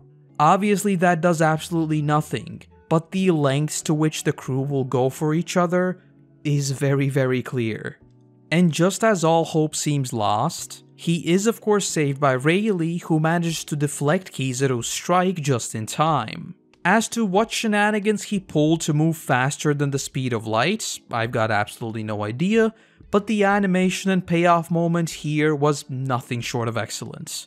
Though yeah, in this case you can't even say anything. Kizaru had already begun attacking, yet Rayleigh still caught him. So technically speaking, either he's stopping time, or he is moving faster than the speed of light, and that's just silly. Okay, I promised I won't talk about that. Hello, Editing Koroto here again. I forgot to mention that at this point I finally realized why Rayleigh's name sounds familiar, as I'm pretty sure this is a reference to Lord Rayleigh, who provided the first theories as to why light scatters and why the sky is blue. I originally thought that Rayleigh might be inspired by Long John Silver, who served under Captain Flint, which also prompted me to start thinking about potential theories leading to the Treasure Island and the original story there, but I'm pretty sure him literally scattering light here is a reference to Lord Rayleigh instead. But wait, that doesn't mean it couldn't reference both, right? But we won't get into it now, just know that something is brewing at the back of my mind. And once again, with Rayleigh arriving, I thought the crew would manage to get away. But mere moments later, they're once again overwhelmed.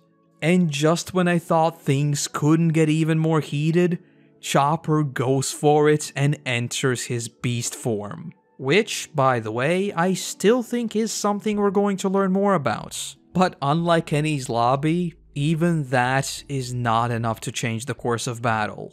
It genuinely felt like we were just going up and up and up, and at some point I thought it had to burst. And so it did. Just like that, the real Tyrant appears and erases Zoro in front of everyone. And the scene of Luffy just screaming out for him was really rough. Get in the mind of Luffy. When they lost Robin, they at least knew where she was and then proceeded to literally wipe out the entire island. In this case, he has no clue whether he's even alive. Though it's also here where the first very suspicious scene happens, as Tyrant erases the fake one who was about to shoot the crew. More on this in a bit. As for Luffy, he once again just tells the crew to run. And just like the first time, it still felt very serious hearing that from him. The only problem is, their fate was already sealed, and one by one, they are wiped out. But not before the second highly suspicious scene appears. We see Kuma tell something to Rayleigh. As to what that is exactly, we're never told, though it's clear that for one reason or another, he may be on the side of the crew. Emphasis of course on the may, because that doesn't stop him from going around and finishing the rest of the crew. Until Luffy is left there, alone, and all he can do is scream. And yes, although it was clear that none of them died since all of them were erased, I still couldn't help but feel the magnitude of the situation. Seeing Luffy smash his head into the ground was just so painful. He led them here. That was his crew. And for all he knows, every single one of them just died in front of him. It was just brutal, and just like that, Luffy too is wiped out. And wow. The emotional escalation in this arc was written absolutely perfectly. I don't know whether the lighter start of the arc was intentional or not, but it just made the tragedy that was its conclusion that much more impactful. I don't know how Oda does it, but each and every time these emotional highs just keep exceeding previous ones. Honestly, if he ever finishes One Piece, please give me spin-offs where we follow crews that do indeed meet their ends. With how masterfully Oda writes characters in tragedy, I can't even imagine how intense such a series would be, where I wouldn't take their survival for granted. At any moment, it may all end. Imagine buying the next chapter and just watching the crew get annihilated. Yes, it would be emotionally devastating, but doesn't that say a lot about the quality of it? I've went on multiple rants about how almost no defeat in the world of One Piece has felt like it has permanent consequences. That is, until Sabaody. For the first time ever, I truly do not know where the story can feasibly go, especially in the short term. We know the war between Whitebeard and the Seven Warlords is happening, and we know that Ace is going to be executed. But where are the Straw Hats? I mean, they all got erased. Or, I suppose as we were just told and sort of confirming a line of thinking I raised last time, flying through the sky for 3 days and landing somewhere on the opposite side of the world. But, are we going to basically begin the journey anew? Is this just a convenient way of pushing the crew closer to where the war's gonna go down? When we began Sabaody, I was certain that sooner or later the mission would change to breaking out Ace. Though, after the events here, I couldn't be further from that certainty. Assuming that Kuma is at least in some capacity helping the crew, I don't imagine he sent them to their deaths or anything. That is of course assuming he sent them anywhere at all. And on top of that, what's with this whole "this is the last time I'll see you" about? I'm writing this basically straight after watching the episode, so trust me when I say that my mind is still racing. Though regardless of how this plays out, one thing is for sure. Luffy is changed forever. Seeing his entire crew being wiped out in front of him and being helpless definitely changes a person. And if I know anything about Luffy, is that his crew is his #1 priority. So I very much expect this to seriously progress his character as a captain. We already saw something that was basically a first as he called for them to retreat, and while I don't expect him to drop the "let's go and just brute force it" attitude, I mean, that is Luffy and the Straw Hats after all, I do expect to see him make a little more calculated decisions.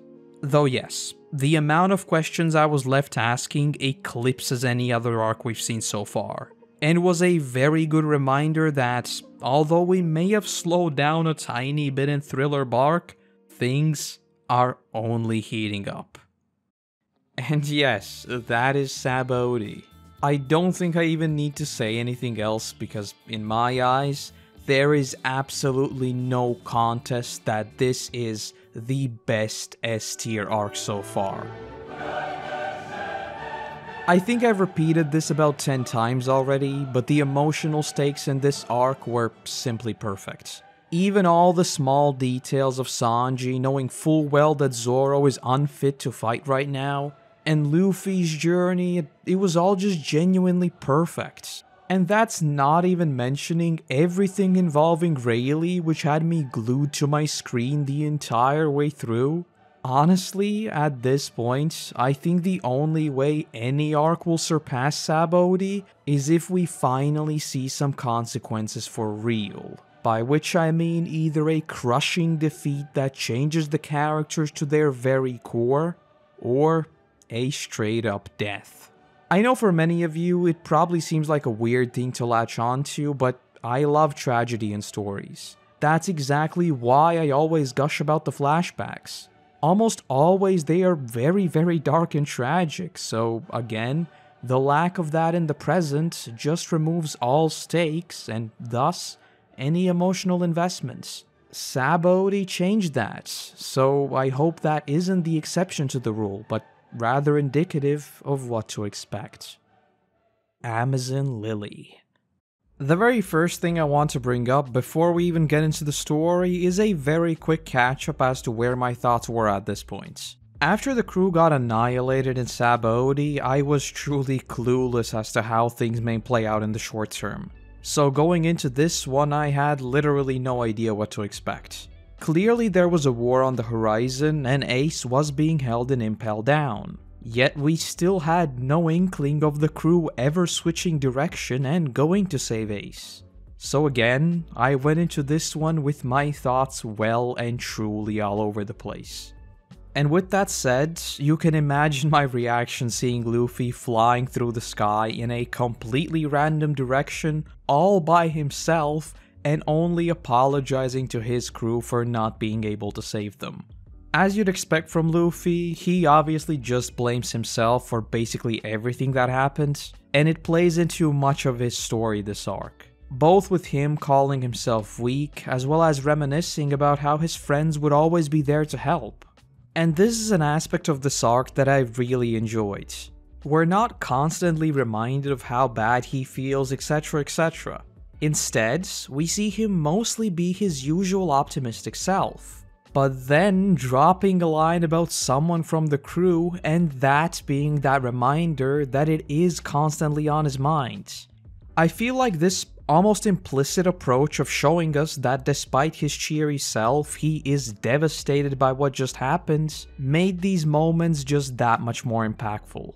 Though in a broader sense, oh boy, did it feel weird to see Luffy alone. I mean, this is basically something that we haven't seen since all the way back in Romance Dawn. Not once in the, 400 episodes has he been by himself for such a long time. And like I brought up in Sabaody, it almost feels like we were thrown all the way back to square one. I'll be honest, throughout this entire arc, I was expecting for us to somehow regroup or at least hear from the crew. Yet, nothing.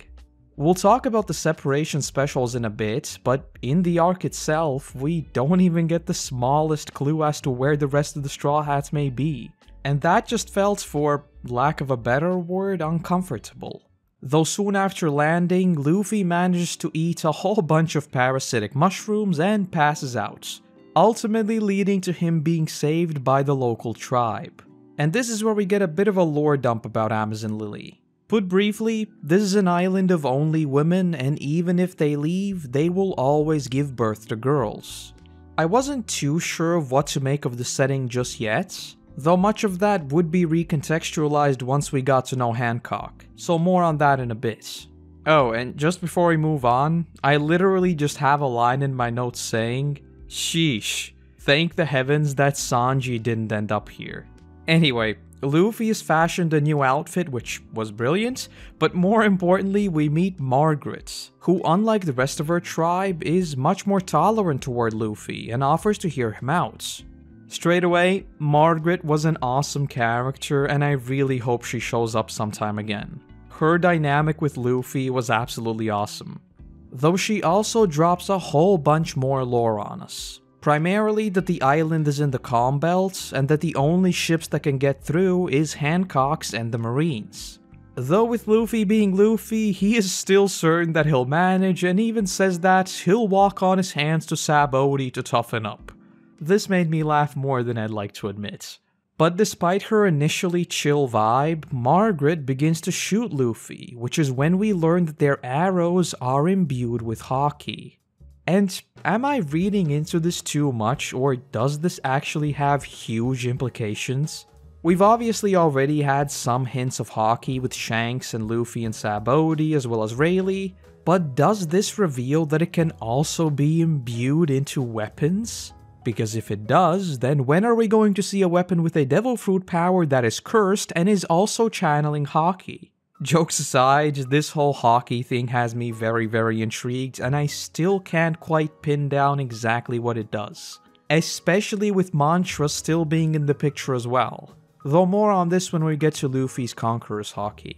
We then cut to Hancock, who's meeting with the Vice Admiral, and it's here where we are updated on what's going on with Ace. His execution will be held 1 week from now in Marineford, and Whitebeard has already started to move. This did make me rethink about how this might potentially go down. Since he is supposedly going to be moved, and we've been given a new location, my current theory is that they may try to hit the convoy in transit.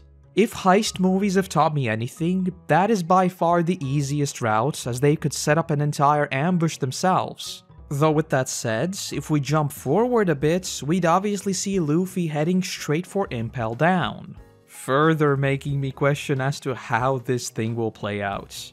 With how much it's being played up as a potentially world-changing event, and with us hearing of the new world, I am still holding out for that 2% possibility that Ace will not survive this. And because my thoughts on this particular point of the story have changed so much, why don't we just introduce a Ace's death rate counter? I won't mention it every time, but since my notes were literally filled with my thoughts changing after several events, I'll just update it whenever those happen, so keep an eye out. As for Hancock herself, my notes simply said, her, she just kicked a kitten. Yeah, for real, she might actually be super chill, has a tragic past and all that, but I still won't forgive her for kicking the cat. That's just not cool. Though yeah, I love how she was just played up as this comically evil character who destroys children's statues, throws people out of the window, etc, etc. It just made the juxtaposition of her falling in love with Luffy that much more silly. Speaking of which, let's get into Luffy's initial meeting with her. Obviously, his line of thinking is, as usual, impeccable. He'll get lost without Nami, so he'll ask for a ride. If he wants a ride, he needs an important person. Important people live in tall buildings. So he heads straight for the tallest building, and while his very serious problem-solving skills did give me a good laugh, it actually worked, and he does end up in her palace. Though, he does overshoot a little and lands straight in her bathroom where she's bathing. And this sequence here captured Luffy's character so perfectly. Obviously, the whole premise for Hancock's ability is that the person must be attracted to her for it to work. But, because Luffy is just the purest thing ever created, it literally has zero effect on him. And in a broader sense, I think it's moments like these where we see him have that, for lack of a better word, childish view of the world, make those times where he is suddenly stone cold serious so much more impactful. For example, would Luffy calling off his crew back in Sabaody be so surprising if it wasn't for his usual super innocent vibe? I honestly don't think so. So yeah, this was a great scene all around.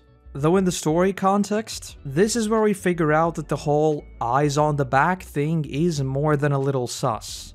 At this point, I'll be honest, I still had no clue what it may be, especially with Luffy saying that it looks familiar somehow. Obviously, we would find out very soon that it was the marking of the Celestial Dragons, which we'll talk about at length in just a little bit.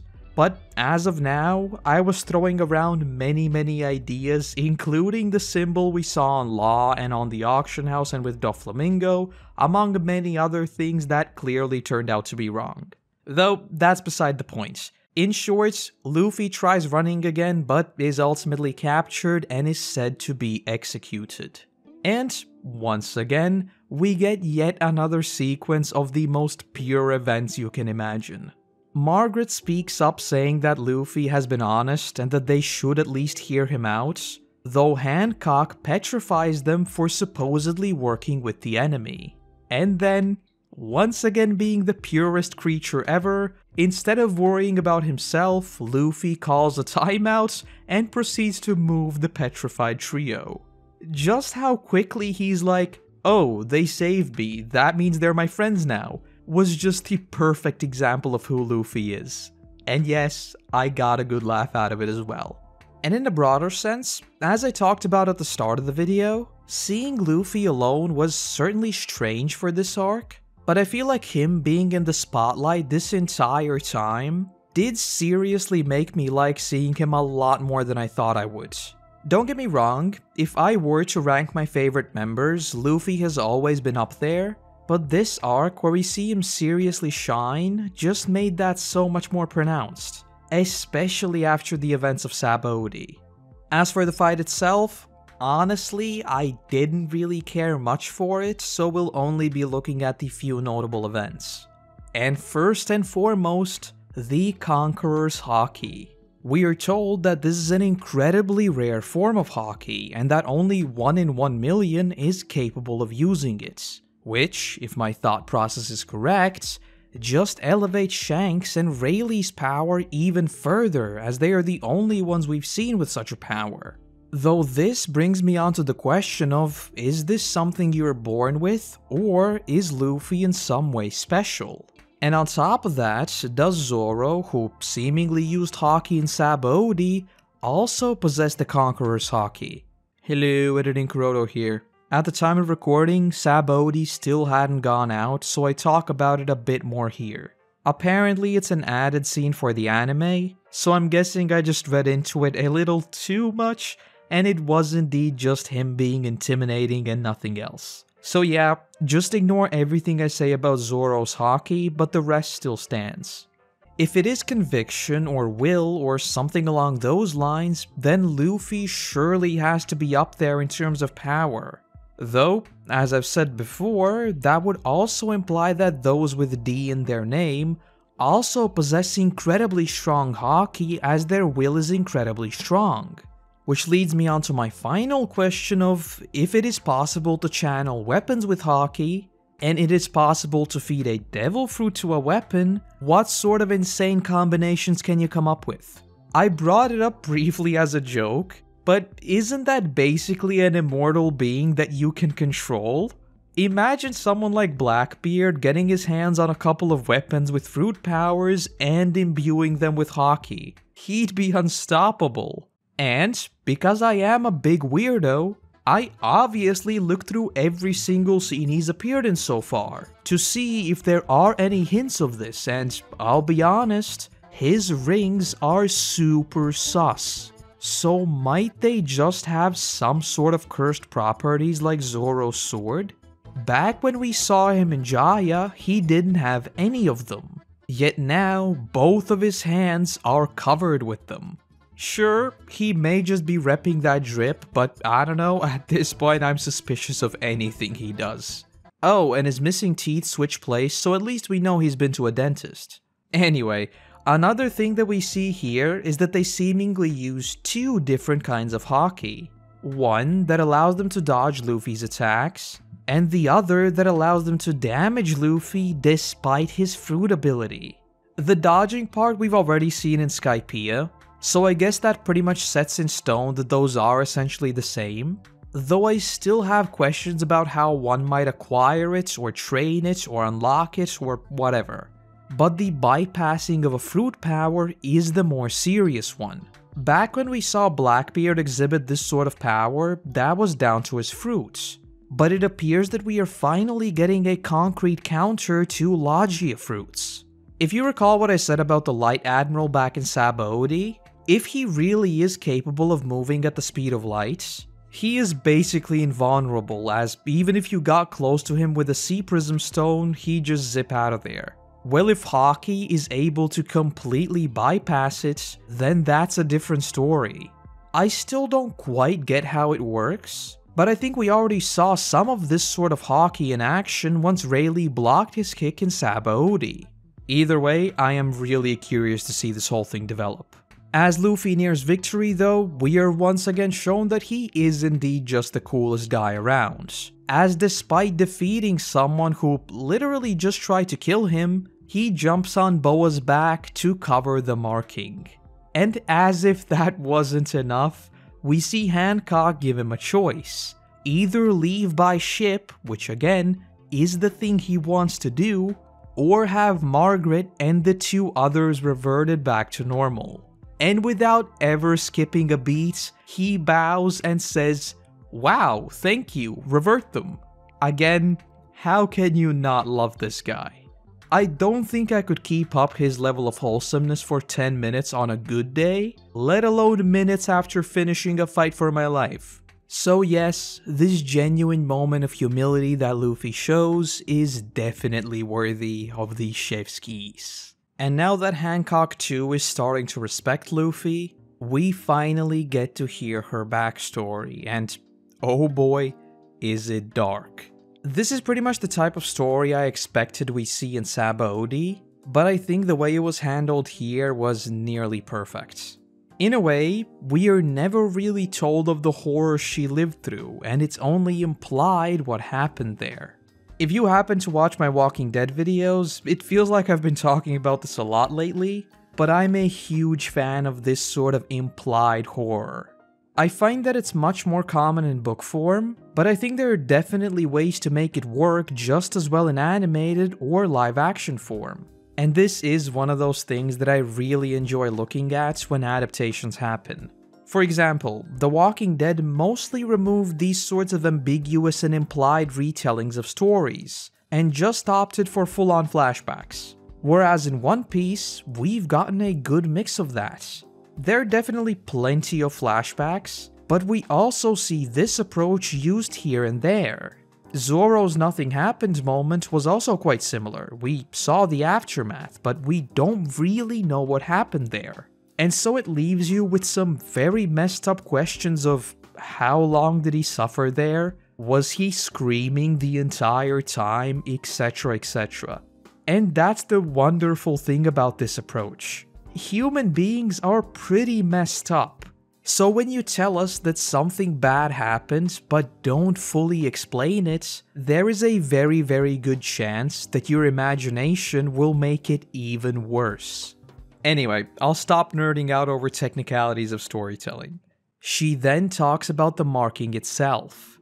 Firstly, talking about how she has lived in constant fear of anyone seeing her back, which was indeed very heartbreaking, and definitely humanized her seemingly overzealous protectionism quite a bit. Though the detail here that I really enjoyed was when we hear of how the marking has changed since then.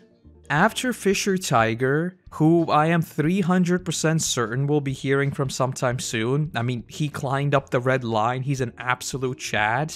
But yeah, when he saved everyone, they put another marking on top of the Celestial Dragon one, and became the Sun Pirates.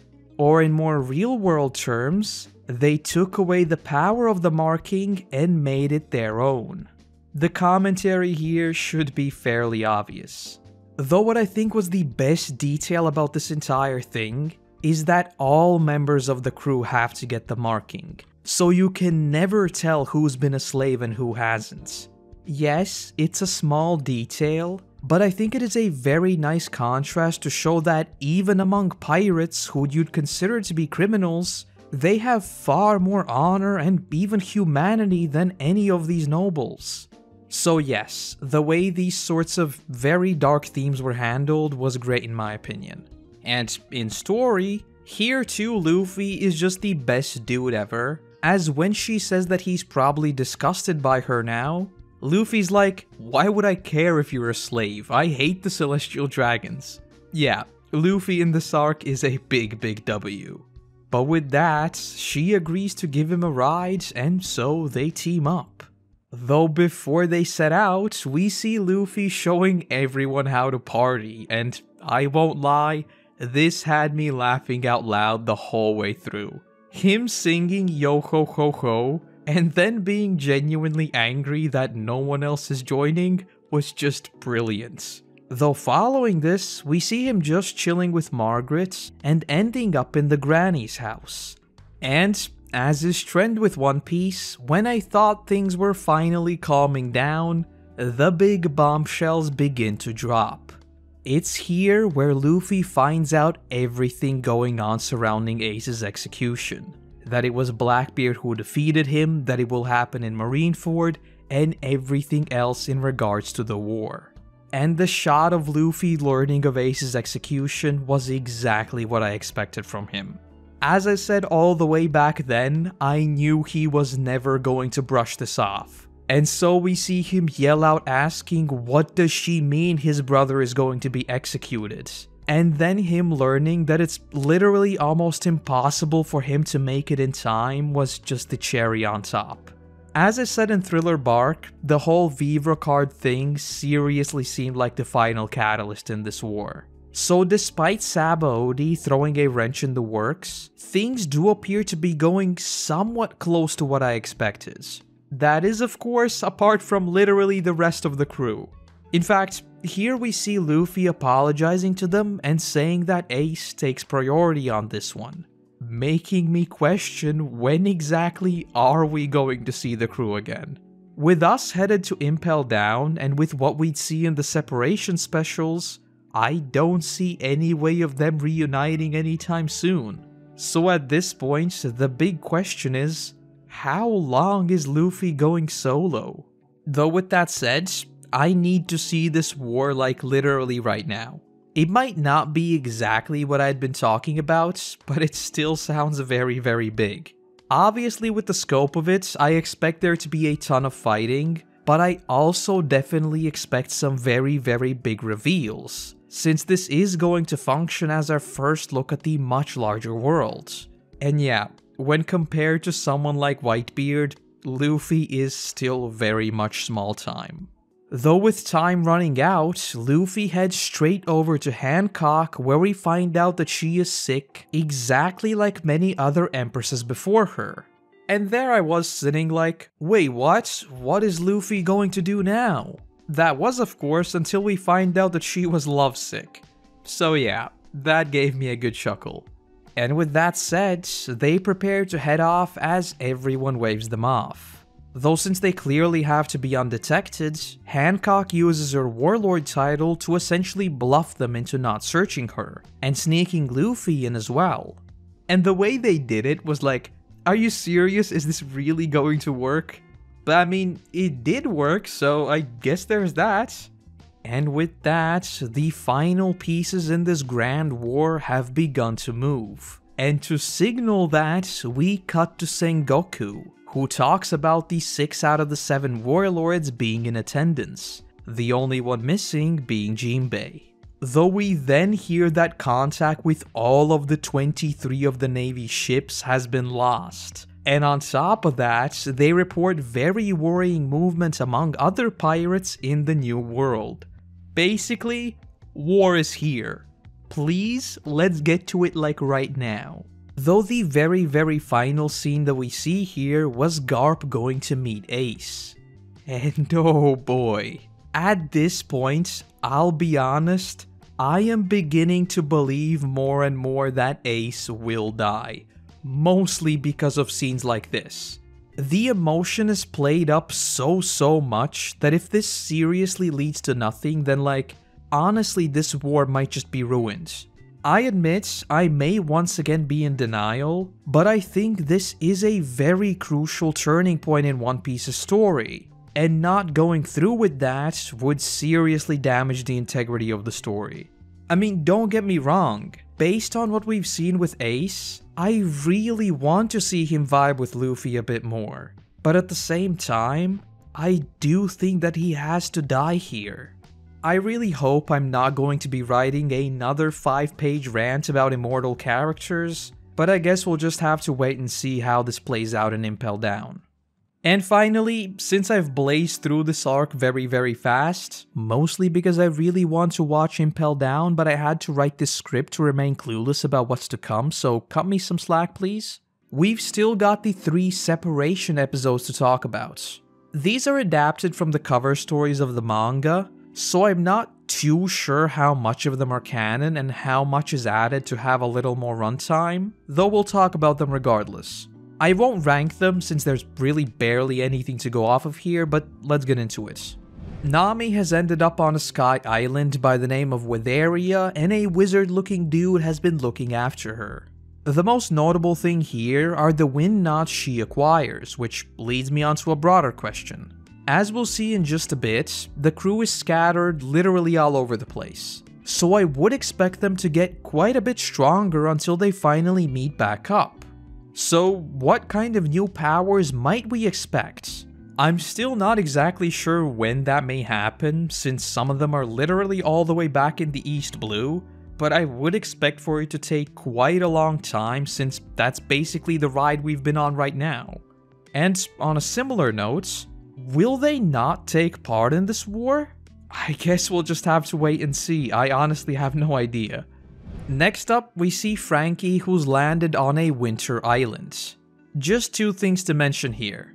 Him not having cola and instantly becoming a butler as he drinks some tea was the most brilliant execution of this gag yet, so big props there. Though what's clearly much more important is that this is the home of Dr. Vegapunk. And oh boy, I'd love to get into some speculation here, though again, I'm not sure how much of this is canon, so I don't really know how much of it is actually applicable. Though with that said, just what kind of upgrades might Franky get if he were to stumble into Vegapunk's lab? Might we see a completely different Franky once they meet back up with even more weapons and gadgets? Again, since he does appear to be a long ways off, I'm guessing we won't be seeing him anytime soon, so who knows. Next up, we have Chopper's story, which was honestly just super sad. We see that he's landed on an island in the South Blue, an island where birds reign supreme, so he's basically bullied a bunch and that's it. Though the worst part was the scene where he's trying to have fun, but then just says, maybe I'll never see them again. Considering he only left Drum Island because of the crew, this must be so rough for him. So yeah, that was very sad. But since this island is dominated by animals, I'd expect for him to also get quite a bit better at his doctoral duties as he inevitably ends up helping the animals here. Moving on, we have Sanji's story, which, while still somewhat comedic, did feel super one note for me. And out of the ones we've seen so far, was definitely my least favorite. He ends up on what seems to be another island of women, but it turns out to be not quite what he expected, and he's basically chased around a bunch. I don't really know how we're going to see him developed based on what we see here, so I don't really even have anything else to add, and I guess we'll just have to wait and see. Next up, we have Robin's story, and oh boy, was this one rough. Firstly, we find out that she's landed in a country that is basically just one giant bridge. In terms of world building, I absolutely love this sort of setting. It's such a unique concept that I would actually love to see more of it. That is, if it wasn't for what we found out in the story. As someone from Eastern Europe, this hit a little close to home, as it basically looked like a history lesson. So yeah, in that sense, I never want to return there again. Oh, and on this note, why do so many of you think I'm American? I've been dissing the Imperial system this entire series. I thought that would be a pretty good indicator. But anyway, that's not important right now. I think this sort of story hurt a lot more because it was Robin. So many times already we've seen her freedom being ripped away. Firstly with Crocky, where she arguably didn't have any free will, then in Enies Lobby, and now after all of those trials, at the end of Sabaody, she's once again taken to this sort of place. So yeah, in terms of these mini-stories, despite this one being super dark and almost uncomfortable for the aforementioned relevance, I think this one was my favorite. Moving on, we have Usopp, who's landed in a jungle. Honestly, I have literally no clue what to make of his mini-story. He ends up meeting this dude who seems to be pretty tough, so will he become an apprentice of sorts? I genuinely have no clue what we may see here, but since it is a very deadly jungle, I guess he may become more crafty? Either way, I'm really curious to see what a leveled up Usopp looks like. Next up, Zoro, who's landed on the same island where Ghost Girl has.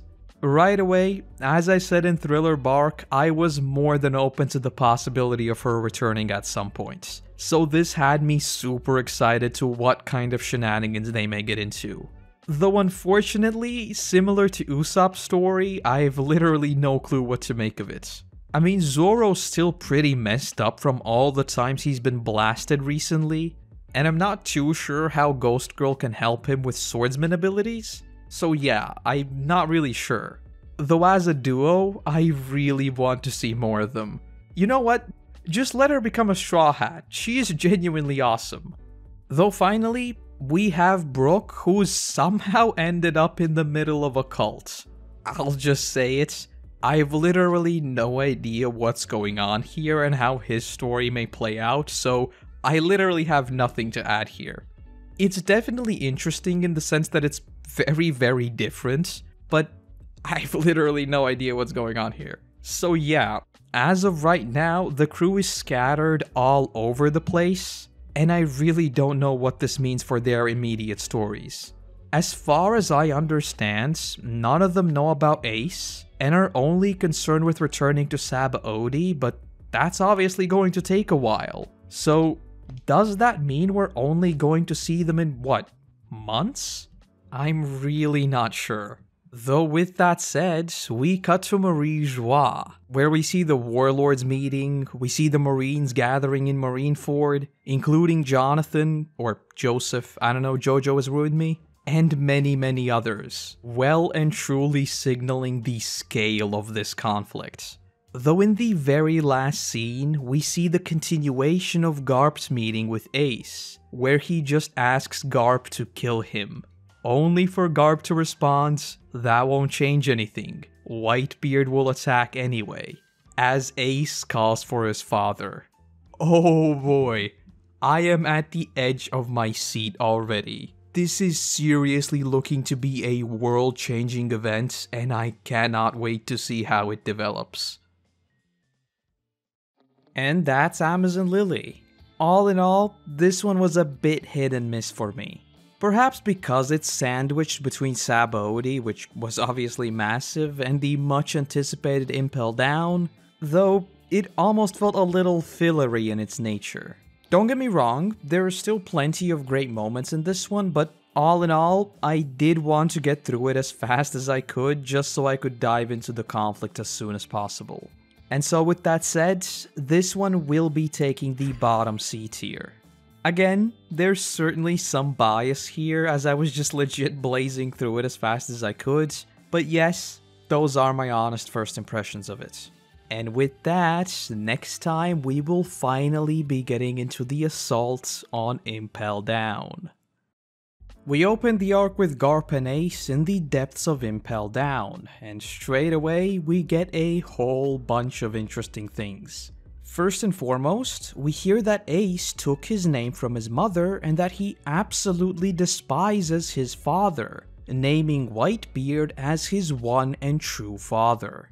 In terms of the wider story, this definitely continues building up Whitebeard as this larger-than-life type of character, so I really enjoyed that aspect of it, and it went a long ways towards building that intensity of Whitebeard's inevitable attack.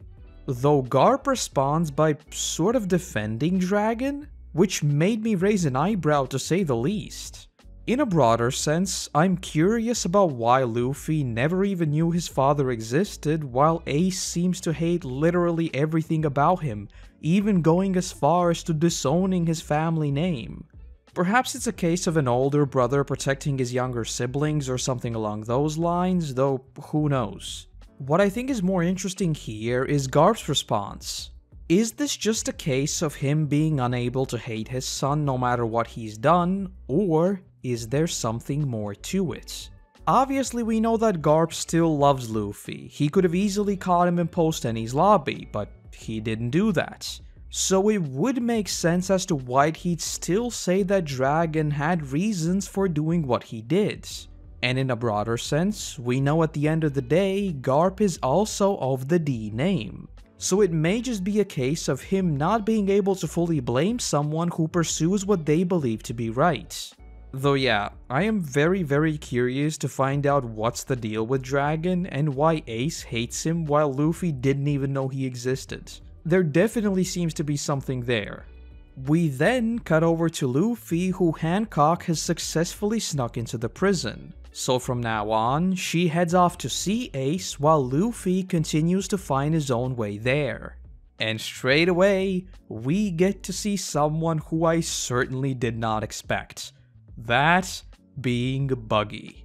At this point, I still hadn't quite pieced together that this whole freeing past enemies and teaming up would be the premise of the arc, but I was definitely curious as to what kind of shenanigans they get into, especially because, as you know, I've always been a little mixed on Buggy.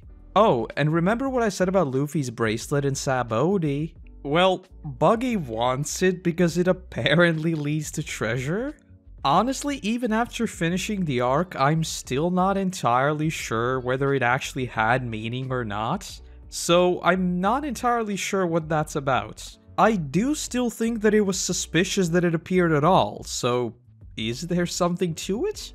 Who knows? But yes, for now, Buggy is kind of forced to tag along, so they continue going deeper into the prison.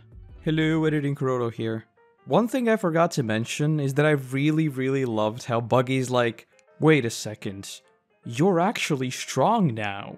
Because he was one of the very first villains we faced in the series, I think this just provided a very nice contrast as to just how far Luffy has actually come. Because we see him all the time, we never really notice that gradual power increase. Whereas Buggy last saw him in, what, Loguetown? Though yeah, that was just a very nice detail. And soon after, we run into yet another past foe, that being Mr. 3. I'll be honest, at this point, I audibly groaned, because if you remember my thoughts about him on Little Garden, then it probably isn't that big of a surprise when I say seeing him and Buggy back to back was not what I wished for. Though with that said, I was pleasantly proven wrong, because I enjoyed seeing him a ton more in this one.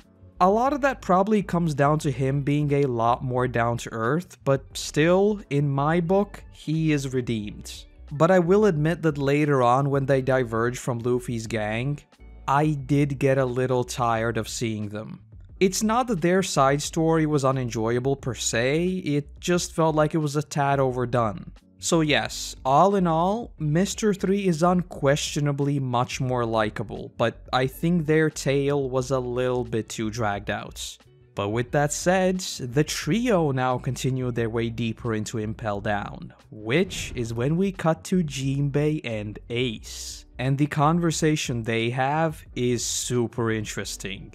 If you recall what I said in Sabaody about why no one had claimed Fishman Island as their own, since it was the only way to get into the New World for pirates, we find out that someone has. And that someone is none other than Whitebeard himself. So yes, This 100% answers why the Navy hasn't messed with it, since it is Whitebeard. And 2, why no pirate has messed with it, because it is Whitebeard. Though, in a broader sense, and this might be the time to get your tinfoil ready, I can't help but feel like all of this is building up Whitebeard as this unstoppable force that's going to clash with an immovable object. That, of course, being the Navy. And when that happens, no one wins. This is me purely thinking from a writing perspective, but it would make sense in the narrative that when we enter the new world, the old world, or in this case Whitebeard, would also be removed to signify a sort of a new generation. And with us just finding out that Fishman Island was basically protected by Whitebeard, doesn't it seem super convenient that that's our primary destination following the war? If Whitebeard's no longer in control, it wouldn't be smooth sailing anymore, would it? So yes, don your tinfoils because this is me saying that Whitebeard will go out in a way to parallel Roger himself. Whether that be him trading himself in for Ace or being taken prisoner or something along those lines, I don't see Whitebeard making it out of this. But don't put away your tinfoil just yet, because we'll talk plenty more about this in just a little bit. And shortly after, we finally run into someone that I was more than happy to see right from the get-go. That being Bon Clay. After his noble sacrifice back in Alabasta, and of course his shenanigans with the crew in general, he quickly became one of my favorites to come out of the entire Baroque work stretch of the story. So seeing him here was absolutely awesome. And the complete 180 to Buggy of him just instantly agreeing to help Luffy gave me a solid chuckle as well. At this point in the arc, I had pretty much figured out that this was indeed a soft reset to allow characters we've defeated before to return sometime in the new world, which only made Bon Clay's sacrifice at the end that much worse, because I fully expected for him to stick around. Though more on that when we get there. We then cut to the Navy, where we pretty much hear that things are going down very, very soon.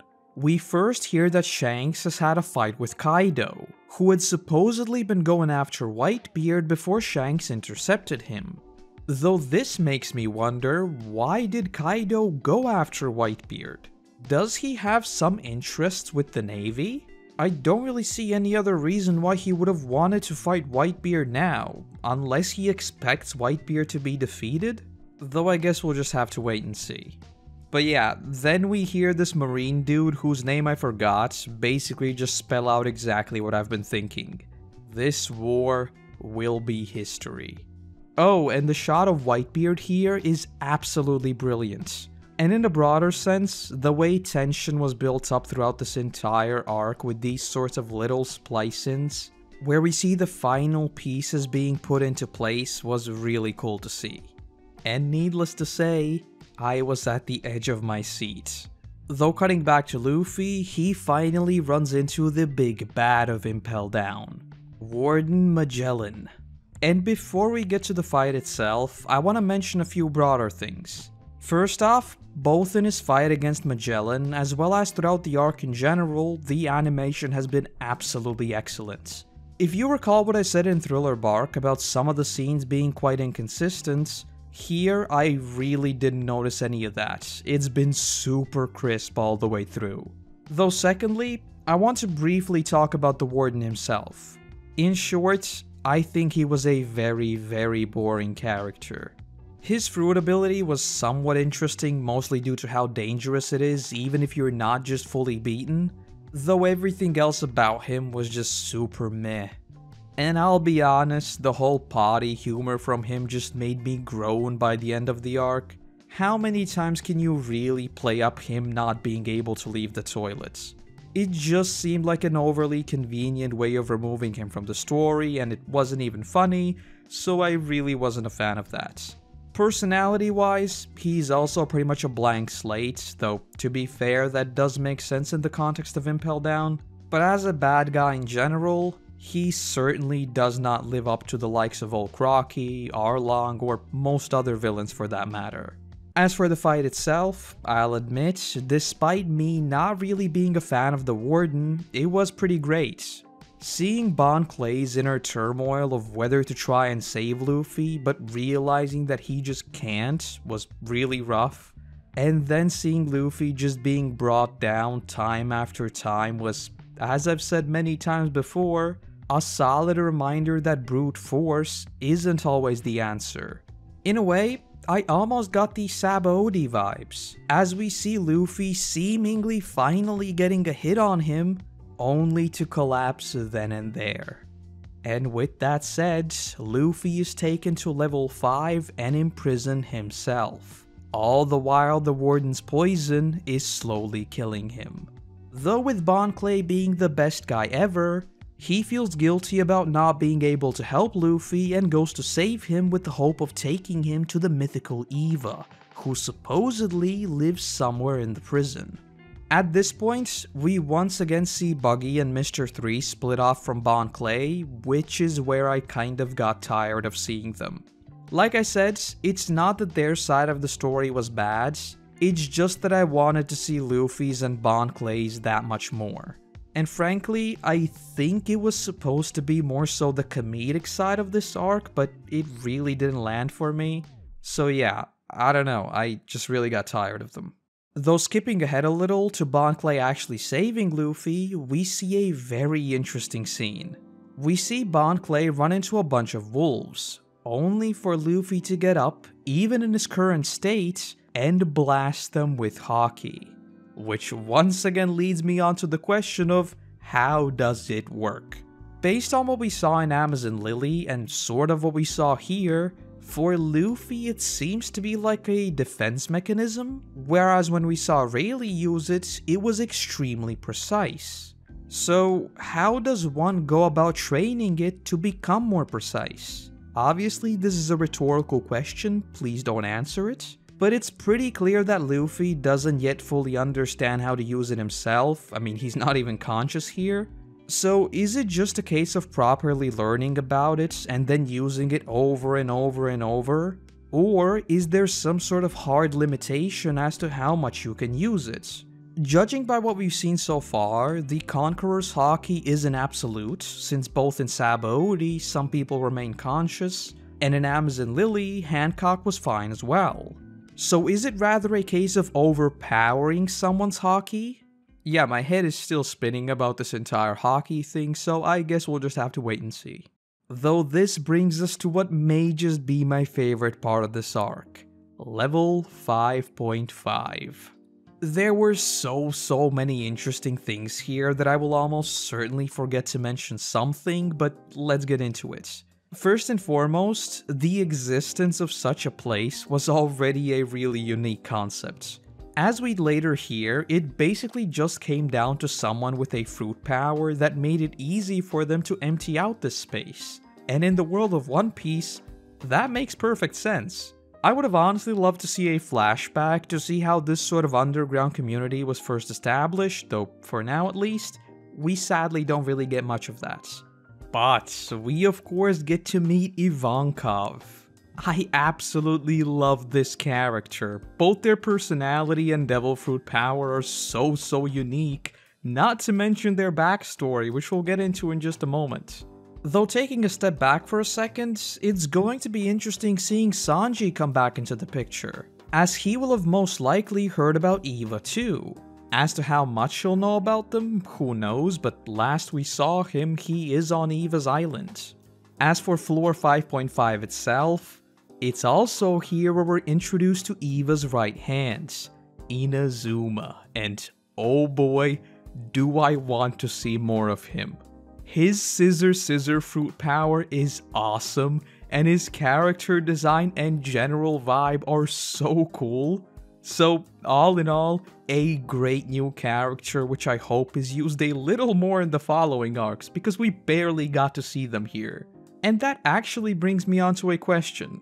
Assuming that the Straw Hats don't appear out of nowhere in Marineford, which they still may do, who will tag along on Luffy's way back to Sabaody?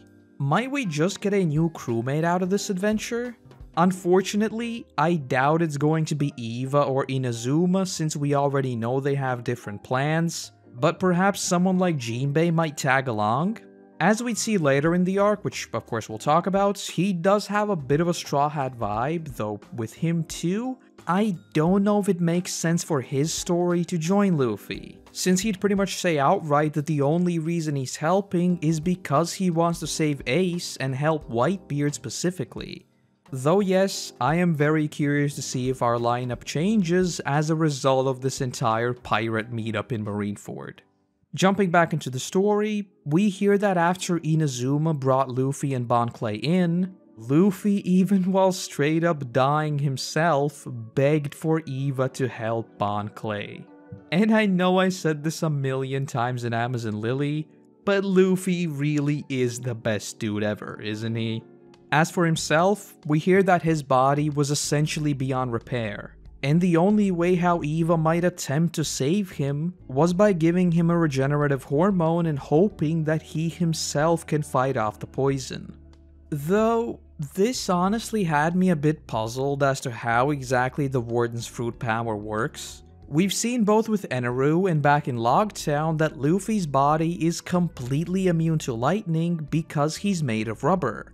Though how exactly does that work with poison? Obviously he's still human, so if he were to consume a whole bunch of it, he'd be in trouble. But why is it the case that when he gets it on his skin, he is also affected? It's not like the poison was acid, so it shouldn't burn through his rubber skin, right? So, technically speaking, he should have been less affected? Obviously, there are plenty of poisons in the real world that are absorbed through a person's skin. But again, Luffy is made of rubber. But alright, fine, that's semantics. What's more important is that Bon Clay wants to see him, but when they arrive, all they hear is Luffy screaming in agony. And we then learn that he's been screaming like that for the past 10 hours and will continue to do so for 2 days. And now that is a big ol' yikes. Like I said in Thriller Bark, this is almost like Zoro's nothing happened moment. We don't really grasp how much suffering they're going through, since it's not something simple like a sword or just blunt damage. All we hear are screams of absolute agony, and I think that makes it so much more impactful. Though what makes this thing so much worse is the recovery period. Luffy does not have 2 days, and on top of that, this treatment takes away 10 years of Luffy's life. But I'll be honest, the entire 10 years thing did seem a little throwaway. Obviously that is a very big loss, though that doesn't really affect the story we're seeing in any way, does it? Unless the series keeps on going for what, 30 more years? This deduction from his life doesn't really mean anything. So I do think that, in a way, it was just written in to escalate the stakes without actually or visibly escalating them. Though, with that said, get a tiny sliver of tinfoil because I have some light theories here. Remember how Roger essentially died from an illness after achieving everything he could have imagined? And remember my heavy tinfoil reincarnation theory? Well, what if Luffy is being set up to have exactly the same fate? Because yes, while him taking off 10 years of his life doesn't mean anything now, it definitely will in the long run, not to mention the constant hell he's putting his body through. So, what if the story of One Piece ends with Luffy finding the One Piece, and his crew learning all the true secrets of the poneglyphs, learning of the entirety of the true history and everything that entails, etc, etc. Then, just like Roger, because Luffy cares for his crew so much, he sacrifices himself and makes a deal with the Navy to capture him with the explicit note that his crew is immune from now on. Since Luffy's lifespan is already so much shorter than his crew's, this would mean that they get to live out their lives with their dreams achieved. Zoro would have become the greatest swordsman, Nami will have explored the entire world and drawn maps of it, Robin will have learned the true history and fulfilled the wishes of Ohara, etc, etc. I mean, picture this. The adventure is finally over, the crew drops off Luffy in Loguetown a la Roger, while Brook finally goes to meet back up with Laboon on the other side of the reverse mountain. And if you think from the narrative standpoint, Luffy being the only person from his crew to ever die would cement him as the greatest captain to ever live, as not one of his crewmates would have ever lost their lives, making the Straw Hats the most infamous crew in history. Name them the Immortal Crew or something like that, and job's done. And while yes, that does somewhat go against Luffy's wishes to be the most free, I do think that him realizing his fate anyway, and instead giving up his life for his crew, would be a very fitting end. Especially if he pulls a Roger and has Robin retell the true history or something like that to the entire world, thereby setting everyone free because they finally know the true history.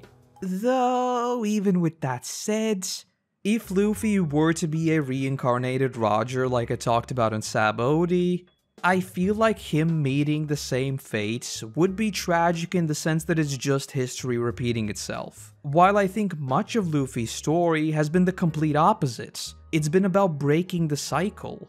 But at the same time, like I also said in Sabaody, Luffy's crew has certain knowledge that Roger's never had. So in some ways, he has already surpassed Roger. But alright, enough about that, I have no idea what I'm talking about. It's also here where my mind was fully made up, as we get this scene of Luffy and Ace as kids. And I'll just read out my notes to you. Oh my god, flashback to Luffy and Ace. He's so dead, isn't he? Though keep this in mind for a moment, let's tackle what happens here first. After Bon Clay hears about Luffy's suffering, and because he feels guilty about leaving him before, he heads into the cave where Luffy is held and begins to call to him, telling him to get better. See, this is why I said Bon Clay was the best. But we also see that this wasn't just a nice gesture. He keeps going for hours upon hours upon hours, just cheering for him, trying to repay Luffy's kindness. And after everyone else is inspired by Bon Clay, we see them join in with his cheering until unexpectedly, Luffy gets back up. And the first thing he screams is, of course, food. Yes, 100% yes.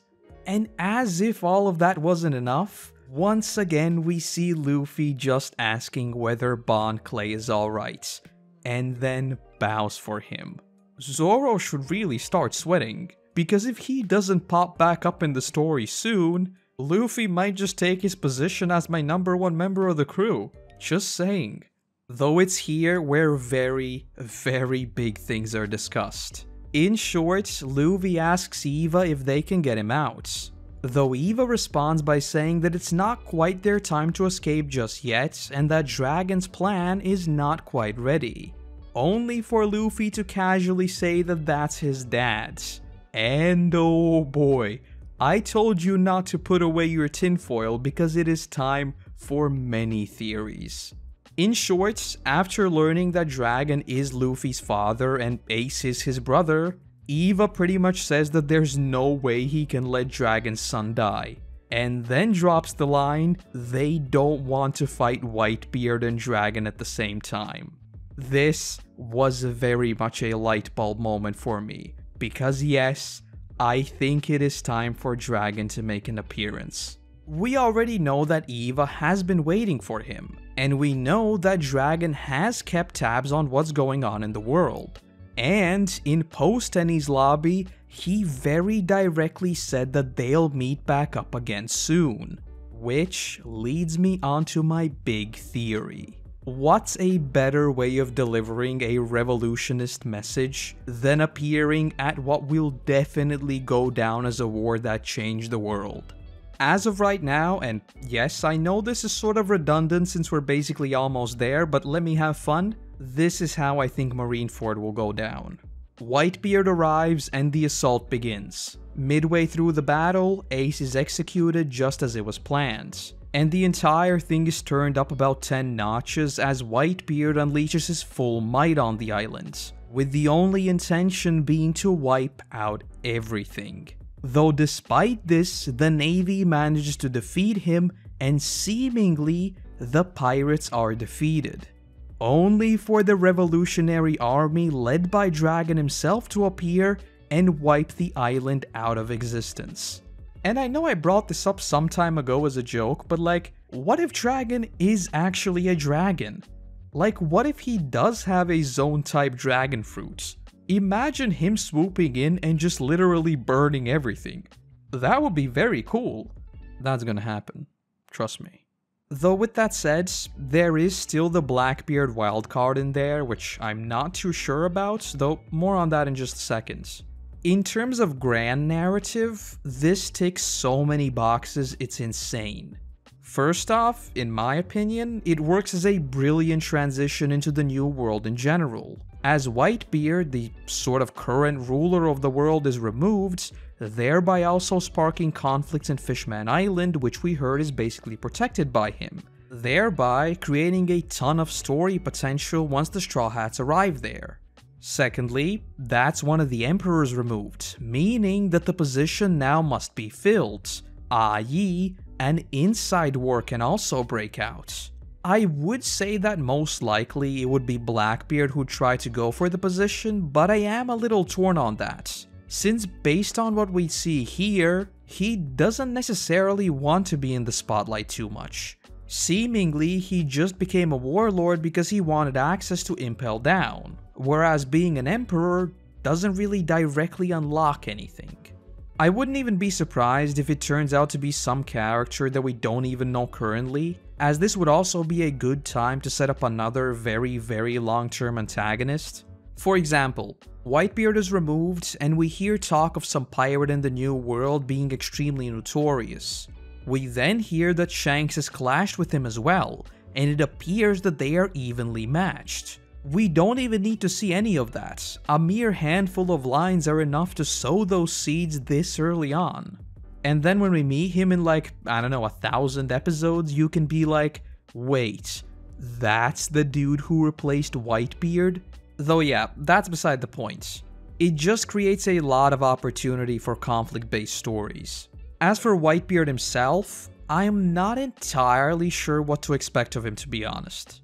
In a narrative sense, I don't think he should make it out, so maybe he stays behind and is captured or something along those lines. But at the same time, he is quite literally a living legend and a person who has an entirely different perspective on who Roger was, since they were both rivals the entire time. So I'd absolutely love for him to meet Luffy when a war isn't going on in parallel. An interesting way to go about it would be that Whitebeard trades himself in for Ace. But regardless, he is still killed, just because the world government demanded to have the both of them taken out. Though yeah, I'm not entirely sure how that may go. But anyway, back to my grand theory. Thirdly, with Ace's death, Luffy becomes more hardened than ever. Just like Sabaody hardened him, this would too. Fact of the matter is, as far as we know, Luffy has never seen actual meaningful loss. So I think this is crucial in shaping his character to be ready to conquer the New World.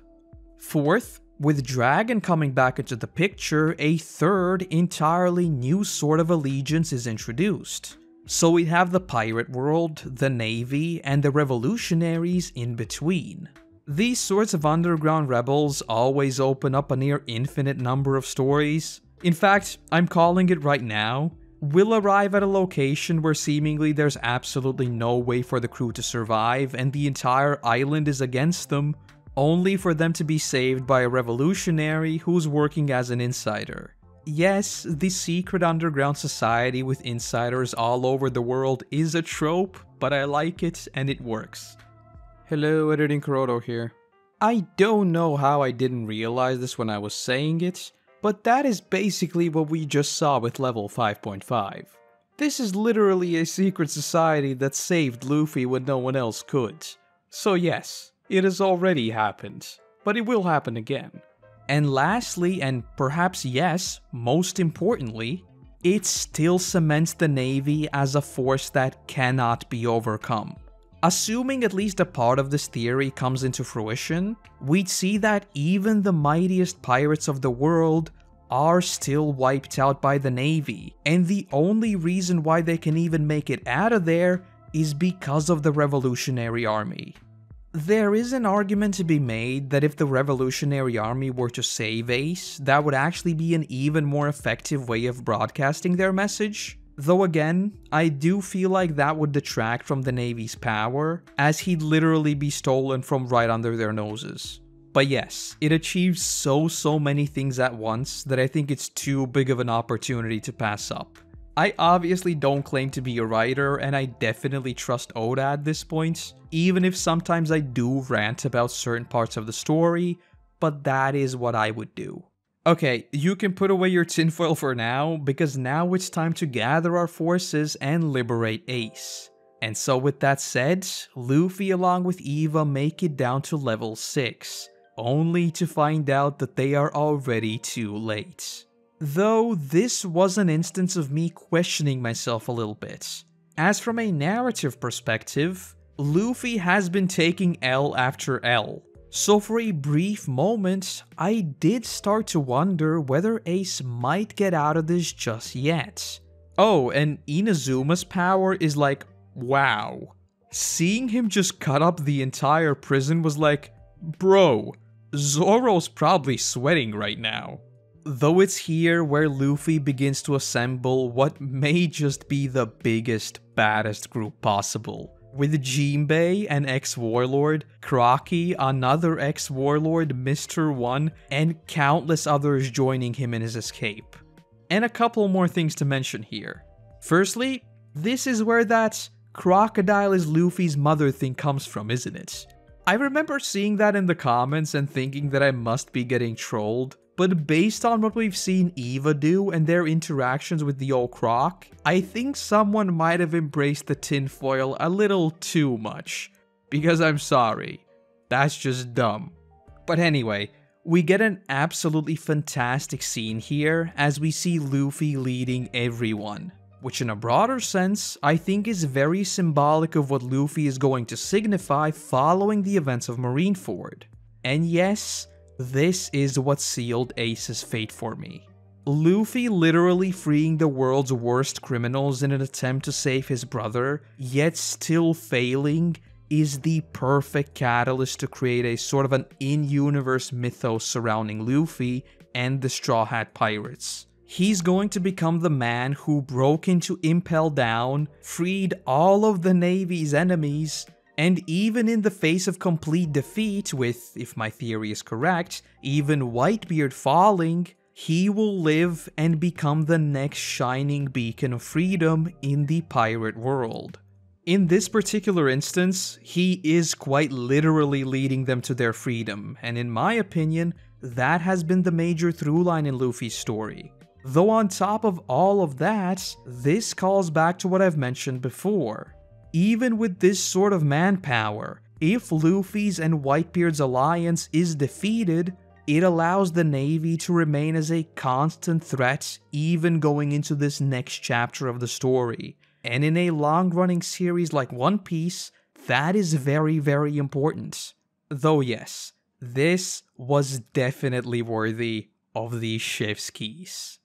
And as if things hadn't already gotten crazy enough, this is when the man of the hour makes his appearance. We cut to Sengoku, who's told that Blackbeard has gone missing, and that a ship has just arrived at Impel Down with no clearance. Which is when we cut to his crew, and his darkness consuming the prison guards. And oh, I was not ready for this. Obviously, there's the whole Warden releasing the ex-Warden who was basically a crazed killer to stop Blackbeard and all that, but we'll get to that in a little bit. What is the absolute highlight here is Luffy coming face to face with Blackbeard himself. To give you a brief insight into what I was thinking, this is what my notes said. Mega holy all of them are meeting. Luffy realizes he's Blackbeard. Oh no. Bro, what the? He casually calls out everyone like he owns the place. No, Luffy enters second gear.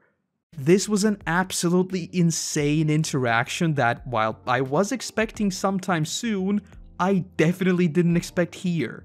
Though yes, as far as I'm concerned, this is pretty much the confirmation that moving forward, Blackbeard is basically a mastermind pulling many strings behind the scenes. And as far as I can tell, I was right on the money when I pinned him as a dark version of Luffy. Based on their exchange here, they very much seem like the opposite sides of the same coin. At the end of the day, both of them did the same exact thing here. Both broke into Impel Down and both freed a bunch of criminals. Only difference is, Luffy did that to save his brother, while Blackbeard almost killed people to get here and is pursuing his own goals. They'll do whatever it takes to reach their dreams, the difference comes in the lines they'll cross. In fact, Blackbeard even outright tells him that he never cared for Ace at all. He was merely a pawn in his plan. Originally, Luffy was supposed to be the target, but since he became a warlord anyway, he does not care anymore. As for his goals, in the short term, they seem pretty clear. As far as I understand, his goal for coming here was basically to just recruit every single one of the most dangerous criminals, which was made easier by Luffy already tearing this place apart. After that though, I'm guessing he'll be taking advantage of what goes down in Marineford in some capacity, so I'm pretty much expecting him to pop up in the final act again and do something big. In the narrative sense, I think it would be great to see Whitebeard fight him since that's what caused this entire thing in the first place, but I doubt Blackbeard would even want to fight him, since he knows full well how powerful Whitebeard is after all. So with that said, I'm not entirely sure how he might play into the story. At this point, I'll be honest, I wouldn't even be surprised if he ends up saving Luffy or helping him or something like that, just to further his own agenda. Wait a second. That actually makes sense. So far, we know that Blackbeard has pretty much been functioning as a mastermind type of character, and he himself told Ace that his goal is to become the king of the pirates. So far, he doesn't consider anyone as his enemy per se. They're either opportunities or obstacles to overcome, but he doesn't have any personal vendettas or anything like that. So with that said, perhaps after realizing Luffy's massive potential, he may try to seemingly ally up with Luffy just to get further ahead himself. For instance, as of right now, the crew is scattered all over the world all by themselves. So what if, just before they meet back up in Sabaody, Blackbeard orchestrates some sort of scheme where he supposedly helps one of the Straw Hats and delivers them to Luffy, in turn becoming a sort of an ally of Luffy's? If we rewind all the way back to their very first interaction in Jaya, it's pretty clear that Blackbeard was against the new era stuff that Bellamy was talking about. So might that turn into some sort of pseudo-alliance between Blackbeard and Luffy, where the Straw Hats are actually pawns in Blackbeard's plans? Probably not, but it's fun to think about. Though a different line of thinking could also be that he takes advantage of all the Marines being in one place, and instead goes to like, I don't know, Navy HQ 2, the less cool little brother of Marineford, and conducts some sort of fishy business there. Like, you know, maybe stealing a bunch of cursed objects and devil fruits? Jokes aside, he's way too much of a wild card, so I've really got no idea what he's up to. And just to follow up on my tinfoil theories from last time, and yes, of course I checked this, his rings do appear to be purely drip, as they've changed appearance quite noticeably, and he has also acquired a couple of necklaces. So I doubt that they are some sort of cursed objects or anything like that. Oh, and he's also once again been to a dentist. And as it turns out, Blackbeard can also stop time. because he actually visits another dentist right here when we change the camera angles. So hey, that's pretty cool, I guess. Though aside from all that, there is a throwaway line here that seriously made me raise an eyebrow. The old Crocky says that the Minotaur things are all awakened zone-type devil fruit eaters. So is this awakening what Chopper does when he goes beast mode with his rumble balls? As far as the Minotaurs go, they don't really shift forms, so it seems like the awakening is more so a permanent thing. So maybe Chopper will unlock the form permanently as well? Right now it's purely a case of him popping the rumble balls which push him beyond his limits and so he can't control it. Though that power is obviously still there. All Chopper has to do is get it under control. So I wouldn't be surprised if that is indeed the case here. Though that once again brings me on to the bigger question which I already raised back in Enies Lobby. Is that the case for all fruits? As in if Robin were to eat a bunch of Chopper's rumble balls. Would she just summon a, I don't know, tornado of hands or something? I can't really imagine what that would look like for someone like Luffy or Brook, since those powers are sort of binary in a sense. Luffy's made of rubber and that's that, Brook came back to life and that's that. There really isn't any sort of shift in the fruit itself. Obviously Luffy has come up with several techniques to use his fruit power, his gears being the most prominent example. Though I wouldn't put those even close to the scale of Chopper's beast form. However, what if Luffy's 4th gear or 5th gear or 6th gear, I don't know how high he's gonna go, is the awakening? Though with all that said, I may be reading into this way too much again, as we have seen ancient zone types already. And by the way, I didn't mention him in Sabaody because I honestly thought he was boring. So maybe the awakened part doesn't actually have anything to do with Chopper's transformation, but rather just the type of creature you can shift into. It's just that the whole awakened part immediately made me think of Chopper and how his mega form was sort of awakened by his rumble balls. Though yeah, that's basically all we get, it's just a throwaway line. So I'm really curious to see whether it is in fact something more than just another type of zone types. Oh, and one last thing. I don't know if this is something I missed, or is this a plot hole, but how did Blackbeard and his crew survive the Warden's poison? Didn't we hear that if you're covered by it, no amount of antidote will save you? And they were literally covered head to toe. Obviously we would see the ex-Warden show up with the antidotes, but again, wasn't the whole point of the Warden's attack that once you're covered, there are simply way too many different kinds of poisons? So it's not actually them being lethal per se, rather it's just the amount of them overwhelming your body? I suppose you might say that his intention with Blackbeard wasn't to actually kill him, but only to incapacitate him, since he is still a warlord? Though I don't know. Seems sus, especially since he himself sent the ex-Warden after him in the first place, knowing full well what that meant. He does know of the ex-Warden's reputation. So if you ask me, that was pretty much the intention to kill him. But anyway, there is one more thing I want to mention before we move on. I've gotta admit, I think Impel Down is probably the most creative prison type of story I've seen, in the sense that it's not really a prison, right? Well, it is, but it's not just prison cells. Rather, we get an entirely new theme for each of the levels, which in a series like One Piece, where we sort of expect wacky settings, worked really well in my opinion.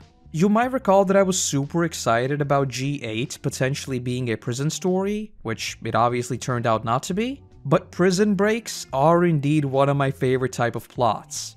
And with the very creative spin One Piece put on it, this was certainly a big W. Though with Blackbeard and Luffy going their separate ways, we enter the final act of this arc, as Luffy's entire army continues pushing to the exits, though not before having one final standoff with the Warden. We see Luffy becoming a Power Ranger. Oh, wrong series. I mean, with Mr. 3's help, he gets candle armor and tries to get some hits in to slow down the Warden. Though just as all hope seems lost, Eva blasts all them out with the famous wink. And as the gates of justice open, the realization set in. Bon Clay sacrificed himself again. Why One Piece? Come on! Buggy gets out and pretty much becomes a legend in the eyes of the prisoners, while Bon Clay is basically the only one who stays behind? Why? Please! No! I thought he'd chill with Luffy! Come on, no! Okay, I've calmed down. But for real, I really hope we can see him again. So yes, Bon Clay is definitely deserving of the chef's keys. Seeing Luffy just desperately call to him was super rough, especially with everything they had just gone through together. I seriously can't believe how quickly I grew to like him in Alabasta. So after seeing him here and with the whole Luffy liberating everyone vibe going on, I was so happy that he'd return, and One Piece is like, No. No, like, but for real, if Buggy gets out of this, and through all of the random things the prisoners seem to believe about him, ends up as some sort of pirate legend, while the real legend stayed in Impel Down, I'll be real mad. Like, for real, Ace dies, I sleep. Bon Clay stays behind, that's when I wake. Okay, I've calmed down. Though with that, we cut over to Marineford, where the entire island is being evacuated in anticipation of what's about to go down. So the war is well and truly on. Though that still leaves me with a major question. Where does that leave the rest of the crew? I talked about this at length in Amazon Lily, but how long will we continue to follow exclusively Luffy? Is it really going to be the case of them only reuniting back in Sabaody? I mean, that's where the Sunny is, and supposedly where Rayleigh is, so their Vivre cards should lead them there. But that's going to take ages, right? And how is the crew going to react once they hear about an all-out war with Luffy and Ace in the forefront? This entire Luffy alone vibe has been super interesting so far, and I never thought that we'd actually see such a long stretch of time where we don't get any hints whatsoever as to where they are currently. We did of course see where they landed, but aside from that, I really have no clue where they are at this point in time. Though even aside from all that, what's going to happen once they begin to arrive in Sabaody? Will they just chill there with the hope that at some point the rest of the crew will make it there? With how loyal they are to each other, that's what I'd expect them to do, but like, if a year passes and Zoro, for example, is nowhere to be seen, when would they just assume that he's dead? Obviously he's not, but like, just think about it. And yeah, to be fair, no one on the crew would ever accept such an assumption, so I guess they really would just wait for each other. And if they didn't show up, we'd probably go searching for them. And let's be real, with the scale of this war, Luffy's probably going to be taken out of the fight for quite some time too. I wouldn't even be surprised if we see him wake up, only to realize that he's been out cold for months or something like that. Think the Awakening in Avatar. Clearly, these are all complete shots in the dark, but there is one thing I know for sure. This war is going to be very, very big in more ways than one. So with that said, let's see how my tinfoil theories going all the way back to some of the earliest episodes in the series fares in Marineford. And that's Impel Down. I honestly think this particular ranking might come as a surprise to some of you, but it's only going to be a low A in my book. And the reason why I say that it may be surprising is because I raised so many things I loved about it, right? Well, that's the thing. You may have noticed that I barely brought up any of the villains of Impel Down itself. And that was because I didn't really care for any of them. And also the whole Buggy gag already feels old among a few other nitpicks I had. Though with all that said, I still can't deny the brilliant parts of this arc, which I think I talked about at length already, so no point in rehashing them here. And one last thing, yes, I did just switch Arlong Park and Skypiea. Despite how much I enjoyed it on first viewing, each and every time I think back to Nami's story, especially with how much weight it carries now, I can't help but think that Arlong Park still deserves the praise, and as such, it will be returning to the S tier. I can switch things as much as I like. My tier list, my rules, right?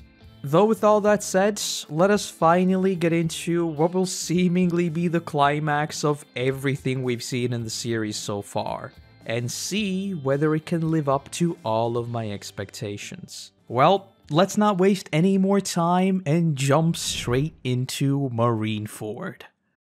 Oh boy.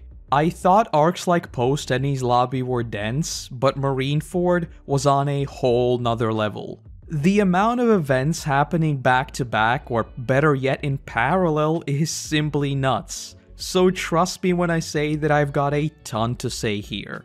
If I do gloss over some minor details, feel free to drop a comment and I'll just write out my specific thoughts. Though with all that said, let us finally get into the story itself. We opened the arc with what was already a bit of a surprise. The conflict itself being established as the main character, while Luffy and his crew coming from Impel Down are sort of in the background for this first act. Though what I absolutely loved here was how this was immediately painted as this clash of immeasurable powers, as we cut to places around the world where some people are doubting Whitebeard, while others are saying that the Marines have absolutely no chance against his alliance. Though the final thing we hear perfectly summarizes the message of this arc. No matter who wins, a lot of people will die. This is of course a classic trope of war stories, though in the case of Marineford, I feel like that rings particularly true. Much more on that in just a bit. And speaking of Marineford itself, we also finally get a real look at the sheer size of this battle, as we hear that it's protected by 50 ships, the 5 warlords, the 2 missing being Jinbei and Blackbeard, the 3 admirals, one of which I believe we've never even seen in the series so far, and just a countless number of marines. Though yeah, I think this is the first time we get to meet Akainu, who would end up playing a very major role in this arc. As of right now, I obviously had no clue what he's about, though in terms of personality, I didn't like him nearly as much as Aokiji or even Kizaru to a certain extent. But I do think that was kind of the point, we're not supposed to like this guy. Though again, that is just still setup, and if I can put it into as few words as I can, it was nearly perfect. The way tension was built here was so incredibly gripping, and I am so glad that I had the time to binge this arc. Waiting for weekly releases in this one must have been very painful.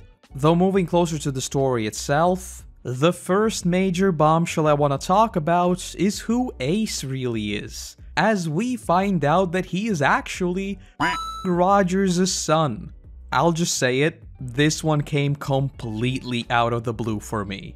Even thinking back now, I'm like 99.9% sure that there hasn't been a single instance of this being hinted at. It does of course still make perfect sense as to why Luffy and him would refer to each other as brothers since they were raised together. In fact, I'd go as far as to say that because they're not actually related at all, that just makes their relationship carry even more weight, since the word brother now isn't just a factual statement, rather it is indicative of their bond. Though in a broader sense, it was at this very moment when my certainty of Ace's death shot right up to a solid 99%, revealing that he is in fact a descendant of the previous Pirate King, and it just so happens that his brother is the one wanting to be the next Pirate King. I mean, the story writes itself here. Ace's death is the ultimate signifier of the old era coming to a close, and Luffy being the one to lead the next generation. Because as long as Nami isn't revealed to be Roger's daughter, this is the end of the Goldie bloodline.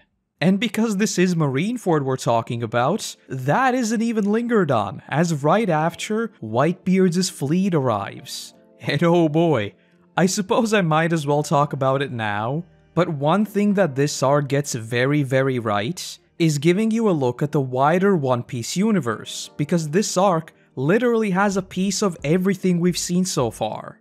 I won't lie, despite this going on for 3 arcs now, I still missed seeing the rest of the crew, but that's made up for in droves with the sheer scale of this story. Basically every single little tidbit of information we've gotten, even as far back as the East Blue, has led to this moment where all of those storylines finally cross. In fact, I think if you went through the stories one by one, I think you have a representative for each in Marineford. And you know me by now, I am a world-building nerd through and through, so needless to say, my mind was racing already. I couldn't wait to see how the dice would fall. There were still so many things unaccounted for. Things like Blackbeard, Luffy himself, the rest of the Straw Hats, Rayleigh, etc, etc. I was just constantly trying to piece together how and when they may re-enter the picture. In terms of anticipation, this was absolutely a 10 out of 10 so far. Though as the man of the hour himself appears, we drift into a flashback. And yeah, seeing these cliff notes of Ace's story so far, with him basically being Mr. Worldwide, was seriously rough. Everything from him turning down a warlord position, to him going to find Shanks just to thank him for saving Luffy, which again, like, keep in mind they're not actually related by bloods. So that once again just goes to show how strong their bond really is. And then finally we get to see Ace taking on Jinbei. And this is of course where Whitebeard comes into the story, as he asks him to become one of his sons. And as is trend with One Piece, the amount of nuance in this scene alone is absolutely ridiculous. This is Whitebeard, a man who might have gone head to head with Roger, but obviously has immense respect for him. But then he sees Ace, his son, who hates Roger to such an extent that he refused his name. So in Whitebeard's case, him taking in Ace as one of his sons carries a sort of a double meaning in that sense. As we'd see throughout this arc, he genuinely sees every member of his crew as his sons. But with Ace, there's that dimension of Whitebeard sort of carrying on the legacy of Roger through Ace. But then we get that paradoxical question of Ace wanting Whitebeard, his sort of adoptive father, to become the king of the pirates, while Whitebeard wants Ace to become the king of the pirates. Honestly, I think I could ramble on about Whitebeard for hours after this arc, but put briefly, he very quickly shot up to some of my favorite characters in the series. End of flashback. Though as we cut back to the present, what can only be described as the Clash of Titans begins. And side notes, I loved how the start of this arc barely shows us any of what Luffy is up to. Instead, we only focus on this larger-than-life conflict. It just upped that feeling of this being way out of our league even further. Especially when Whitebeard unleashes his Tremor fruits, which literally breaks the sky and begins a massive tsunami. And immediately following this, Aokiji just freezes the entire thing. And that's followed by like 50 more instances of ridiculous power by different characters. Again, in terms of establishing the scale of what is going on, an absolute 10 out of 10. Though it's here where a bit of a bizarre theory begun to brew in my mind. And even after finishing the arc, I still haven't quite found the answer. At this point, I begun to think that there may be some sort of agreement behind the scenes as to how this thing is supposed to play out. Because I couldn't help but think that the admirals are seriously slacking. Sure, Aokiji did just freeze the entire tsunami, and the volcano dude would get involved in just a bit as well, but with the absolutely insane power they wield, I found it sorta bizarre that they are still lounging around. In a weird way, it kind of lowered their threat level in my opinion. In fact, this is a trend I noticed throughout much of this arc. There are just so many moving pieces that I felt like the scale of this fight sort of muffled the fight itself. That is to say, it was just big, and the more nuanced kind of strategy part of the fight suffered as a result. So because of this, I began to wonder if Whitebeard has essentially just come here to trade himself in for Ace. And a sort of a spin on this would actually happen later in the arc with Akainu. Though as far as I can tell, that was never the truth, that was just something he lied about. Though yeah, especially when it comes to characters like Kizaru, even in retrospect, I feel like they were unrealistically pushed to the sidelines. They're obviously still there, I mean, the whole climax of the arc is about the admirals. But regardless, with how much power they wield, I would have expected much of that to happen right at the start of the arc. But alright, enough about that, there's something much more exciting I want to talk about. It's here where we learn of mythical zone types. I'll be honest, since One Piece is a fantasy series after all, I did sort of take these for granted, but I guess it is nice to get a confirmation that they do in fact exist. Though I'm calling it right now. If we don't see someone with a massive Kraken form, the story of One Piece cannot end until we do. Imagine going up against a seemingly weak villain who just randomly jumps into the water and we're like, wait, what? And suddenly, the entire sea just turns completely black as you realize he's transformed. Please, Oda, I seriously need this. We've already had legends like the Klabatermon appear in the series, so please, give me an ancient Kraken, thank you very much.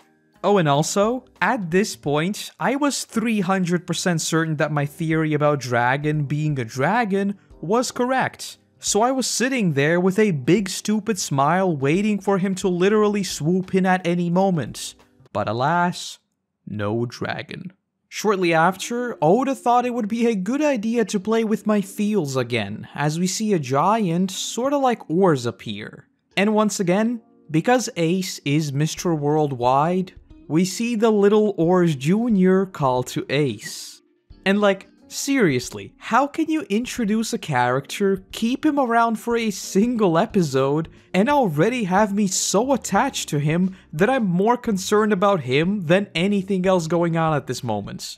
Even the scene of him just calmly telling Whitebeard, "Don't stop me, Pops," as he goes against his orders and heads straight for Ace was just brilliant. And then of course, comes the blasting. As Kuma unleashes his big bomb thing and hits Oars, we drift into a flashback. And seriously, how does Oda do this? Literally all we ever see is Ace make a hat for him. But just seeing Oars so happy about this little act of kindness absolutely broke my heart. My notes here literally just said, "No, Oars, Ace don't die, me no want anymore." Oars so happy about the hat, even when it rains he stays dry. Yes, I was very sad about Oars, okay? Though as we cut back to the present, we once again see some sussy business from Doflamingo, as he first straight up flies, and second, takes off Oars' foot. And like, what is his power? I did have a theory that he's basically a bloodbender from Avatar, which would also fit him narratively because it seems like he wants to control people. But for the sake of time, I don't really think it's worth getting into. I think the most important part here is just the fact that he has no allegiances. As far as I can tell, he is just using the Marines to get ahead himself, sort of like Blackbeard in that sense. And it's pretty clear that he's more than a little experienced at using his power, so I cannot wait to see more of him in the new world. But all I wanted to say here is that Oars was a true buddy, and he didn't deserve to die here. Can we get Fs in the chat for little Oars? But then of course, we have Garp in this entire thing, and once again, emotion here was written beautifully. Now that we know that Ace isn't actually in any way related to Garp, it also implicitly says a lot about how much Garp cares about him. Just like I mentioned with Luffy, him calling Ace his family is no longer a factual statement. It's something he genuinely feels and believes. And that line, "I have no pity for villains, but family is a different story," was just rough. Is it a stretch to say that Garp is suffering here more than anyone else? He's forced to go through with killing one of his grandsons, while the other is literally rushing towards his own death in an attempt to save him. and Garp can't do anything about it. He's split between these two sides, and he doesn't want to help either, and that must literally tear him apart. And if you want a very long-term prediction, I think Garp is going to leave the Marines. I think there will come a time where he learns of some key piece of information, after which he will in some way go against the world governments. And I think this instance is sort of a first eye-opener for him. It is a complete shot in the dark, I'll admit, but seeing this must change a person, right? Though it's here where we see a ship falling out of the sky, revealing that Whitebeard's initial tsunami actually sent Luffy's crew flying through the air.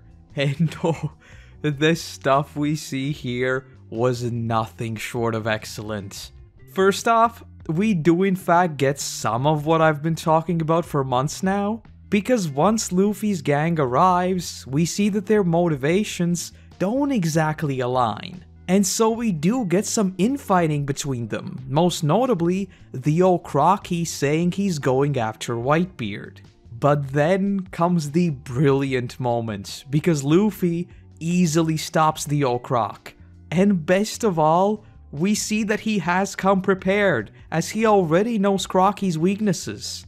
This is a small detail, I'll admit, but I seriously enjoyed how this was portrayed, because we still see that in the grand scheme of things, yes, Crocky is very powerful, but because Luffy has already overcome him once, it's the experience that allows him to very quickly gain the upper hand. It doesn't mean that Luffy is more powerful per se, it just means that he knows how to beat him. And again, in a long-running series like One Piece, where these sorts of power creep issues pose a very real threat, that is very important. And yes, I know a lot of you hate when I talk about this stuff, but I like magic systems, okay? Though all of that leads to Luffy formally meeting Whitebeard for the first time. This was perfect. Whitebeard telling him that he'll get slaughtered, only for Luffy to respond, "Shut up, that's not up to you to decide." I was literally sitting there like, bro, you're talking to an emperor, chill out. And as if that wasn't enough, he just says, "You want to be the king of the pirates? I'm the one who'll be king." Like, this is Whitebeard. The shot of Luffy standing up to Whitebeard's looming figure and not even flinching as Whitebeard throws around his spear was like, yeah, Luffy's really going for it now. Though in a broader sense, I do think that this meeting just once again echoes what I've said many times already. As is trend with Luffy, we see him proclaim his drive to be king of the pirates, and then basically challenge Whitebeard to see who can reach Ace first. But importantly, as of right now, Whitebeard stays behind while Luffy rushes in. And later, everyone including Whitebeard would be standing behind Luffy, further driving home that message of Luffy leading them into a new era. Though yeah, this conversation between the two absolutely deserves the chef's keys. Shortly after, we finally get an explanation of what was going on with Kuma back in Sabaody. We hear that Vegapunk's final modifications are in place, and later, Doflamingo would say that just a few days ago what was left of his personality disappeared. So now the question arises of, if Kuma the person was alive in Sabaody and helped the Straw Hats, why did he agree to go through with Vegapunk's plan? That legitimately meant the loss of his free will, so why would he do that? If he did have some ulterior motives, I find that hard to believe. So I'm still not entirely sure of what to think of him. I mean, I doubt it was merely a handy way of wiping out the Straw Hats while still saving them, only to then remove that nuance from him altogether. So I'm willing to bet that we're still yet to find out what he's about, and that maybe he hasn't actually quote-unquote died. Though yeah, guess we'll just have to wait and see on that one. Oh, and we also get a quick break from the action as we see Hancock help Luffy, which he repays by just hugging her. And it's here where we get what I think is the best instance of simping Hancock yet, as we see her straight up imagine her and Luffy getting married. I won't lie, Seeing Luffy in a suit and tie seriously made me crack up, and was a very welcome breather from all the non-stop action going on. Though returning to more pressing matters, we once again see some of that sussy Doflamingo vibe, as we see him seemingly team up with Okraki, only to once again start going against him. As far as I'm concerned, when it comes to this conflict, he has pretty much his own side for which he plays, and everyone else here is just a potential means to an end. Like I've said with Blackbeard, I wouldn't even be surprised if he even ends up helping the crew, only to betray them as soon as he doesn't need them anymore or something like that. And what makes this entire thing so much more sus, which we'll get into a bit later, is that Law would be the one to save Luffy. But he carries Doflamingo's symbol. That does not sound great. Though yeah, more on that when we get there. It's also here where we see Hawkeye very much spell out exactly what I've been thinking. The true strength of Luffy lies in his ability to rally people. That's exactly how he got out of Impel Down. That's exactly how they took down Enies Lobby, and that's exactly what is happening here as well. This is a bit of a trope, I'll admit, but I do think that it makes sense for Luffy's story. And again, I wouldn't even be surprised if this sort of rallying cry is another form of hockey or something like that. But even aside from that, this has me asking even more questions about what does this mean for the far, far future of One Piece. If Luffy wishes to be the king of the pirates, which he clearly does, he would have to defeat the rest of the emperors, right? But that basically pits him against the entirety of the New World. So is the story going to shift from Luffy uniting everyone to signal a new era, to ultimately that turning into a war for the New World, or something like that? Obviously he'd still have a whole bunch of allies all over the world, though when it comes to rising through the ranks, he would have to quite literally defeat the emperors, including Shanks. And as we'd see at the end of this arc, Shanks is Mr. Worldwide Squared in this world. So a fight between them would be very, very interesting. And that's obviously not even mentioning their existing relationship.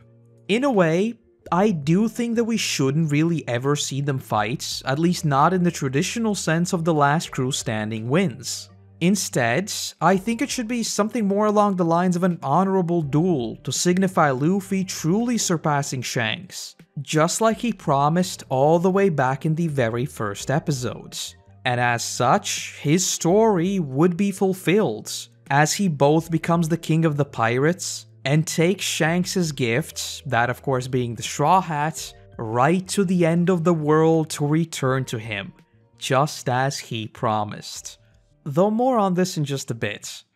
If you remember my whole Whitebeard trading himself in theory, it's here where we get a sort of a version of that, as we see Sengoku claim that Whitebeard came here with the goal of wiping out the entirety of the allied pirates and only having the Whitebeard pirates remain, which prompts one of his commanders to try and assassinate him.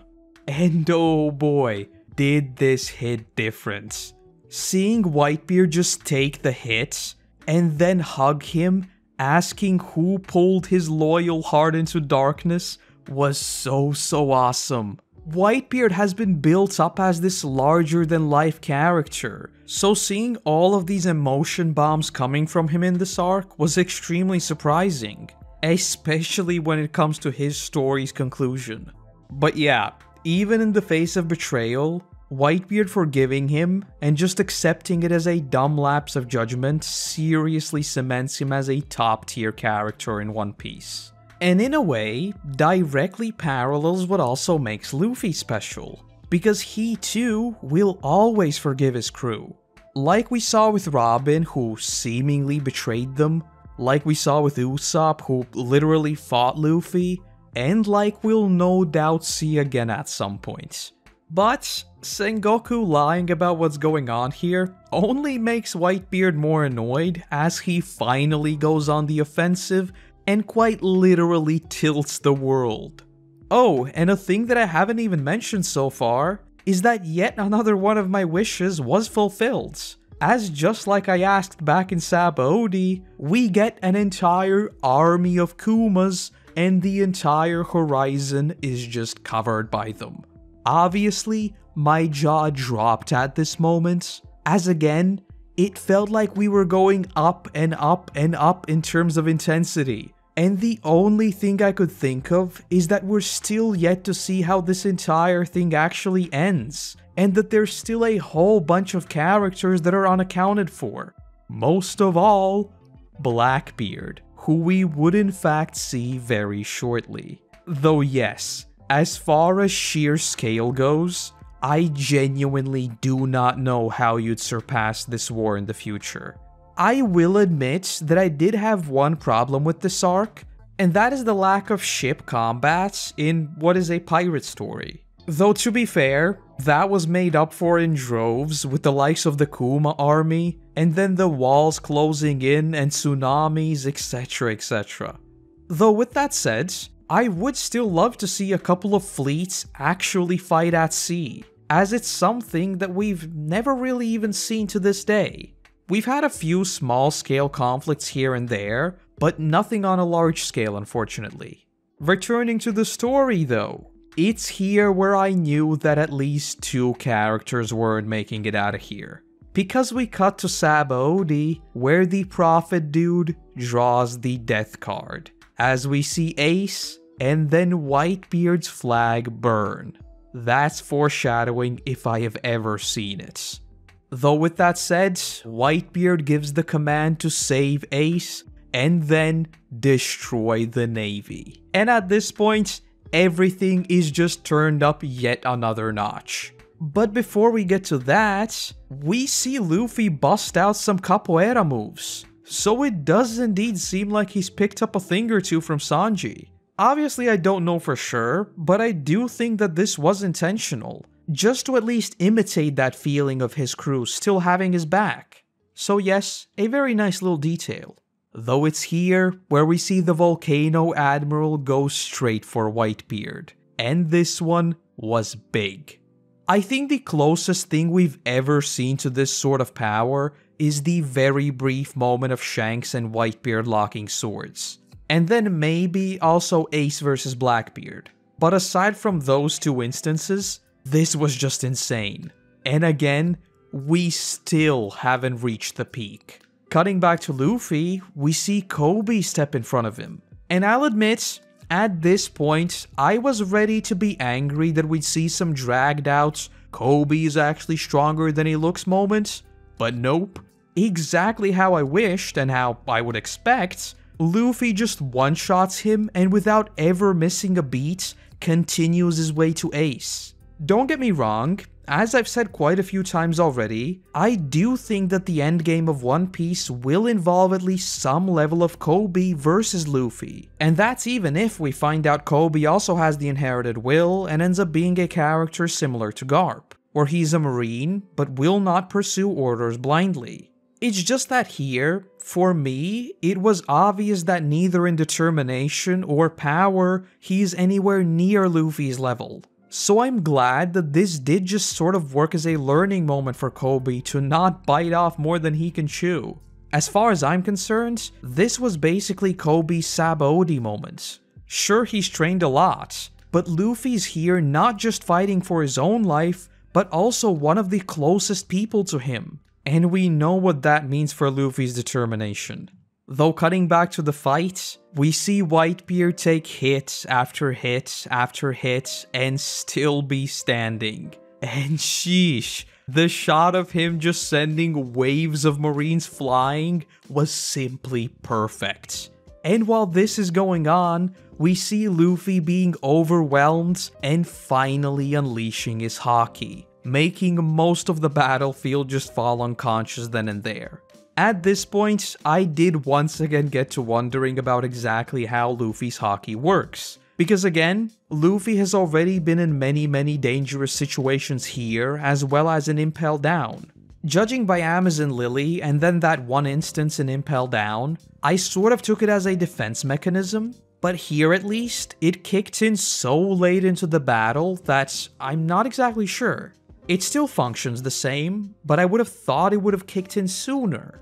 I hope we learn about it a whole bunch more, because right now, I do think the rules are a little all over the place. Sometimes it kicks in right away, sometimes it takes longer, sometimes Luffy's already literally almost dead.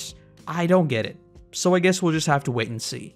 Though with that said, after Whitebeard witnesses Luffy's power, he gives the command that their #1 priority is to back up Luffy. And so with that, once again Luffy leads the charge after Ace. That is, until he is met face to face with old Gramps.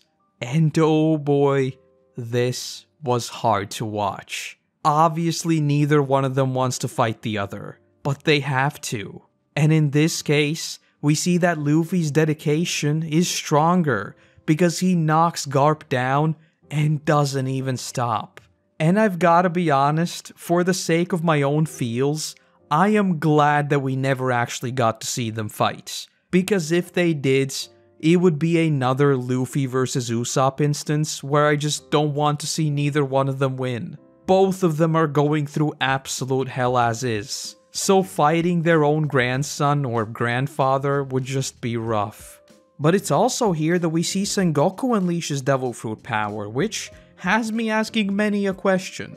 I'll be completely honest, I saw this trope a mile away. The whole him never showing any sort of powers and sort of only being a strategist, only to turn out to be incredibly powerful, which does appear to be the case here, is very much by the book. He transforms into this giant gold Buddha looking thing, which is where I guess his nickname comes from. But what does that mean exactly? Like, what type of fruit even is that? He decimates the entire platform they're on, so obviously he's incredibly powerful. Though aside from that, I've got no clue what other powers he has. So I'm very curious to see what he is capable of.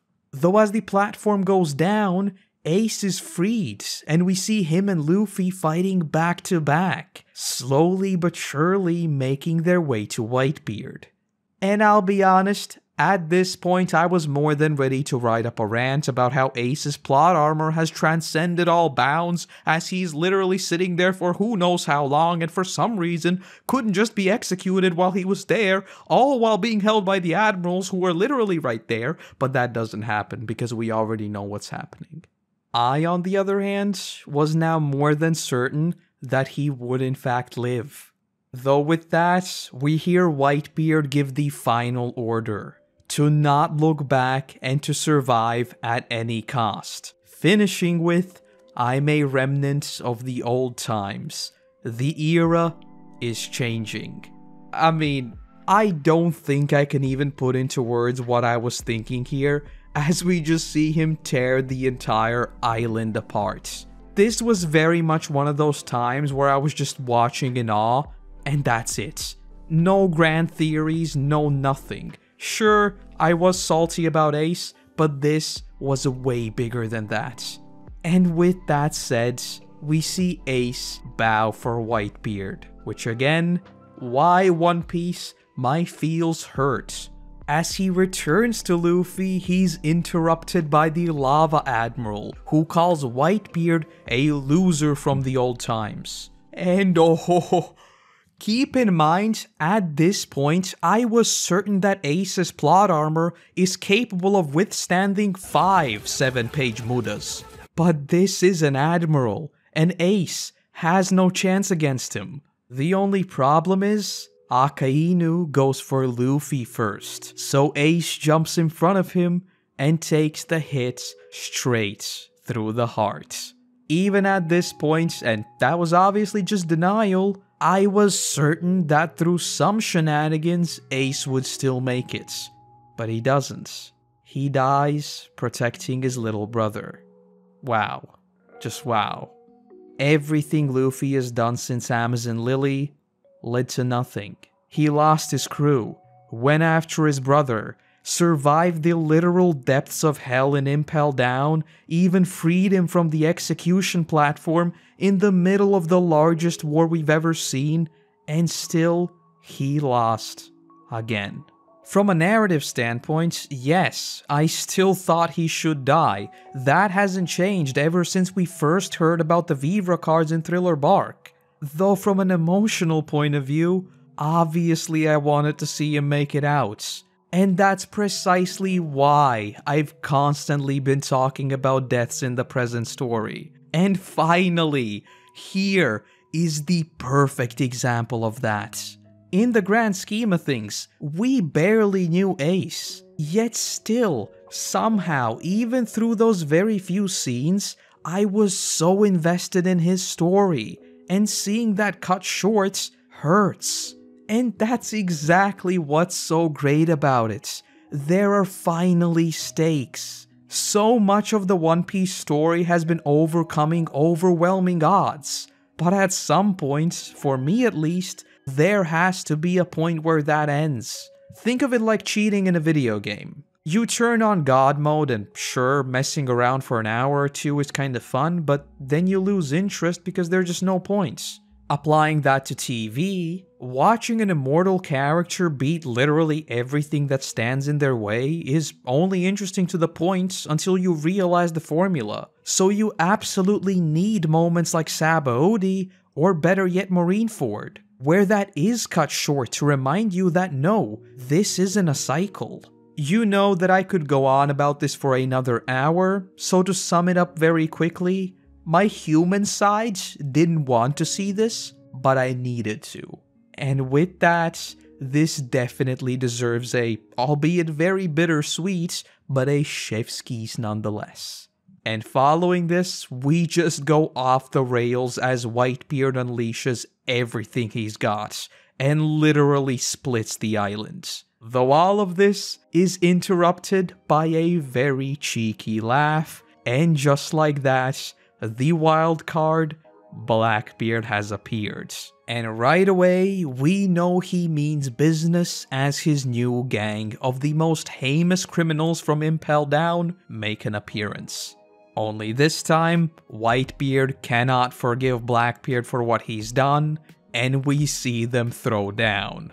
I've gotta be honest, following the shock that was Ace's death, I was already just sitting there like, oh, okay. So trust me when I say I was not ready for this. Though just as Whitebeard begins to get absolutely annihilated by the entirety of Blackbeard's crew, we drift into a flashback where we see Roger and Whitebeard. And oh man, this seriously hit different. We see this dreamy and idealistic land of cherry blossoms and a beautiful waterfall as he and Roger share sake, immediately showing you that they were never mortal enemies at all. They were brothers, just like Luffy and Ace. In fact, Roger straight up asks Whitebeard if he wants to know how to go to Raftel. And better yet, Oda thinks it's funny to bait me into thinking that we'll hear about the D lineage, as Roger begins to tell what it means. Only for us to return to the present as soon as he says it's a story from way back. You've already heard my nutso theories in Sabaody, but regardless, I think what I enjoyed here was the extreme juxtaposition of leaving that dreamy sequence and returning to the present, as Whitebeard's body is just literally being destroyed. The juxtaposition here was very, very, very pronounced. Though as far as Whitebeard goes, there is so much I want to say here. First of all, as far as I'm concerned, this is basically the confirmation that something like the inherited will does indeed exist. And he explicitly says that even if you destroy the blood bonds, their flame will never be extinguished. Also confirming that the D lineage is something that transcends family. Obviously it is something that we pretty much knew already, but hey, at least we have a formal confirmation. Though finally, he finishes by saying that the world government is afraid of a gigantic war that would embroil the whole world. This may be me retroactively making my own theories fit, but him saying that when someone finds the treasure, the whole world will be turned upside down genuinely sounds exactly like what my theory was about. if it is indeed something specific that started that war all those years back, surely someone with the inherited will learning of it would also go the same way, once again sparking that war. And in case you have no idea what I'm talking about here, just go back to the Sabaody video, there's plenty of tinfoil there. But anyway, that is still a far ways off. What's more important here is that Whitebeard echoes Roger, as his dying words are simply, "The One Piece is real." I honestly think Whitebeard represents so much more than just a powerful character in this instance. His death marks the end of an old era, but in a way, his character fulfills that perspective of the One Piece actually being the friends you made along the way. Again, this is something I've talked about at length already, but if Luffy is the one who's going to find the actual One Piece, then Whitebeard was the one who found the symbolic one. He found freedom, he found knowledge, and he found family.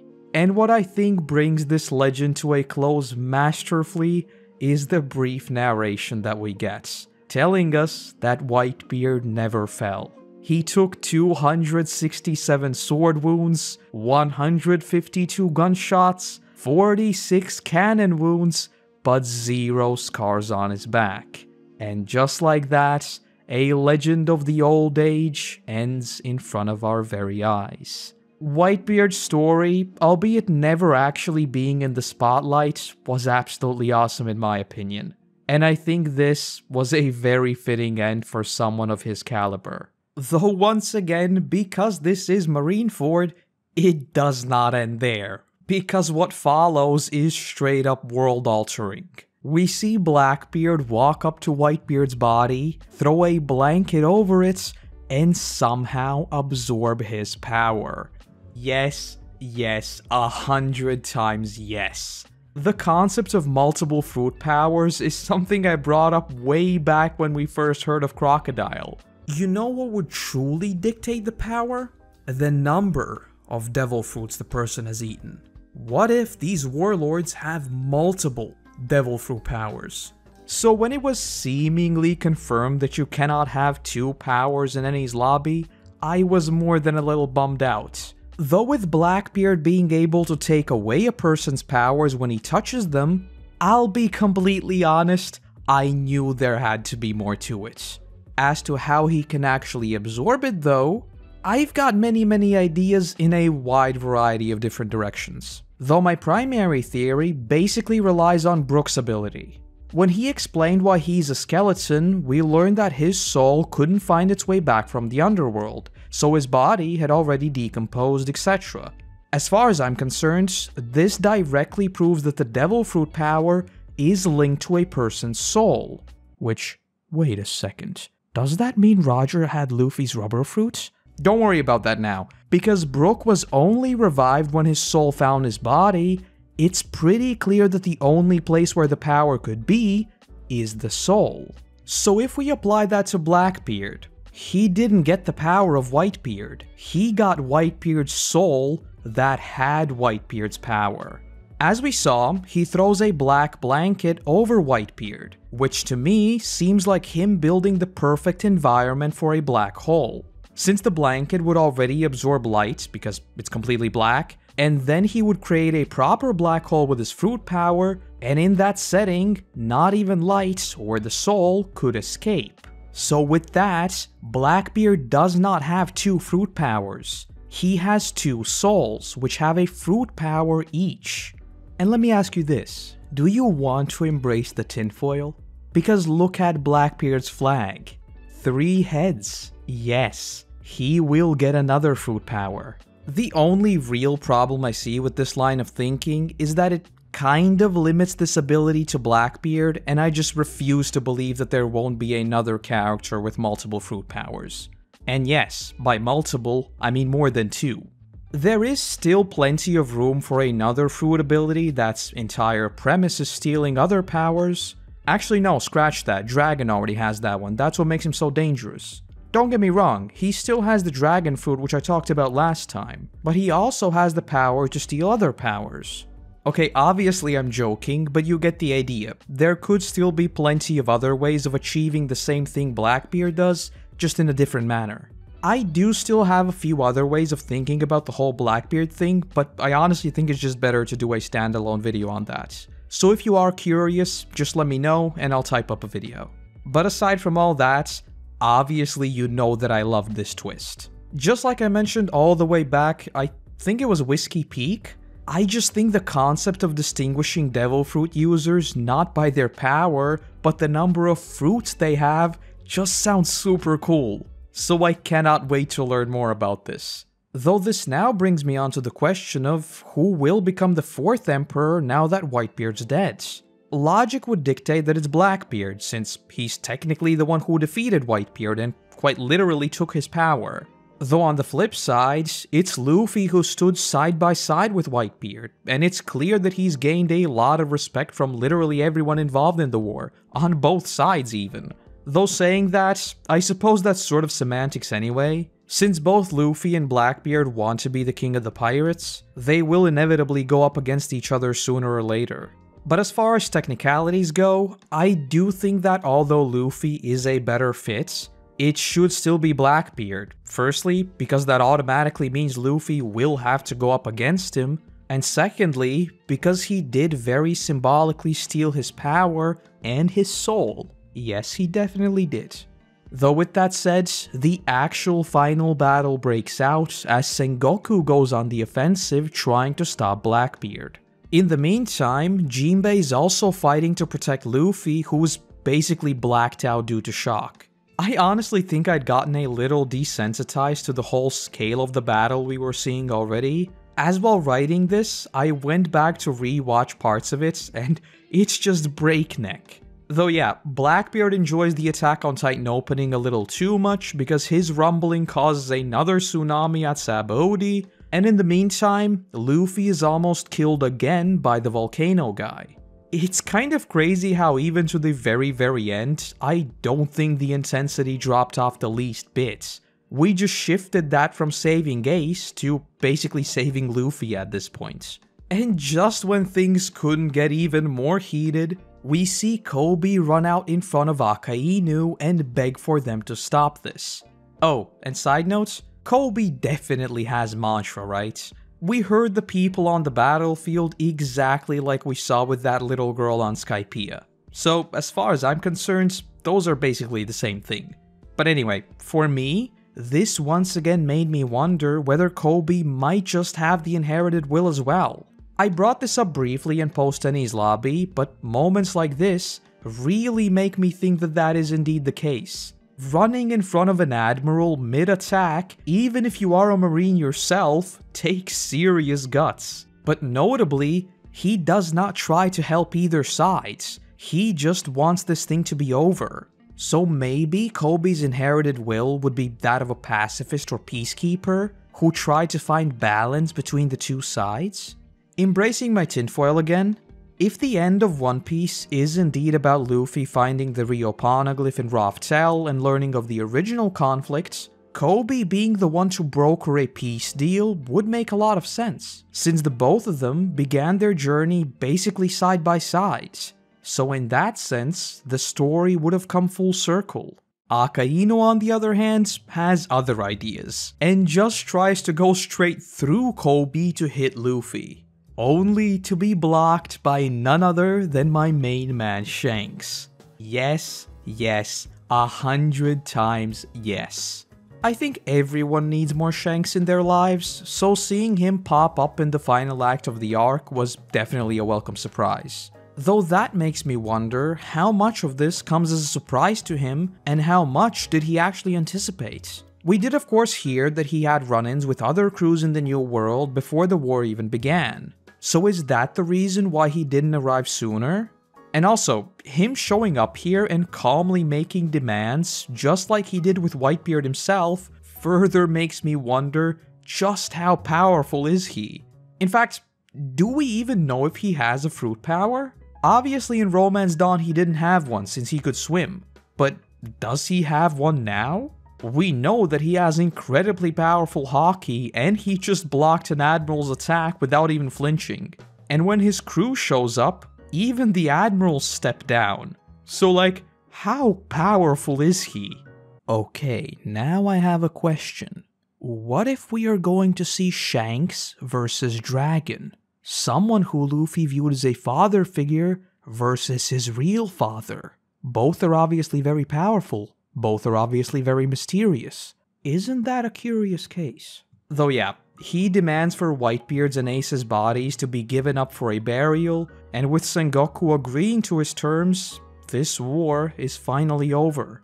Luffy is saved by Law, who promises to treat his wounds, and Blackbeard simply says that he got what he came here for and that he's done. Though speaking of Law, I don't quite know where to pin him just yet. He literally appears out of the blue, which seems very, very suspicious. He does seem pretty chill here, and I really liked his laid-back vibe in Sabaody, so I seriously hope that the whole symbol thing doesn't turn out to be him legit kidnapping Luffy or something, especially in the state he is right now. Though that would make for a pretty interesting inverse story, where unlike the past few arcs where we only follow Luffy, we'd now follow the entire crew trying to save Luffy. But yeah, I'll be honest, some major red flags are going off right now with the whole Law thing. I'm super unsure what those smiley symbols mean and how they're going to play into what we see here, but still, him showing up seems way too convenient. And my boy Luffy isn't doing great right now. But anyway, we see Shanks pick up Luffy's hat, but not return it himself, and then saying that he has not seen Luffy in 10 years. And at this point, the only thing I was thinking was, please don't tell me they'll never see each other until the very end of the story. I need to see them meet, even if just to get a wholesome reunion between them. Come on, seriously. But with all that said, we've arrived to what can only be described as the end of a chapter. I'll be honest, this arc completely reshaped how I view the series. Everything from actual deaths to the larger world to individual characters and their motivations, seriously nothing will be the same after this. I felt a very similar sentiment in Sabaody, and I think much of that does just come down to the fact that there wasn't really a villain to overcome. It was much more nuanced and more complicated than that. There isn't just one big boogeyman. In this case, we actually had 3 allegiances. It's Whitebeard's alliance, then Blackbeard as the wild card, and the Navy. And with the exception of Blackbeard, in terms of morality, it's not just black and white. Everyone here was a shade of grey. Though we've already been here for an hour, and I could probably go on for 3 more, especially considering that all of these are just my first impressions, and I no doubt missed countless details just because of how dense this arc is. Though with all that praise, there is something that I still want to mention, which I know will rub some people the wrong way. Mainly because it's already something I've said before. You might have noticed that I didn't mention Buggy even once in this arc. And there is a very good reason for that, because I'll be honest, with each and every scene he was in, I disliked him more and more. And that's saying a lot, considering that I actually enjoy seeing him, well, sort of enjoyed, in Impel Down. But here, it honestly felt like that same exact joke repeated time after time after time after time. And I get that that was sort of the goal. The entire juxtaposition of him accidentally ending up as a legend and all that. But if it was put here for the sake of just having some comedy in this arc, I didn't find it funny at all, and I don't think it was necessary. Sure, the arc is pretty dark in terms of themes, but like, it has to be, right? If you just slap a literal clown in the middle of it, that doesn't really change it much, does it? Buggy has been such a weird case for me in this series. Based on what I've read in my own comments, because I literally don't know what the wider community actually thinks of him, I feel like people enjoy seeing him, but to me, he is, well, literally a clown, and not in the funny sense. I do think that the concept of a very weak leader somehow amassing an incredibly powerful army is actually interesting, but to me, Buggy just does not fit that role. In a different story, I might feel differently, since I also think they suffer just because they are squeezed between such important events. Though yeah, not my favorite. And if you say, oh, the anime added so many more scenes of him and there's only like 2 panels in the manga, I don't even care. I honestly think he didn't need to be here at all. But alright, I'm not gonna spend any more mental effort on Buggy. Luffy is clearly both physically and emotionally scarred, so where do we go from here? Surely it's not as simple as them just meeting back up and continuing their way to Fishman Island like nothing happened. Not to mention that the crew is still scattered all over the place. So where do we go from here? I'll just say I'm glad that I don't have to wait for weekly releases, but like, I need to find out what happens next, like, right now. And that is Marineford. Oh boy, what is there even to say that I have not said already? For those of you joining us for the first time, I really recommend going through some of the older episodes to catch up on all the Koroto lore that brought us to this climax, because many of my bizarro theories were basically tested in this arc. From multiple fruit powers to dragon and everything in between. But put briefly, this arc hit nearly all of the bingo squares I had for it. So yes, perhaps not surprisingly, it is 100% taking the top S tier. I had a very similar feeling in Sabaody where I had literally zero clue as to how the story may go, but that is so much more pronounced now. How will Luffy deal with this trauma? Will that joyous, never-ending source of energy grow cold? What about the rest of the crew? They're not even by Luffy's side to help. I have many questions. But I'll be honest, with how much I enjoyed Marineford, I'm kind of scared that we've basically peaked already. Because in terms of story themes, there are very few which would even have a chance of surpassing Marineford for me. But who knows, maybe Oda pulls out all stops, as we see Blackbeard somehow get someone from Luffy's crew on his sides, and we get some serious inner drama a la Water 7. All the while Dragon flies around in his dragon form and an ancient Kraken is fighting all of them at the same time. Obviously I'm joking, but since we've now seen something so grand, I think it would be great to see a seriously introspective story at some point that is 100% focused on the crew. We got some of that in Water 7 with both Usopp and Robin, but I'd really love for Oda to grab that idea and just run wild with it. Though yeah, I truly have no idea what to expect, though judging by Post-Enies Lobby, I'm guessing this insane ride is not over just yet. So next time we'll be, hopefully, hearing from the crew again in post-war. This arc follows a really interesting structure that I don't think we really ever seen before, as we both jump around the world quite a bit, as well as back and forth in time. It very much feels like an arc that was designed to tie up all the loose ends in this first grand saga. But because this is One Piece we're talking about, it achieves that, but purposely brings up about 500 new questions. And I think you know me by now, I loved it.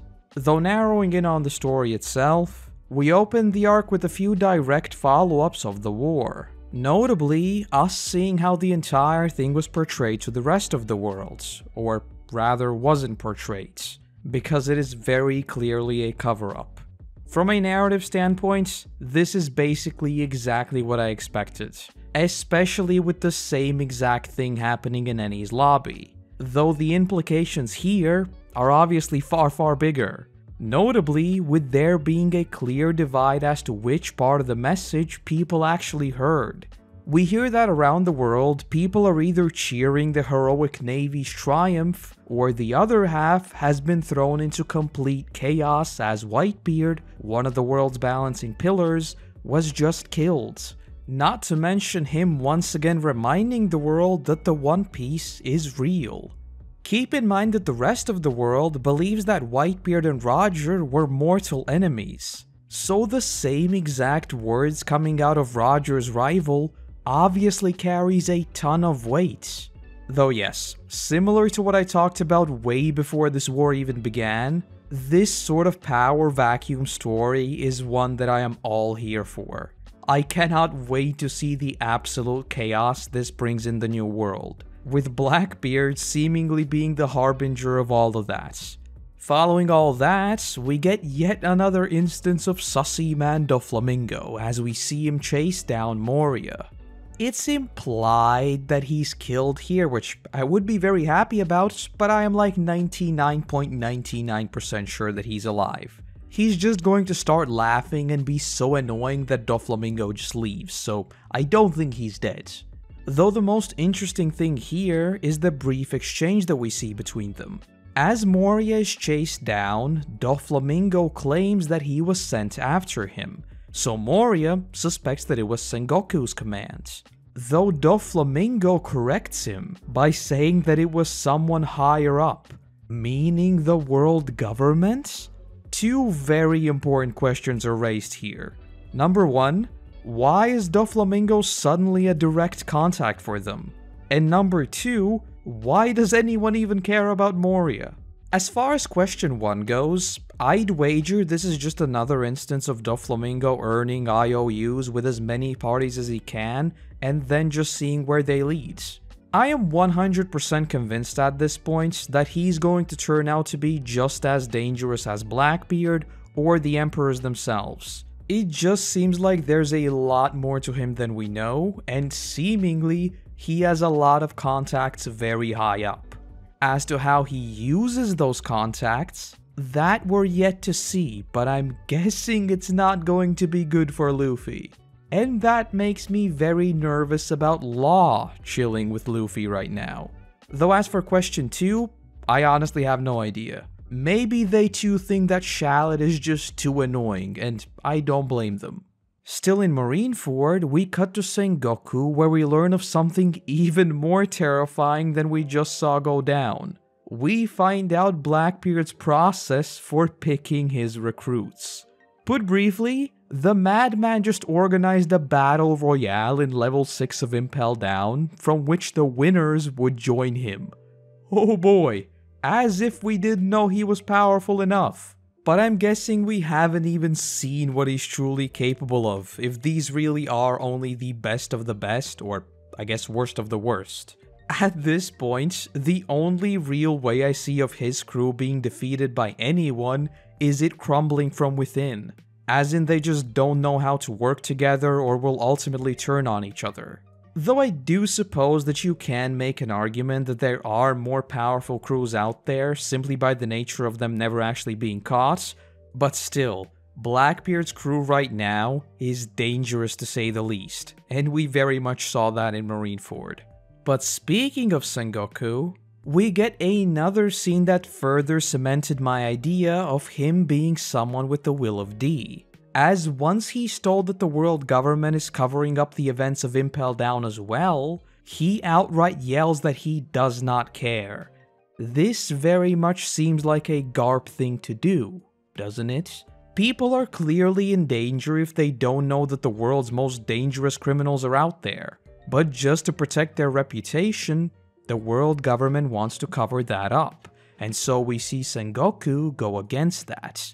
Almost like there was an ancient war between these two sides, huh?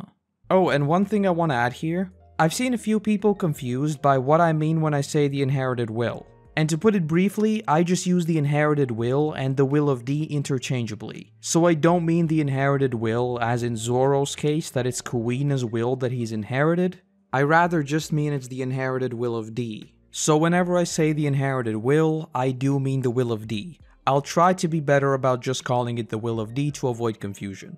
So yes, I think Sengoku has the will of D. And I also think Koby has the will of D.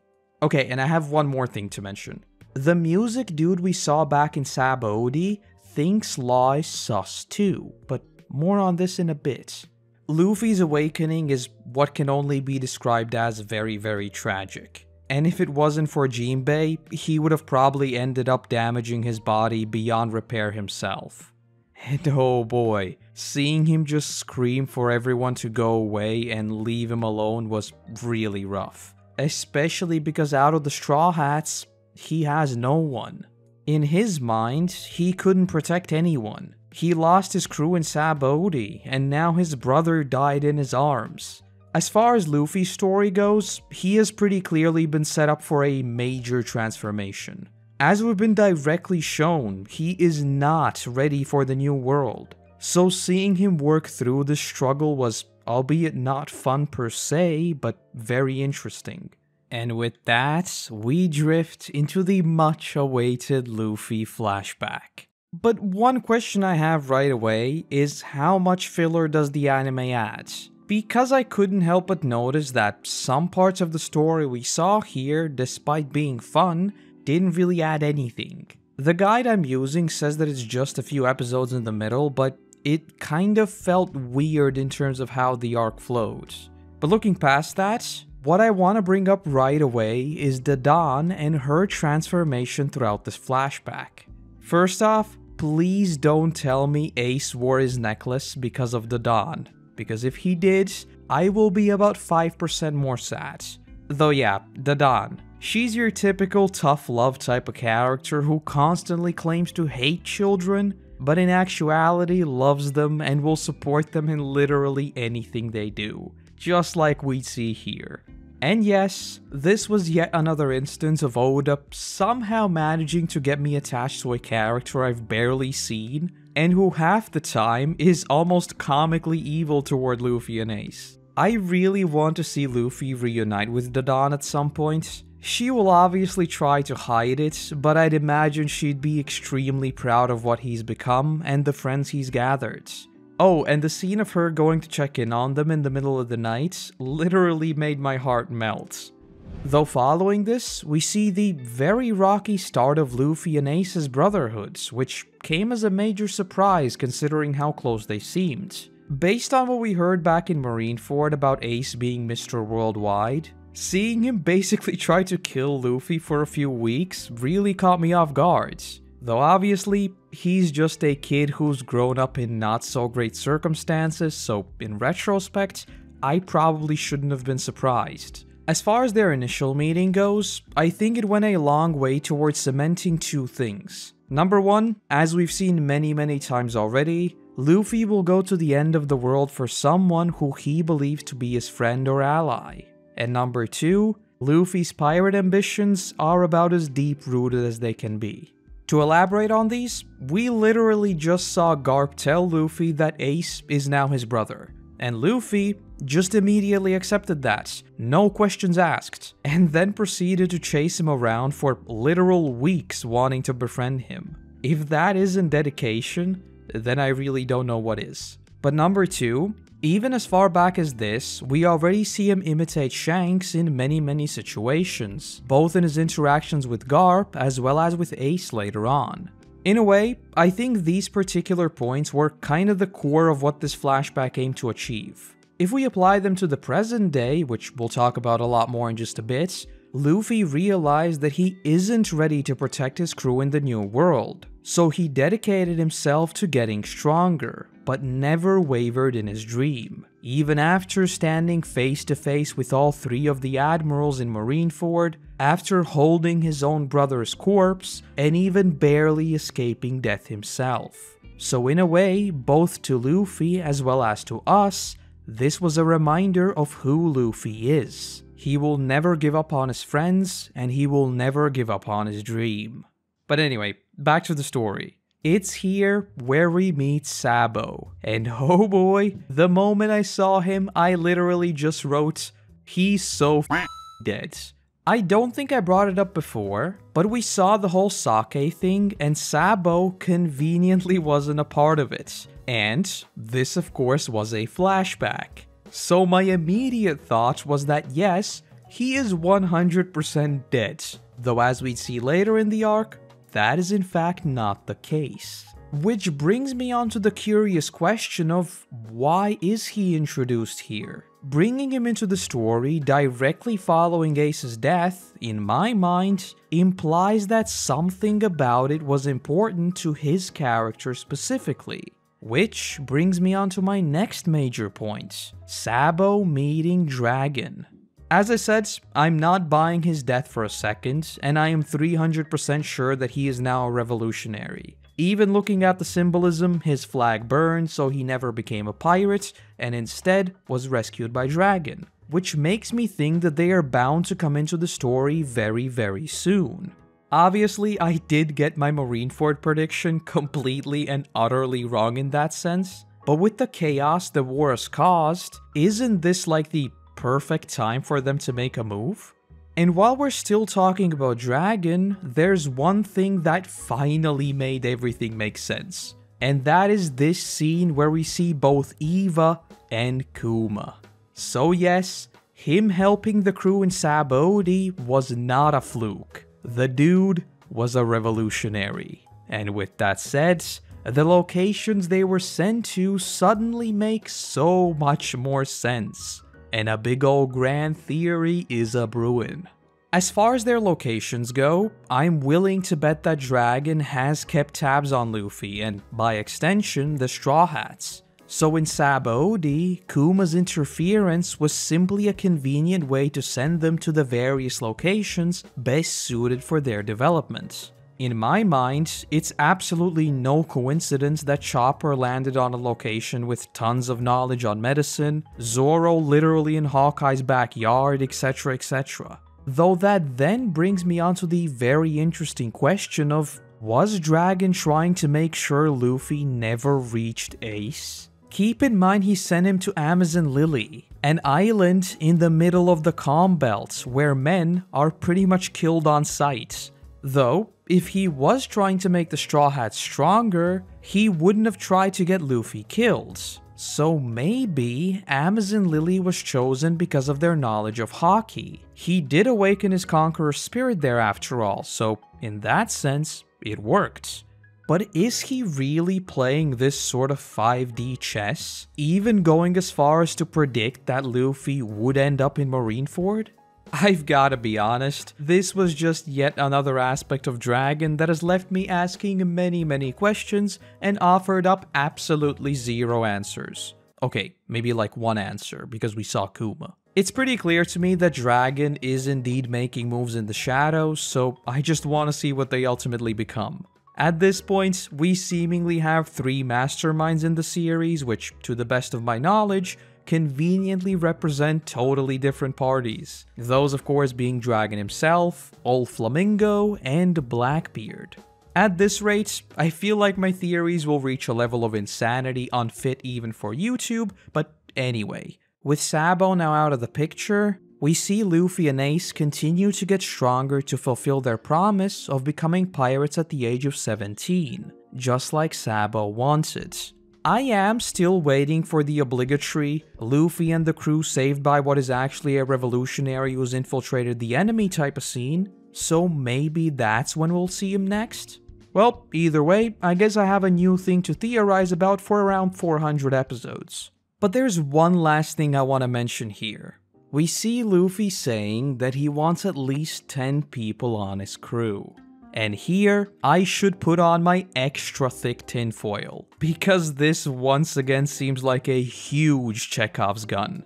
I think I've brought it up before, but in case you're not familiar with the term, it originates from Anton Chekhov, who held the belief that each and every element of the story must be necessary, and that irrelevant ones should be removed. So in Chekhov's view, if a volcano exists in a story, it has to erupt. If it doesn't, it should have just been a regular mountain, because a volcano doesn't add anything of value. Normally, I wouldn't read into it too much, as some authors don't really abide by these sorts of technicalities, but Oda has already leveraged this very principle and has done it very consistently. Remember what I said about the Vivre cards and them showing the vitality of the holder? If Ace wasn't going to die, they didn't need to show the vitality of the holder, because in Chekhov's view, if it doesn't change anything, it's not important to the story, and so they should have just pointed you in the direction of the holder. And then remember Blackbeard being able to take away a person's power just by touching them. Again, sort of a weird addition to a black hole power, right? But it already plants the idea of there being more to it, and we all know how that ended. And so we apply that thinking here. Why would Luffy say an explicit number if it did not mean anything? So, I am making my prediction here and you heard it here first. The moment the crew gets an 11th member, one of the Straw Hats will die. I know I'm setting myself up for failure, as there could already easily be over 11 members on the crew right now in the present story, and I obviously don't know about it. But hey, that's the point of making predictions, right? I mean, we're in episode 500, and let's be real, each and every one of us has brought up the question of, will one of the Straw Hats ever die? And yes, I know Oda does not like killing off characters, etc, etc, but adding this explicit line just seems like an idea that he has had to set up a massive event sometime far into the future. Because deaths so far have all had massive consequences, one of the crew dying would clearly be insane. So, is it really out of the range of possibility that this is an idea he's had for the endgame of One Piece and planted a seed here? Many authors have the major story beats figured out years ahead, and all that's left is to fill in the middle. So, could this be an instance of that? What if this is setting up the final confrontation of One Piece? Remember what I said about Koby being the peacekeeper? And remember my theory about the original war being reignited? Well, wouldn't this be the perfect catalyst? I'll let you think about that. Hello, editing Korotos here. At this point, I know I'm taking it way too far, but hear me out. Look at Luffy's shirts. 5 plus 6 is 11. He is the 11th member.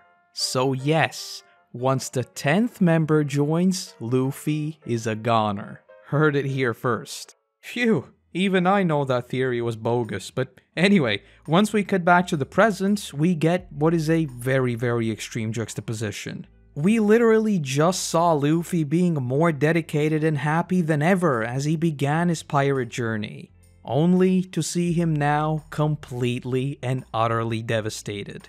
Just like in Sabaody, this was such a far cry from what I've grown to expect from Luffy that the entire thing was just so much worse. Luffy has been defined by his unwavering drive, yet here, his spirit was truly broken. And again, if it wasn't for Jinbei, who knows what have happened to him. And speaking of which, I'm still not quite sure where to pin Jinbei. I kinda sorta feel like he might join the crew at some point, which I guess based on what we hear at the end of the arc would have to be on Fishman Island, but at the same time, I feel like he's more so a mentor type of character for Luffy, rather than someone who would actually join him on his journey. While he clearly has massive respect for Luffy, I still can't quite picture him being a Straw Hat. He doesn't really have an explicit dream as the others do or anything like that, but I guess only time will tell. And before we continue with Luffy's story, we jump over to Dadan, and oh boy. Basically, we see Garp arrive, and it goes about as well as you'd expect. Also, side note, Makino is like literally the best character ever, right? Everyone involved is clearly devastated by Ace's death. But what stung the absolute most is that Dadan just cries saying that the one who's truly suffering here is Luffy.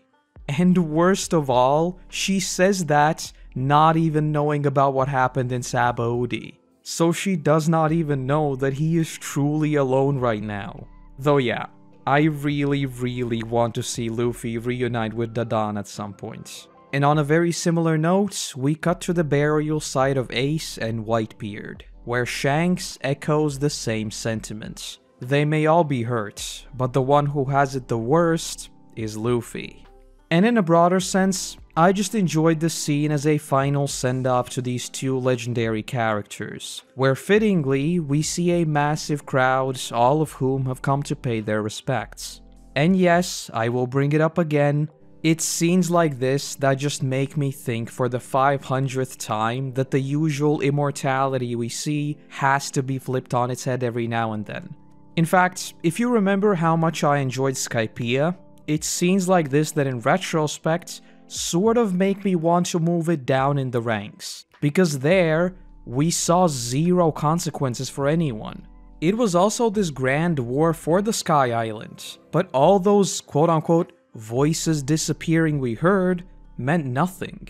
Contrast that to this war, where 2 legendary characters lost their lives. But alright, I think I've gone on about this more than enough already, but I don't think there'll be anyone who'd say that, narratively speaking, Whitebeard, or Ace for that matter, should have survived. This is an end of an era, and yes, while their deaths hurt, this very much signals that. And speaking of which, we return to Luffy, who Jinbei has finally broken through to.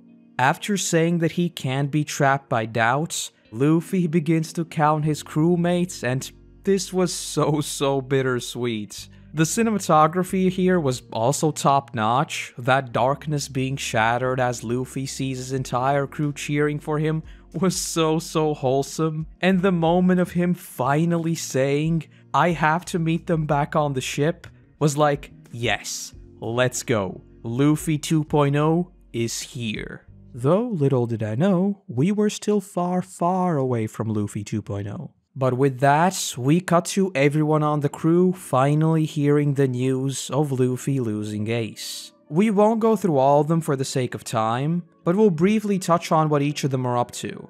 Oh, and by the way, this is a bit of a nitpick I have with this arc. Some of these scenes felt a little jarring in the sense that they basically said the same exact thing. For example, when each of them read the newspaper, we just cycle through all of them as they read out the news. And if this appeared once, it'd be fine. But all the following times they get an update from Luffy or something like that, we again go through them one by one. Whereas I think it would have made just more sense to do a grid of all of them yelling out, "Yes, Captain," or something like that. Though yeah, that's a super minor nitpick with the anime version, and I obviously don't know how that looks in the manga. I'm now expecting about 500 more comments about how I should switch over to the manga because the pacing of the anime is horrible and it will only get worse. Chill out. I've already heard it about 50 million times, even as far back as the Arlong Park arc, so please, chill out. I will read the manga anyway. Though yes, moving into the individual stories, beginning with Zoro and Hawkeye. This one really had me doing a double take. Obviously Zoro has Ghost Girl there with him, and I thought that would be it. He just trained against the baboons or something, but no. Hawkeye just shows up out of nowhere. And like, imagine being Zoro. You get destroyed on Thriller Bark, then have the entire crew destroyed in Sabaody, have to fight off countless baboons just to stay alive, and then hear that your captain's brother is dead from your mortal enemy. That must have been an interesting couple of days for sure. Though jokes aside, him showing humility to Hawkeye and asking to train under him was absolutely awesome. The only thing I wish we could have seen is a little more of their dynamic. It was made pretty clear at Baratie that Hawkeye has a lot of respect for Zoro, so I would have loved to see how that training actually went. Would Zoro be super respectful toward him? Or would Hawkeye constantly egg him on about being weak, etc, etc? And like, how can you not show me another duel between them? Even if it was training, come on! Though regardless, I'm guessing Zoro will have leveled up big time by the next time we see him. All I hope is that we actually see him face off against Hawkeye again. Obviously, I know the safe route for the story is to keep Hawkeye at this god level through to the end of the series, but I don't care, I'm not writing the story, right? Just give me the fight, thank you very much. Next up, we have Chopper and his new bird and human pals. I did really enjoy the gag of him supposedly leaving after becoming good friends with everyone, but then returning after hearing from Luffy and trying to act super cool by wearing a disguise a la Sogeking. With how much Chopper actually looked up to Sogeking, that one gave me a good laugh. As for his progression, I think it's quite a bit more difficult to showcase knowledge rather than just pure power. So I'm curious to see how different he'll become once we see him again. Okay, and I've gotta admit, the shot of poor old Chopper standing there and thinking back to all they've been through was probably the closest One Piece has gotten to cracking me. Him screaming out that he doesn't care if people are afraid of him, if Luffy needs his help, he can become a real monster was like, Why, One Piece? Why do you do this to me? And then that scene of them sleeping was just so cute. At this point, I know my favorite characters keep constantly cycling, but Chopper is definitely up there. Please don't ask me to rank them though, I'll have to spend like 3 weeks thinking about it. As for Usoppin, I'm guessing he'll be a sort of a mix between Zoro's and Chopper's progression, in that he'll acquire a whole bunch of new special attacks, rather than just becoming purely stronger. Oh, and he probably won't be a Chungus anymore. Though yeah, with the island thereon, I think we're going to see some very creative new shenanigans from him. Oh, and side notes, I also felt like his story had a little more emotional baggage. I don't know why, but I think his reaction to hearing about Luffy was even more so, oh, I need to reach him like right now, than the others. That may totally be just me, but especially once he felt sorry about just sitting there while Luffy was fighting a war, really seemed a tad more intense in terms of emotion. Except Chopper, of course. That little dude is doing even worse. As for Nami, her story was sort of 50-50 for me. I can't even pin down the reason why, but it seemed almost too straightforward. The moment she landed there, there was zero mystery. She just got to learning about weather right away, and that's that. And yeah, I don't even know what else to say here. It wasn't bad, but it just was. I suppose for the whole high-tech research vibe, that sort of setting is needed, but I think it was a little too clear-cut, if that makes sense. So yes, I don't really have anything else to add, it was just super straightforward. Though next up, we have another super interesting one. We see that Robin and the bridge building country, which is still a super creative premise by the way, has had Dragon's revolutionaries arrive and save Robin. I'll be honest, I've got literally no idea what to expect from her once we see her again. For the rest of the crew, there was a pretty clear goal, but with Robin, it's never really said what the aim of her meeting with Dragon is going to be about. But I cannot wait to hear what she learns there, like, seriously. Might she just return and start dropping some bombshells on us, like, I don't know, hey Luffy, Dragon's fruit power is actually literally being the Avatar. That's how he saved you in Loguetown. Oh yeah, I know I wasn't there, I just traveled back in time and saw it, don't worry about it. Oh, and I'm your mother. Next up, we have Frankie, and if I were to sum it up in as few words as possible, I'd just say, what the f***? Him literally nuking the entire island and then being like, oh yeah, it's no big deal, was like, what? But with him snooping around Vegapunk's lab, he's bound to find something interesting, so I'm fully expecting some new mods big time. Who knows, maybe he'll even find something to later incorporate into the Sunny when they get back to Sabaody. So honestly, with him being in Vegapunk's lab, I think there are nearly infinite possibilities as to what he might find. I wouldn't even be surprised if he comes back knowing how to feed fruits to objects. In fact, it literally appears to be one of the first papers he picks up. So who knows, maybe soon everyone on the crew will be wielding weapons with devil fruit powers. Next up, we have Sanji. Though I'll be honest, a good 90% of what he does was seriously overshadowed by Eva's arrival and them getting a call from Baltigo saying that Dragon's making a move. Like, how can I not be excited about that? Especially with everything that just went down in Marineford. So yeah, sorry Sanji, you're not really the focus here. Though as far as his training goes, it appears to be a mix of him learning some Kenpo while trying to acquire their recipes. Seems fairly straightforward, so not much to add there. All I want is more info on Dragon, please. And finally, we have Brook, who, I'll just say it right now, even more so than with Robin, I've got literally zero clue as to where his story might go.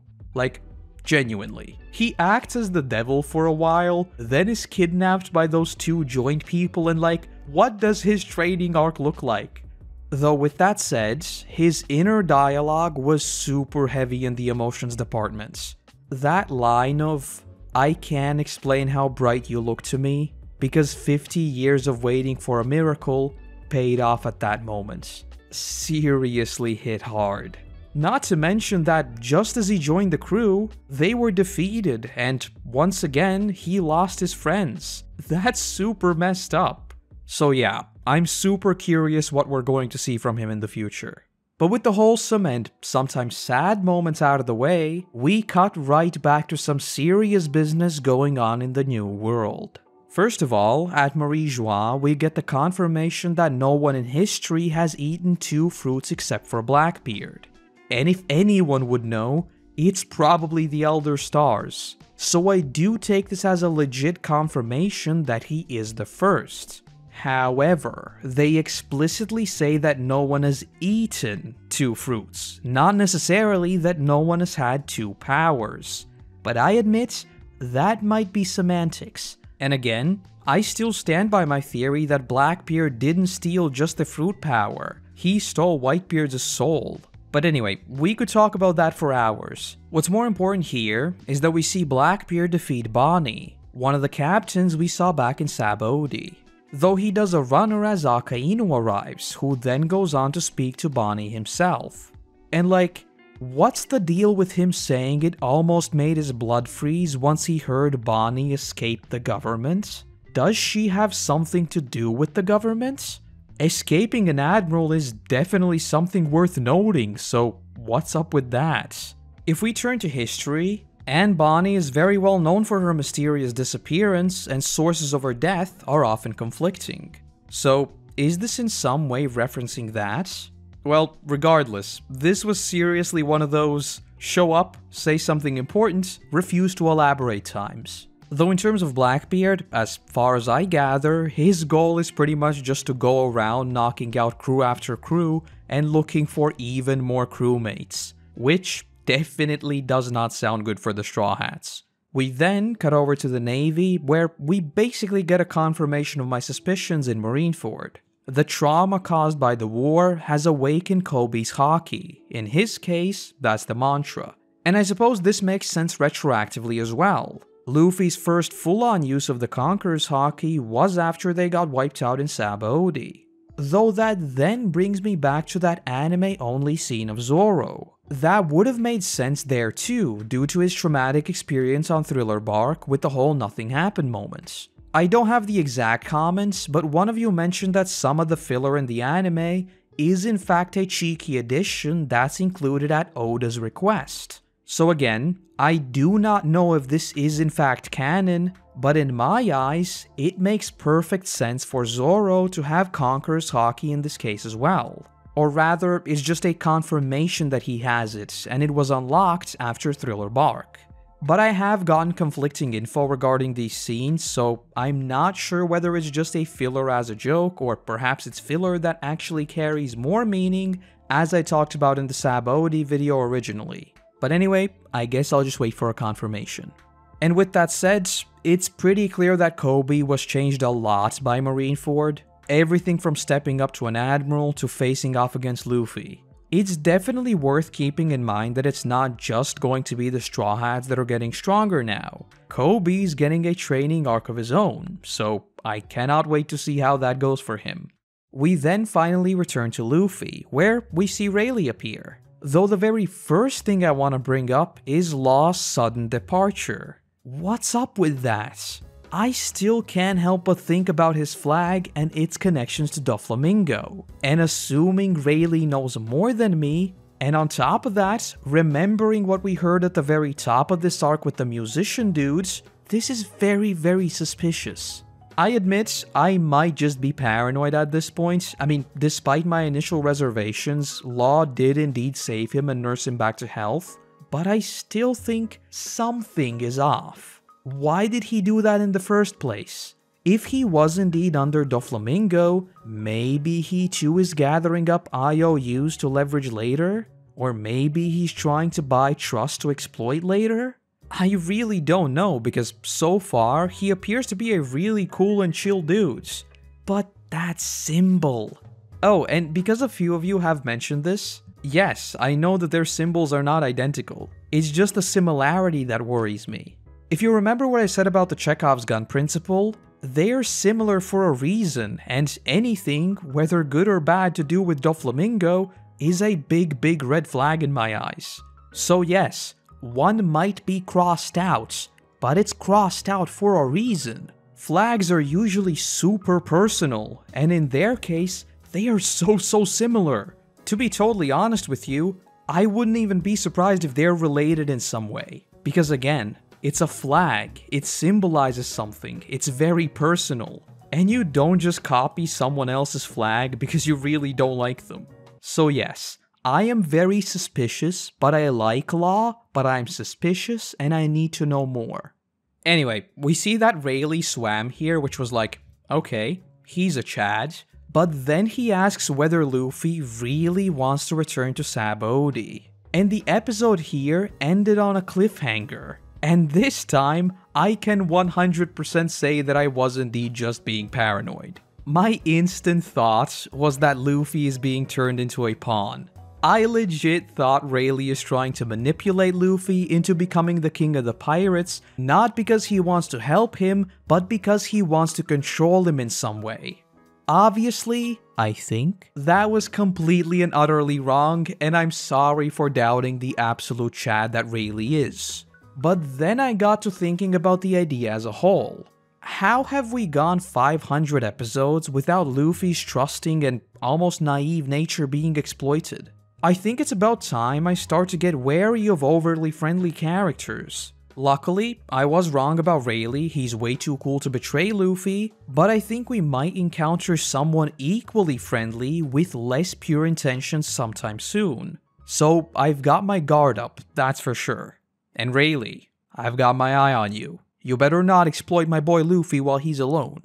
Though with that, Luffy returns to Marineford of all places and basically pulls the biggest "stop me if you can" in history. They do a funeral at sea, and then legit land on the island itself and ring the Ox Bell. Later, of course, we'd find out that the bell signifies the start of a new era, and oh boy, this is definitely that.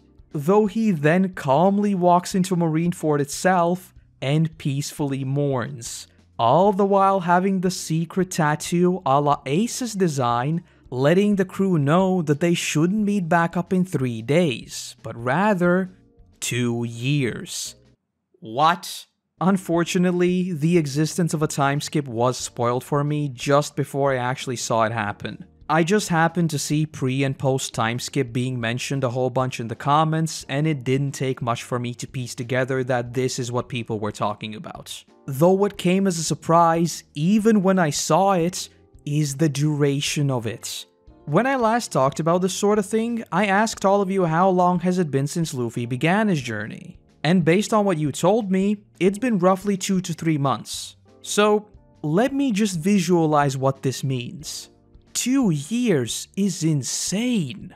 Luffy went from Gum Gum Pistol to Gear 2 and 3 in the space of these 3 months. What will he do in 2 years? Gear 55? But alright, let's get through the rest of this arc and we'll talk about what this may mean in a bit. We then cut to Buggy, who receives a letter from the world government of all places, and like, what is this?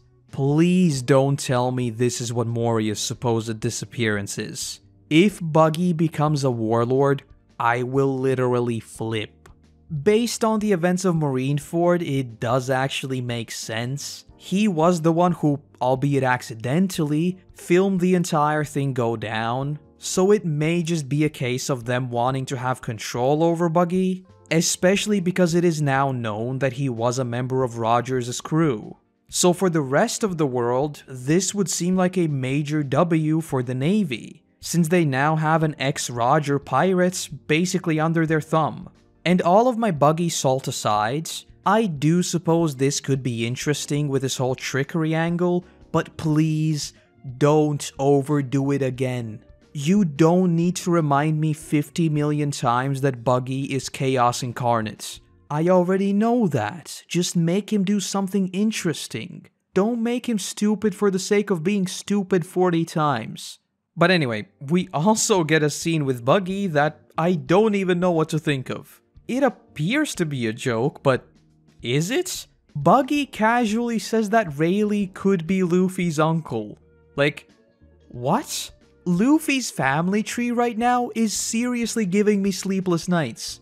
This doesn't really have any groundbreaking implications. aside from making me loop back to a theory that I'm not sure if I've actually brought up before, but it's basically just that some people in the world of One Piece are destined to meet. Though that is a complete shot in the dark, and it is basically just a trope.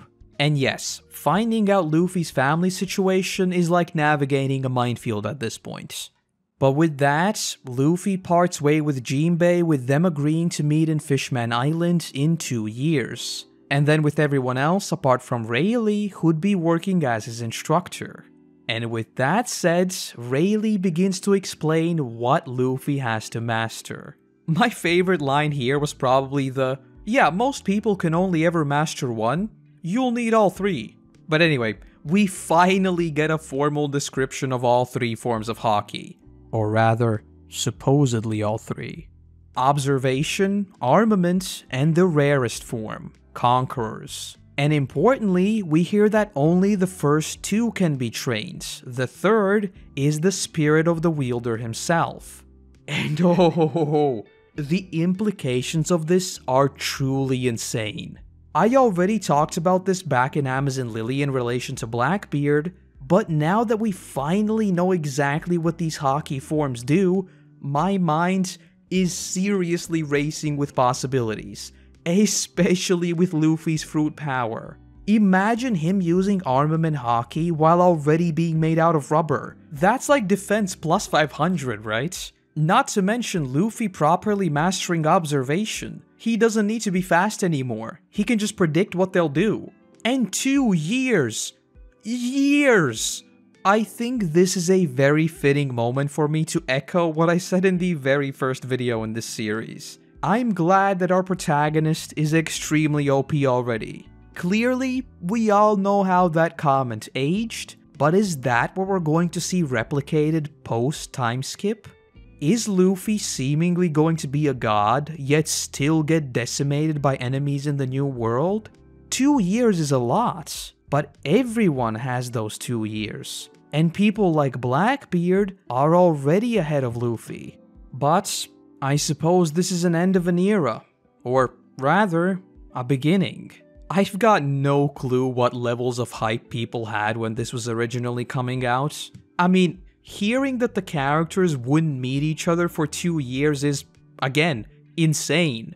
But trust me when I say, I really want to go and continue watching right now.